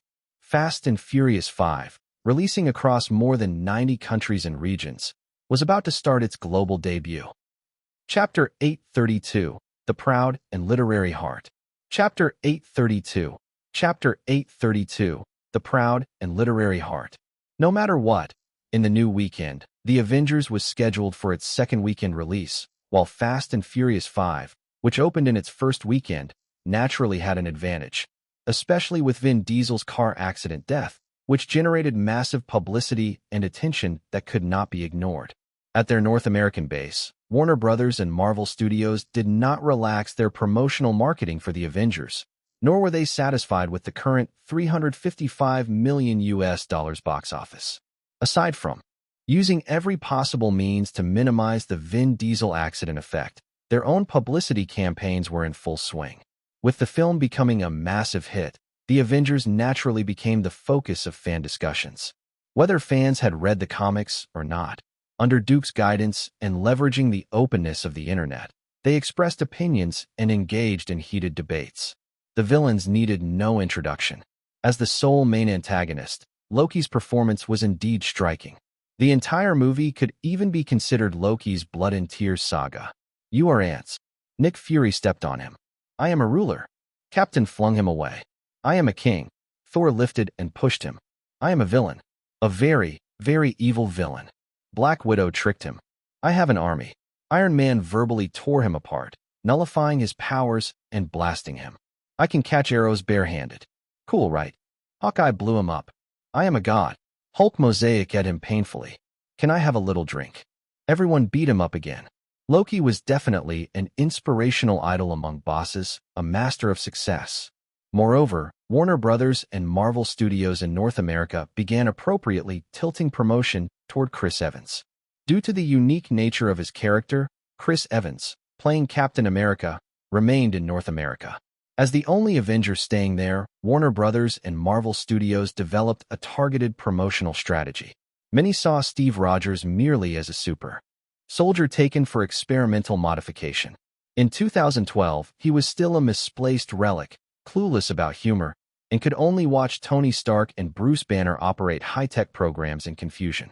Some even felt sad for him, believing his existence had been somewhat devalued.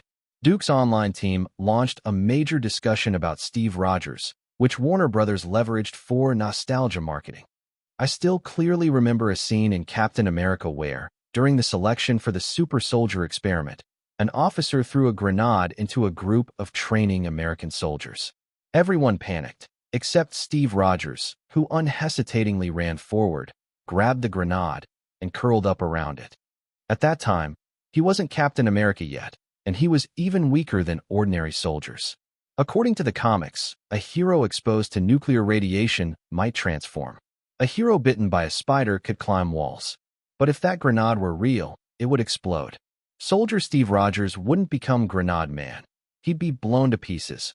I'm not sure this would even earn him a medal. After all, he hadn't even officially been to the battlefield. Steve Rogers, using his body to shield the grenade, was just an ordinary person, a guy beaten up in alleys, laughed at. As an ordinary man, Steve Rogers didn't have Chris Evans' impressive muscles, nor the iconic shield. He was frail, his face passable, but his weak body made him appear somewhat effeminate and pitiful. From common scenarios, many underprivileged and bullied individuals either harbor hatred for the world or choose to observe coldly. Few would volunteer to join the army and fight Nazis, sacrificing themselves to protect others without hesitation. His becoming the first superhero in history wasn't luck, but qualification. It's not like randomly grabbing someone from the army, putting them in an experiment, and suddenly they can sprint barefoot chasing Nazi agents for blocks. Even with the same abilities, giving a shield to others wouldn't make them as competent as Steve Rogers was in that alley, holding a trash can lid. At the end of Captain America, Steve Rogers crashes in an aircraft onto the vast ice field. A date, delayed over 70 years, never arrived. The Avengers gave Captain America only brief flashes, showing glimpses of his era and the lady he was destined to miss. We cannot fully know Steve Rogers' innermost emotions. But when Steve Rogers dons the uniform, wields his shield, and appears on bombed streets with Black Widow and Hawkeye, calmly directing the police, rescuing civilians, providing a ground command post for other Avengers, and organizing battle rhythms methodically, my mind automatically flashes back to his first rescue mission and riding a motorbike through gunfire, charging at Nazi positions without hesitation. Then I cried. Tears streamed down my face. This was me shedding another tear for Captain America, separate from the Avengers. Emotional gathering scenes. As the team leader and spiritual core, Captain is indispensable, without question. An experienced captain knows how to command battles. Let other heroes perform their roles to maximize abilities. He is the core of the team, an excellent leader, steadfast, calm, and meticulous in the Avengers' collective scenes. Times may advance, values may shift, but the persistent human spirit of courage, dreams, and belief embodied by the Avengers remains unchanged. Those who scoff at superhero films will never understand the significance of dreams and faith for others. Claiming, "This society is realistic, so I must be realistic," is a fine excuse for one's weakness and compromise. Captain Steve Rogers' positive energy is max, pure, almost a textbook example. Seeing him calmly command battles, one forgets that he, like other superheroes, had his own hardships. It seems as if he never endured repeated enlistment rejections, alley beatings, losing friends in combat, missing out on the woman he loved while saving humanity, and gradually being forgotten in history. Experiences like these. As the most influential Hollywood director in China, Duke naturally became the focus of publicity, while another key focus was Scarlett Johansson, who accompanied him. Large-scale commercial productions have a more global impact than independent art films. This is beyond doubt. Scarlett Johansson had starred in multiple Marvel films and works like Gravity, which grossed 1 billion renminbi in China, making her renown obvious.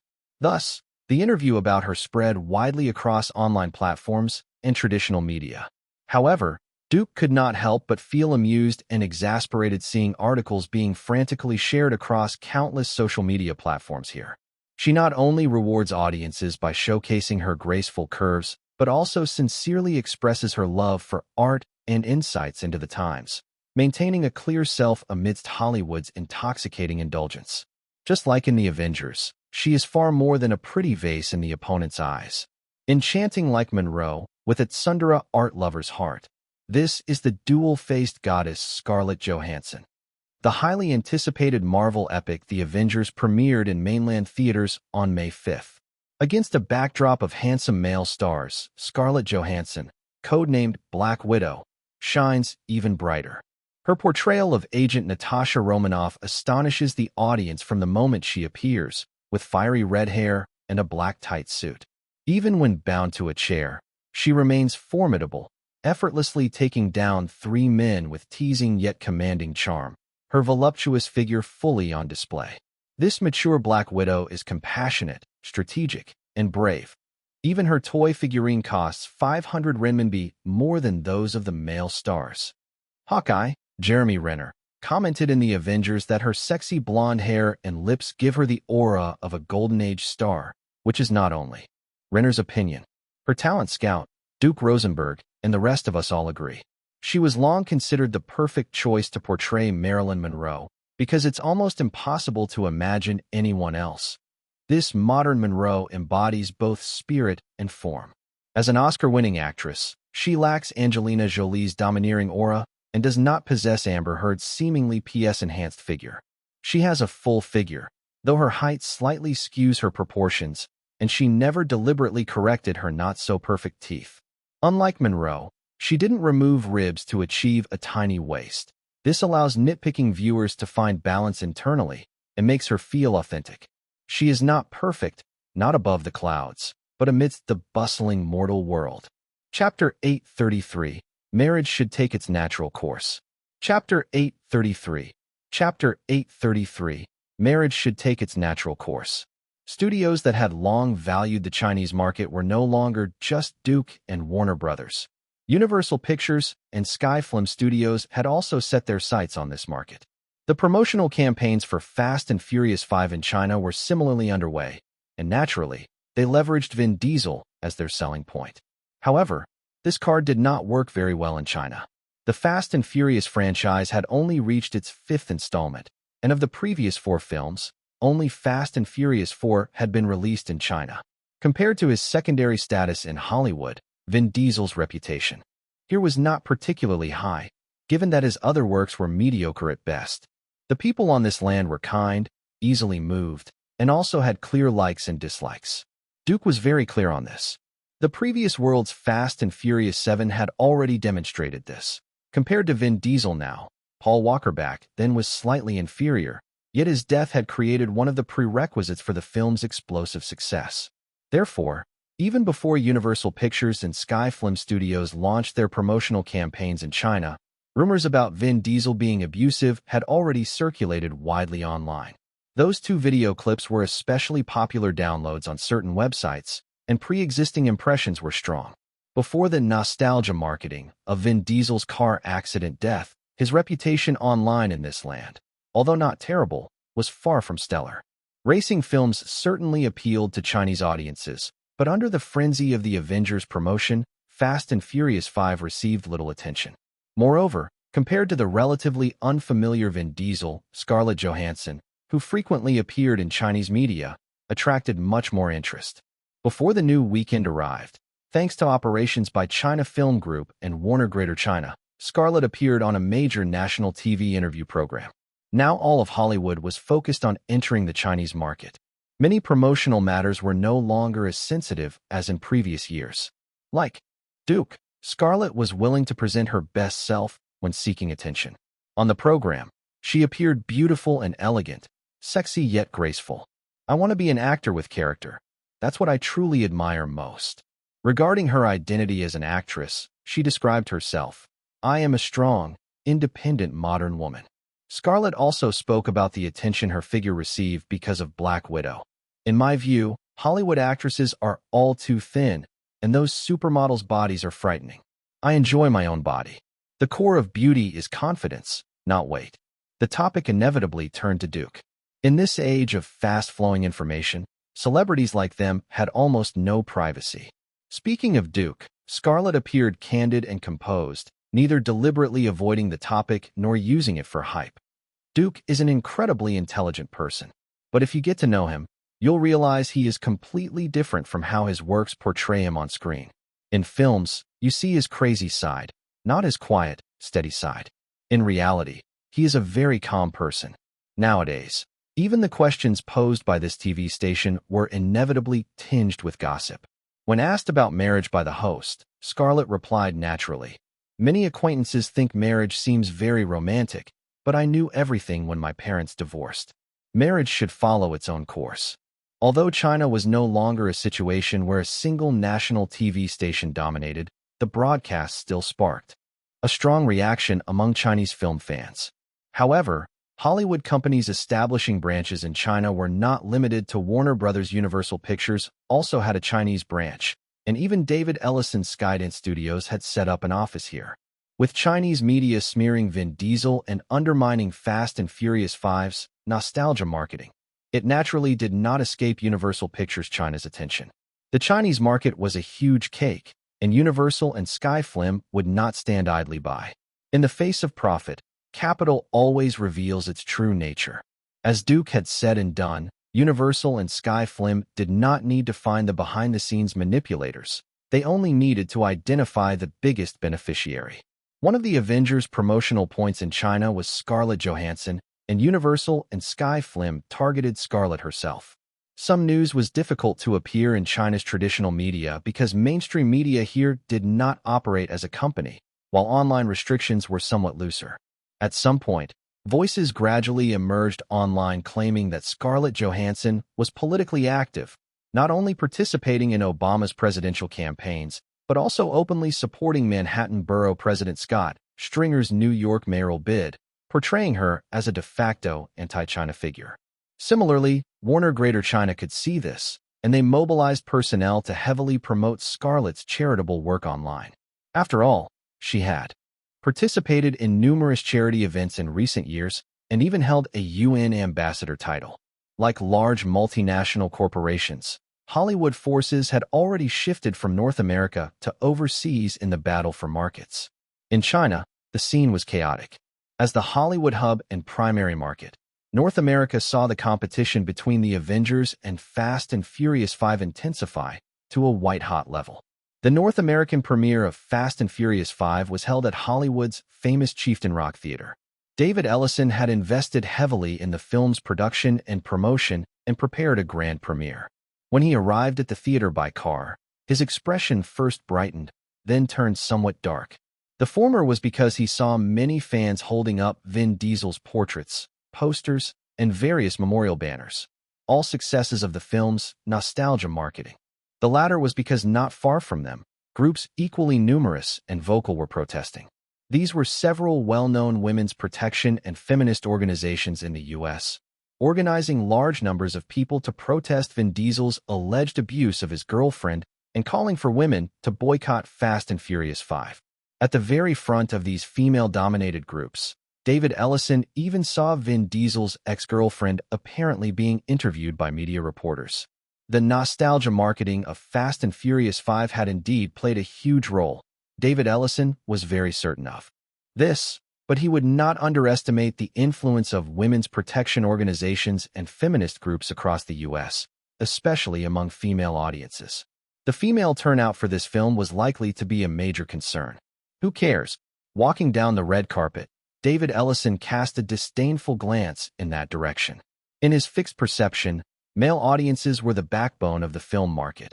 As long as Fast and Furious 5 pleased male viewers, that would be enough. However, this era was already changing.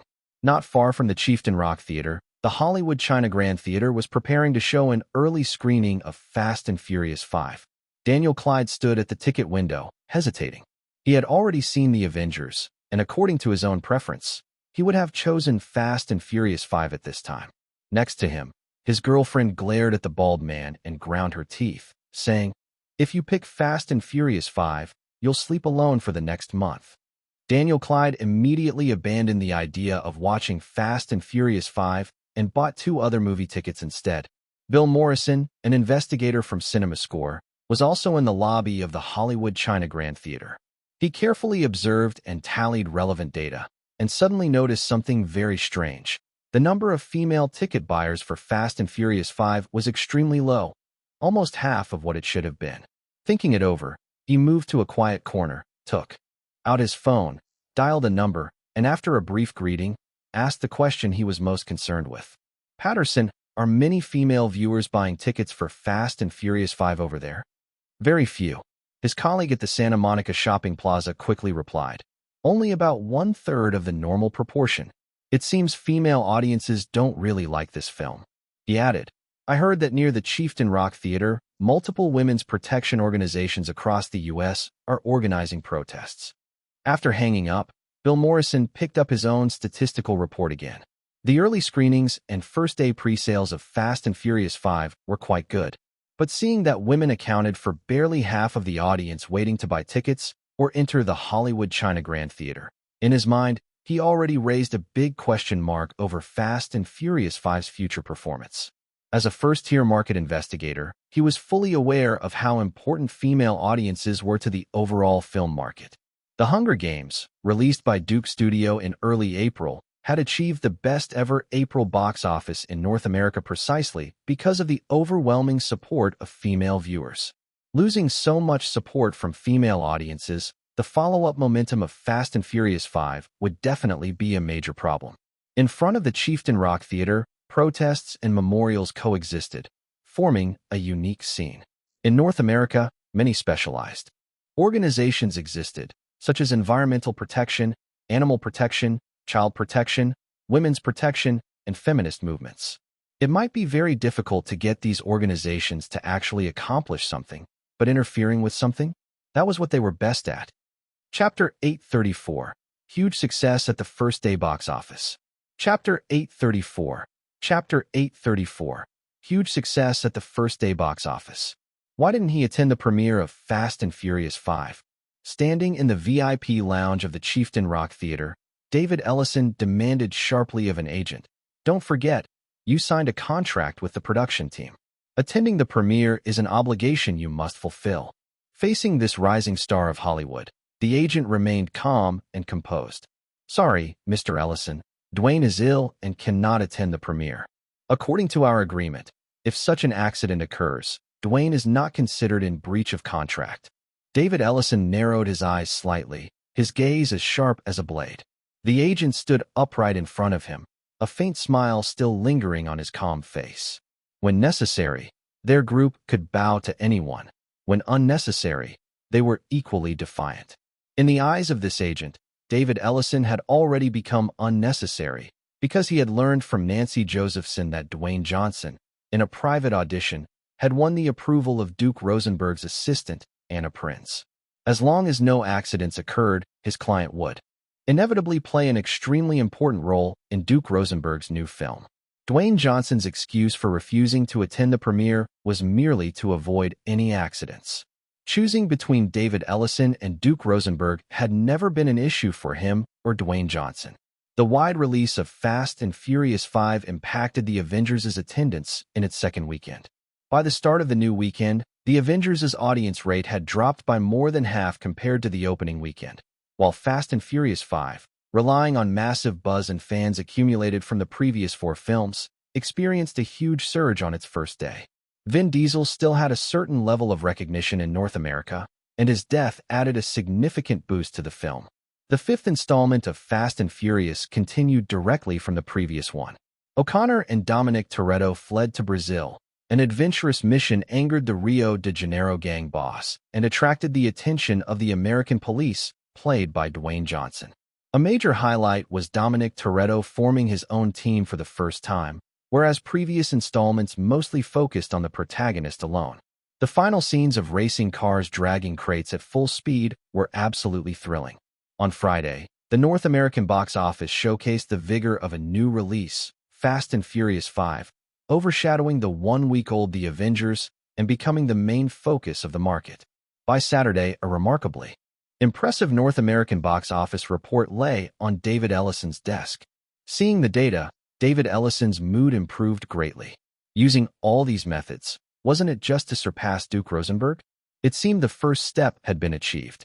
In just one day on Friday, Fast and Furious 5 raked in $48.65 million from 3,780 theaters, easily surpassing The Avengers' $38.77 million from 4,480 theaters, becoming North America's top-grossing film of the day. Both total box office and per theater averages, Fast and Furious 5 defeated The Avengers, and the advantage was considerable.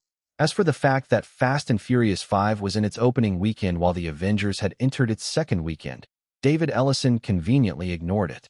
Leaving his desk, he took a bottle of red wine from the nearby wine rack. Pouring himself a glass, he walked to the floor-to-ceiling window, looking down over the entire city of angels. Fast and Furious 5 would absolutely succeed, making up for his losses on Tron Legacy and earning the admiration of his father Larry Ellison and all of Hollywood. He, David Ellison, was definitely not a useless heir relying solely on his family. The future would see him soaring, establishing his own realm in Hollywood, achieving accomplishments surpassing Duke Rosenberg. Looking at his faint reflection on the glass, the corners of David Ellison's mouth involuntarily curled into an unusually confident smile, a thought flashing through his mind. David Ellison, who once created the glory of I Am Legend, is back. After the release of another major July investment, Battleship, all of Hollywood will recognize my strength in the film industry. A person who has failed too many times always likes to cling to a temporary success. David Ellison was no exception. Still reveling in the massive success of Fast and Furious 5's first-day box office, a knock sounded at the door, and his newest assistant entered. "Boss, CinemaScore just released the latest statistics and forecasts." CinemaScore had repeatedly proven its expertise in this area. Hearing the assistant, David Ellison withdrew his gaze from the window, walked over in a few steps, set down his wine glass on the desk, and took the report. But after a single glance, his previously confident expression instantly darkened.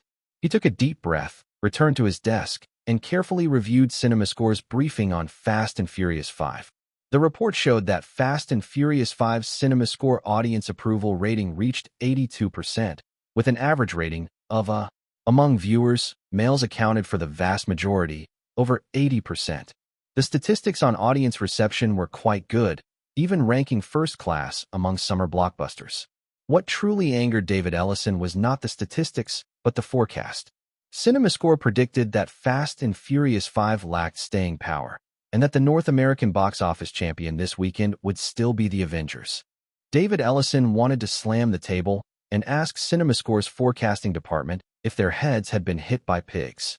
Fast and Furious 5's first-day box office had surpassed The Avengers by nearly $10 million. How could it not be the weekend champion? CinemaScore explained the reason: the serious lack of female viewers for Fast and Furious 5. But to David Ellison, the CinemaScore team was crazy. Women viewers? So what? Male audiences were enough to support Fast and Furious 5's box office. Indeed, compared to most films, Fast and Furious 5's promotion and buzz could make it a big winner. But against a film at the Avengers' level, just male audiences were far from enough. Moreover, David Ellison also ignored the fact that Fast and Furious 5 was heavily fan-oriented. Friday's surge had already consumed much of the fans' enthusiasm and the emotional pull brought by Vin Diesel. CinemaScore's researchers always worked on the front lines of the theater market, which was why they could reliably predict box office trends for most films. Bill Morrison had only rested a few hours before reappearing at the Hollywood Chinese Theater. CinemaScore maintained stable partnerships with several major theater chains, so he easily obtained the relevant morning statistics. This was a completely different set of statistics from yesterday. Yesterday, Fast and Furious 5 had been unstoppable like a raging sports car, smashing all films, including The Avengers, into pieces, easily claiming the daily box office crown with a huge advantage. But today, Fast and Furious 5 was like that sports car driven by Vin Diesel. It had crashed. Yesterday had been a weekday. Today was a day off. Compared to yesterday morning's data, Fast and Furious 5's attendance today had dropped sharply by more than 40%, which was absolutely abnormal for a film in its opening week. Unless it was a purely fan-oriented movie like the Twilight series. Fast and Furious 5 had a certain fan following, but it was not a purely fan movie. Sitting in the theater's lounge, Bill Morrison knew his suspicion could very likely become reality. The serious absence of female viewers would have a significant impact on Fast and Furious 5. All afternoon and evening, Bill Morrison carefully observed and analyzed the two hottest films in the market, Fast and Furious 5 and The Avengers. By nearly midnight, he had drawn his conclusions. Compared to Friday, Fast and Furious 5's attendance had dropped by a full 40%, while the Avengers' attendance had not only remained stable, but had even increased slightly from yesterday. A weekend consists of 3 days. Fast and Furious 5 is unlikely to claim this weekend's box office crown. Muttering this, Bill Morrison left the Hollywood Chinese Theater, ending his day's work. Sunday morning was sunny, and Los Angeles in May was quite hot. Gal Gadot, dressed beautifully and fashionably, stepped out of her car and walked toward the coffee shop she had arranged to meet at. Despite paparazzi snaps, she displayed her 2 super long legs beneath her short skirt to full effect.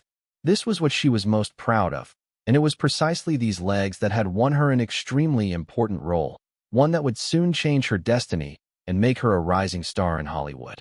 Gal Gadot was confident because she was about to appear in a Duke Rosenberg film. For this reason, she had specifically declined Fast and Furious 5. Gal Gadot clearly understood that since she had chosen Duke Rosenberg's side, she would firmly stand on that side.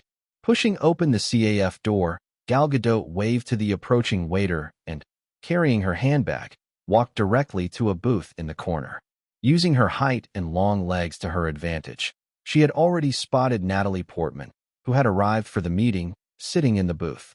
Natalie absent-mindedly stirred her coffee, completely lacking the vibrant demeanor she had shown before. Chapter 835. This is a big business. Chapter 835. Chapter 835. This is a big business. Why, Gal?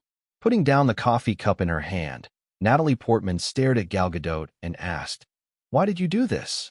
I don't believe I've ever done anything to wrong you." "Why?" Gal Gadot curved her lips into a faint smile and sighed softly. "You're so smart, Natalie. You must already know why." The 2 women locked eyes, yet neither spoke another word. The air in the booth seemed to freeze. Solid. After a long silence, Natalie Portman finally spoke. "I thought something like this would never happen between you and me." Gal Gadot's long eyes fluttered a few times. "I can only say I'm sorry, Nat. This is Duke Rosenberg we're talking about. Between him and you, I don't think anyone would choose you." At the mention of that name, like a curse, Natalie Portman, who had been struggling to stay calm and composed, finally showed some agitation. "You're working with the devil," she said sharply. "You won't have a good ending." Watching Natalie Portman's changing expression, Gal Gadot suddenly laughed. "I've already signed with ICM. So what?" Natalie Portman couldn't stop her voice from taking on a mocking tone.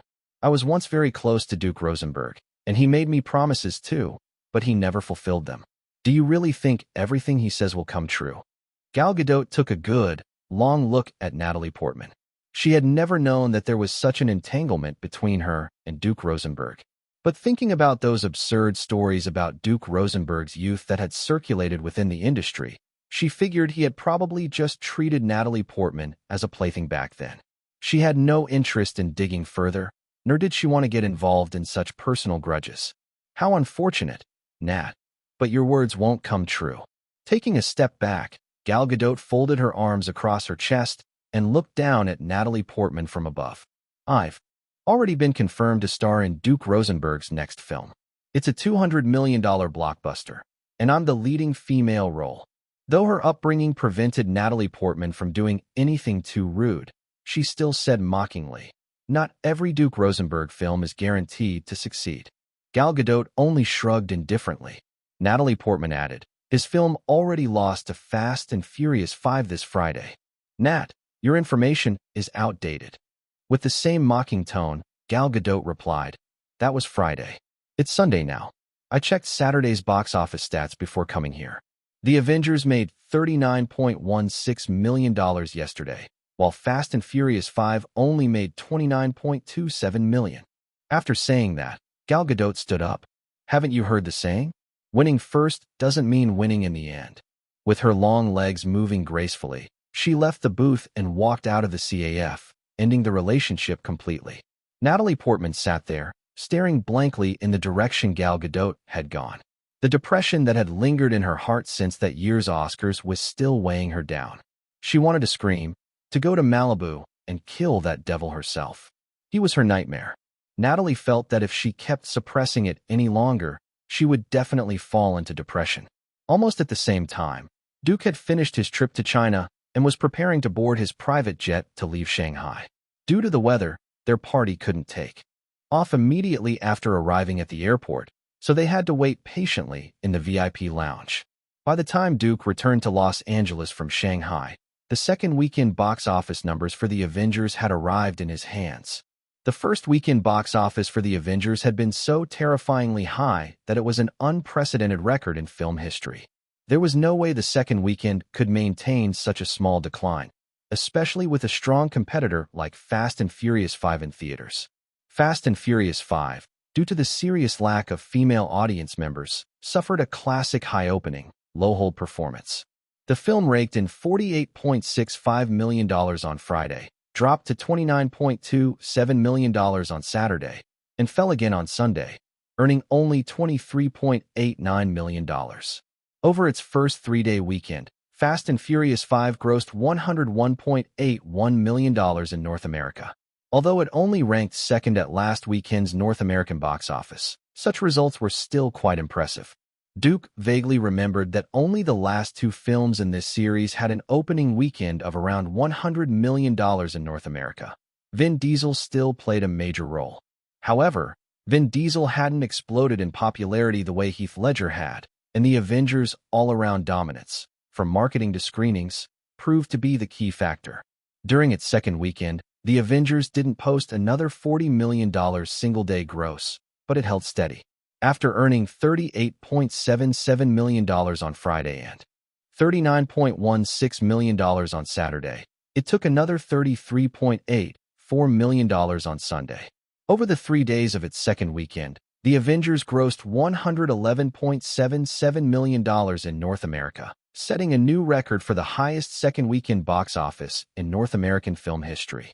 The film's cumulative North American gross also reached $461.74 million, breaking new records for the fastest to surpass $400 million and $450 million in North American box office history. Globally, the Avengers broke the $1 billion mark in just 10 days, a new record, with a staggering worldwide total of $1.17899 billion, and its unstoppable momentum showed no sign of slowing down. Similarly, in the global market, Fast and Furious 5 was completely overshadowed by the Avengers, earning roughly $320 million in its first weekend from nearly 100 countries and regions, including North America. That performance was outstanding enough, but whether David Ellison was satisfied or not was completely outside Duke's concern. After returning to North America, he successively met with the top executives of Marvel Studios and Warner Brothers to discuss how to further expand the profitability of the Marvel series in their next installment. Superhero films adapted from comic books are not just a few movies. They are part of a massive, integrated cultural and creative industry that spans the virtual and the real. It's not only the triumphant anthem of popular culture, but also the victory of highly developed, all-pervasive capital operations. From the big screen to the smartphone, from t-shirts to rice cookers, virtual or physical, superheroes have filled every corner of today's global village. In truth, this is a huge business. The current craze for superhero movies may also be related to humanity's fondness for stories of good versus evil. However, Duke and other studios' appetite for high returns was undoubtedly insatiable. It's well known that superhero movies not only make money from ticket sales, but also from numerous additional revenue streams, such as pay-per-view television, toys, video games, and overseas distribution rights. The Avengers was thrilling. How could it not be? Fans and audiences around the world had been bombarded by its marketing campaign for years in advance. As Duke said in an interview with Forbes magazine upon returning to Los Angeles, since 2006, every Marvel film has been made for this one ultimate movie. Then there were the around-the-clock advertisements, as well as Marvel's partnerships with numerous companies. Walmart, which sold around 600 different Avengers products, Acura automobiles, Harley-Davidson motorcycles, Hasbro toys, and Target stores, among others. The audience couldn't escape. In the first decade and a half of the new century, Hollywood produced more than 60 true superhero films, less than 1% of its total output, but they accounted for more than 10% of the total market share. Take the Avengers, for example. This Superhero movie featuring 6 comic book heroes had not only grossed over $1.1 billion worldwide, but had also earned an additional $1.2 billion through toys, licensed merchandise, television broadcast rights, and online distribution. This illustrates the greatest significance of superhero films. They are not merely movies, but the most vivid and effective commercials, capable of driving an entire chain of related industries: comics, action figures, toys, stationery, games, amusement parks, household goods, and brand endorsements. From another perspective, it's not hard to understand why investors like Duke and Warner Brothers, who never act without profit, would spend vast sums to produce and distribute superhero movies. Even when box office calculations occasionally show a loss, they remain tireless, filming one after another with enthusiasm.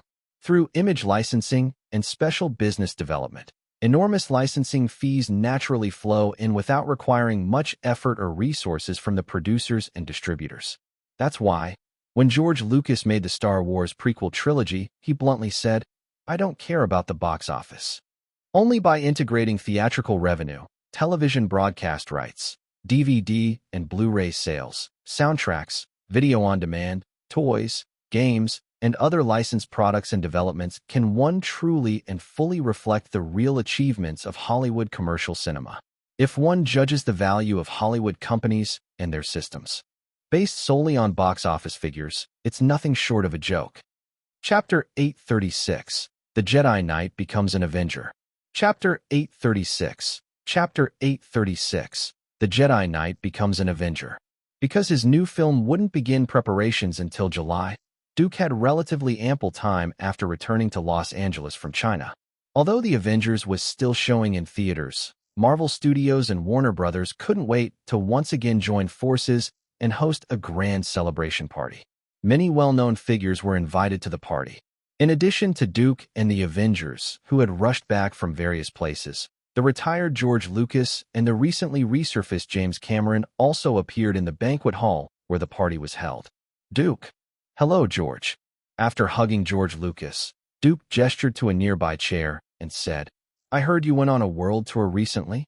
"Yes, it's been a long time since I felt so relaxed." George Lucas was a smart man. Since he had chosen to withdraw from Lucasfilm, in order not to interfere with Duke and Kathleen Kennedy's restructuring of the company, he simply left North America. Interested in serving as a special consultant for the new Star Wars? After only a few sentences, Duke steered the conversation toward the already scheduled preparations for Star Wars, Episode 7. "Maybe you could offer some advice." "I'd better not." George Lucas shook his head. "Duke, I really do want to retire from commercial production." "All right, then." Duke didn't insist. His words were mostly polite courtesy. George Lucas was skilled at building backgrounds and worldviews, but poor at handling details, something already evident throughout the Star Wars saga. Over the past 30 years, Star Wars had established a complete worldview in the hearts of fans. For the sequels to continue their success, detailed refinements were essential, precisely where Lucas was weakest. After chatting with George Lucas for a short while, many people came over, gathered around, and started discussing some hot topics within the film circle. "How's the sequel coming along?" Duke turned to James Cameron. "Any thoughts?" Although not exactly friends, the two had become familiar after collaborating on 2 blockbuster productions. Cameron even cracked a rare joke. "I hope you're ready with a very large check." James Cameron had always cared most about technology and funding, something Duke knew perfectly well. "I don't think anyone at Warner Brothers or 20th Century Fox will object," Duke replied, and he himself wouldn't either. With the tremendous success of Avatar, the sequel's production budget would undoubtedly rise. However, correspondingly, the later marketing expenses would be greatly reduced, and those savings could easily be categorized under production costs. Recently, many people and companies had reached out to James Cameron, all with the same intention, to join the Avatar sequel project once they secured Cameron's agreement, hoping to grab a share of the profits. However, the former truck driver paid them no attention. Who could guarantee that new investors wouldn't become a hindrance later on? According to the plan, Avatar would be followed by 4 sequels filmed consecutively. Back when the original movie was in theaters, in order to draw public attention, Cameron had confidently promised the media and fans that Avatar 2 would definitely be released in 2013. Yet as of now, not only was there no film, he hadn't even finished the script. The sequel to Avatar was inevitably going to be delayed. Of course, insiders all knew that many top directors' words on such matters couldn't be taken seriously. Most of it was for publicity. There's a saying on the other side of the Pacific: a man is nothing without credibility. But in Hollywood, many famous directors have repeatedly gone back on their word and still thrived in the industry. So this saying doesn't necessarily apply there. What matters is who says it.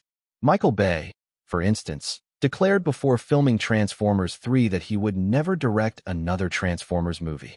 Yet before anyone knew it, Transformers 4 was already in production, with Bay still in the director's chair. This time, though, he claimed, "This really is my last Transformers film." Whether anyone else believed him or not, he certainly did. The benefits of this approach are obvious. It grabs attention while putting pressure on producers, allowing him to negotiate a better paycheck. Another director whose waistline was expanding fast, Luc Besson, had announced to the world ages ago, "I'll only make 10 films in my life." After finishing his 9th, he went on to direct the Arthur and the Minimoys animated trilogy, and then, well, his 10th film had already been followed by several more. Let's just say, the saying, "breaking your word makes you fat," certainly came true in Luc Besson's case. Another director who once vowed to retire after 10 films was Quentin Tarantino. It's said that Django Unchained has already been completed, and the next project, The Hateful Eight, already has a script outline, counted as his 8th film. The problem is, the number of films under Tarantino's name as director already exceeds 10. Of course, if Kill Bill Volume 1 and Volume 2 are considered a single movie, and if we exclude co-directed projects like Grindhouse with Robert Rodriguez, then technically, Tarantino hasn't broken his word. It's also worth noting that in recent years, Tarantino has clearly gained weight, quite a lot, in fact. Another example of someone who says no, but whose body says yes, is Ridley Scott. Unlike the others, the old master didn't say he'd stop directing, but rather, "If there's an alien in Prometheus, I'll shoot myself." Duke had recently attended an internal preview screening at 20th Century Fox. In this version of Prometheus, the lead female role was played by Charlize Theron, but sure enough, an alien still made a flashy cameo appearance. As for Ridley Scott, not only did he not shoot himself, he was already preparing to adapt Exodus from the Bible for the big screen. Besides these directors torn between to do or not to do, there's also a group of chronic procrastinators who love to test their fans' patience again and again, treating production deadlines as meaningless suggestions. The most notorious of these is, of course, the king of the world himself, James Cameron. The release date for the Avatar sequel had shifted from 2013 to 2014, then again to 2016. And by the time the party ended, Cameron approached Duke to say that the earliest possible release would be 2017. The film still hadn't even begun shooting. Originally planned as a 4-part saga, only a few days later Cameron met with Duke, Warner Brothers, and 20th Century Fox again, this time proposing to turn it into a trilogy instead. Earlier this year, he had claimed the script was finished. Now he was saying it was almost finished. If the man sitting across from them hadn't been named James Cameron, Duke, Warner Brothers, and Fox would have kicked him to the ground and thrown him into the Pacific Ocean to feed the fish. But since he was James Cameron, Duke still couldn't be sure if 2017 would truly be the final release year for Avatar. Recently, there had been a lot of messy affairs.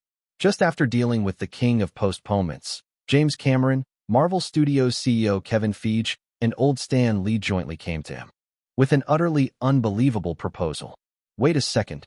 Even with Duke's composure and firmness, when he heard what they said, he doubted whether he was hallucinating. "Can you repeat that again?" The reception room of Duke's Manor fell silent. Scarlett Johansson, sitting beside Duke, and Tina Fey, who was also attending the meeting, both looked at Kevin Feige and Stan Lee with disbelief, as if they were seeing aliens. For these two men to make them react that way, what they said must have been truly shocking. Stan Lee exchanged a glance with Kevin Feige, then said again, "It said that the new Star Wars sequel has already been put on the agenda by Lucasfilm. Kevin and I have a shared idea. can Star Wars and Marvel exist within the same universe? Someday, the Avengers could fight side by side with the Skywalker family, or perhaps Jedi Knights could become members of the Avengers. Hearing these words, Duke confirmed he wasn't hallucinating, but looking at Stan Lee and Kevin Feige, he couldn't help but sigh at the incredible imagination of these comic creators. The proposal sounded absurd at first, but after thinking about it, Duke realized it wasn't entirely impossible. Just like westerns and musicals, superhero films would also have their day of decline. When that time came, what could they use to attract audiences? A crossover between the Avengers and the Skywalkers might actually be a good idea, especially since it could open the door to a whole new range of merchandise. If successful, the profits from merchandise alone would let him, as the actual owner of both Marvel Studios and Lucasfilm, earn money without even lifting a finger. Of course, this could only be a long-term plan. It was still far too early to implement it now. How about this, Kevin, Stan? Duke said to the two after thinking it over. You two come up with a more detailed plan. Then go to San Francisco to meet Lucasfilm CEO, Kathleen Kennedy. Discuss the specific feasibility and establish an official record for it. The thought of Jedi wielding lightsabers fighting side by side with Iron Man and Captain America was indeed quite exciting. Although putting it into practice would be difficult, since both companies shared the same owner, the basic conditions for cooperation already existed. Moreover, Marvel clearly had enough crisis awareness. They understood that superhero films couldn't stay endlessly popular, and rather than being blinded by the Avengers' success, they were already planning for the future. No matter how one looked at it, this was a good thing. After sending off Kevin Feige and Stan Lee, Duke asked Tina Fey to call Kathleen Kennedy, then continued to monitor the Avengers' market performance. Chapter 837, The Business of Superhero Movies. Chapter 837. Chapter 837. The Business of Superhero Movies. Memorial Day had just passed, and a fresh set of movie data statistics was placed on Duke's desk. The Avengers had just completed its fourth weekend in North America, earning another $47.88 million domestically that weekend. Its cumulative North American box office had reached $572.3 million, already approaching the top three of the North American all-time box office chart. The Lord of the Rings, The Return of the King, Titanic, and Avatar. Moreover, the film had only been in theaters for 4 weeks. Although its popularity was gradually declining, there was still plenty of time ahead to boost its cumulative box office. Similarly, the Avengers' overseas box office had surpassed $1 billion without contest, with a global total of $1,595.71 million. Breaking the $1.6 billion mark was only a matter of time. Everyone knew that the Avengers would surpass The Lord of the Rings, The Return of the King, becoming Duke's highest-grossing single film. Meanwhile, Fast and Furious 5, which once hoped to rival The Avengers, saw its popularity decline much faster than The Avengers, which had premiered a week earlier. That weekend, Fast and Furious 5 fell 62% from the previous weekend, earning only $20.44 million in North America. However, this figure still allowed Fast and Furious 5 to comfortably cross the $200 million mark domestically, reaching $210.44 million. Overseas, Fast and Furious 5 was firmly overshadowed by The Avengers, currently accumulating just over $320 million abroad. Combined, a total box office of $530 million was enough for the film to become one of the commercial stars of this summer season. There was no doubt that, in terms of box office, even though Fast and Furious 5 leveraged the Vin Diesel incident for nostalgia marketing, it was clearly not on the same scale as The Avengers. From the perspective of the film industry chain, these two films were several levels apart. The Avengers had already created nearly $1.5 billion in non-theatrical revenue, while Fast and Furious 5 had only a mere tens of millions. This achievement perfectly reflected Duke's business acumen in superhero films adapted from comics.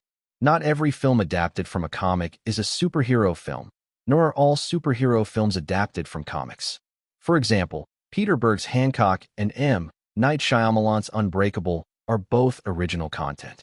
But for Hollywood, superhero films adapted from comics are the most valuable. Shooting sequels is never a problem for content, but more importantly, It serves as the master switch for the broader entertainment industry. Once the movie, the locomotive, starts moving, other links in the industry chain, including comics, toys, licensed products, audiovisual media, and theme parks, continuously generate new content, bringing in rolling profits. All of Hollywood envied Duke, envying the huge amount of capital he once threw down to acquire most of the Marvel comic rights when the rest of America doubted their value. Now, many investment companies and Hollywood studios knew that without paying an almost insane price, Duke would never give up his Marvel shares. So they kept focusing on acquiring other portions of Marvel shares and competed endlessly. In recent years, the gradually weakening Walt Disney was no exception. To raise funds for acquiring partial Marvel shares, last year it laid off 70% of its independent film division, Miramax. The number of films released each year was halved to 2, and this year it was entirely sold to a private film investment fund. The famous company founded by the Weinstein brothers had a vast library of 700 films, including iconic titles like Pulp Fiction and The English Patient. Yet sadly, although Miramax was the only professional contender on Oscar night, it sold for only $363 million. The reason was clear. While Miramax films had artistic value, they could not sell licensed products nor contribute to industrialized film profits. Nowadays, Hollywood's Big Six studios are basically departments within entertainment groups or even larger companies. They are not the highest revenue departments, as the high cost of film production leaves pure profits far lower than those from derivative products. However, films clearly drive revenue in related departments, ensuring high turnover and profit margins. This is the foundation of the Hollywood empire. Content is king, driving the entire industry chain. Although The Avengers captured astonishing box office revenue, it essentially served as an expensive trailer for years of future films. The Avengers 2, 3, Iron Man 3, 4, Captain America 2, 3, and also a massive advertisement for Warner theme parks, toys, and licensed products, such as a $37.99 Hulk figure or an $11.99 Captain America beer mug. In early June, Hasbro renewed a licensing agreement with Marvel. The new contract, lasting until 2017, granted Hasbro overseas licensing rights for more than 1,000 characters, including Iron Man, Thor, and Captain America, covering toys, games, and other products. Hasbro would pay $400 million in licensing fees plus a percentage of sales revenue. For Duke and Marvel, this was profit without capital, made possible by leveraging content. However, Marvel itself was not without problems. In recent years, Marvel, constantly providing content and profits to several Hollywood studios, saw its core business, comics, in decline. By May of this year, no comic book sold over 100,000 copies, marking a historic low. Comic prices had not risen during recent inflation, with Marvel and DC keeping them at $2.99.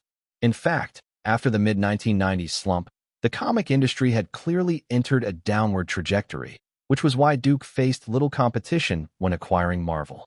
Marvel's market share accounted for roughly 40% of the U.S. comic market, but the entire industry's annual sales were less than $1.5 billion. In Duke's overall empire, the direct comic business was not particularly notable. Yet Duke understood that Marvel's true value was not in the comics themselves. The overall Hollywood situation was not good. DVDs, once seen as saviors of the film industry, sharply declined after 2007. With the rise of the internet, television rights also quickly decreased. Large companies had to find alternative profit points during this industrial transition. Media eagerly reported box office figures, as information was easily obtained, but paid little attention to the chain of derivatives behind the numbers. Leveraging Warner Brothers and Time Warner's platforms as a major shareholder and board member, Duke undoubtedly built a complete industrial chain for Marvel Comics. For old Hollywood, mainstream national blockbusters included original films like Ben-Hur, The Bridge on the River Kwai, Bonnie and Clyde, The Tiger Killers, The Godfather, and E.T., with sequels or trilogies being exceptional. Except for the special 007 series, continuous sequels were mostly B-grade horror or comedies. But with Star Wars leading the franchise era, the entertainment industry discovered that high-concept commercial films were just the beginning of a series of extended product revenues. As Hollywood studios were absorbed by multinational conglomerates, with huge capital controlling film production, film products became part of a larger plan, and maximizing profit became the top priority. Thus, films like Superman, Batman, X-Men, and Spider-Man appeared endlessly, even to the point of saturation. Duke was not merely a director. He was also a spokesperson for a massive capital conglomerate. Naturally, his next film would still be a superhero movie. The proliferation of superhero films essentially reflects the capital's inherent drive for profit. Movies like Captain America and Thor, although performing decently at the box office, as commercial films they were far from recouping costs through ticket sales alone. Yet Duke and Marvel Studios remained enthusiastic, and Warner Brothers, as the distributor, eagerly followed suit. The most important reason was their enormous derivative value. When Disney chairman Michael Eisner sold Miramax, he spoke candidly. Continuing to invest in new Miramax films is unnecessary for our core strategy. What he valued were films that could provide content for Disney's theme parks, television, other media, and licensed products, with no concern for originality or artistic merit. This was a common point among all Hollywood studios and distributors. For example, Pixar Studios, in which Duke also held a large stake, produced Ratatouille and Wall-E, widely recognized as having the highest artistic value. Including box office revenue, they generated less than $1 billion in total, whereas the widely criticized Cars had unremarkable box office performance, but had since spawned over $8 billion in market value. If Duke and Time Warner had to choose, they would undoubtedly go with Cars. This did not mean Duke personally liked Cars, but his position naturally dictated that he had to do so. To maximize the value of Cars, Duke and Warner Brothers pushed for the global release of Cars 2 last year, turning it into a film that could compete with Disney's classic animations in terms of derivative industry potential. To achieve this, they even postponed Toy Story 3 until this summer. This delayed animated blockbuster officially premiered in the North American market in early June. As a highly anticipated sequel and Pixar's so-called finale, it attracted widespread attention.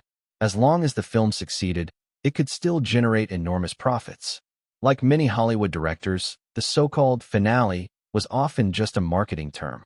Duke, currently on a temporary break, also accepted Pixar Studios' invitation and appeared at the film's premiere.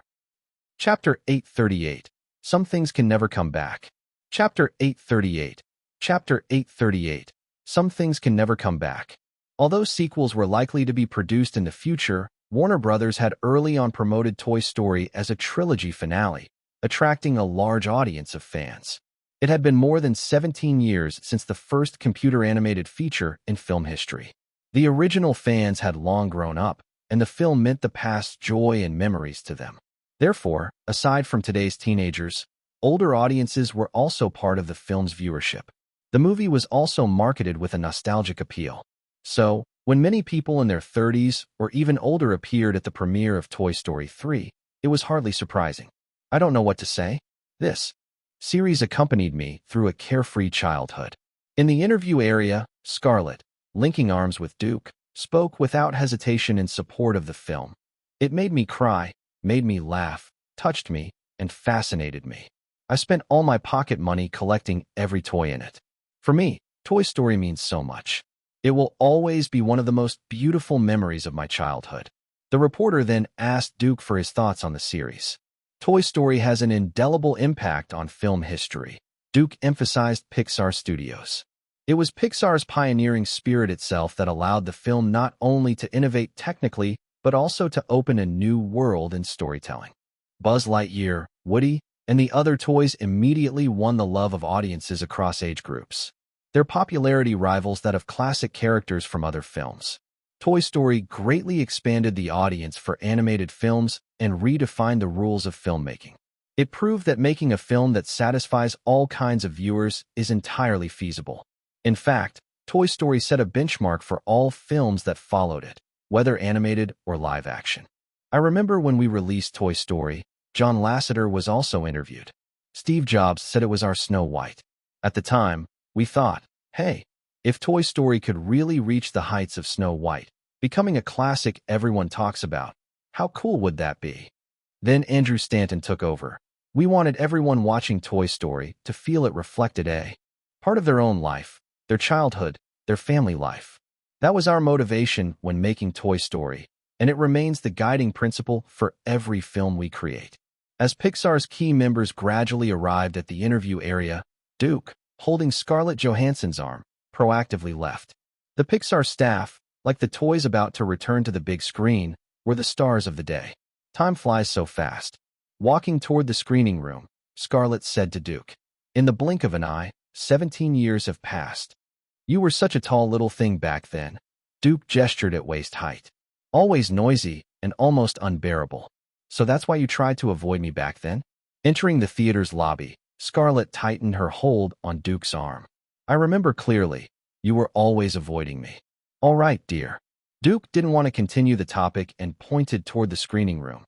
"The movie is about to start." Although the first two Toy Story films were huge successes, some viewers still worried about the third installment, especially hardcore fans. Sequels to classic films are often ungrateful. They are usually criticized as inferior continuations made for profit. So when Pixar decided to revive the toy series, many fans, while excited, couldn't help but feel concerned. Toy Story 3 was more than 10 years after the previous installment. Pixar simply let Andy grow up, making the decision to deal with the toys as he left for college. The first hour of the film was full of peaks and valleys. The plot still reflected elements from the first two films, the conflicts among Woody and the other toys escalating and resolving, then working together toward their goal. Here, some viewers might criticize Pixar for repeating the old path. That's correct. This part catered fully to children's tastes. The constant introduction of new characters kept the film entertaining, but not enough to make it a classic. However, the last half hour elevated the film's theme above the first two installments. During the toys' escape from the landfill, they were trapped and fell into a massive furnace. Hand in hand, powerless but resolute, smiling as they awaited death, the orange light of the furnace fell on them warmly yet tragically, like the glow just before sunset. Although the audience knew Pixar would not end the film this way, they were still moved. Sobs could be heard clearly in the theater. Over the years, there had never been a problem Woody or Buzz couldn't solve.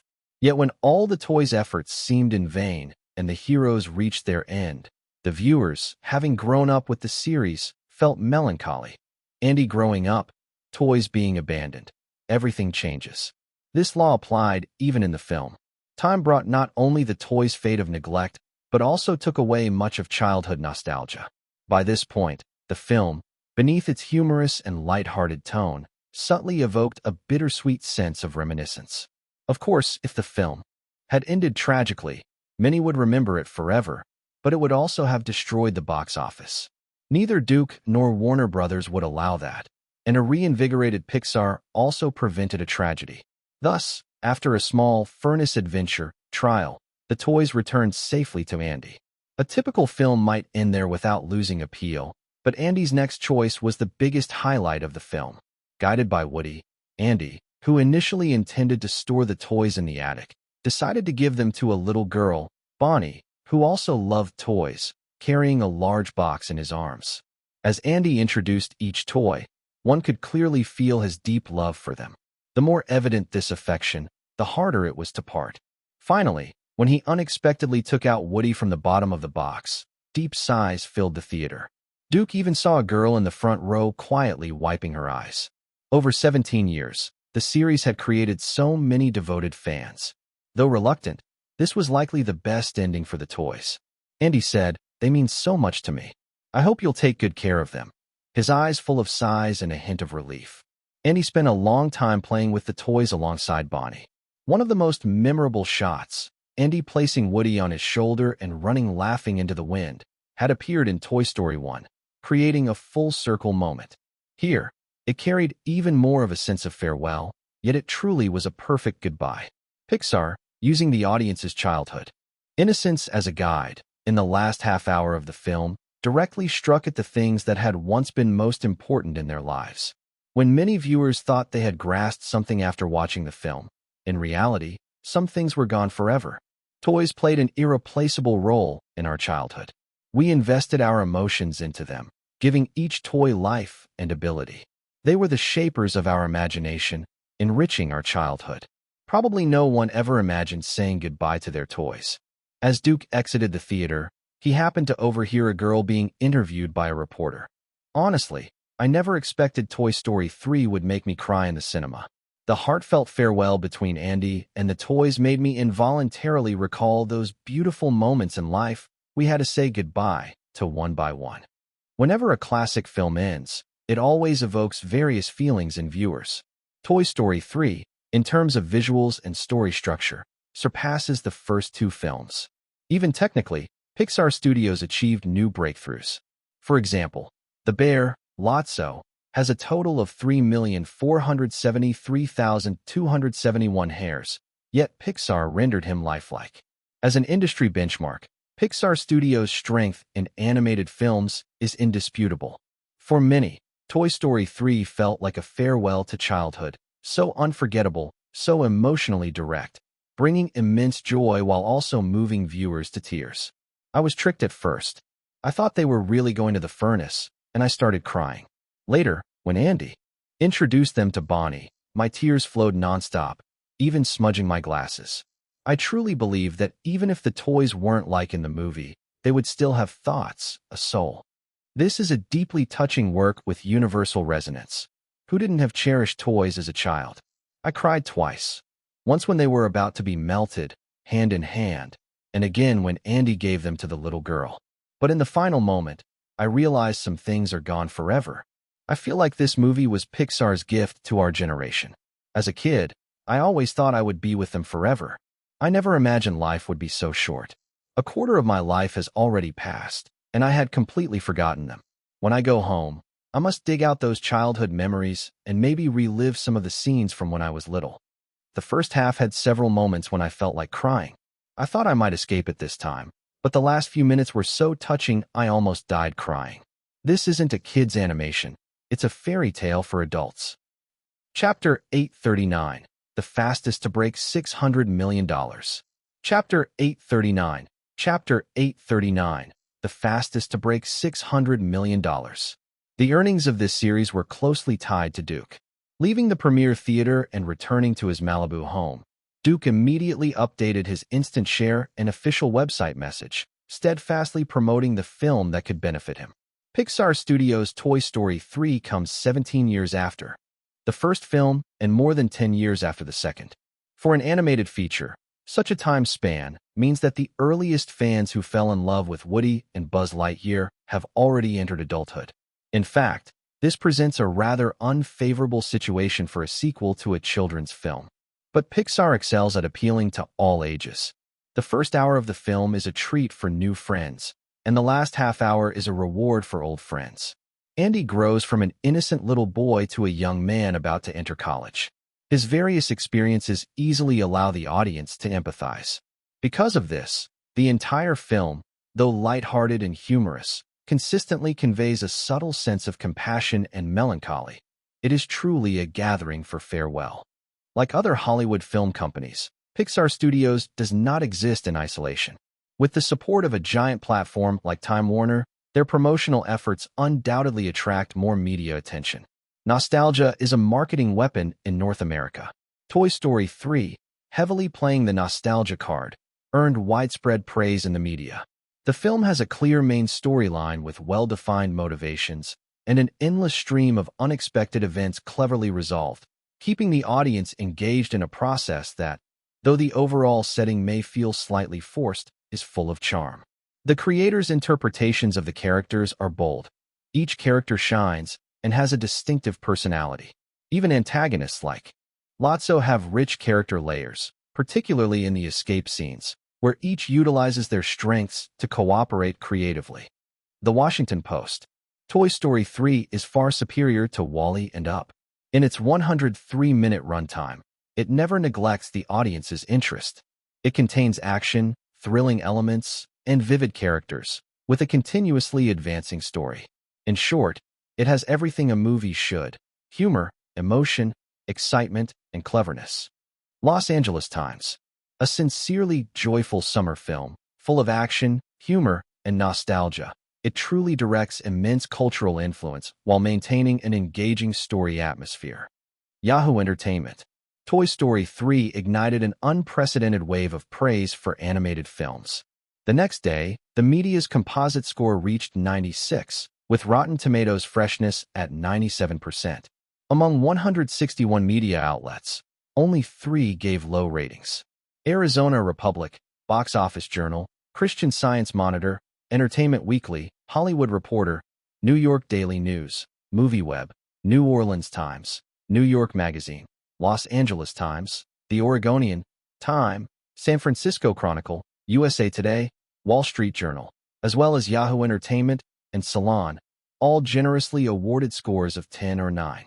In CinemaScore, the market research institution best reflecting audience opinion, Toy Story 3 received the highest A+ rating. It became the second film this year in North America to achieve an A+ from audiences after The Avengers. For Duke and Time. Warner, as long as the mainstream audience bought in, everything else could be set aside. The box office of Toy Story 3 perfectly reflected this. Midnight show earnings were only $8.8 million. But as an animated feature, this set a new record for a North American animated film's midnight box office. By Friday daytime, Toy Story 3 opened in 4,028 theaters across North America on over 8,200 screens.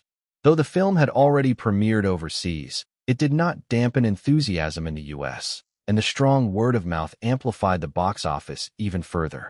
On opening day, the film earned $48.15 million in North America, breaking the North American opening record for an animated feature previously held by Pixar.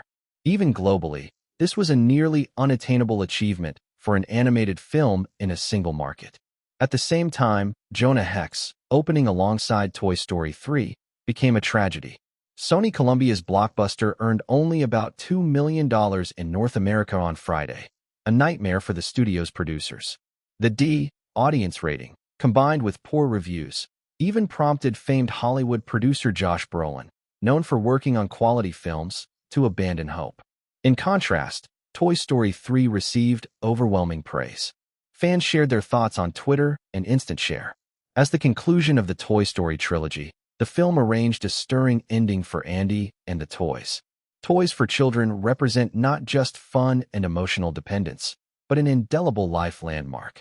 Along the long journey of life, perhaps we can't experience the dramatic separations and reunions with toys like Andy, but the film reminds us of the toys that accompanied us through lonely childhoods.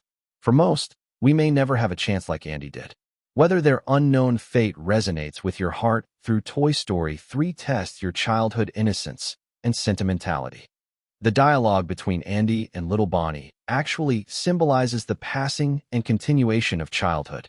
When Andy passionately introduces each toy that accompanied him through unforgettable childhood moments, the resulting shock and wistfulness rival the opening 10 minutes of Up, expressed even more genuinely and naturally.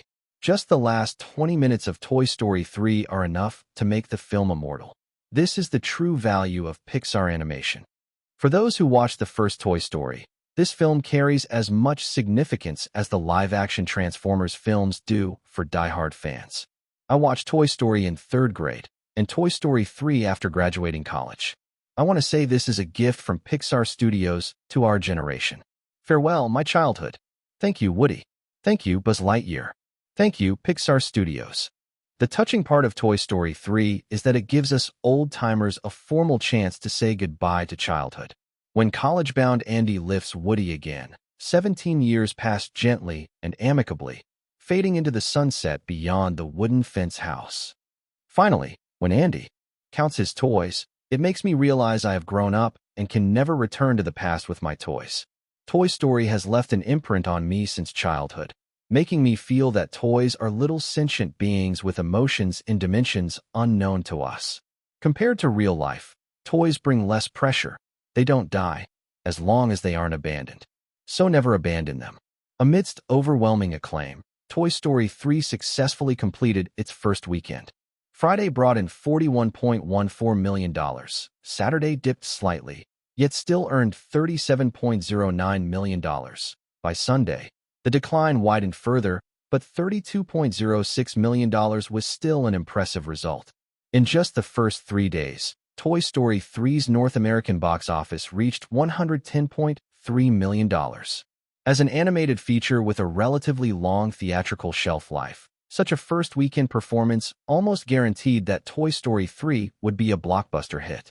Overseas, Toy Story 3 performed well in the United Kingdom, France, Germany, New Zealand, Australia, and even Latin America.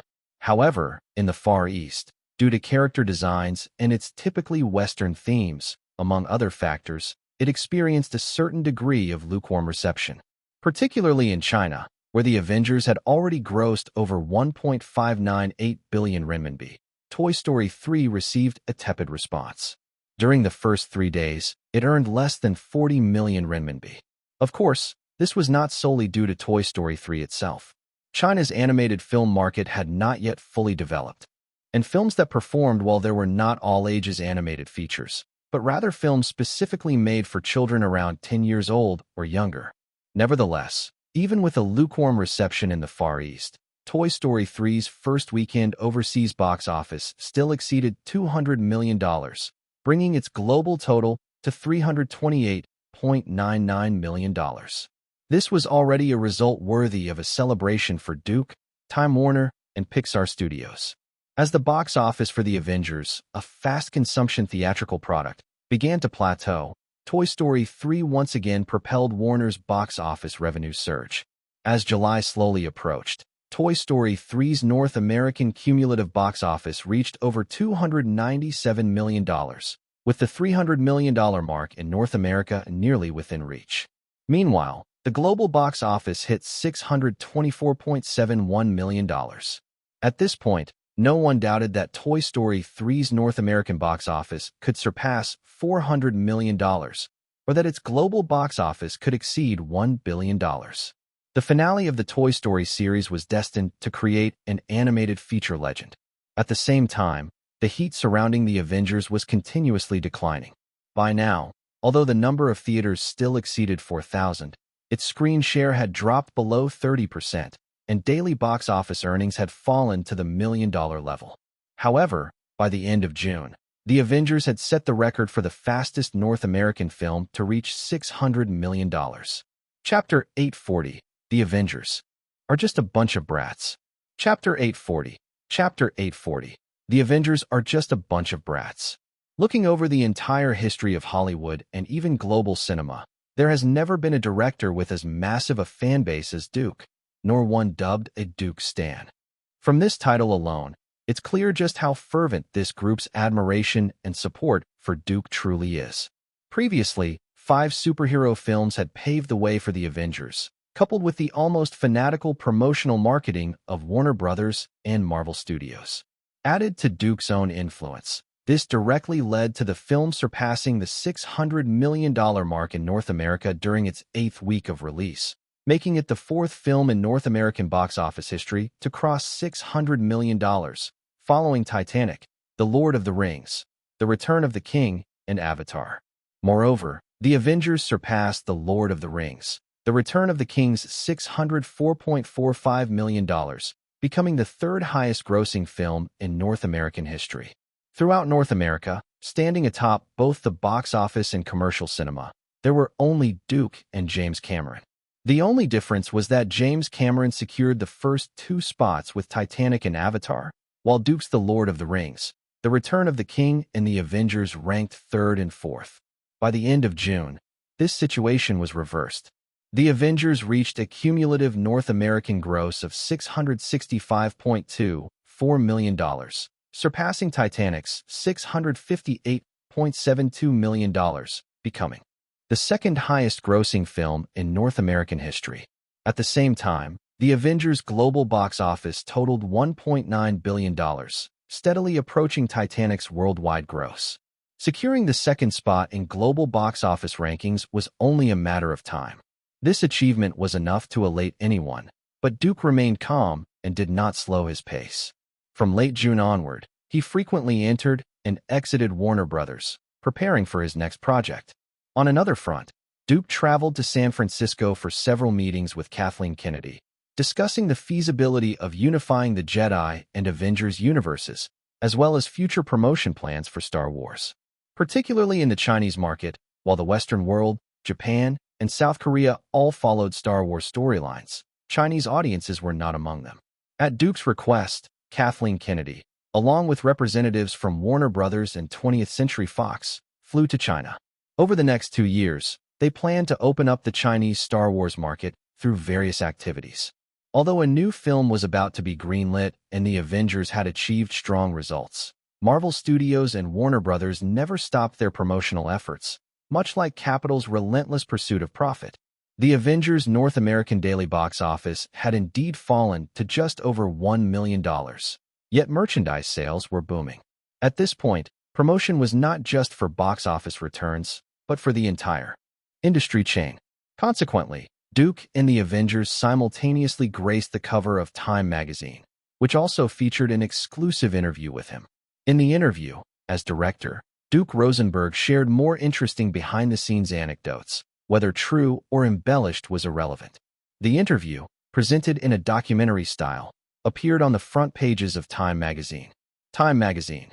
Previously, Scarlett Johansson said in an interview that they acted like children on set, always playing around and causing you headaches. Is that true? Duke Rosenberg. Yes, the Avengers are just a bunch of brats. And they are all great friends, so the set was extremely fun, full of energy. I had to give orders to get them to quiet down and focus on filming. Time magazine. Does this relaxed and harmonious atmosphere actually help in making a good movie? Duke Rosenberg. It definitely helps. Because they are friends and familiar with each other, this easygoing camaraderie makes the filming process smoother. However, in the film, they dislike each other, which actually highlights their acting skills. Time magazine. With so many important and distinct characters in the film, how do you emphasize each one without them stealing the spotlight from each other? Duke Rosenberg. In my view, the characters are exciting precisely because they compete for attention. Of course, Tony Stark as Iron Man is the most prominent.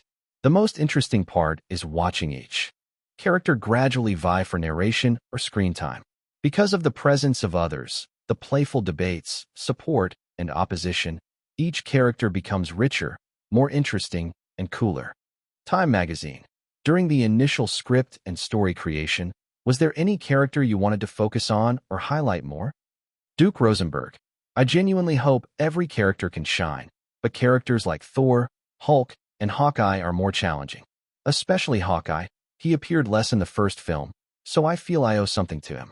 Of course, showcasing these characters is also interesting, because we know so little about them. I have the opportunity to be the one to explore their potential. Time magazine. I think the hardest thing is challenging yourself. Your previous films have achieved great success. How do you surpass yourself under everyone's expectations? Duke Rosenberg. For me, each film is a new beginning. I deliberately avoid thinking about surpassing myself. My focus is just to make a good film. Whether I succeed or not, that's my goal.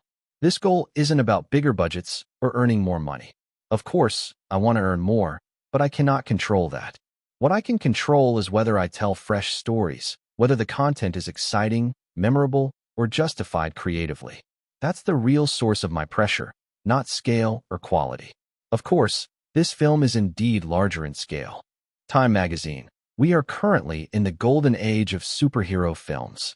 Are you concerned that audiences may gradually grow tired of this genre? What should filmmakers do to avoid this? Duke Rosenberg. I think Marvel aims to make each film its own. Kevin Feige once said Marvel doesn't make superhero movies. They make genre films with superhero characters. Marvel likes variety, and it's indeed beneficial. Ultimately, I don't worry about superhero films' longevity. I've already seized the chance to make my own superhero movie. If eventually another genre takes over, as long as the story is compelling, it's a good film. Time magazine. Many viewers feel the Avengers can be interpreted from multiple angles. But what aspect do you value most or feel most proud of? Duke Rosenberg. For me, it's a story about power and how it affects us. Power over others, over our children. So I explore humanity, interpersonal relationships, and society in a blockbuster. Exploring these themes, and telling moving stories excites me. Obviously, I also enjoy action sequences and staging. That's my favorite. Marvel inviting me to participate in this film was a strange, yet personal thrill that excited me the most. Time magazine. What do you think is the biggest similarity and difference between Marvel and DC? Duke Rosenberg.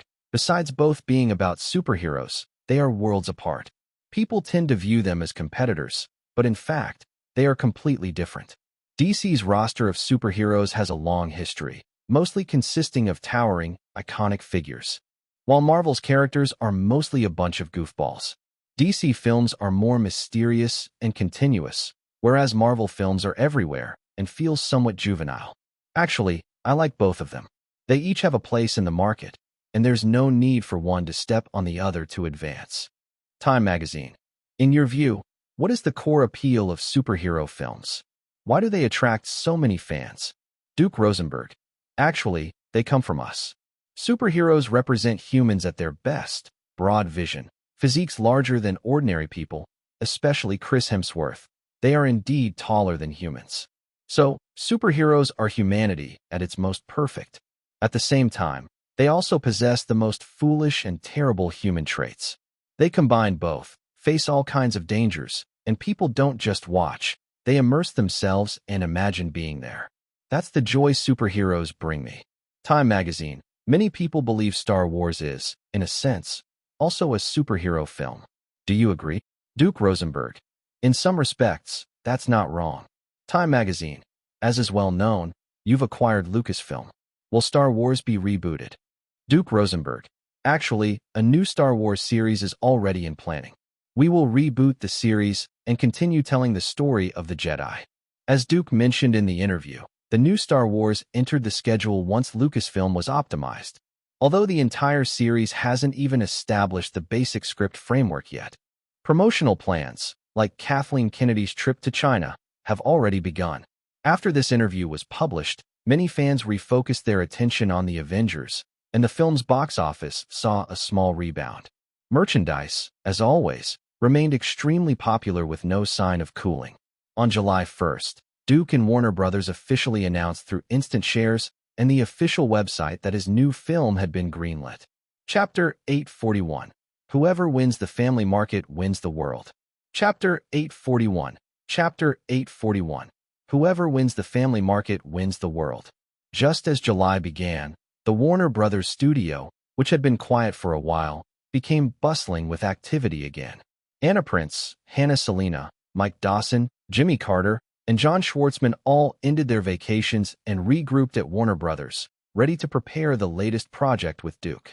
Since no press conference was held, a large number of reporters and paparazzi gathered near the studio gates, and almost all the cars were packed into the lot.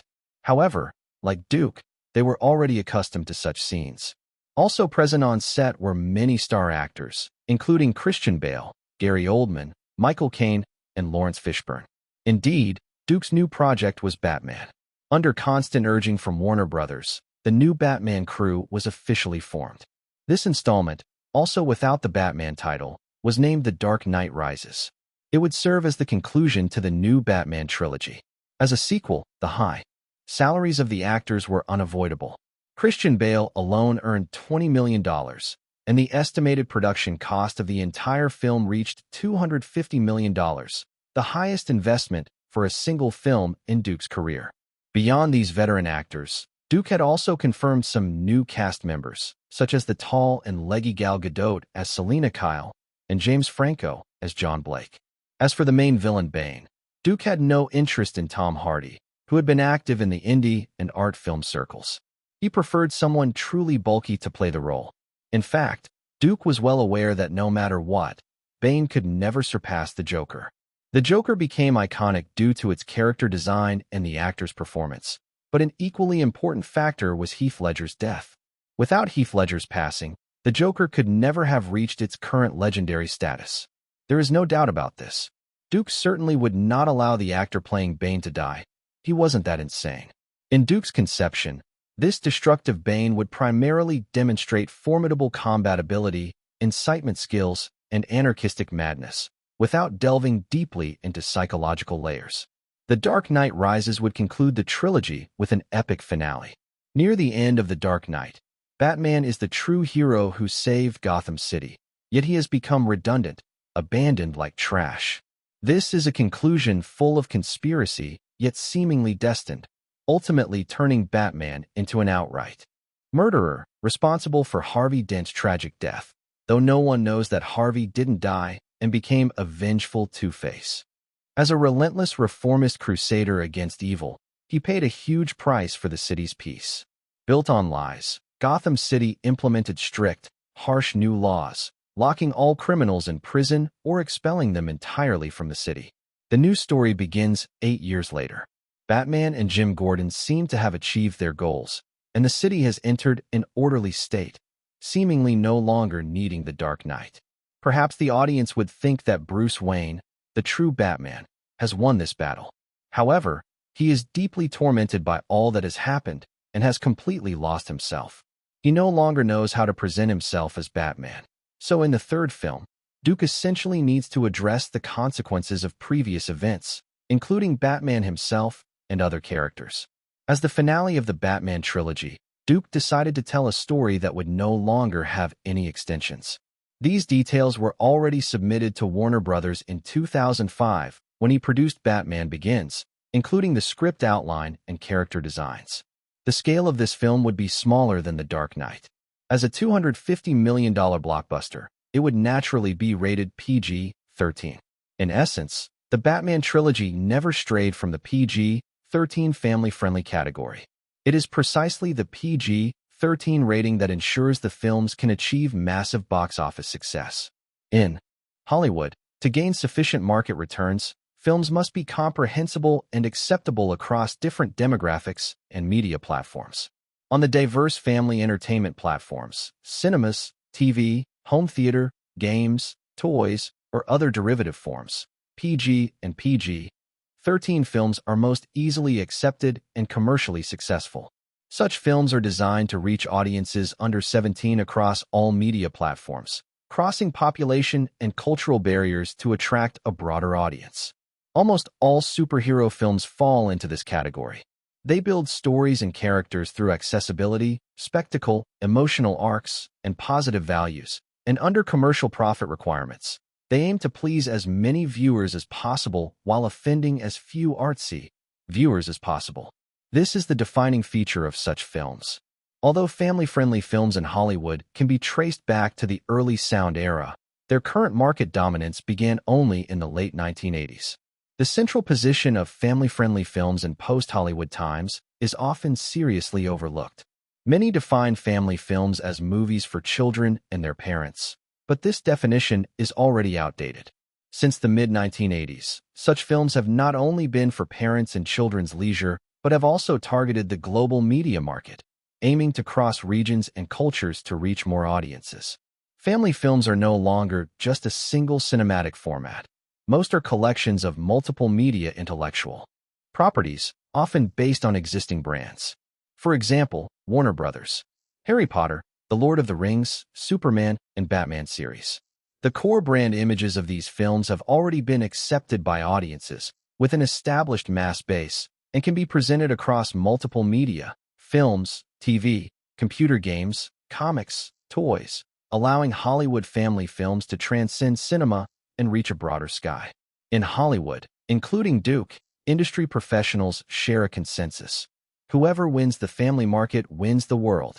Reviewing the list of the 100 highest-grossing films worldwide, over 95% are marked or widely recognized as family films, most released in the late 1990s. Additionally, these 100 films were all produced or distributed by Hollywood's Big Six: Disney, Warner Bros., Paramount, 20th Century Fox, Sony Columbia, and Universal, which collectively form the MPAA. Although these studios produce less than 30% of Hollywood's annual films, they occupy the vast majority of the global box office market and primary film rights. These MPAA member studios nearly dominate global film distribution. Today's blockbusters from these major studios show clear standardization in form and target audience. Increasingly, mainstream Hollywood films are rated parental guidance, PG, or parents strongly cautioned under 13, PG-13, indicating a clear aim at the global family market. In contrast, the R-rated films that were once the backbone of film studios, which children and teenagers could not watch without adult supervision, have gradually declined in both number and appeal. So far, among the top 30 highest-grossing films worldwide, not a single one is R-rated. Since the mid-1980s, a clear effort by Hollywood studios to expand the audience for family films has been the creation of the PG-13 rating, suggested for children over 13 with guidance, originating from the 1984 American film Indiana Jones and the Temple of Doom. PG-13 serves as a buffer between PG and R ratings, allowing children under 13 to watch with adult supervision. PG or PG-13 ratings have become a primary condition for box office success because the audience range allowed to watch in theaters is wide enough.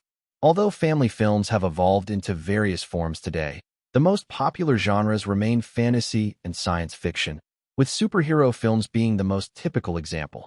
The Batman trilogy, regardless of changes, cannot alter the fact that it is a superhero film. Fantasy and science fiction are truly the genres that can break out of North America and dominate worldwide. The film industry's diverse collaborations and integration of derivative markets directly impact the film's subject matter.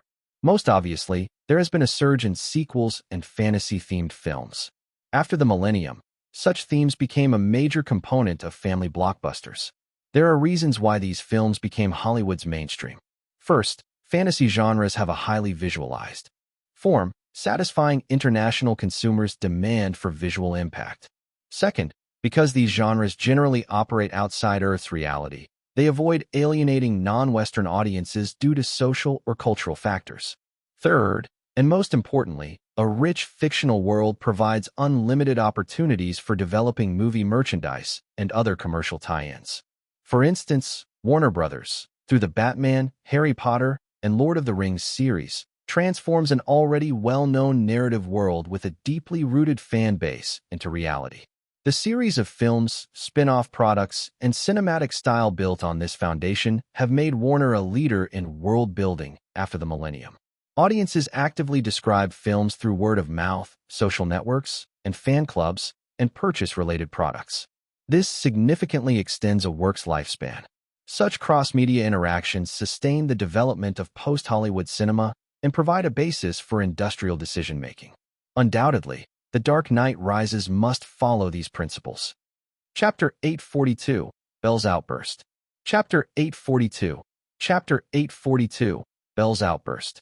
Yahoo Entertainment reports that Warner Bros. Recently officially announced that the final installment of Duke Rosenberg's Batman trilogy will premiere on the first weekend of May next year. The film will be released in standard 2D, 3D, and IMAX 3D formats. Currently, the film's final title has not been confirmed, and the start date of filming has not been set. The crew had just been formed, and all preparations were still in their initial stages. Specific tasks were temporarily handled by Charles Rowan and Anna Princh, while Duke was still making necessary revisions to the script. The outline and setting of this script had been completed 10 years ago. The Duke Studio editorial team had already drafted the script based on this outline. Because the trilogy is continuous, it largely maintained its original form. However, time changes, the environment changes, and Duke's perspective and aesthetic sensibilities have also evolved. 10 years ago, this script, in his eyes, could no longer fully meet the needs of this final chapter. The Batman trilogy is different from ordinary commercial films, yet it still does not stray from the superhero genre. Such films mostly involve fighting, and what Duke needed to address was why the fighting occurs. All films create a conflict and present it to the audience, allowing viewers to naturally take a side, shield, or spear, being led by the film. The audience is willing to follow whatever the director shows. The level of conflict design determines how engaging a film is. In the world, conflicts exist on three major levels. The highest, ideological conflict. The middle, human conflict. The lowest, physical or material conflict. For example, in the first two films, Batman's conflicts with the Joker, Two-Face, and the League of Shadows were ideological conflicts. In this completed script, Batman's conflict with Bane is a human conflict. Batman's conflict with the nuclear bomb is a material conflict. Looking across superhero films, resolving these three types of conflicts has exhausted the minds of writers and directors. The most common pattern is that while handling material conflicts, the human conflicts between hero and villain gradually escalate and resolve, ultimately elevating the theme through ideological conflict. Once this is achieved, it is basically a good film. In Avatar, it is stopping the forced demolition, then killing the Colonel, and finally choosing to become a Nausix. In Terminator 2, it is destroying the research center, then defeating the T-1000, and finally the T-800 self-sacrifice. The Dark Knight stands out because it breaks conventional conflict design techniques throughout. Every possible conflict is tied to ideological conflict, culminating in the dual-ship climax where everyone is on edge. Not because someone is trying to defuse a bomb, but because at any moment, either side could press the button. Moreover, this film has 5 major factions: Batman, Harvey Dent, Joker, the mob, the citizens. Each faction has its own stance, perspective, and actions. In the current script, there is practically nothing that qualifies as a faction. The mob has been eliminated, citizens are merely spectators and followers, and the police are ornamental. The U.S. military randomly appears halfway through, doing nothing substantial. Why do the citizens not question Bane's rule? In the Avengers, some chose not to kneel before Loki. Did Jim Gordon's faith fail so quickly? Why don't citizens wonder who holds the nuclear bomb button? How much did Batman's no-kill principle actually contribute to the outcome? These are all considerations Duke needed to account for. Of course, all of this serves the film's entertainment value and suspense, merely adding necessary elements rather than representing the film's ultimate goal. Otherwise, The Dark Knight Rises would not be a summer blockbuster but a completely niche, noir-style art film. From the start, Duke was determined for The Dark Knight Rises to include all the necessary suspense and fun, elements indispensable for a summer blockbuster. Grand action scenes, rich storylines, and vivid characterizations. Every component that makes a spectacular drama must be thoroughly controlled, with nothing missing. In Batman Begins, audiences saw the tragic undertones of young Bruce Wayne and his pain, the anger stemming from feeling helpless and frustrated, seeking a path, wanting to find himself, to understand what kind of person he could become. Then, in The Dark Knight, he found that path, became confident and mature, pursued the most meaningful endeavors as he envisioned, and did so unwaveringly. Now, 8 years later, the one thing in his life that gave him meaning suddenly disappears, until he is forced to face new challenges again, whether Gotham City or himself confronting yet another deadly threat. The source of this threat is the Destroyer Bane. He wears a mask constantly, wreaks havoc on Gotham City under Batman's protection. The Scarecrow, defeated by Batman, is a lunatic. The Joker is an anarchist. And Bane, in terms of intellect and behavior, is an extreme terrorist. In the Warner Brothers audition room, the hulking Dwayne Johnson removed his mask and shared his understanding with Duke. He looks terrifying and is incredibly smart. A highly intelligent enemy is the most dangerous. When deciding on Batman's next adversary, Duke clearly knew this character had to be entirely distinct from the Joker and a formidable opponent. Bruce Wayne's physical characteristics as Batman are crucial in the story. In the previous 2 films, no one challenged Batman in this regard. This time, Duke wanted to give Batman an opponent who was physically equal or even overwhelming and mentally a match for him. Bane is a fierce character with an unstoppable drive. Combining such physicality and aura makes him a far more formidable adversary. In terms of acting, Dwayne Johnson is mediocre, but throughout the film, Bane wears a mask.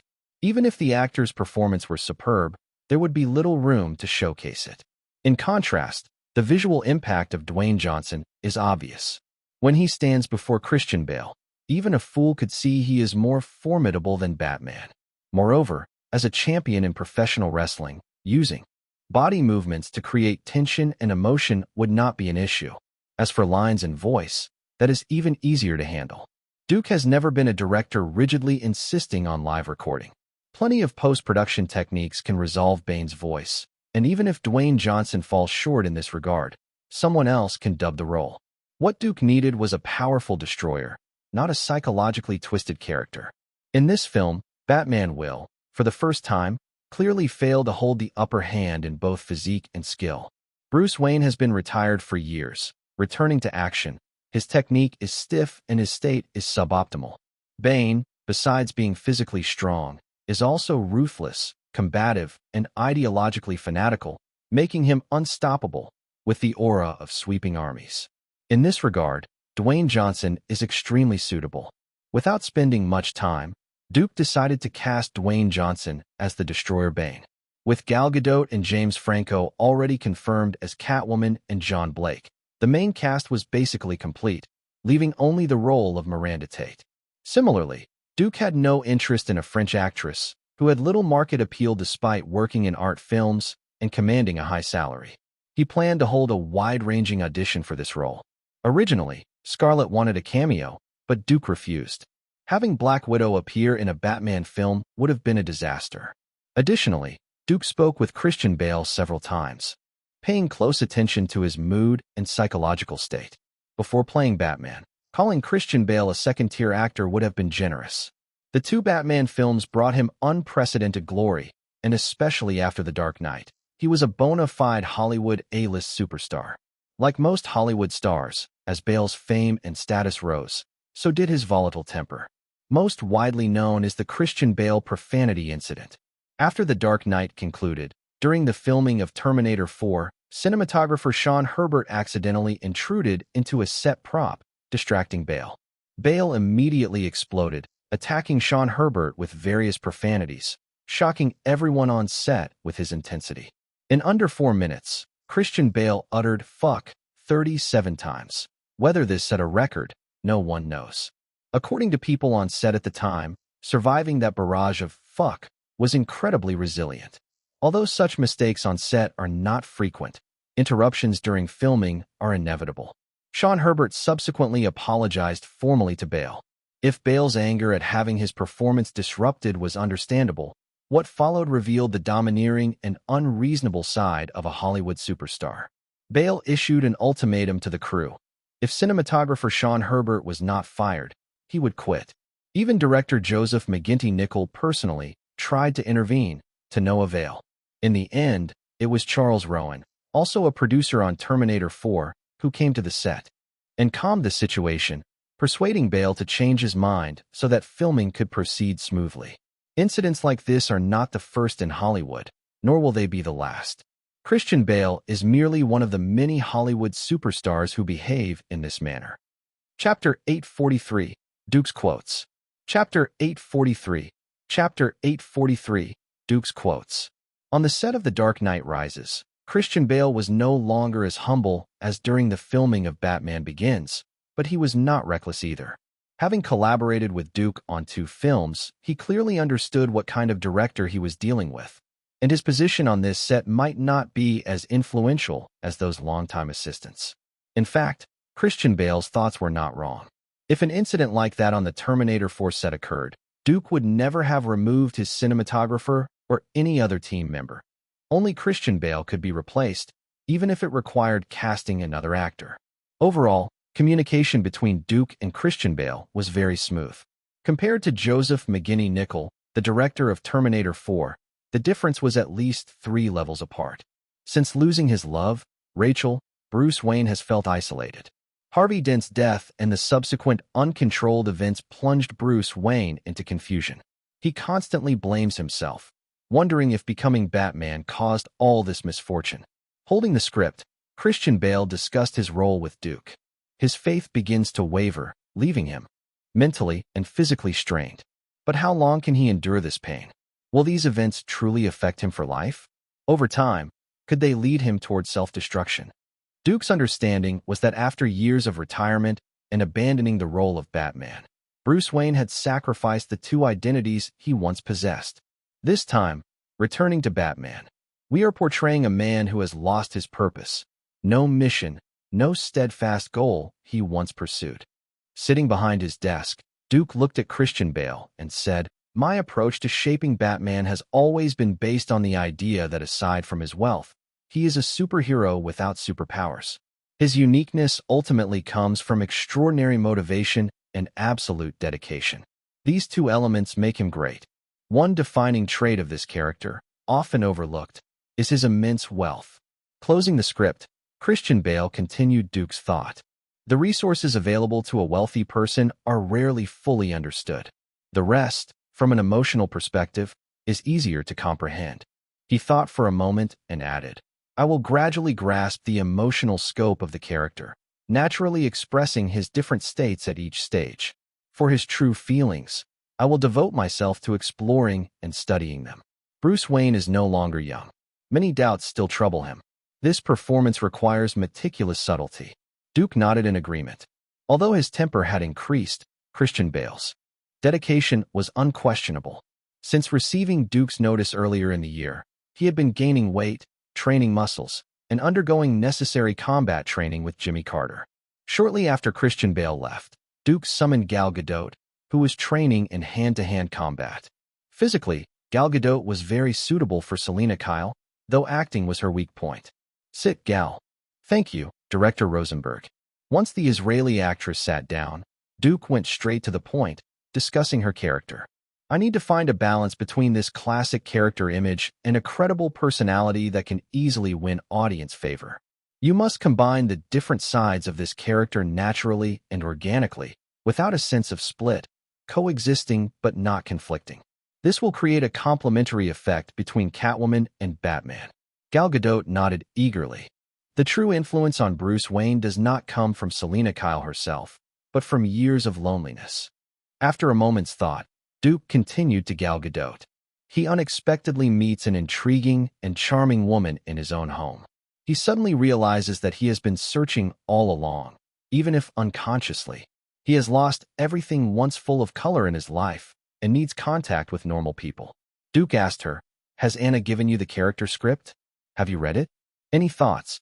Yes, I have read it. Recalling the script, Gal Gadot reflected. I believe Catwoman's worldview and moral compass are gray. It is this gray morality that resonates with Batman. From a somewhat unconventional perspective, Catwoman's aura corresponds perfectly with Batman's. Their subtle, well-timed interaction harmonizes their energy. Selina Kyle always teases Batman subtly, stirring a certain sentiment between them. Considering Batman's dark personality, Catwoman's interactions add a bright note, alleviating the oppressive atmosphere. Exactly, Duke nodded in approval. If you have questions, come to me anytime. Although he did not particularly like Gal Gadot personally, Duke did not treat her differently professionally. Another important character was Bane. However, Dwayne Johnson had only passed the audition and had not yet signed a contract, so he did not have the full script. Duke was not in a hurry.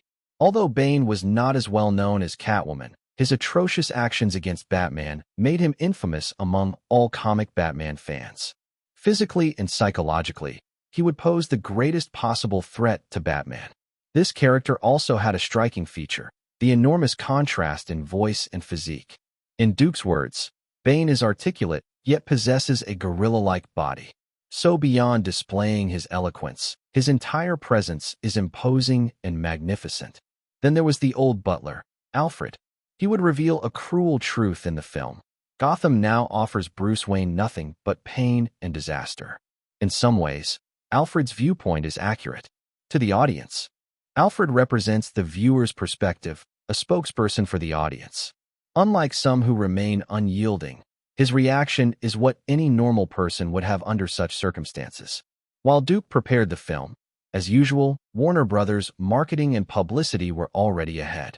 Since it was not yet suitable to reveal much about the film or characters, Warner Brothers focused promotion on Duke himself. Over the years, the market had proven the strength and consumer power of Duke hype.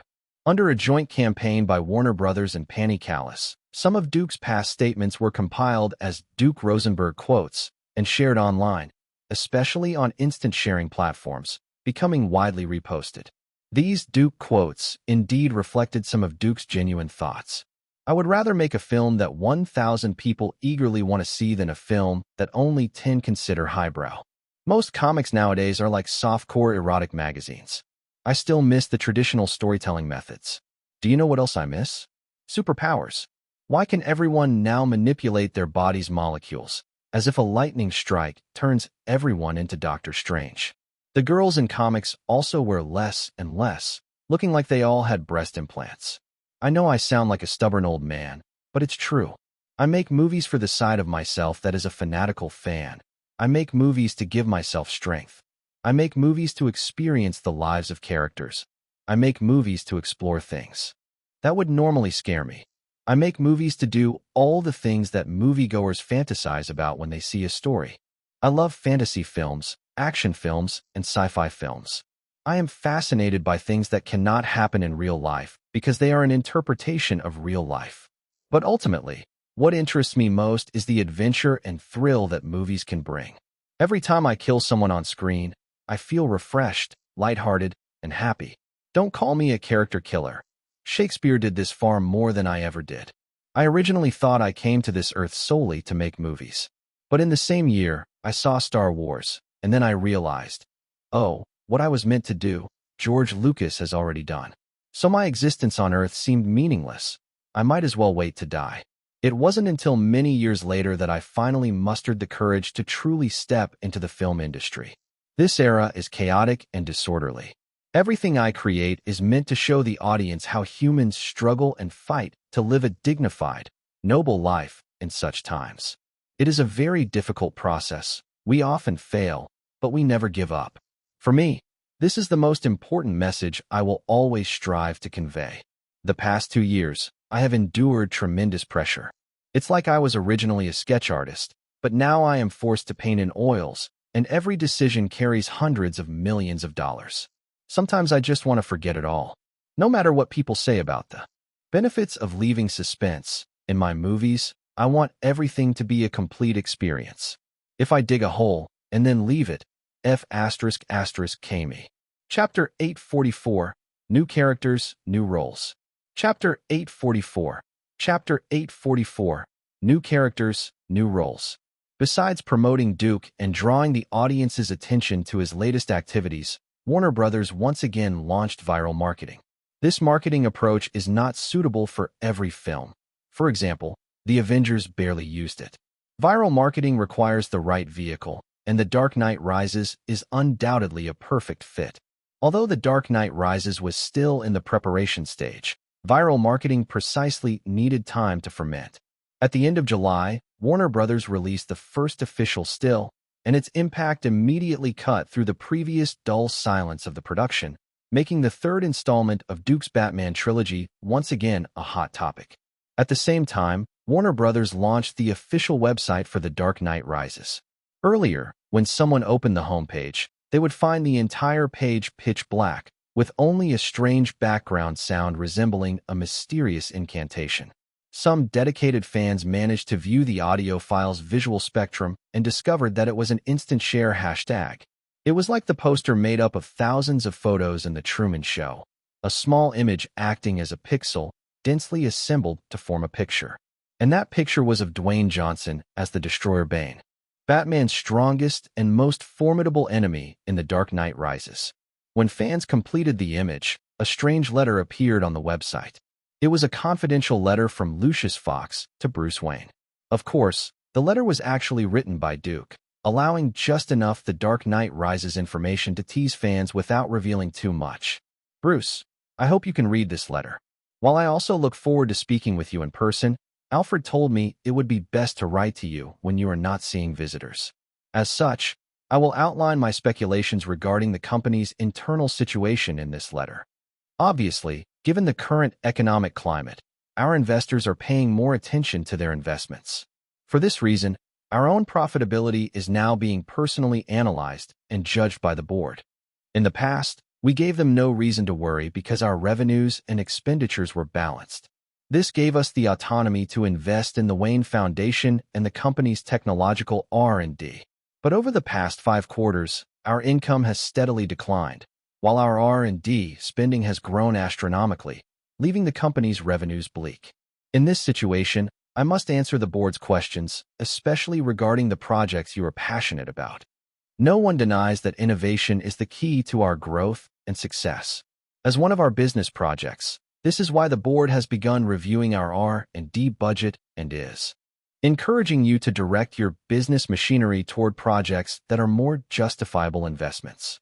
Because they don't understand what you are doing, all they see is large sums of money being spent on what they currently consider low-return pursuits, like the pursuit of clean energy. That is the crux of the problem. In our last conversation, you expressed reluctance to plan ahead and initiate the next phase of review.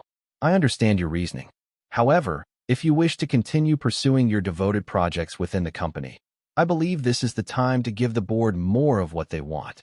If you succeed, you not only show the basic operational health of the company, but also demonstrate what this project could mean for Gotham City.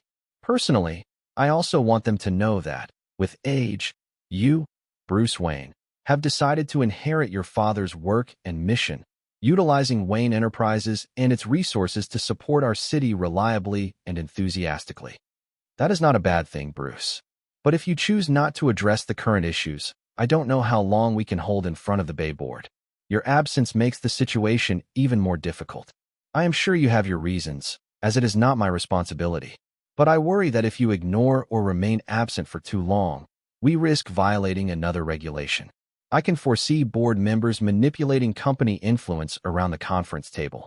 Most notably, John Daggett, whom I consider the last opponent in our power struggle. During my tenure, I fully understood the requirements of my role and our agreements. I also know your preference for handling all Wayne Enterprises affairs.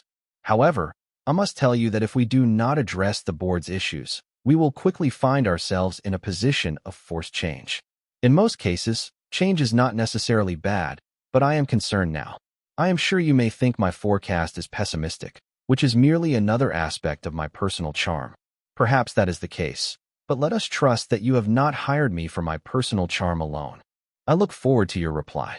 Hopefully, if luck permits, you will read it personally. Best regards, Lucius Fox. In short, the letter tells fans that there are internal problems within Wayne Enterprises.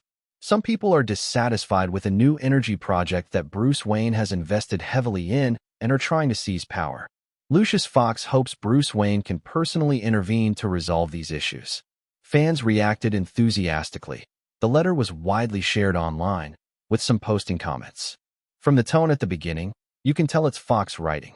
Indeed, Duke had imitated Lucius Fox's speech style in the film. Is Wayne Enterprises going to be trashed and criticized this time? The reality was more serious than the fan imagined. Bruce Wayne was on the verge of bankruptcy. Any promotion has its timing. After a period of fermentation, while fans remembered The Dark Knight Rises, their attention gradually shifted elsewhere. By August, a CIA announcement suddenly circulated online. It first disclosed the situation of a Russian nuclear physicist, showing that the scientist had gone missing. The disclosed file showed that this former Soviet nuclear physicist had worked for the Soviet military for 4 years, responsible for nuclear facilities in the Chelyabinsk region. He later mysteriously disappeared. 3 years ago, because he participated in an IEEE, Institute of Electrical and Electronics Engineers, event, he caught the attention of the CIA. The previous week, a Georgian militia group contacted the U.S. Embassy, claiming they were assisting Dr. Redacted to seek asylum in the U.S. and requested $3 million in exchange for the nuclear physicist. Some quick-witted fans immediately noticed that the scientist's photo in the announcement bore an uncanny resemblance to actor Aaron Abudal, who had just been announced by Warner Brothers a few days earlier as joining the Dark Knight Rises cast. Next was a top-secret CIA document. The names of the speakers were redacted, so the identities of both parties were unknown, only that it could be roughly inferred as a conversation between a CIA operative and someone who knew the missing scientist. From the dialogue record, it was clear that the missing scientist had hidden himself. Someone was tracking him, wanting him to create a kind of terrifying weapon. He was very afraid and wanted to seek protection in the U.S. Viral marketing was nothing new. Fans quickly guessed this was related to The Dark Knight Rises, yet their curiosity couldn't be restrained. What kind of weapon would the missing scientist create? What was its purpose? Could it destroy Gotham and Batman? In the first viral marketing, the film's main villain, the Destroyer Bane, had already been revealed. Subsequently, many websites across the U.S. received a package, a mysterious parcel sent by Bane. This mysterious package consisted of 2 parts: The outer layer was a cylinder wrapped with a Gotham City map, marked with 5 different attack zones in red pen. Inside the cylinder was a t-shirt printed with Bane's face, accompanied by the slogan, "Flames Rise." The meaning of these 2 items was obvious. The main villain Bane intended to launch a full-scale attack on Gotham, defeat Batman, and take control of the city himself. Bane's incited riots, the potential nuclear threat, the CIA, and the mad scientist. Well, the Dark Knight Rises fans already knew enough. Yet, before the film's release, the anticipation naturally made them want to know more. Not only that, after fans began preparing, Duke also stepped forward for the first official interview, formally discussing The Dark Knight Rises with the media. In this film, the fates of all previous characters will be addressed, including an extraordinary female character who will appear in a Batman movie in an unprecedented way. Who she is, we'll know next May. Many fans, seeing the report, began speculating again. Long ago, the crew had revealed that Gal Gadot would play Catwoman, Selina Kyle, and this classic character had appeared multiple times in Batman films, hardly unprecedented. Fans scoured the internet for relevant information, but found nothing. Not only ordinary fans, even most of the crew did not know who this character was. They only knew that ICM, managed by Nancy Josephson, was screening actresses under its agency and sending them to the crew for auditions with Anna Prince and Tina Fey. Ultimately, Margot Robbie, recommended by Leonardo DiCaprio, became the lucky winner. What was Margot Robbie's role? What were the related scripts and scenes? Very few in the crew knew, making it the most mysterious role. Times had changed, and society was evolving. According to many survey agencies, audiences' tolerance for relatively heavy films was further decreasing. Therefore, Duke did not plan to make The Dark Knight Rises as heavy as The Dark Knight. Margot Robbie's character was only added during script adjustments when the project was being finalized. Chapter 845. A Catwoman Look Like Never Before. Chapter 845. Chapter 845. A Catwoman Look Like Never Before. If Scarecrow is a madman and Joker is an anarchist, then Bane is an outright terrorist, highly intelligent and extremely ruthless. His physical condition is exceptional, and his mind is incredibly sharp, making him far more dangerous than other criminals. Standing at the entrance of Warner Studios, Duke answered a swarm of reporters' questions about the film's villain. When deciding what kind of opponent to give Batman, my team and I realized there had to be a significant shift here. That is, choosing a foil completely different from the Joker, yet possessing equally formidable means and background. Since the previous news silence had been broken, Duke didn't mind saying a bit more. First, this character had to physically match Bruce Wayne as he becomes Batman, which wasn't necessary or addressed in the previous 2 films. I really wanted our protagonist to face an evenly matched opponent, even mentally. Bane presents an extremely primal strength and a blind obsession and fanaticism in what he does. Only death can stop him from moving forward. Entering Warner Studios, Duke didn't go to his office but went straight to a costume design room, where multiple designers were rushing to create equipment for Bane and Catwoman. When designing Bane's costume, Duke wanted an effect that looked like a haphazard amalgamation of mercury alloy, because Bane came from far away. Part of his vest was cut from an old military tent, and his clothing carried a militaristic tone, yet could not be considered a uniform. Of course, Bane's most striking feature was the terrifying mask on his face. The mask had to fit tightly. It was a device that continuously injected painkillers into his face. This physical torment stemmed from past injuries he had suffered in desperate situations. He lives normally thanks to this mask. You mentioned his past filled with shame and hatred. His face constantly reminds him of this, making him a true monster. Standing in front of one of Bane's masks, Hannah Serlina, responsible for the section, told Duke, "So we designed the mask with a beast-like appearance. It forms a strong contrast with Batman's mask, and it cannot be black." The mask was made by the costume effects team, digitally mapped to Dwayne Johnson's face and skull. Costume effects supervisor Graham Keziade explained to Duke, "For us, Bane's mask had to fit like prosthetic skin. But not exactly like prosthetic skin, it must look like it was molded from metal. We used Dwayne Johnson's digital cast, created each hard piece with 3D modeling, then conformed it to his head contours. This way, The mask clings tightly to his face, with no gaps. From Dwayne Johnson's on-set photos, describing it as airtight still isn't enough. The mask clamps his head like a vice. With his patience and cooperation, the costume team made the mask as tight as possible. The front of the mask has a magnetic removal panel, and beneath the visible parts are a series of magnets, under which is a rubber seal, like a sealed jar, completely isolating the air and firmly embedding it into Dwayne Johnson's skin. Wearing it required courage, let alone acting with it. Just hearing about it is unbearable. But this is part of a Hollywood actor's job. Bane's mask prioritized functionality over aesthetics, while Selina Kyle's mask combined both function and beauty. Compared to Bane's equipment, which was already in production, Catwoman's preparation was still at the design stage. After touring the design room, Duke sat at a computer reviewing several concept sketches from the costume effects team.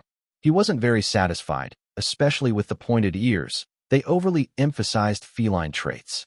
He called over Hannah Serlina and costume effects supervisor Graham Keziade. This character's debut has major significance. First, she's Catwoman, then Selina Kyle. Pointing to the pointed ears on the screen, Duke said, "My requirement is to shape the cat ears without making actual cat ears." Hearing this, Graham Keziade took out a USB drive, inserted it into the computer. Duke stepped back.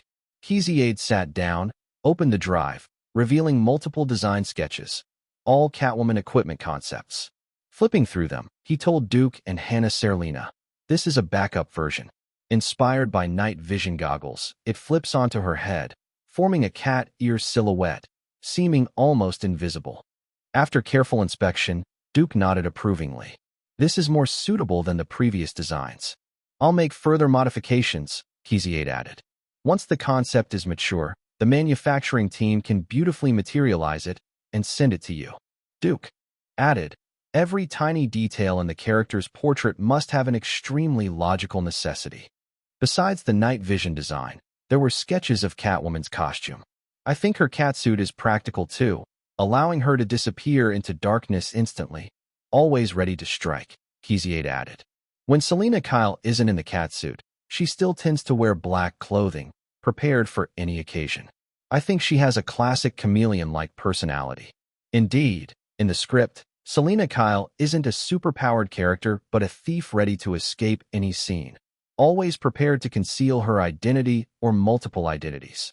In the design sketches, Selina Kyle's catsuit consists of 2 parts, with an additional tight-fitting belt, appearing like a one-piece outfit. The suit includes elbow gloves and over-the-knee high-heeled boots, all hiding clever functions. "They're all weapons," Keziade continued. "In my concept, the catsuit is made of 2 layers. Outer layer of polyurethane-coated elastic spandex, printed with hexagonal patterns, streamlined, fully outlining Catwoman's figure without being too flashy." During the following discussion, Duke finalized Catwoman's preliminary look. Regarding her glasses, the design extended 2 sharp tips outward from the sides of sunglasses, forming ears when on her head. Per Duke's requirement, the glasses should appear unexpectedly, sliding up from her face to the top of her head like sunglasses on Selina Kyle. After a sample was made and Gal Gadot tried it on, Duke felt the effect was unsatisfactory. The design clearly had a problem. The glasses clasping Gal Gadot's face made the character look foolish. So, Graham Keziade redesigned the concept, adding additional hinges to the glasses frame so the sides extended toward her ears. He also created a quick 3D animation to illustrate his idea, which Duke greatly admired. After receiving Duke's approval, Graham Keziade began a full design, showing how it would interact with the external goggles, then produced another sample. When Gal Gadot tried it on, even Duke had to admit he loved the idea so much that he didn't want the technicians to make any further modifications or improvements. The Catwoman design project was more like a combination of engineering and aesthetics. Compared to other forms of design, it emphasized integrating external form with internal function, a level of innovation never attempted before on the character of Catwoman. Since the catsuit fit like a second skin, clinging tightly from head to toe, the actress was truly exposed. Gal Gadot trained with a personal coach to ensure her posture and athletic ability allowed her to move freely while wearing such a tight outfit. If you want the world to see her figure tightly fitted on the big screen, skipping workouts and avoiding the gym was simply impossible. Moreover, Selena Kyle needed to ride the Batpod in the film. However, Duke didn't place special requirements on the actress for this. Though it looked like a street bike, it wasn't easy to handle. It required sufficient strength and special skill to control it smoothly. During the filming of The Dark Knight, in fact, only one person could truly ride the Batpod: professional stunt performer Jean-Pierre Goyet.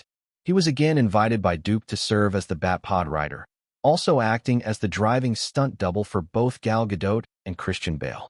Jean-Pierre Goyet had a similar build to Christian Bale, so as long as it wasn't a close-up, no post-production adjustment was needed. But his physique was quite different from Gal Gadot's. With today's computer VFX technology, replacing the person riding the Batpod in post-production was not particularly difficult or technically demanding. Digital technology provided more convenience for the film. From filming to production, Duke continued to use digital technology extensively. Of course, 3D and IMAX were indispensable as well. Chapter 846, Batwing. Chapter 846, Chapter 846, Batwing. As the soul of the entire crew, Duke's use of IMAX cameras would be far more frequent and in-depth compared to the previous The Dark Knight. The Dark Knight Rises would also be the film in history to use the most IMAX shots, with the number estimated to reach 50% of the entire film. For this purpose, IMAX provided Duke with 4 cameras designed and manufactured by Marty Muller. These heavy cameras were handcrafted, each with a different personality, but they were basically standardized, and all parts were interchangeable. Each IMAX camera came with its own set of prime lenses, ranging from 40mm, 50mm, 80mm, 110mm, 150mm, to 250mm. Many of these lenses were equipped with t2.8 apertures and medium-format Hasselblad camera lenses using 65mm adapter rings, ensuring that focus was hardly affected. Focusing IMAX cameras was quite complicated. In some previous shoots, John Schwartzman could not manually focus certain lenses and had to rely entirely on remote focus devices with torque motors. During pre-production, Duke drew on his prior technical experience to propose some requirements for the IMAX cameras, asking the company's engineers to improve certain lenses and create a new viewfinder. Duke wanted IMAX to specially modify an 80mm Mamiya lens with a T2 aperture for The Dark Knight Rises, as well as a 50mm medium-format lens with a T2.5 aperture. IMAX engineers removed the mechanical parts from the 80mm lens and replaced them with a film-standard Panavision converter. They also redesigned the front of the lens according to Duke's requirements to fit a mechanical aperture device. The 50mm T2.5 lens was modified differently. IMAX placed most of the lens elements into a new barrel, transforming it into a more stable lens converter. In addition, using the reverse telephoto principle, they created a custom 50mm lens with a T2 aperture. These were the fundamentals of shooting, without excellent equipment. Even the best ideas could only exist on paper and in the director's mind. During pre-production, Duke did not necessarily participate in every task, but the final result of any task had to pass his review as director. The Dark Knight Rises required extensive outdoor scenes. Beyond sets at Warner Studios and Hughes Aircraft, Duke scouted suitable locations.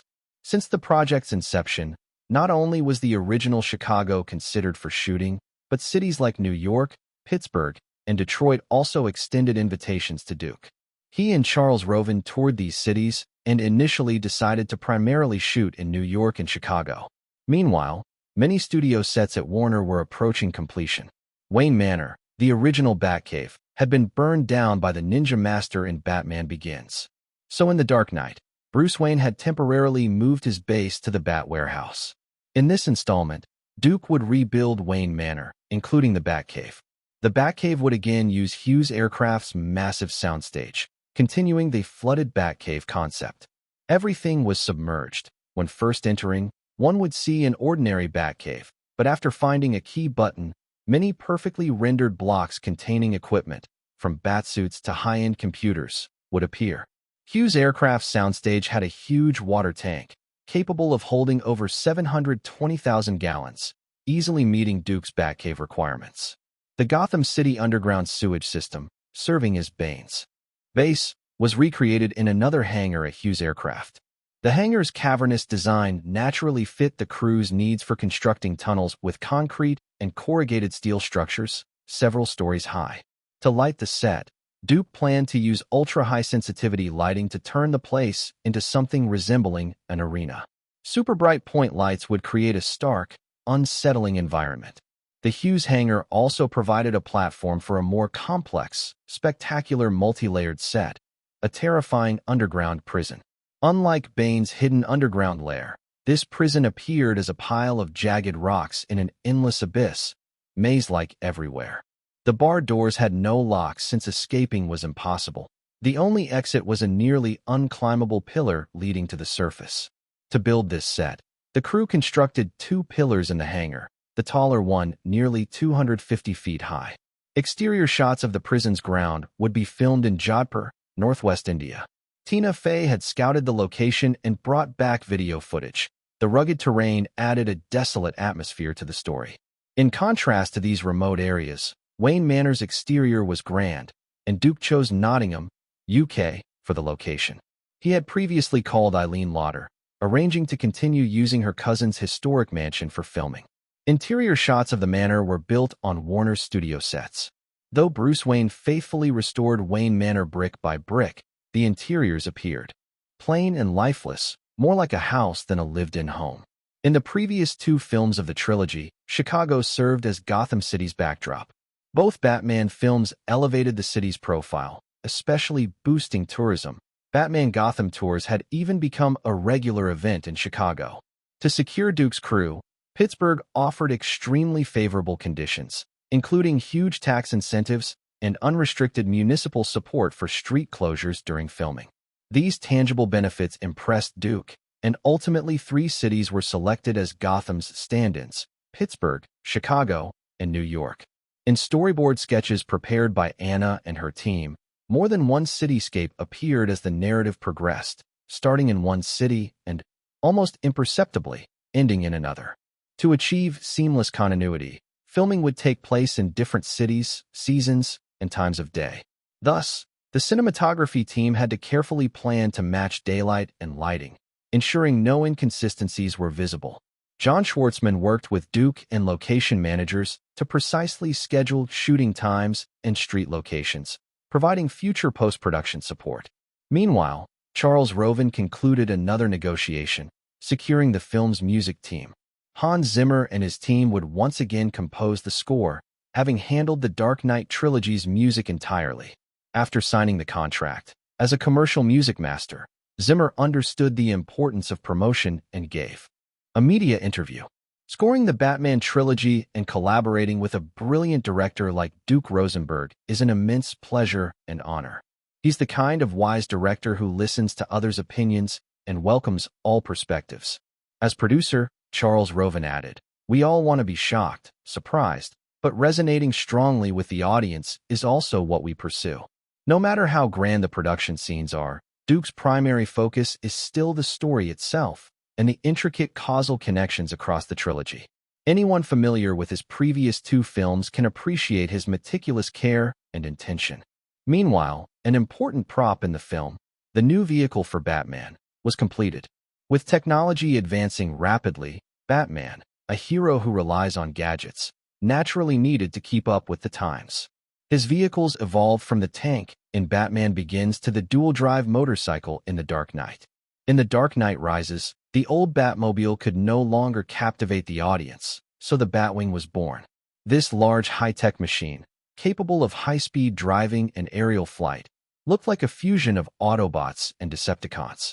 Following Duke's model effects concept, the crew built a 1:1 scale model of the vehicle. By filming on real streets and adding necessary CGI, the film presented thrilling chase sequences. Of course, compared to Transformers, the film's near-realistic style did not allow Duke to make the vehicles overly exaggerated or flashy. Yet, within the design, the Batwing's capabilities remained impressive. It could perform top-level low-altitude flight like a Harrier jet, handling both street-level chases and rapid aerial combat with ease. Amid his busy work, Duke also checked on Battleship, the Hasbro film adapted in collaboration with Walt Disney Studios. Unlike other Hasbro toy movies, it did not perform well at the box office. The film had a production cost of $210 million. When it premiered in North America in early July, it earned only $25 million in its first week.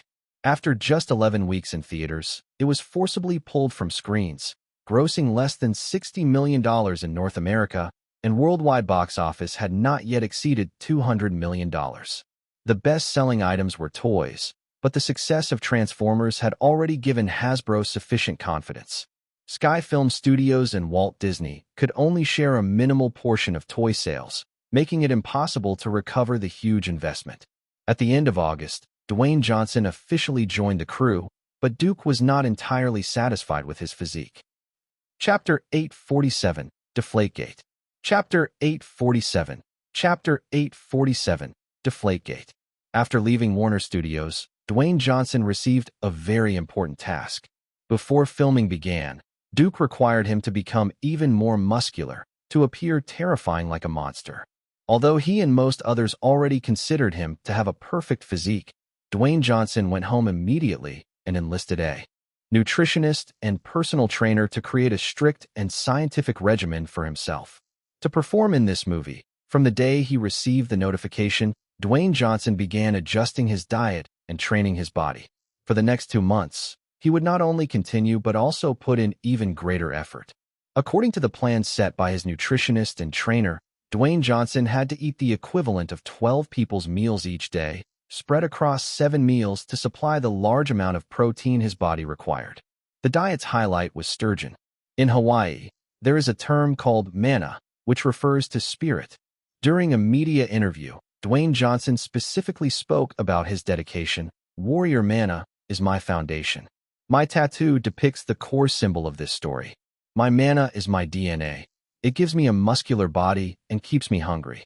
Find your own mana, follow its guidance, and inspired by it, tomorrow you will be better. Yesterday is already the past. While Dwayne Johnson worried about becoming more muscular, Duke, who gave him the order, was also troubled. This is a joint suppression by the elites. They're bullying us newcomers. In the seaside garden of Duke's estate, Leonardo DiCaprio sat at a wicker table, visibly agitated.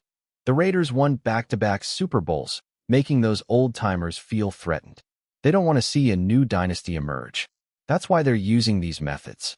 Compared with Leonardo, Duke appeared calmer. Leo, it's like Hollywood. Every circle has its own rules. He pointed to an official NFL report on the table. Relax. They have no solid evidence. Even if they wanted to manipulate things, they wouldn't go too far. This is a game. They have to maintain the appearance of fairness and justice. The new NFL season's regular games were about to begin. The NFL officially released an adjustment report targeting the Los Angeles Raiders, the back-to-back Super Bowl champions. After last season's Super Bowl, media and teams jointly revealed that during the AFC Championship, the home team, the Los Angeles Raiders, used underinflated game balls. The opposing Indianapolis Colts formally lodged a protest with the league. The investigation continued until now. The media dubbed this incident Deflategate. In that game, the Raiders had swept the Colts 45-7 at the newly completed Lambeau Stadium, delivering a huge blow. By the third quarter, with the Colts far behind, officials complained to the referees that the Raiders' game balls were underinflated. The referees then took 2 balls for inspection, triggering a chain of events that led to this investigation lasting over 6 months. According to NFL rules, for outdoor games, the home team must provide 36 balls. 2 hours before the game, referees test the ball's pressure to ensure compliance. The NFL rulebook clearly specifies the acceptable pressure and weight for the balls. The rules also stipulate that the offensive team can request available balls suitable for wet, muddy, or slippery fields. This 243-page investigation report on Deflategate concluded that the Raiders' locker room staff and an equipment assistant were more likely than not to have deliberately deflated the balls after the referee's inspection. The report also focused on the Raiders' core and offensive leader, Tom Brady, stating it was more likely than not that he knew about the improper deflation and recommended heavy penalties for both the Raiders and Tom Brady. Whether the Raiders actually deflated the balls to make them easier to catch, Duke did not know, nor did he want to. As a team owner, in such a case, one must protect the team's interests. Most NFL team owners have held their teams for over 10 years, often as inherited family property, much like the major Hollywood studios with DreamWorks. They dislike outside forces. Duke and Leonardo had just joined this game. Normally, this wouldn't matter, but the Raiders had won the Vince Lombardi Trophy for 2 consecutive seasons. Clearly, they became a thorn in many people's sides. This was certainly an action targeting the Raiders. As long as Tom Brady received a long suspension, the team's performance would inevitably decline. Indeed, the Raiders may have deflated balls, but they were neither the first nor the last to do so. Anyone with basic knowledge of competitive sports knows that beneath the guise of fairness and justice lie countless unspoken rules. In North American professional sports leagues, deflating balls is almost common. After the Deflategate results came out, media outlets cited several famous examples and dug up old cases. In a 1986 interview by veteran NBA journalist Sam Smith, legendary NBA coach Phil Jackson admitted that the New York Knicks had indeed deflated balls at that time. We would try to let some air out of the game balls. As you know, they are generally inflated to 7 to 9 psi. We'd use a needle to let out some air, making the ball a bit softer, the newspaper quoted Jackson. This helps our offense because we are a team that prefers passing over dribbling. The amount of air doesn't matter much for us, but it slows down the opponents, especially teams that like to dribble, since the ball won't bounce back quickly. The report also mentioned that in the 1970s, the New York Knicks played at a slower pace and did not have physical advantages, but they used their own characteristics to win 2 NBA championship trophies, relying on passing and ball sharing. Interestingly, after his old actions were dug up, Phil Jackson responded via social media, writing, "The fun of Twitter is correcting mistakes. The Knicks used deflated balls. That's wrong. The game balls are supposed to be 7 to 9 psi. We wanted 7 psi. That's not a violation." However, journalists were unconvinced. According to modern basketball rules, the ball should be 7.5 to 8.5 psi, so Jackson's requested 7 psi was clearly illegal. They mocked. Unless the rules were different back then. In addition, some American reporters revealed that the strategist Pat Riley and veteran coach Jerry Sloan were also skilled at deflating balls. Once some tacit rules are exposed, there must be consequences. NFL Commissioner Roger Goodell subsequently issued a statement. "We will discipline the Los Angeles Raiders and make necessary changes to the game rules to prevent such incidents in the future. At the same time, we will continue our relentless efforts to protect the fairness of competition and always advocate fair play." Duke was never the type to passively take a beating. At that time, the head referee submitted a report, which was disclosed by Warner's TMZ website. There is no evidence proving that other Raiders personnel participated in or knew about violating game rules or intentionally circumventing the rules mentioned in the report. I particularly believe that the Raiders players and head coach, compared to other coaches, had no improper behavior or knowledge of improper behavior in this investigated incident. The head referee's report was undoubtedly more persuasive. While it could not prove the Raiders did not deflate the balls, it was enough to demonstrate the innocence of the players and coaches.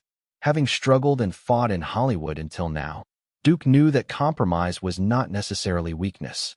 Compromise is an art and a means to achieve goals. As long as the league did not go too far, he could accept the Raiders receiving some punishment. But if they tried to suspend Tom Brady or other key players for a long time, he had ample time and money to play along with the NFL officials. For this reason, Duke also issued a strongly worded statement to warn certain people not to go too far. During this nearly 6-month investigation, we have cooperated and patiently waited for the results.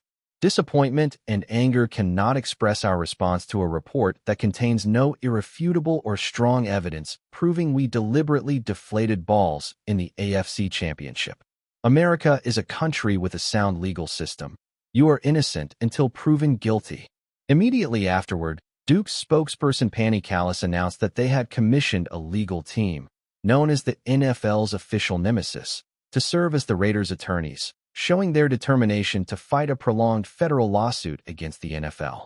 Not only that, Warner-affiliated media quickly followed, releasing reports claiming that NFL Commissioner Roger Goodell's negligence and vengeful mentality allowed this trivial matter to escalate rapidly.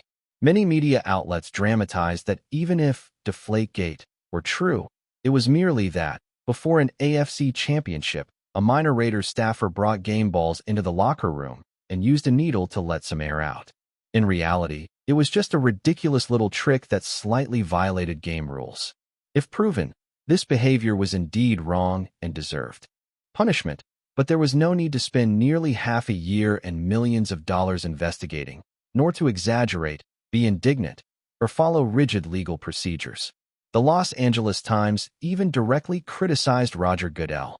The Raiders are not a terrorist organization. Do you really have to act like the White House in charge? Chapter 848. Action Scenes Criticized by Duke. Chapter 848. Chapter 848. Action Scenes Criticized by Duke. Many people watched with schadenfreude, thinking Duke and his Los Angeles Raiders deserved their punishment, but Duke had exerted enormous pressure on the NFL officials through the media and other channels. If the league cannot find conclusive evidence proving that we deflated the balls during the game, I hope the league can apologize to our entire team, especially Tom Brady. The way the league handled this matter, as well as the public opinion surrounding it, has been very upsetting. I just want to reiterate, I firmly believe the Raiders did absolutely nothing wrong. At a Warner Brothers press conference, Duke's words were even harsher. Meanwhile, the NFL's largest officially licensed sports merchandise sponsor reported that, since the release of the investigation report, Tom Brady's personal product sales had surged, doubling in volume. The NFL sponsor explained, "We believe this is because fans want to rally together to support Brady and the Raiders. North America is a land of extremely strong commercial interests, and in the face of sufficient commercial benefits, many problems are not really problems." As Duke said, compromise is not necessarily weakness. Under various pressures, the NFL still issued a fine, but the penalty was very light.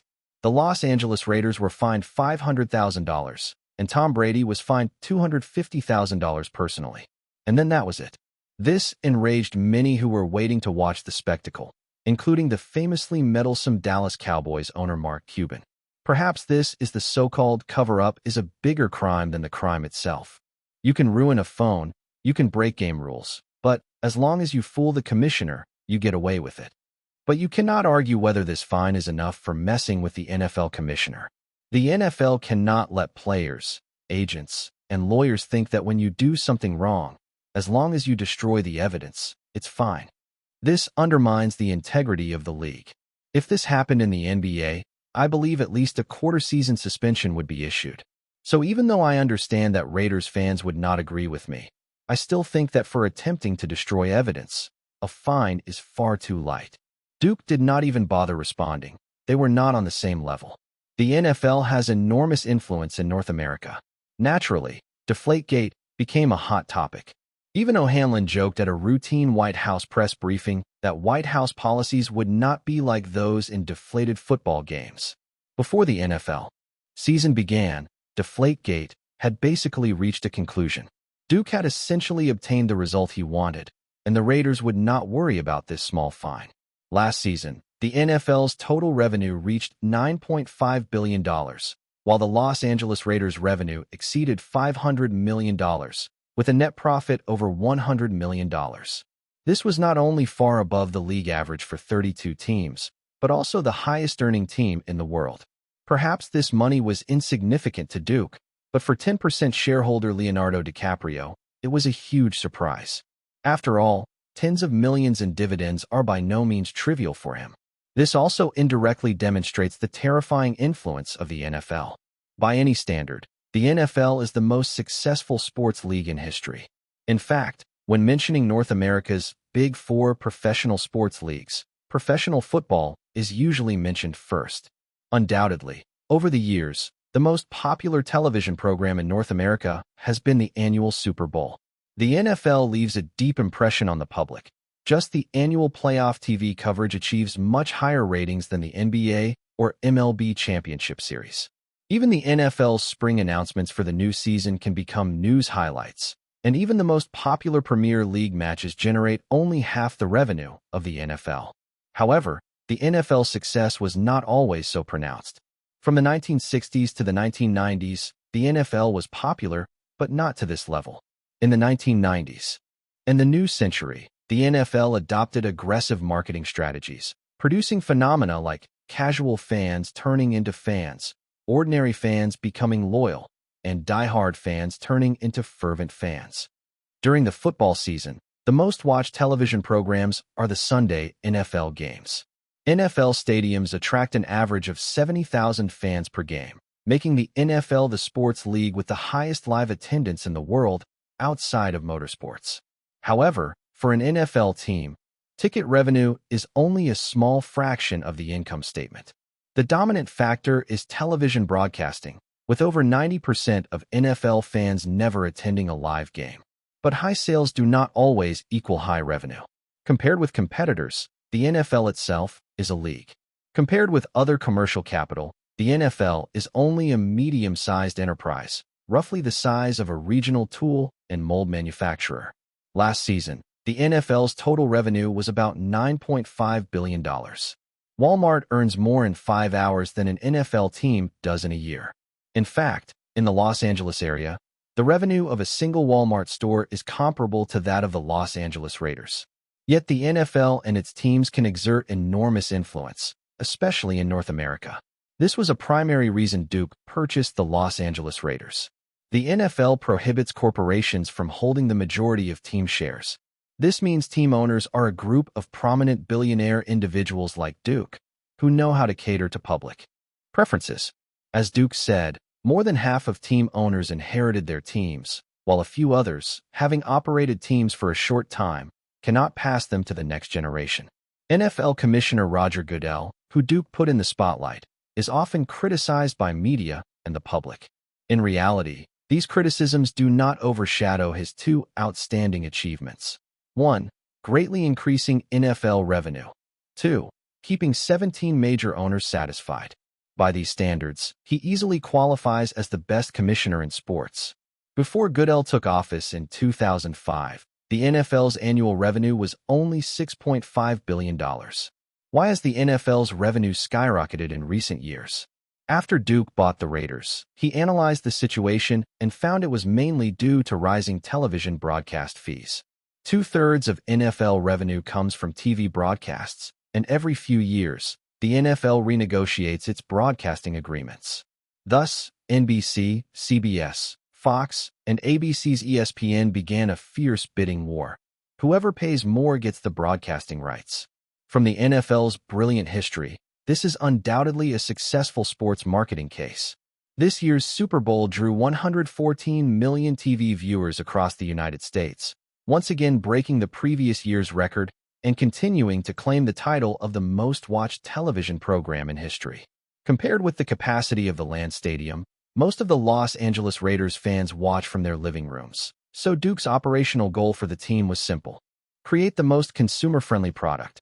In other words, the Los Angeles Raiders must satisfy the desire of audiences to watch the game from their sofas and consume the experience. This was also an important reason why the team achieved $500 million in revenue last season. After Deflategate gradually subsided, Duke no longer focused on the Los Angeles Raiders, directing all his energy toward preparing The Dark Knight Rises. The cast was confirmed with the final actor. Sienna Miller, who played the Baroness in G.I. Joe, The Rise of Cobra, had joined ICM a few years earlier. On the recommendation of Nancy Josephson, Duke decided to cast her as Miranda Tate. In addition, Christian Bale, Gal Gadot, and Dwayne Johnson began rehearsing some action scenes. As everyone knows, Batman dislikes weapons and prefers hand-to-hand combat. To compensate, action coordinator Jimmy Carter designed a set of mixed martial arts tailored to Batman's own abilities and adaptable to opponents at any moment. As a counterbalance, Duke also carefully prepared Bane with extraordinary combat skills, allowing him to effortlessly decide to snap anyone's neck or even beat Batman mercilessly, leaving him looking like a slaughtered pig. This close-quarters physical confrontation required Christian Bale and Dwayne Johnson to dedicate a great deal of effort to rehearsals. Bale had the experience from the previous two films, while Johnson, practically a professional-level action actor, encountered far fewer difficulties than expected. Additionally, Margot Robbie was included in the action training, although her role remained confidential. Aside from Duke, Robbie herself, and a few others like Tina Fey and Anna, very few knew her character. Following Duke's instructions, Jimmy Carter's action team designed a combat sequence for Margot Robbie using a baseball bat as her weapon. Duke understood clearly that to attract audiences, the action sequences were crucial. He was no longer the previous director. Having started his career making action films, he was most skilled in design, filming, and editing in this regard. In the earlier film, the action scenes were far from impressive. Without a strong industrial system supporting them, the action sequences might not have even passed. Especially the police versus thug fights were unbearable to watch, not only poorly executed but also defying normal logic. Of course, some of the thugs released from prison may have been mentally impaired. After all, some were confined in mental hospitals, and in terms of the story world, there was also a Joker. Being infected by him was possible. These were all idle thoughts of Duke. The Dark Knight Rises, due to its setup, did not surpass The Dark Knight, but it was still a rather outstanding film. Just as he was not good at comedy, every director has flaws. The previous director was genuinely not skilled at action scenes. By the end of September, the production preparations were basically complete. Some unfinished work, such as the long-begun computer visual effects, could continue concurrently with filming. Chapter 849. Passionate about shooting with IMAX cameras. Chapter 849. Chapter 849. Passionate about shooting with IMAX cameras. The Dark Knight Rises battle begins. On-set and behind-the-scenes revealed. Just as October began, messages like this flooded the internet, reminding fans that Duke's new project had officially entered the filming stage. Websites such as Yahoo Entertainment and Instant Share also received many details voluntarily leaked by Warner Brothers. Duke Rosenberg's production team is now in Los Angeles for a 2-week shoot. So, the paparazzi in the City of Angels are fully primed, and you can expect a daily flood of new updates to assault your visual senses. The next day, the Los Angeles Times reported, according to the latest insider information, a major supporting character in The Dark Knight Rises will die, directly leading the film in an unpredictable direction. Soon after, Yahoo Entertainment published photos of Cillian Murphy entering Hughes Aircraft Factory, titled The Scarecrow Returns. The Scarecrow, played by Cillian Murphy, appeared in Duke's previous 2 Batman films, and this time he returns. In The Dark Knight Rises, his apparent identity is Gotham City's new judge. Once in office, he will sentence wealthy elites and social figures to death or exile, possibly triggering chaos in Gotham as a result. These were deliberately released updates by the crew, which avoided spoilers while still attracting public attention. The Hughes Aircraft Factory, where Duke had commenced filming, was off-limits to journalists. The crew was busy shooting intense, complex action sequences and had no time to entertain the media. Duke began by filming the aerial action sequences, where Bane orchestrates and carries out a deadly hijacking, triggering chaos. These scenes were mostly shot in the vast hangars of Hughes Aircraft Factory, with Anna leading a team to capture exterior footage that would later be replaced with real scenes using CGI. Inside the studio, a massive C-130 Hercules transport plane and a small business jet model were already constructed. With the assistance of over 10 crane rigs, flight was simulated in midair. Stunt performers, suspended by wires, executed the hijacking from one plane to another in front of green screens, looking dangerous but actually safe. Duke, seated behind monitors, focused intently on the live feed. The massive C-130 model was hoisted toward the hijacked plane. 4 stunt actors playing terrorists were strapped to cables, leaping from the cargo bay to land on the CIA jet's wing, immediately firing into the cockpit windows. Then, the out-of-control jet was tethered to the Hercules transport plane. Duke's directing style was never to risk real-world shooting when post-production could be used. Therefore, most of this opening aerial sequence was completed in front of green screens inside the studio. Even so, the action remained highly difficult and dangerous. From start to finish, It relied entirely on precise coordination among departments according to timing and accuracy. To safely shoot this high-altitude opening sequence, the crew had begun preparations months in advance, breaking some traditions and challenging historical records. Yet, Duke remained extremely cautious, believing all protective measures were necessary. Before filming, the visual effects team from Industrial Light and Magic created a low-resolution animated preview with sound to allow each department to anticipate potential problems.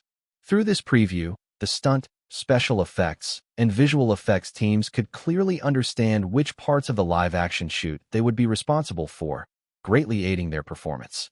Before shooting the sequence where hijackers leap from the C-130 to the CIA jet, stunt coordinator Jimmy Carter conducted extensive preparations to maximize the performer's safety.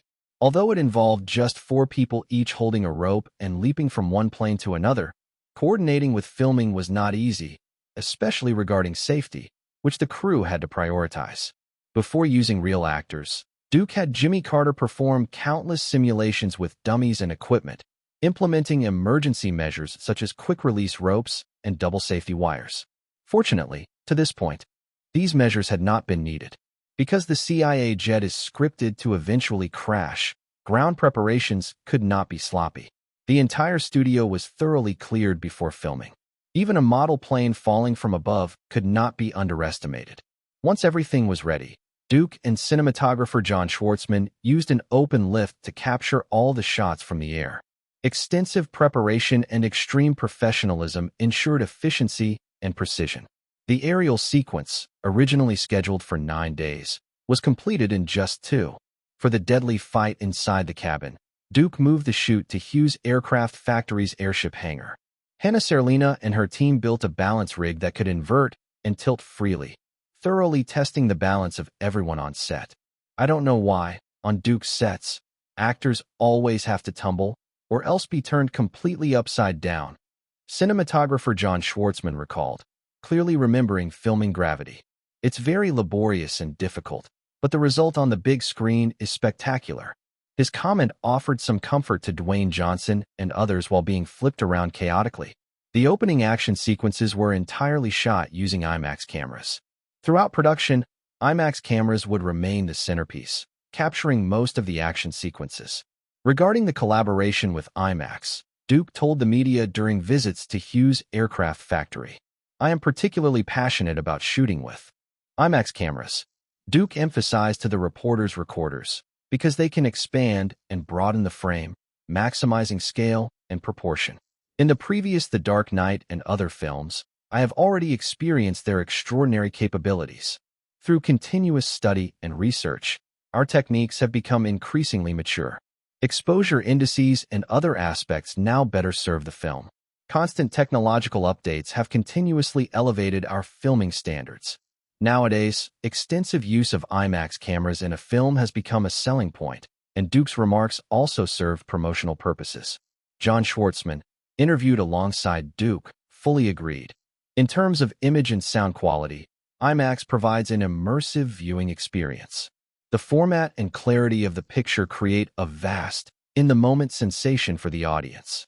Coupled with high-fidelity surround sound, it's unforgettable. We spent 3 months working with Panasonic and IMAX to redesign the camera viewfinders and improve the lenses. As a result, even in dim lighting, we can capture extremely high-quality images. All of these improvements allow us to achieve many details that were impossible in our previous 2 films.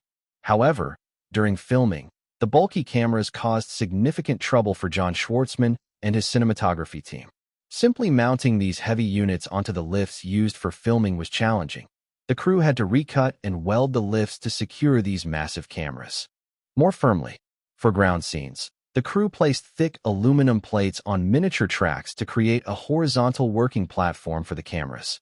For all scenes shot with IMAX cameras, Duke required dual camera setups. 3 technicians assigned by IMAX had to ensure that at least one person assisted John Schwartzman's team on set, handling difficult shots and performing temporary repairs to keep production running smoothly. Overall, in terms of loading film, running footage, and operation, the cameras were similar to other cameras. However, during film changes, unexpected issues could arise, causing card malfunctions. If the problems were severe, the camera would have to be temporarily removed and sent to IMAX's Los Angeles branch for professional disassembly and repair. To some extent, these heavy cameras were more delicate than standard cameras, and the total number of IMAX cameras worldwide is extremely limited. If 3 cameras failed simultaneously, Duke would have no choice but to either pause filming or switch to conventional digital cameras. In Duke's hands, the cameras were primarily used for action sequences, panoramas, and impactful shots, while ordinary shots were mostly captured with standard digital cameras. Even today, IMAX camera costs remain high. Using them exclusively throughout filming is inconvenient and overly extravagant. This is the 3rd installment in the series. The crew's spending on cast and crew salaries alone approaches $100 million. Duke also had to ensure post-production costs were covered. Although the film's projected budget is $250 million, the funds allocated specifically for filming were not particularly large. After completing the opening sequence, Duke led the crew back to Warner Studios, and the most mysterious Margot Robbie also appeared on set, ready to shoot her scenes. Chapter 850, Hollywood Stars Quirks. Chapter 850, Hollywood Stars Quirks. Who exactly is her character? Standing behind the director's chair, James Franco quietly asked Duke. After collaborating several times, he was familiar with Duke. It's so secretive that even we don't know. Duke took the cup of water Tina Fey handed him, sipped, and said, "You'll know soon enough." Anyone who fully understands Batman and its comics could roughly guess who Margot Robbie was playing after seeing the upcoming shoot. However, Duke had previously warned everyone not to spread the information. Lighting ready. Camera ready. Props ready. Makeup ready. Actors ready. In the studio set up as Arkham Asylum, Margot Robbie appeared on set on time, wearing a fitted professional outfit with appropriate makeup, looking smart and competent. "Mary." Seeing Margot Robbie, Duke waved. When she approached, he instructed, "Pay attention to your character's demeanor and temperament. You are an ambitious career woman with a natural interest in studying these psychological criminals." Margot Robbie nodded seriously. Duke gestured for her to enter the set and prepare. Once everything was ready, Duke signaled the script supervisor, who walked in front of the main camera with the slate. Scene 3, Take 1, the script supervisor called loudly. Action. Leaning on the director's chair, Duke didn't look at the monitor but at the set in front of the camera lens. This actress named Margot Robbie came on Leonardo DiCaprio's recommendation. She also had another identity, Leo's new girlfriend. Of course, this was not the only one reason Duke hired her. She also genuinely suited the role. Otherwise, even a recommendation from Leonardo would have been rejected without hesitation. In the Arkham Asylum office, a middle-aged man introduced Margot Robbie to the actor playing the director of the asylum. "This is the new criminal psychology consultant, Ms. Harleen Quinzel." Then he introduced Margot Robbie further. "This is Quincy Sharp, the head of this facility." "Hello, Director Sharp." Margot Robbie shook hands with the actor. The test shoot went smoothly, and during the next takes, Duke announced the scene complete. Later, in Margot Robbie's close-up, she strongly requested to be portrayed as the primary psychiatrist for a certain insane criminal confined in Arkham. The camera also gave a large close-up of the file she held, showing the insane criminal's name, the Joker. In Duke's design, the Joker would not appear directly in the film, but he would still influence the city in another form, especially through this new character. This woman named Harleen Quinzel was originally a renowned criminal psychology authority in Gotham City, specially hired by Arkham Asylum as a criminal psychology consultant. In the script, Harleen Quinzel is an ambitious career woman. As a psychologist and psychiatrist researcher, her curiosity drives her extreme interest in Gotham's legendary criminal, the Joker. She spent much mental energy and time studying the Joker. Exhausted and frustrated without results, she later illegally studied his mental state and psyche without authorization. She considered the Joker's chaotic, illogical thinking a psychological treasure, aiming to understand his mind and hidden secrets. Unexpectedly, through prolonged interaction and research, Harleen gradually became deeply obsessed with the Joker, ultimately leading to her arrest, revocation of her medical license, and classification as mentally unstable. After the morning shoot, Leonardo DiCaprio visited the set. What exactly did you give Mary for a role? Finding Duke, Leonardo was full of curiosity. She didn't even tell me, and she said she signed a confidentiality agreement with the crew. Duke had his assistant clear the director's desk and turned to Leonardo. During the confidentiality period, Leo, you do not have the right to know. Leonardo, who knew Duke fairly well, simply said, lunch together at noon? My treat. You treat. Duke looked at him with some disbelief, bluntly. Exposing him. Don't tell me I have to pay in the end? Absolutely not. Leonardo shook his head quickly, unconcerned. Although Leonardo DiCaprio often spends lavishly on paintings and art, he has a peculiar habit. When dining with someone, even if he's treating, he dislikes paying the bill. Not only Duke, but many in the industry know this. A Hollywood man whose films can earn at least $20 million per movie actually lets his girlfriend pay whenever they go out to eat. That man is the famous Hollywood heartthrob Leonardo DiCaprio. When he dated supermodel Gisele Bündchen, she told Duke that in their relationship, she was more masculine. 90% of their meals were paid by her, but she didn't mind. After all, paying felt great, and it didn't matter. In fact, many highly paid Hollywood stars also have a frugal side. At the final moment of Julia Roberts' wedding to Danny Moder, she was still shopping extensively at Walmart. The star bought hot dogs, hamburgers, popcorn, cabbage, and other items, which were served to guests who had flown in from thousands of miles away. Even more extreme, in February this year, Julia Roberts spotted a somewhat expensive outfit at a secondhand store and tried to negotiate trading it for the clothes she was wearing. Hollywood also has another famously stingy star, Catherine Zeta-Jones. Her donations at charity dinners have never exceeded four figures. At a fundraising event in Los Angeles, she only bid $25, shocking everyone and exposing her miserly nature. Of course, the quirks of Hollywood stars are endless, and these are hardly the strangest. For example, Johnny Depp likes collecting Barbie dolls. Tom Hanks enjoys walking naked on terraces. Jennifer Lopez likes having breakfast naked with friends and family. Nicole Kidman can panic if a butterfly lands on her. These are no longer secrets. Perhaps because Hollywood stars have too much money with nowhere to spend it, or because of immense stress, they develop all kinds of odd habits regarding lifestyle, food, spending, pets, and even sexual preferences. For instance, George Clooney likes sleeping with white pigs. Nicole Kidman always brings her own sheets to hotels. Mariah Carey owns thousands of designer shoes and tries on new pairs when unhappy.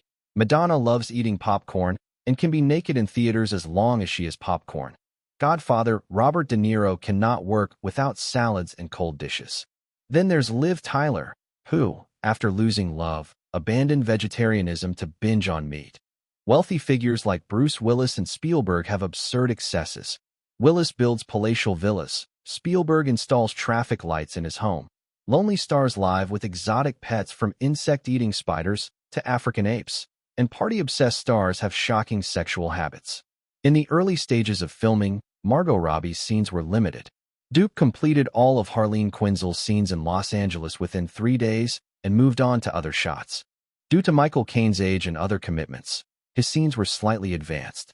The interactions between Alfred, played by Michael Caine, and Christian Bale were also highlights, with their relationship undergoing significant changes. In Batman Begins, Duke revealed Alfred and Bruce Wayne's relationship.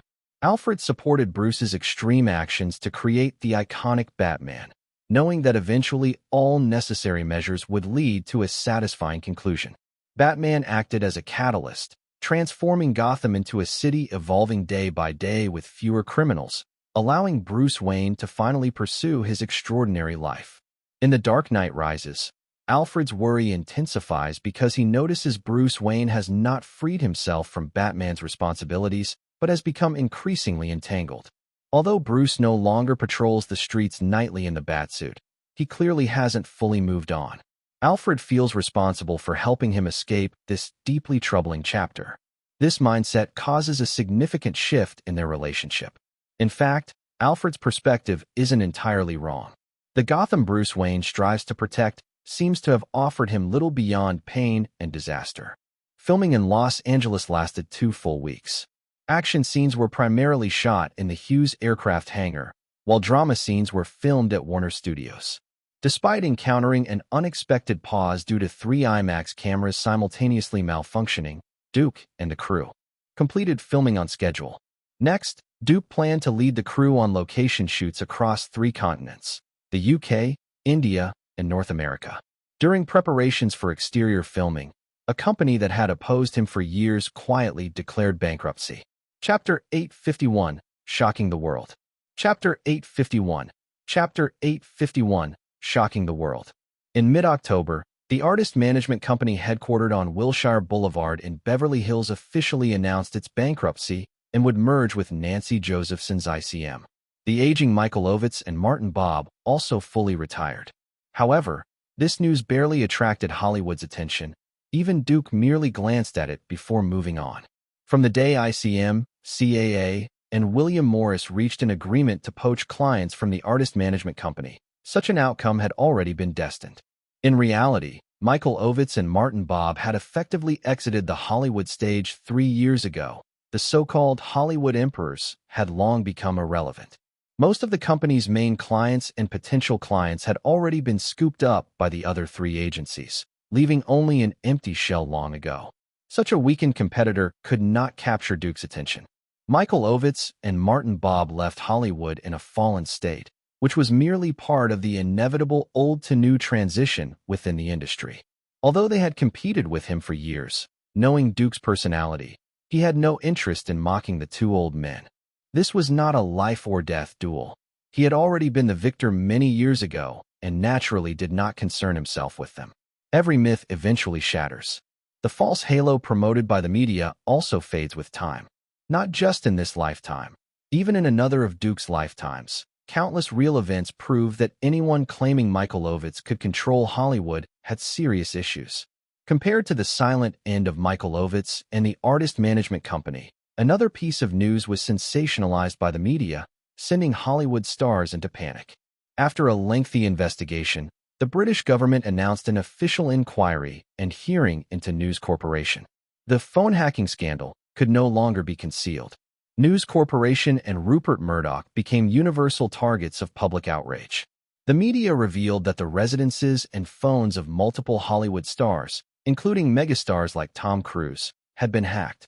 However, Duke had long understood the bottomless reality of so-called fair and just news outlets and had taken targeted measures long ago. Nonetheless, the scandal involved Duke's film crew. Sienna Miller, playing Miranda Tate, was a primary victim. To avoid disrupting filming, Duke adjusted the schedule, postponing all Miranda Tate scenes until Sienna Miller resolved these issues.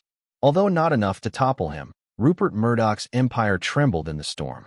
The century-old tabloid News of the World died prematurely. A former Downing Street press official was taken away by police, and the Prime Minister's eyes revealed unease. As a popular tabloid phrase put it, the death of News of the World shocks the world. But this was not the story's conclusion, only the beginning of a new chapter. And it all started with a prince's knee. 5 years ago, the story of the Duke of Cambridge William's knee injury was exposed by News of the World.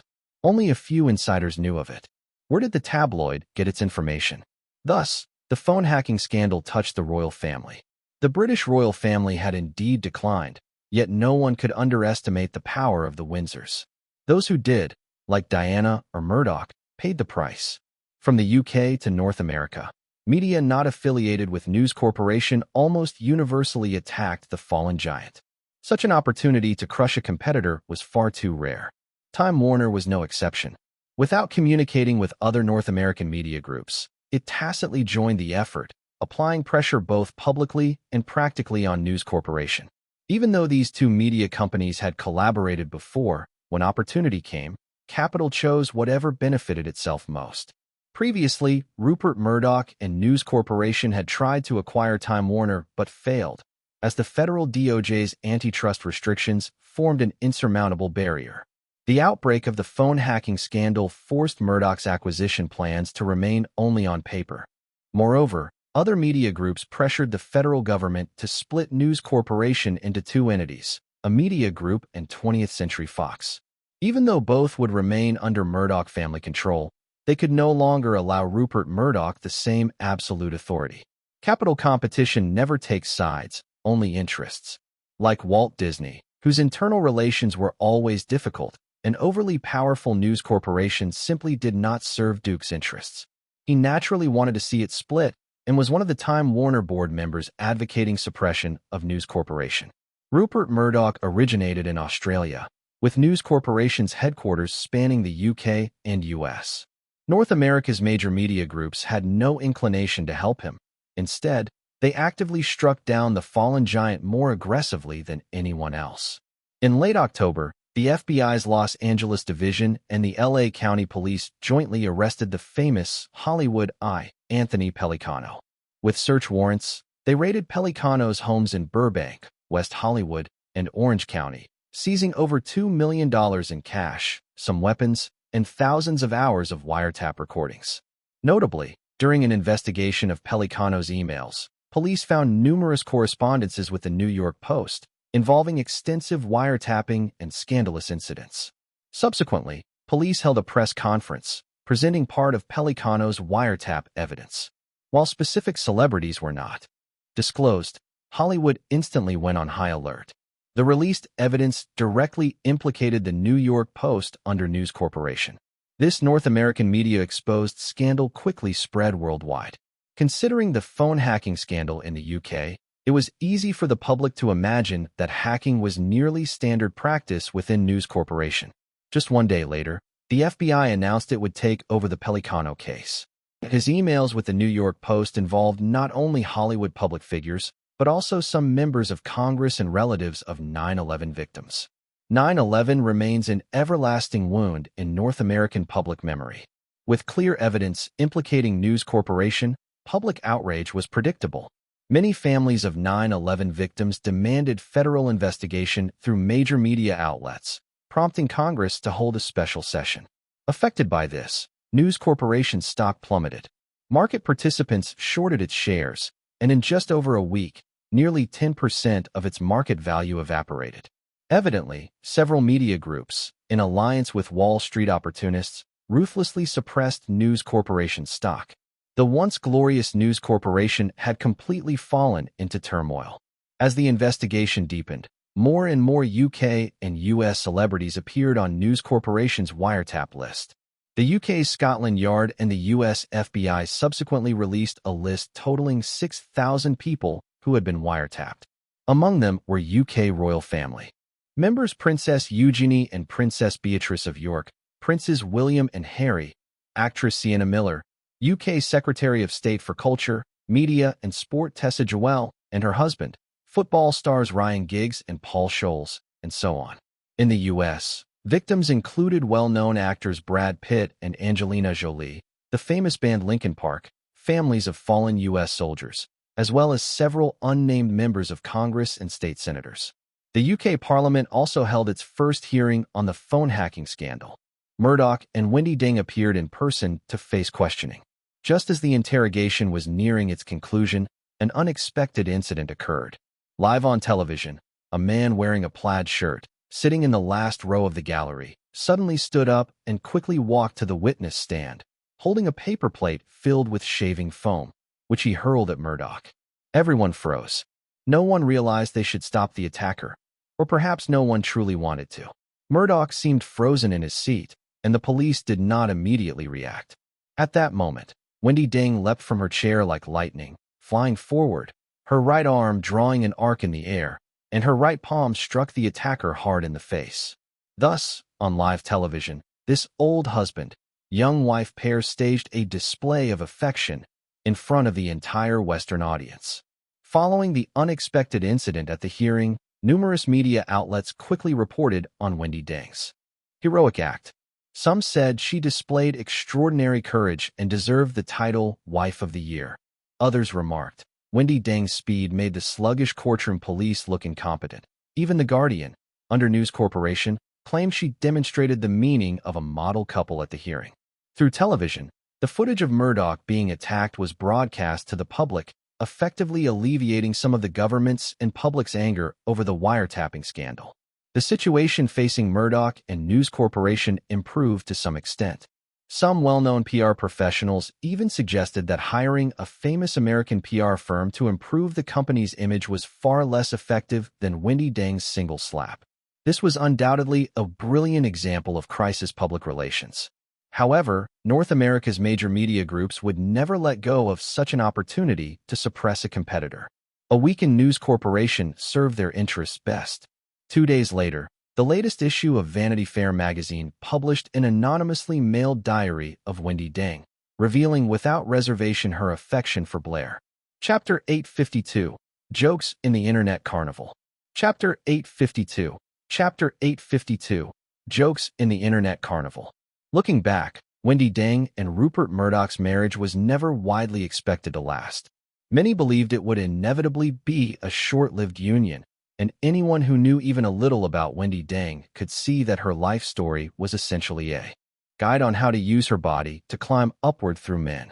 Why Rupert Murdoch married Wendy Dang was widely speculated, the most common theory being for the Chinese market. Unfortunately, at that time, Murdoch's understanding of the Chinese media market was still insufficient, and having a Chinese wife would not make China's media market treat him differently. In contrast, Wendy Dang was ambitious. Marrying Rupert Murdoch was far more than just a means to become a billionaire's wife. However, Murdoch was cautious enough that Wendy Dang could neither enter News Corporation's decision-making circle nor gain any equity. Even their 2 children only had trust funds. In fact, anyone who had dealings with the couple could see that their separation was only a matter of time. What no one expected was the dramatic turn of events. Wendy Dang not only cheated on Rupert Murdoch, but did so with a former British Prime Minister. Vanity Fair's publication of the Wendy Dang letters was wildly circulated by media and online platforms. Wendy Dang wrote several sappy love letters in broken English in her diary. "Oh damn. Oh damn. Why do I miss Tony so much? He is so charming, dresses impeccably. He has a great physique, very long legs, a wonderful butt. Not only that, he is tall and lean, with good skin. I love his blue eyes. I love his stage presence." In addition, Vanity Fair published several photos. In the photos, Blair and Wendy Dang fed each other during dinner at Murdoch's California ranch. The ranch staff revealed they personally saw Blair enter Wendy Dang's room, close the door, and spend at least 3 nights in her bedroom. This news quickly spread across major websites, newspapers, and TV stations. In less than half a day, it had circulated worldwide, shocking the entire globe.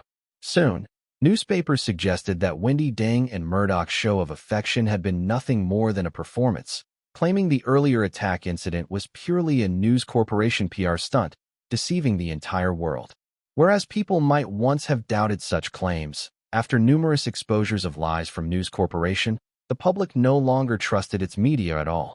Although the 3 parties involved strongly denied it, after several days of the affair scandal spreading, Tony Blair was forced to resign from all Labour Party positions. Newspapers in New York also reported the latest developments. A furious Murdoch had instructed lawyers to expedite divorce proceedings with Wendy Dang. Surrounded by external adversaries and with fires burning in his own backyard, this was Rupert Murdoch's situation. Some matters required no action from Duke. Warner Brothers, along with Viacom, Comcast, and other media companies, had been closely watching News Corporation. Their goal was simple: use this incident to force a real breakup of News Corporation and eliminate a strong competitor. Before leaving North America, Duke had been monitoring the progress of this matter. Rupert Murdoch was facing the most difficult situation in 20 years. Even if News Corporation was not split, it would not enjoy the same glory in the coming years as before. While keeping an eye on News Corporation, Duke also completed a deal. Most of Lucasfilm consisted of high-quality assets like Industrial Light and Magic and Skywalker Sound. But there were also less valuable divisions, such as Lucas Animation and Lucas Games. Under Duke's guidance, Lucasfilm maintained stability while optimizing its portfolio. Lucas Animation and Lucas Games were sold in a package deal for $95 million to Peak Entertainment by Kathleen Kennedy. Afterwards, Duke left Tina Fey in North America to handle various affairs and led the crew to the UK to shoot scenes at Wayne Manor. The main scene here was a party, during which Selina Kyle intruded into Wayne Manor, drawing the retired Bruce Wayne back into conflict. The shooting location was in Nottingham, at the old mansion of Irene Lauder's cousin. Unlike the previous shoot, Duke paid full rent and renovation costs to make the site more suitable for filming. This was a quite aged manor, but Duke never cared much about history or heritage. With limited time in the UK, aside from the party scene, they also planned to shoot a masquerade scene in London.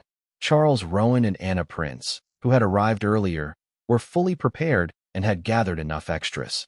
Once Duke arrived with Christian Bale, Gal Gadot, and Michael Caine, filming immediately commenced. The focus was mainly on the confrontational scenes between Selina Kyle and Bruce Wayne. Undoubtedly, Gal Gadot, tall and long-legged, with a model's physique, was more suitable for Catwoman. Her biggest problem was acting, but Duke's requirements were not high. This was just a commercial film, not as heavy as The Dark Knight. In just 2 days, Duke completed all Wayne Manor scenes and prepared to lead the crew from Nottingham to London. At this time, James Franco, playing John Blake, approached Duke. In the hotel suite sitting room, Duke had Franco sit down casually and asked directly, "Coming so late, got something to discuss? Remember that comedy project I mentioned before?" Knowing Duke's style well, Franco did not beat around the bush. "Seth Rogen and I have already hired writers for the script and drafted a rough plan." At this point, Franco handed Duke a file folder. Duke quickly skimmed it. As Franco said, it was a typical comedy, though somewhat sensitive in content. Like traditional North American comedies, the story relied on crude humor. The protagonist was an American talk show host, running a highly successful celebrity gossip TV program, Tonight's Chaos Show, with his producer. Upon discovering that North Korea's supreme leader Kim Jong-un was a fan of their show, they decided to interview him and attempt to become officially authorized journalists. When they prepared to go to North Korea, a CIA agent team recruited them, which changed the plan for their Pyongyang trip. They were now to assassinate the dictator. By conventional thinking, this was an untouchable subject, but Duke, looking from a producer's perspective, saw it as a project likely to succeed.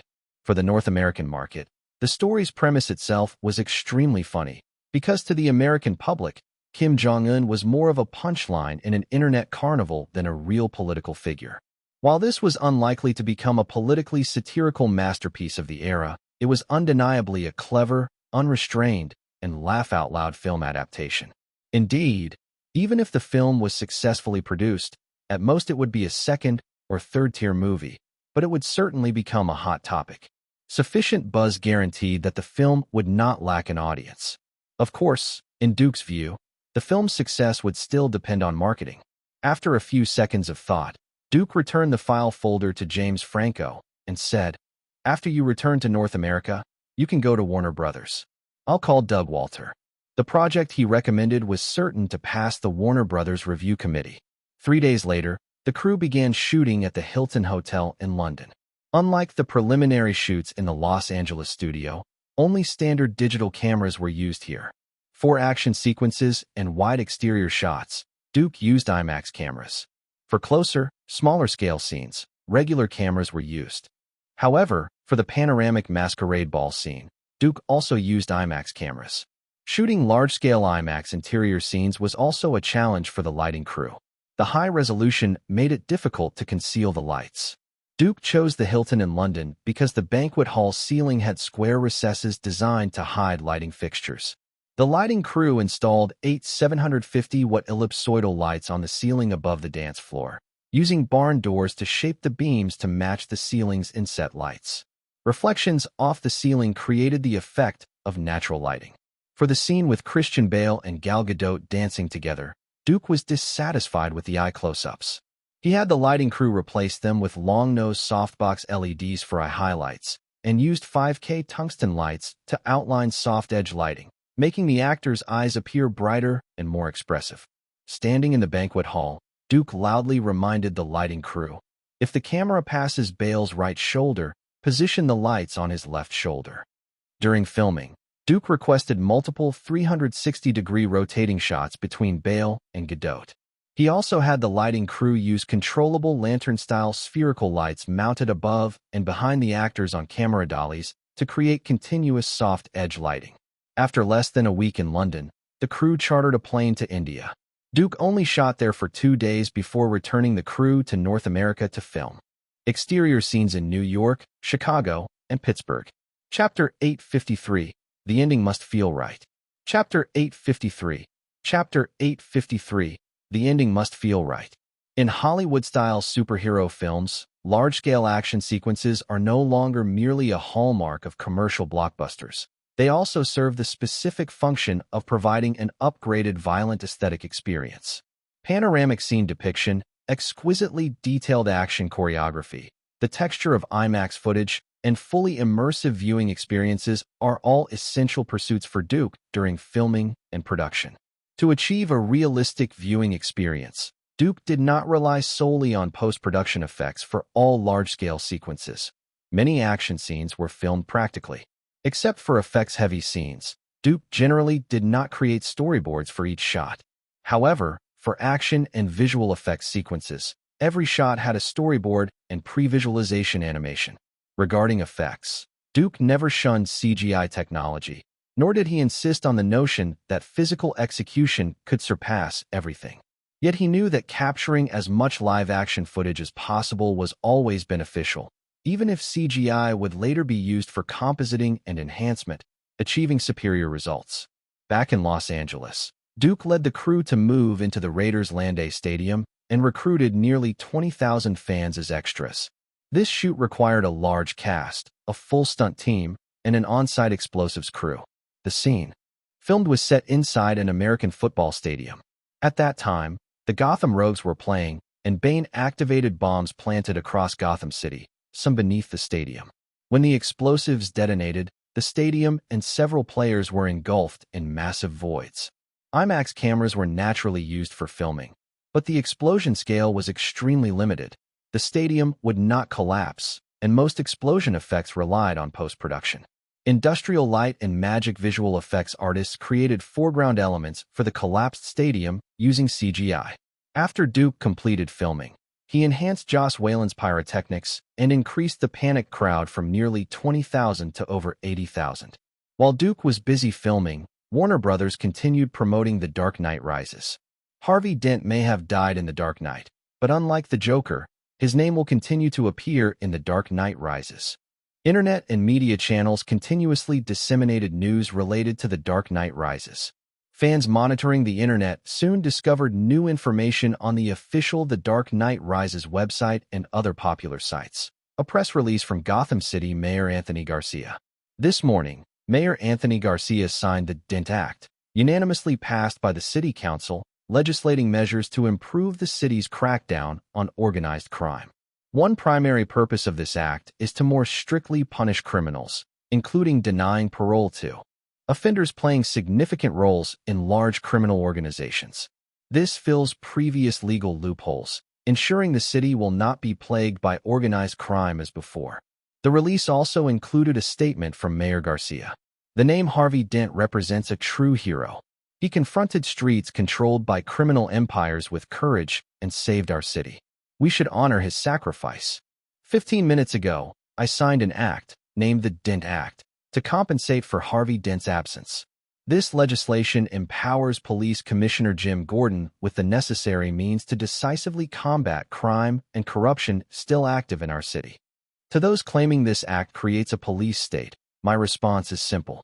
Before the Dent Act, our city was in desperate peril, forcing us to place trust in a masked vigilante who ultimately eliminated Gotham's true hope. Fortunately, hope endures. This legislation is Harvey Dent's legacy, which I intend to preserve. Another piece of news followed. At the mayor's request, the City Council will introduce a separate measure establishing Harvey Dent's Day of Sacrifice as an official public city holiday, called Harvey Dent Day. Undoubtedly, this was Warner Brothers' viral marketing. Under fan scrutiny, Duke returned to the studio and, in front of rebuilt green screens, began filming more challenging action sequences, such as Batwing shots. All Batwing shots were filmed in front of green screens and later composited into live-action footage via CGI.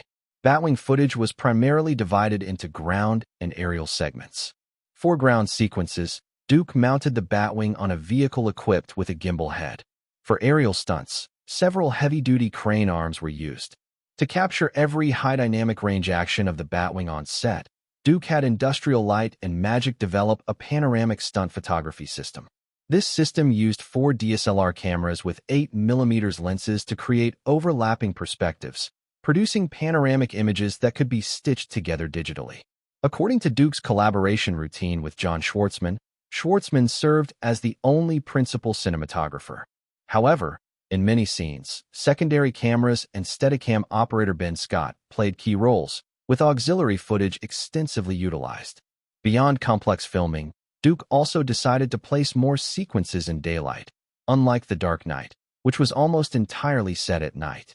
In Duke's plan, Gotham's night exteriors were mainly shot in New York and Pittsburgh. During location scouting, Schwartzman photographed numerous scenes according to Duke's desired exposure, annotated them, and sent them to the equipment lighting crew assigned to each city. The lighting crew used spectral charts to ensure proper illumination at all background locations when returning to the filming site. Thus, when Duke led the crew to the set, the background lighting was already arranged, leaving more time for actual filming. As December slowly approached and the film's release drew near, Duke began cooperating with Warner Brothers' promotional efforts. An interview with him appeared in the latest issue of Entertainment Weekly. The Dark Knight Rises is in production, and director Duke Rosenberg spoke in an interview about his feelings on concluding the Batman trilogy and behind-the-scenes choices, such as selecting the main villain Bane. Regarding his final Batman film, Duke Rosenberg said, "I try to remain as unemotional on set as possible because it doesn't help to do my job. Yet you do hear a small voice saying, 'All right, this is the last time we're shooting this.'" The entire process felt like a journey. Saying farewell to characters after filming their scenes is incredibly moving. Marvel would tell them, "Goodbye, old butler Alfred. Goodbye, Police Commissioner Jim Gordon." This is deeply meaningful to me, a truly touching moment.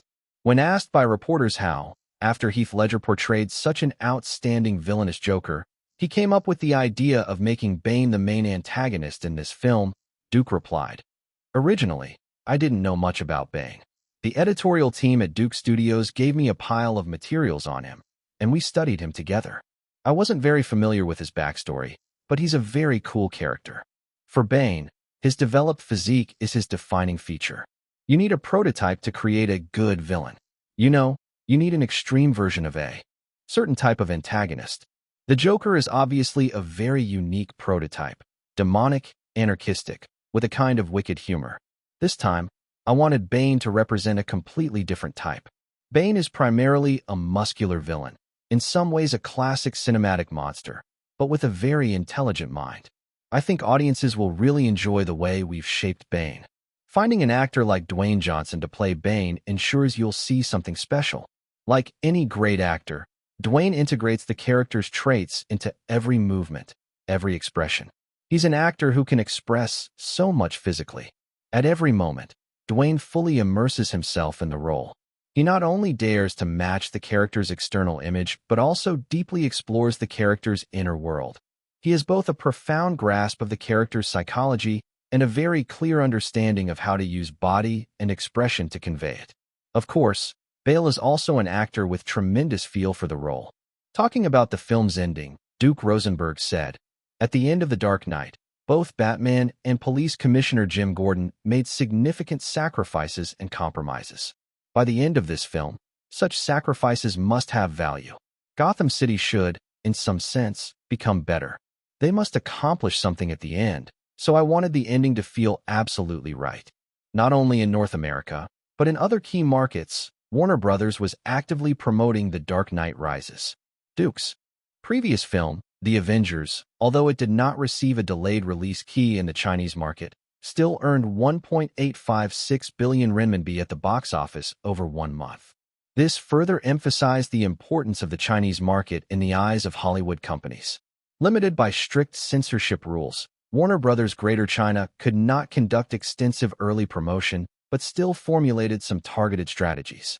Chapter 854, The Most Basic Popularization Work. Chapter 854. Chapter 854. The Most Basic Popularization Work. On the mainstream media across the ocean, due to certain censorship restrictions, Warner Brothers' promotion could not exert full force. However, on the freer internet, there was still room for maneuver, and Warner Brothers, having developed the Chinese market for many years, gradually abandoned some promotional strategies suitable for North America but inappropriate for this market, beginning to formulate more targeted plans. Besides stirring attention from Chinese media through online hype, another important promotional approach by Warner Greater China was to strategically bring Batman closer to Chinese fans. Distance can sometimes create beauty, but more often it causes estrangement. Professional marketing personnel are well aware of this. At the end of 2012, Warner Brothers officially released the first Chinese poster for The Dark Knight Rises.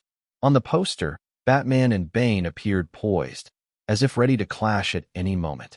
Simultaneously, China Film Group and Warner Brothers announced that the film, jointly funded by the two companies, would premiere in China on schedule in early May next year. At the same time, a letter from an ordinary Chinese fan to Warner Brothers spread widely across Greater China's internet. Last night, I finally saw the giant poster for The Dark Knight Rises, and the stone in my heart finally fell.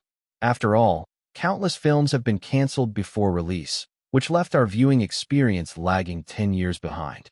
Some foreign media unreservedly compared Duke's 3 Batman films to the contemporary Godfather trilogy. I think this is no exaggeration.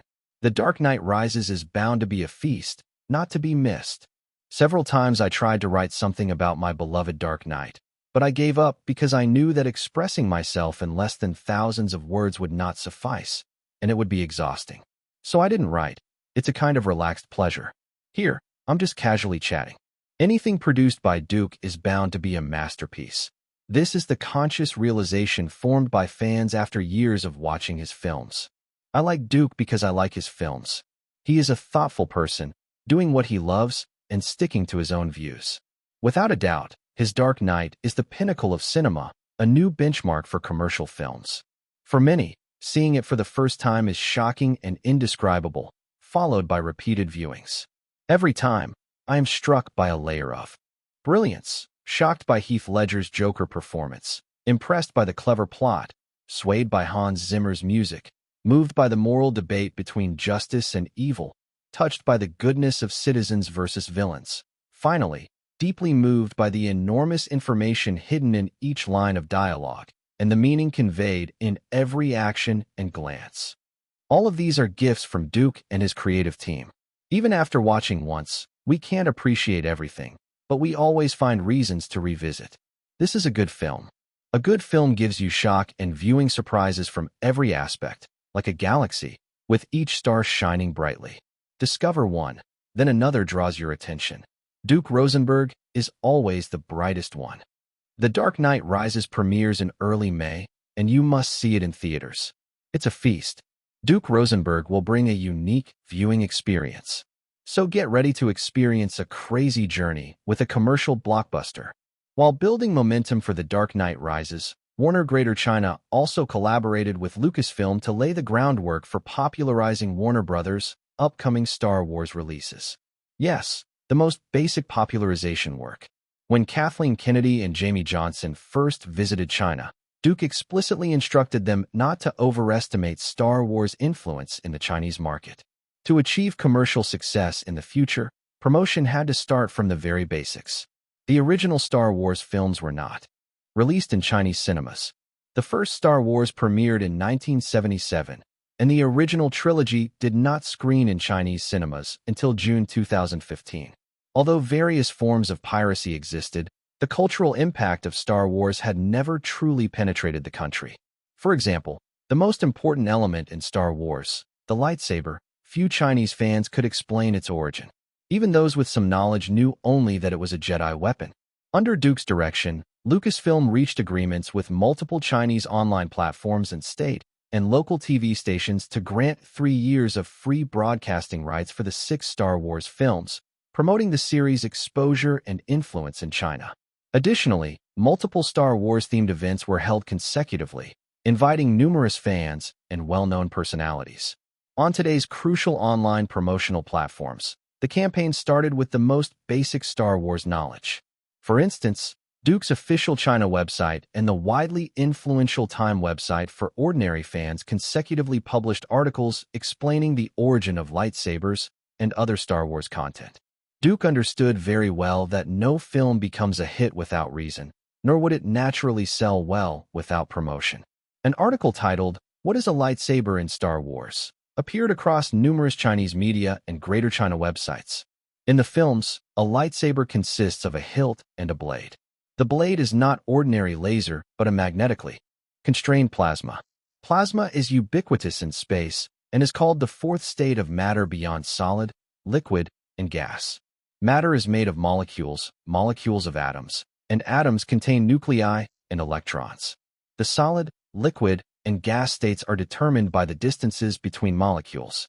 When matter is heated to sufficient temperature or affected by other factors, electrons with negative charge in atoms may detach from the nucleus, forming positively charged ions without electrons, negatively charged ions with extra electrons, and free negatively charged electrons. This is ionization. After ionization, positive and negative ions mix, move randomly, and collide, forming plasma. In outer space, many stars and other high-temperature celestial bodies continuously heat matter to produce plasma. Meanwhile, the boundless low-density space provides ions enough distance to move freely, preventing them from fully recombining into neutral particles due to excessive collisions. These factors result in abundant plasma throughout space.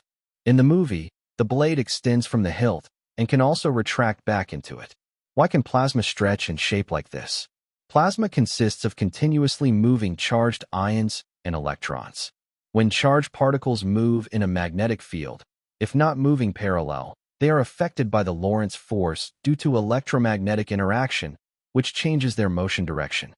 In the absence of other forces, this results in a continuously rotating helical motion. Using a strong magnetic field, the charged particles can be constrained within a certain range. On the other hand, if a plasma mass moves strongly and without external forces, the magnetic field within cannot leave the plasma. This is called magnetic freezing. In the movie, the lightsaber only consumes energy when the blade cuts through objects, making it an indestructible, hot blade. When not in contact with objects, it does not release heat, so ordinarily it is a cold sword. In Star Wars, lightsabers can cut through anything, with nothing impervious except another lightsaber.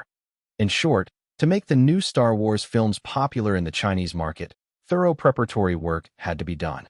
Of course, Star Wars promotion was maintained within a certain scope.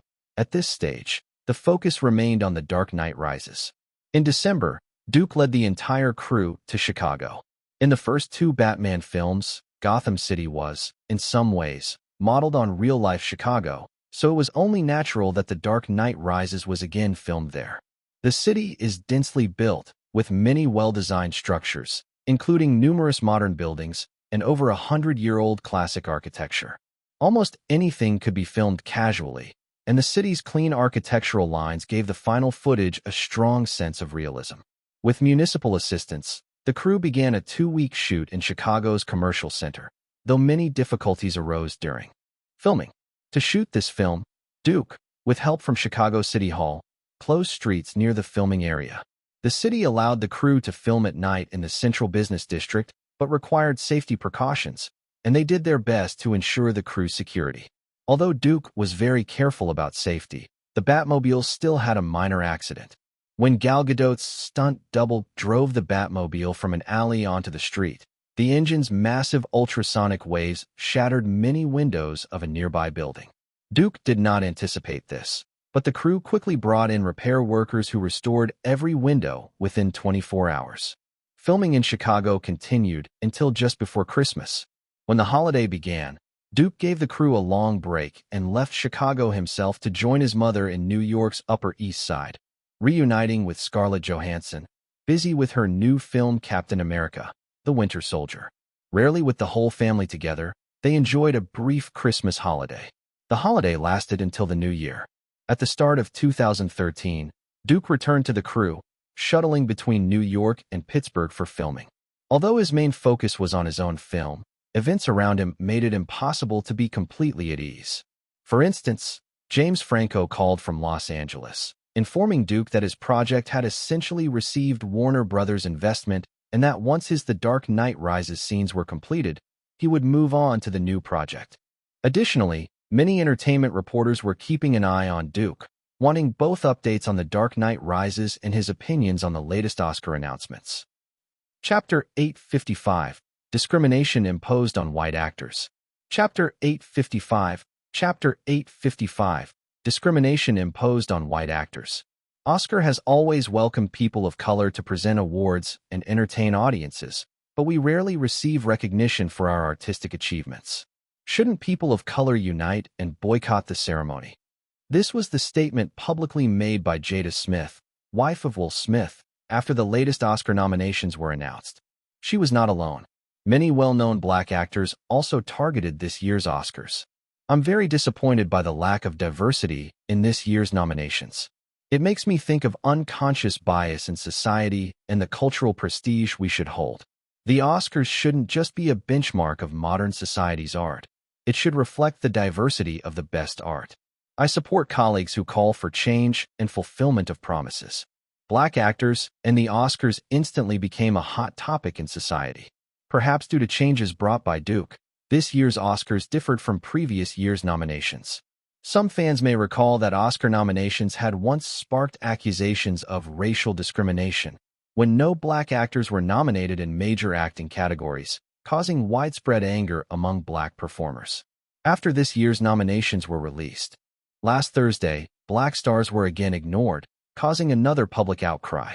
For 2 consecutive years, in the 4 major acting categories, Best Actor, Best Actress, Best Supporting Actor, and Best Supporting Actress, covering 20 nominees, all were white.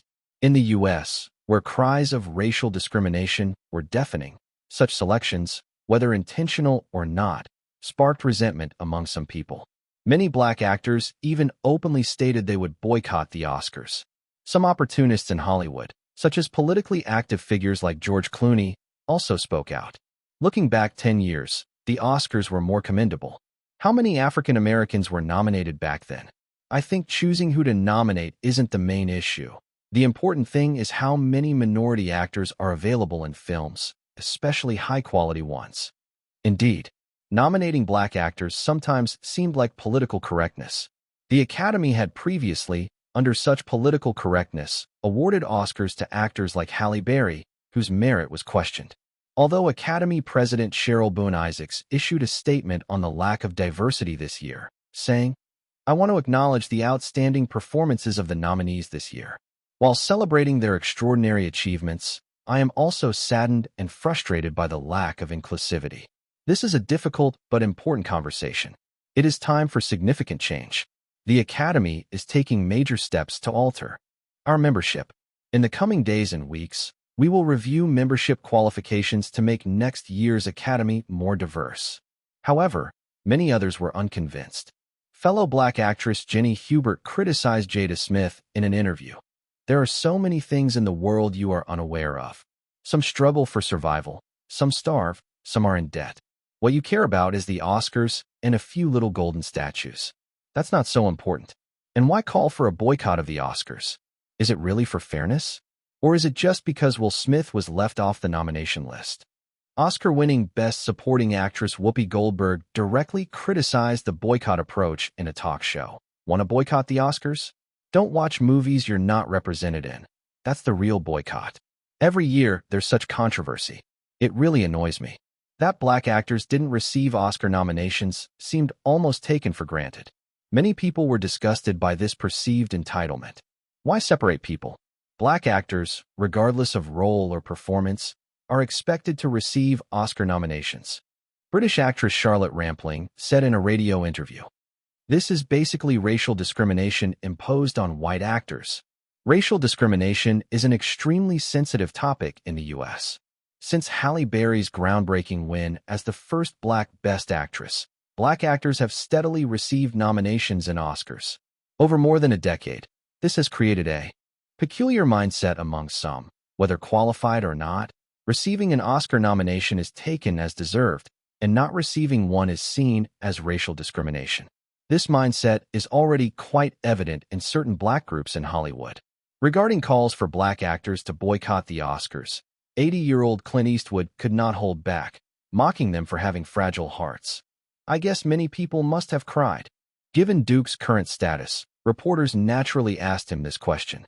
Although never publicly reported, keen observers in Hollywood noticed that Duke did not favor black actors. In all his films, aside from Will Smith being a lead in Independence Day, no black actor became a lead.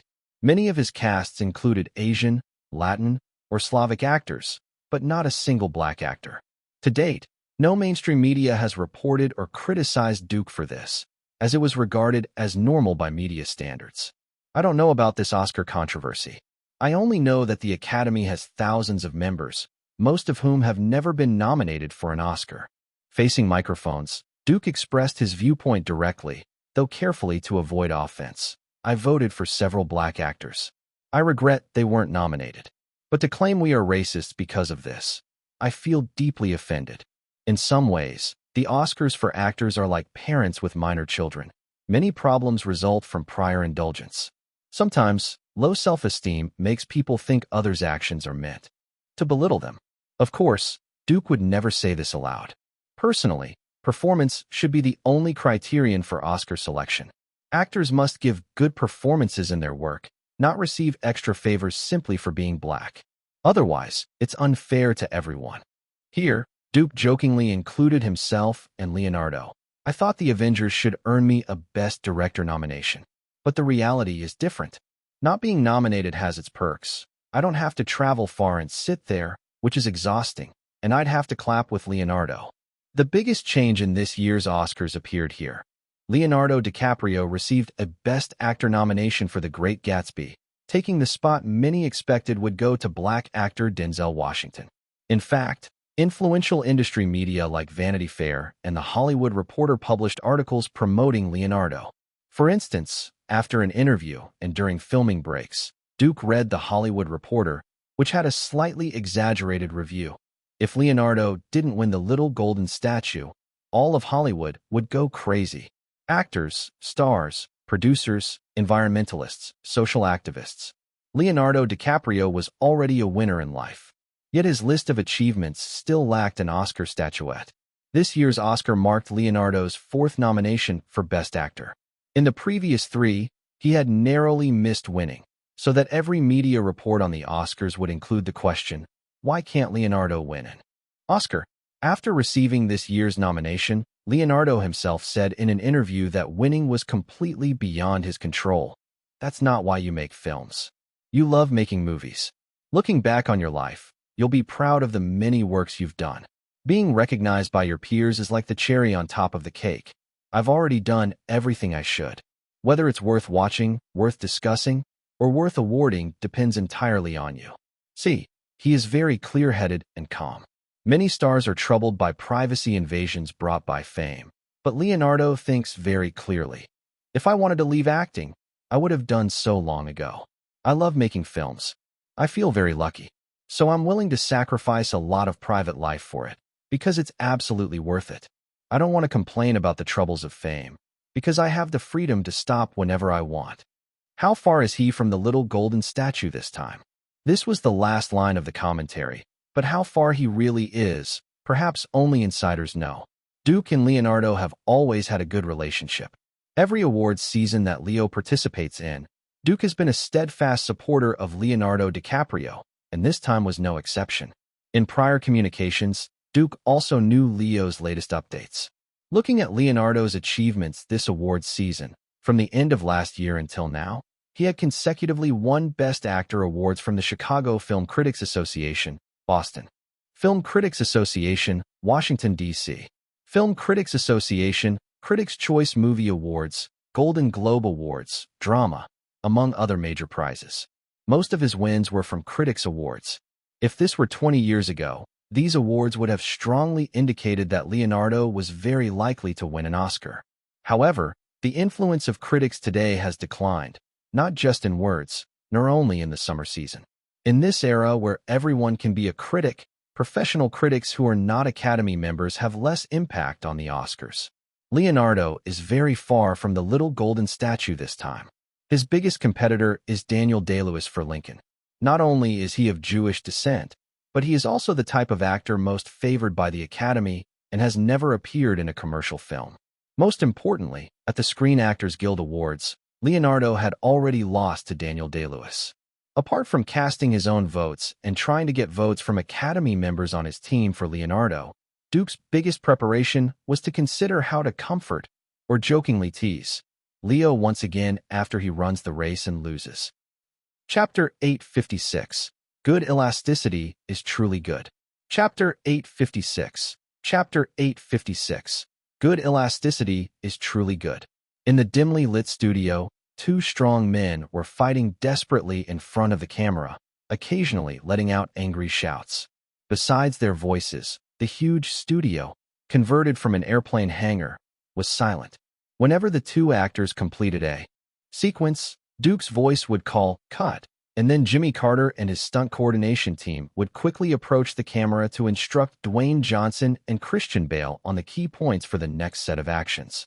Filming had already entered its final stage. After returning from New York to Los Angeles, Duke wrapped up all exterior shots and returned to the Hughes Aircraft Factory, where the last two sets had been completed. This was Bane's underground lair in Gotham City. The crew had built a 60-foot-high cylindrical steel structure with 4 floors. The first and second floors were reserved for the main characters, while the upper 2 floors served as living quarters for Bane and the extras involved in the Batman confrontation scenes. Additionally, the entire set appeared dark and damp, as the water from Gotham's sewers was incorporated into this scene. The key focus of filming in this scene was undoubtedly the brutal hand-to-hand combat between Batman and Bane. Duke's idea was to portray them as gladiators in an ancient Roman arena. However, the action between Batman and Bane had even more highlights. The style of the film determined that they could not use martial arts techniques in combat. The fights had to rely on strength-based moves. But Duke and Jimmy Carter had also discussed thoroughly. While maintaining power and ferocity, they would appropriately add flexibility so that the fight would not appear too clumsy. The fight in front of the camera ended with Batman finally being knocked to the ground.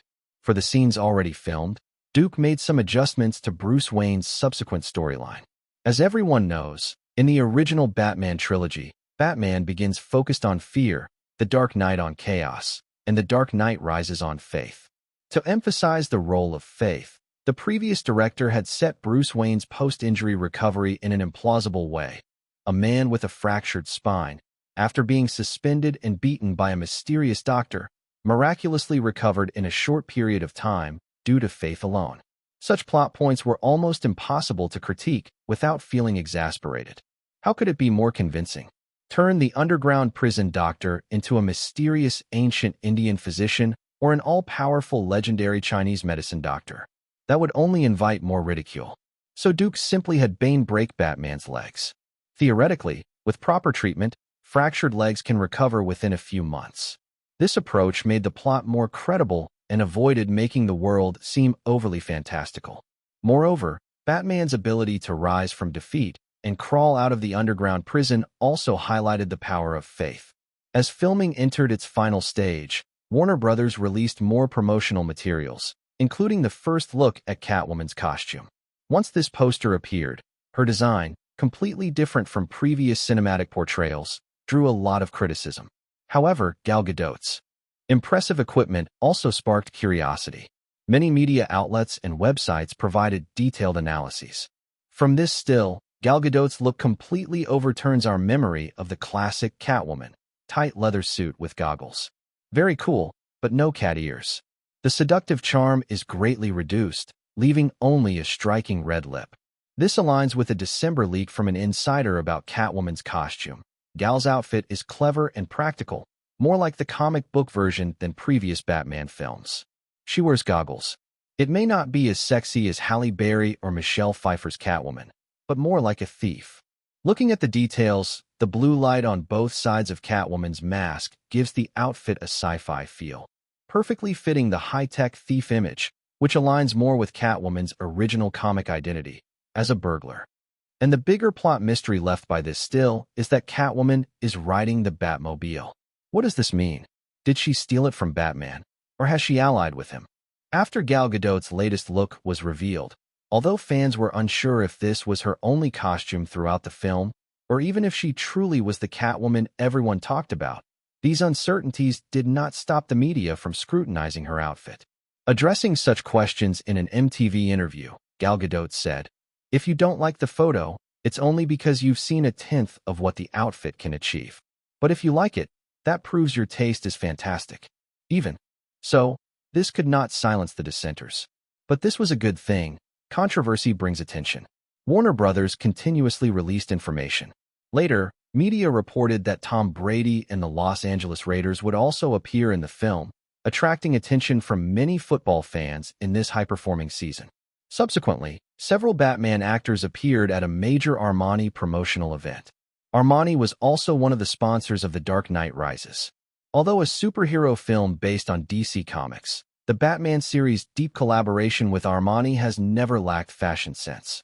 Every outfit worn by the wealthy and handsome Bruce Wayne was designed by Armani. Even the pinstriped suit was a specially handmade custom by the brand. Despite the low-profile appearances of the butler Alfred, most of his cardigans and shirts were also pricey Armani recommendations. Not to mention Gary Oldman's Commissioner Gordon or James Franco's Young Policeman, whose entire wardrobes were brand-name outfits. Superhero films never promote fashion and brands as directly as Gossip Girl or City, but the hero's style is impeccable. Batman wears Armani. Iron Man has a Jaeger-LeCoultre watch. Superman wears stylish, nerdy glasses. Black Widow's full bodysuit and sandals are sharp and sleek.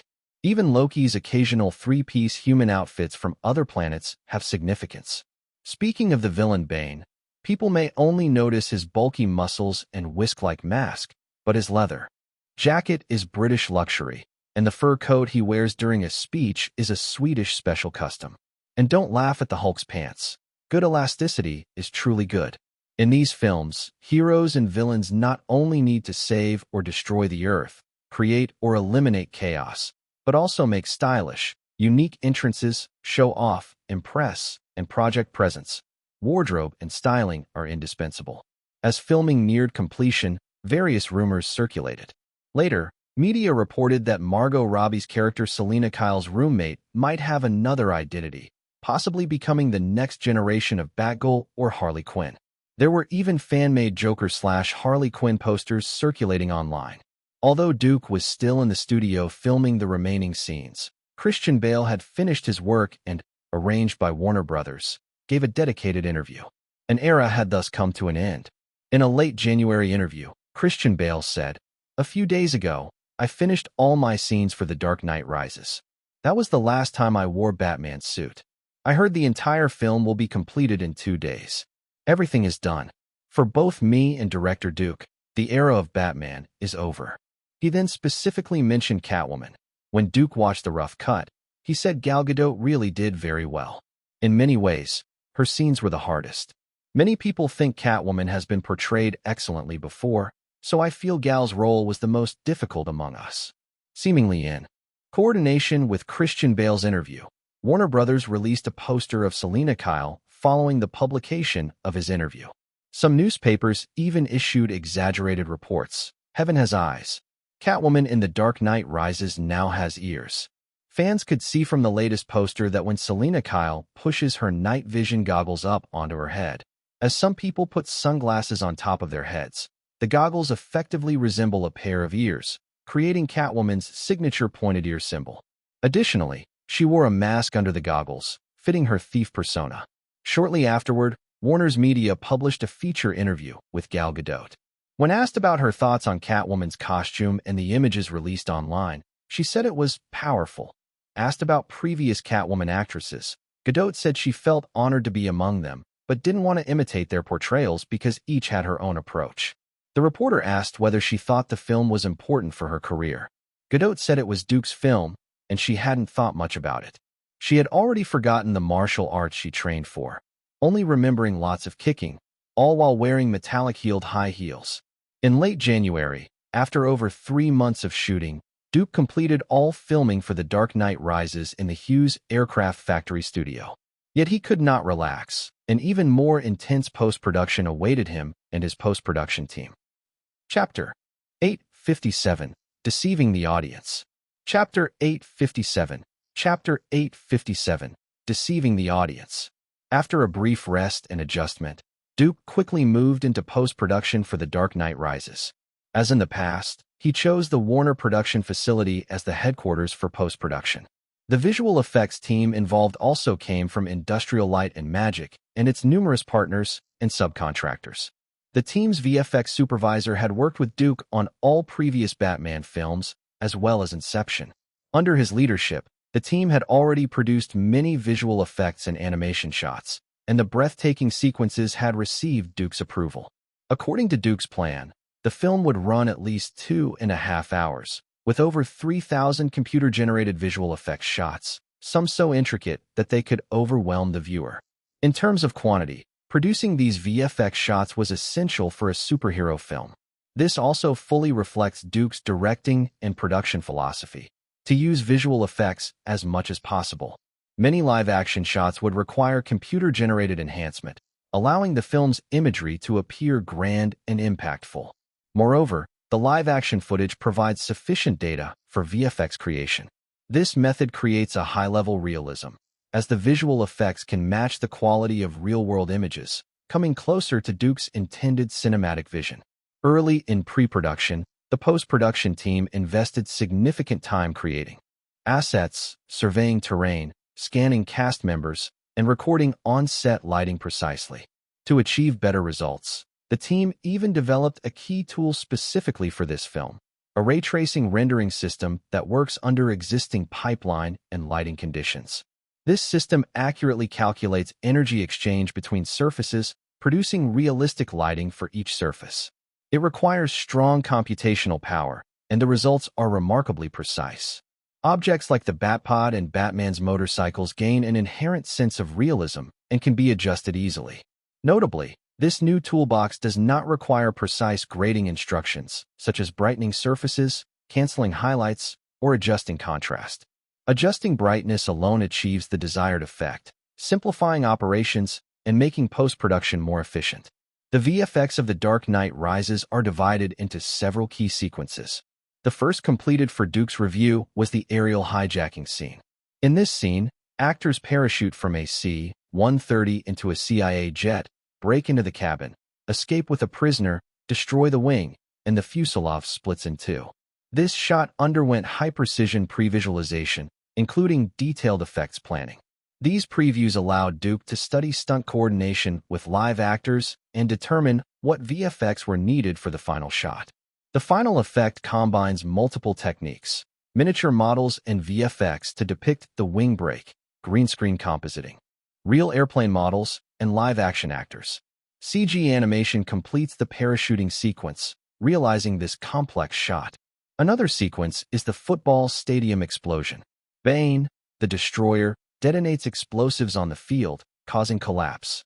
To create a realistic scene, the team planned live-action filming with visualized previews. Stunt performers fall from a platform above the field, supplemented by CG extras. The entire stadium is digitally constructed. The challenge lies in maintaining physical realism while synchronizing effects with actors' movements. The crowd was expanded digitally, based on roughly 20,000 people in the stands, to complete certain shots. As with most visual effects films, CG is mainly applied to the main actors' digital doubles. The Dark Knight Rises is no exception. Digital doubles include Batman and Catwoman. When characters operate vehicles, many shots rely on keyframe animation. Digital doubles extend beyond characters to vehicles. For example, a scene requires the Batpod to ascend a ramp and use it as a springboard to escape a trap. The main difficulty is that the Batpod is not a lightweight motorcycle, so making it jump convincingly is challenging. A real stunt bike was used for filming, then replaced gradually with a digital Batpod, adjusted to match the real physics of the stunt. As Duke says, movies are often an art of deceiving the audience. Through visual effects, Duke aimed for The Dark Knight Rises to achieve an exceptionally realistic and meticulous image quality. The cold, imposing tones combined with industrially precise compositions offer another possibility for superhero films, bridging exaggerated comic style and traditional noir cinema. IMAX technology is a crucial foundation for this. Undoubtedly, Duke captured unprecedented IMAX footage, shooting roughly 50% of the film in large-format frames. IMAX frames require data roughly 20 times that of a standard 2K image. Handling this alone is a massive logistical task. Creatively, most people cannot truly see what IMAX achieves, as no standard display can render these images. VFX engineers view proxy images or parts of the frame. The only way to see the full image is through IMAX output, which takes several days and can only be completed at IMAX's Los Angeles branch. The first person to view the finished film is not the production crew, but Duke himself. Thus, both creatively and technically, the film presents a massive challenge for the team. However, like his fearlessness in competition, Duke and his team never shy away from any challenge. Before VFX completion, Duke temporarily handed all editing to Mike Dawson. In addition to coordinating with the VFX team, he frequently met with Hans Zimmer to discuss the score.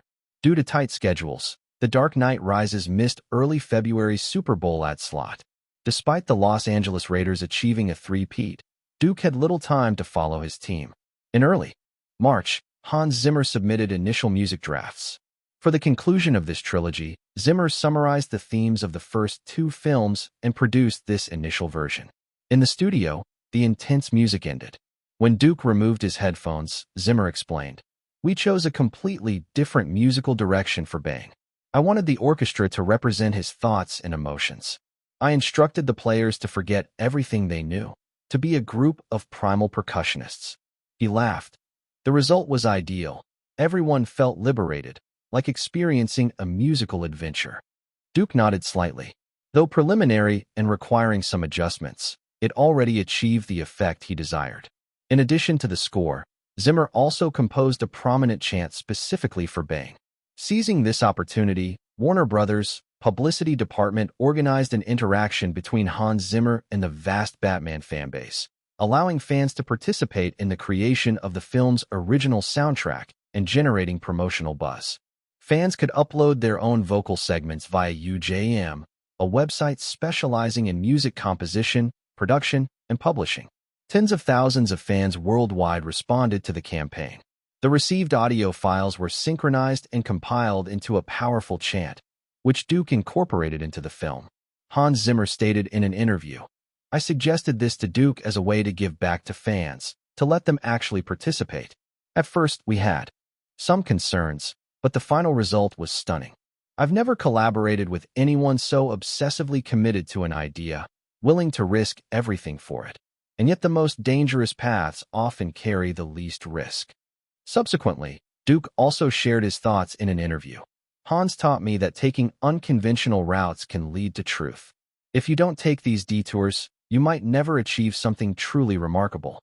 He sets completely new goals for each film, each time making you feel the heights are unreachable, even seemingly impossible." Just like the characters in the film, the music composed for Selina Kyle is ambiguous, elusive, much more interesting than simply judging someone as good or bad. Duke's film contains significant gray areas, and Hans Zimmer precisely expressed this ambiguity through music. A musical thread connecting all three films of the trilogy is the score Hans Zimmer composed specifically for Bruce Wayne. The Batman theme is the simplest and clearest, with the dual identity motifs remaining almost unchanged throughout. By April, the film's post-production had entered its final stages, and with the May release date approaching, the promotional campaign naturally intensified. Chapter 858. The Purpose of Filmmaking is Entertainment. Chapter 858. Chapter 858. The Purpose of Filmmaking is Entertainment. It's an undisputed fact that Duke Rosenberg has a special fondness for IMAX. With the prior success of The Dark Knight as precedent, his summer release this year, The Dark Knight Rises, is an even bolder challenge. Over 1 hour of the film's footage was shot entirely with IMAX cameras, setting the record for the longest IMAX shooting duration in any Hollywood film to date. As the release date approached, Warner Brothers' promotions became increasingly diverse, and IMAX was undoubtedly one of the film's key promotional points.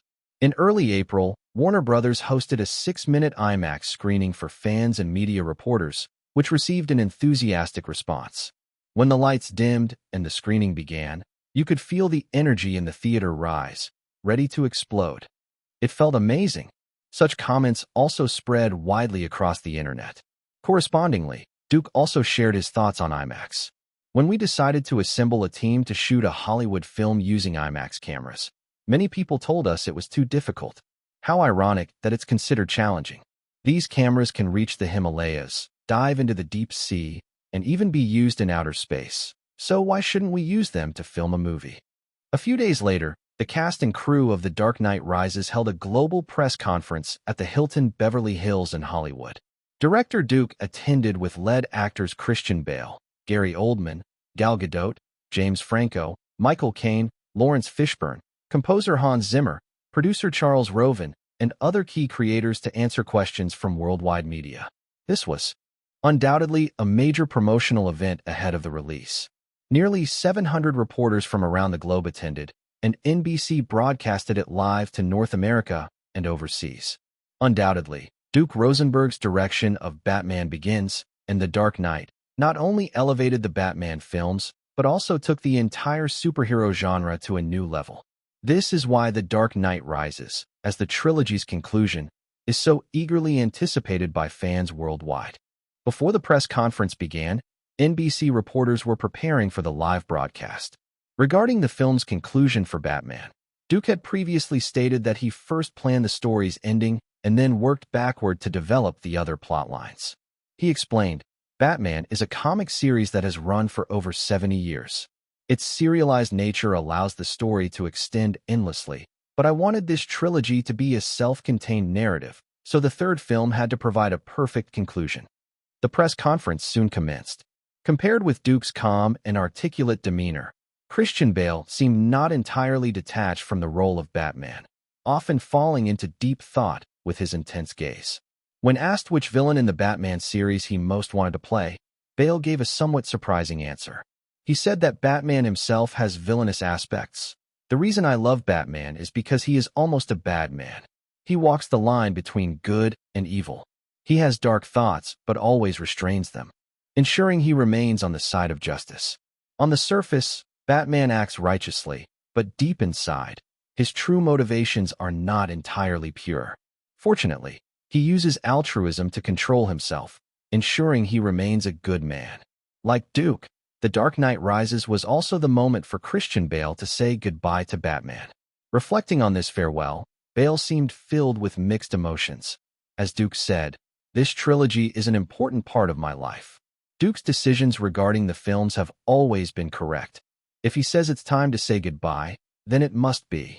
After the routine interviews with other actors, nearly all reporters turned to Duke, their questions coming like waves, and for the most part, Duke answered them all. A reporter from the Los Angeles Times stood first and asked, "Was handling the connection between the previous film's ending and this one's plot a difficult task for you? How does the ending of the last film affect the characters in this one?" As the third film in the series, our challenge was to tell a story worth telling, one that makes audiences feel it's necessary to return to this series, back to Gotham City. Adjusting to a comfortable sitting posture, Duke prepared for a long session with reporters. From the very beginning, I didn't want to treat this film as just another installment in the Batman series. I wanted the three films to form a complete story, so the ending of the previous film had to influence the plot of this one. The previous story remains deeply meaningful in this film. It must continue and extend here. That's our approach. A reporter from Entertainment Weekly, after being named, took the microphone and asked, "Why insist on using IMAX technology?" "I'm not deliberately insisting. It's just a choice. When I film with IMAX and project the film onto a massive screen, I can honestly say I've never seen any other format match IMAX's image quality. For me, the characters and stories of the Batman series exist beyond reality, and IMAX's colossal imagery perfectly reflects this trait of the film." Duke, well aware of the principles of promotion, then smiled and added, "There are only 4 IMAX cameras like the ones we used in the world. While shooting The Dark Knight Rises, we damaged one, so now only 3 remain worldwide." Laughter erupted at the press conference. These words were factual. During the shooting of a car crash scene, an IMAX camera was unfortunately destroyed, making it the second IMAX camera Duke had broken. After the laughter subsided, Duke continued, "IMAX can attract audiences away from their home TVs and into theaters because the massive visual impact of IMAX cannot be replicated in a living room. Nowadays, getting audiences to leave home for a movie is increasingly difficult, but IMAX gives them a reason they must do so. A reporter from the Boston Globe pressed further. It said that this film has the longest IMAX shooting duration to date. Director, how did you decide which scenes to shoot with IMAX cameras and which with regular cameras? After a brief pause, Duke gave an interesting answer. Because IMAX cameras are relatively noisy, dialogue scenes are generally shot with regular digital cameras, while fight scenes and large-scale action or battle sequences are usually filmed with IMAX cameras. Laughter arose again, since a 6-minute IMAX preview had already been held, revealing some of the plot. The next question came from a reporter from The Times, who asked about story content. This film seems to carry some political undertones. In the test screening, Bane leading the mob to cause destruction was sure to be controversial. Did you intend from the start to make a politically charged film? I don't think my films have ever been strongly political. When The Dark Knight was released, many people viewed it through a political lens. Compared with earlier statements, Duke now spoke more candidly. In fact, the purpose of making films is entertainment, to tell a good story. I enjoy building plots in a fictional environment like Gotham City, so the film resonates widely with audiences, because each viewer can bring their own life experiences into the story. In the process, some may interpret the film politically. That's unavoidable. A reporter from the New York Times then focused on the newcomers. The previous film in the series was unprecedentedly successful. Did that bring extra pressure for making this film, especially for the new actors joining this time? Indeed, the previous success brought significant pressure. But when we sat down to conceptualize this film, our minds were focused only on making this film well. We couldn't deliberately try to replicate the success of the last one. Duke first answered, "The previous success was incredible. Sometimes even I can't explain it, and that's great. But the real pressure comes from the studio. They've spent so much on production and promotion, so my film has to earn money for them. That's the pressure." The microphone turned to Gal Gadot, who said, "At first, I was a bit nervous because the other actors had, more or less, worked with Duke before, but I'm a newcomer. However, everyone on set was enthusiastic, introduced me to the situation, and Duke and the lead actors treated me the same as the veteran members. My initial anxiety gradually eased."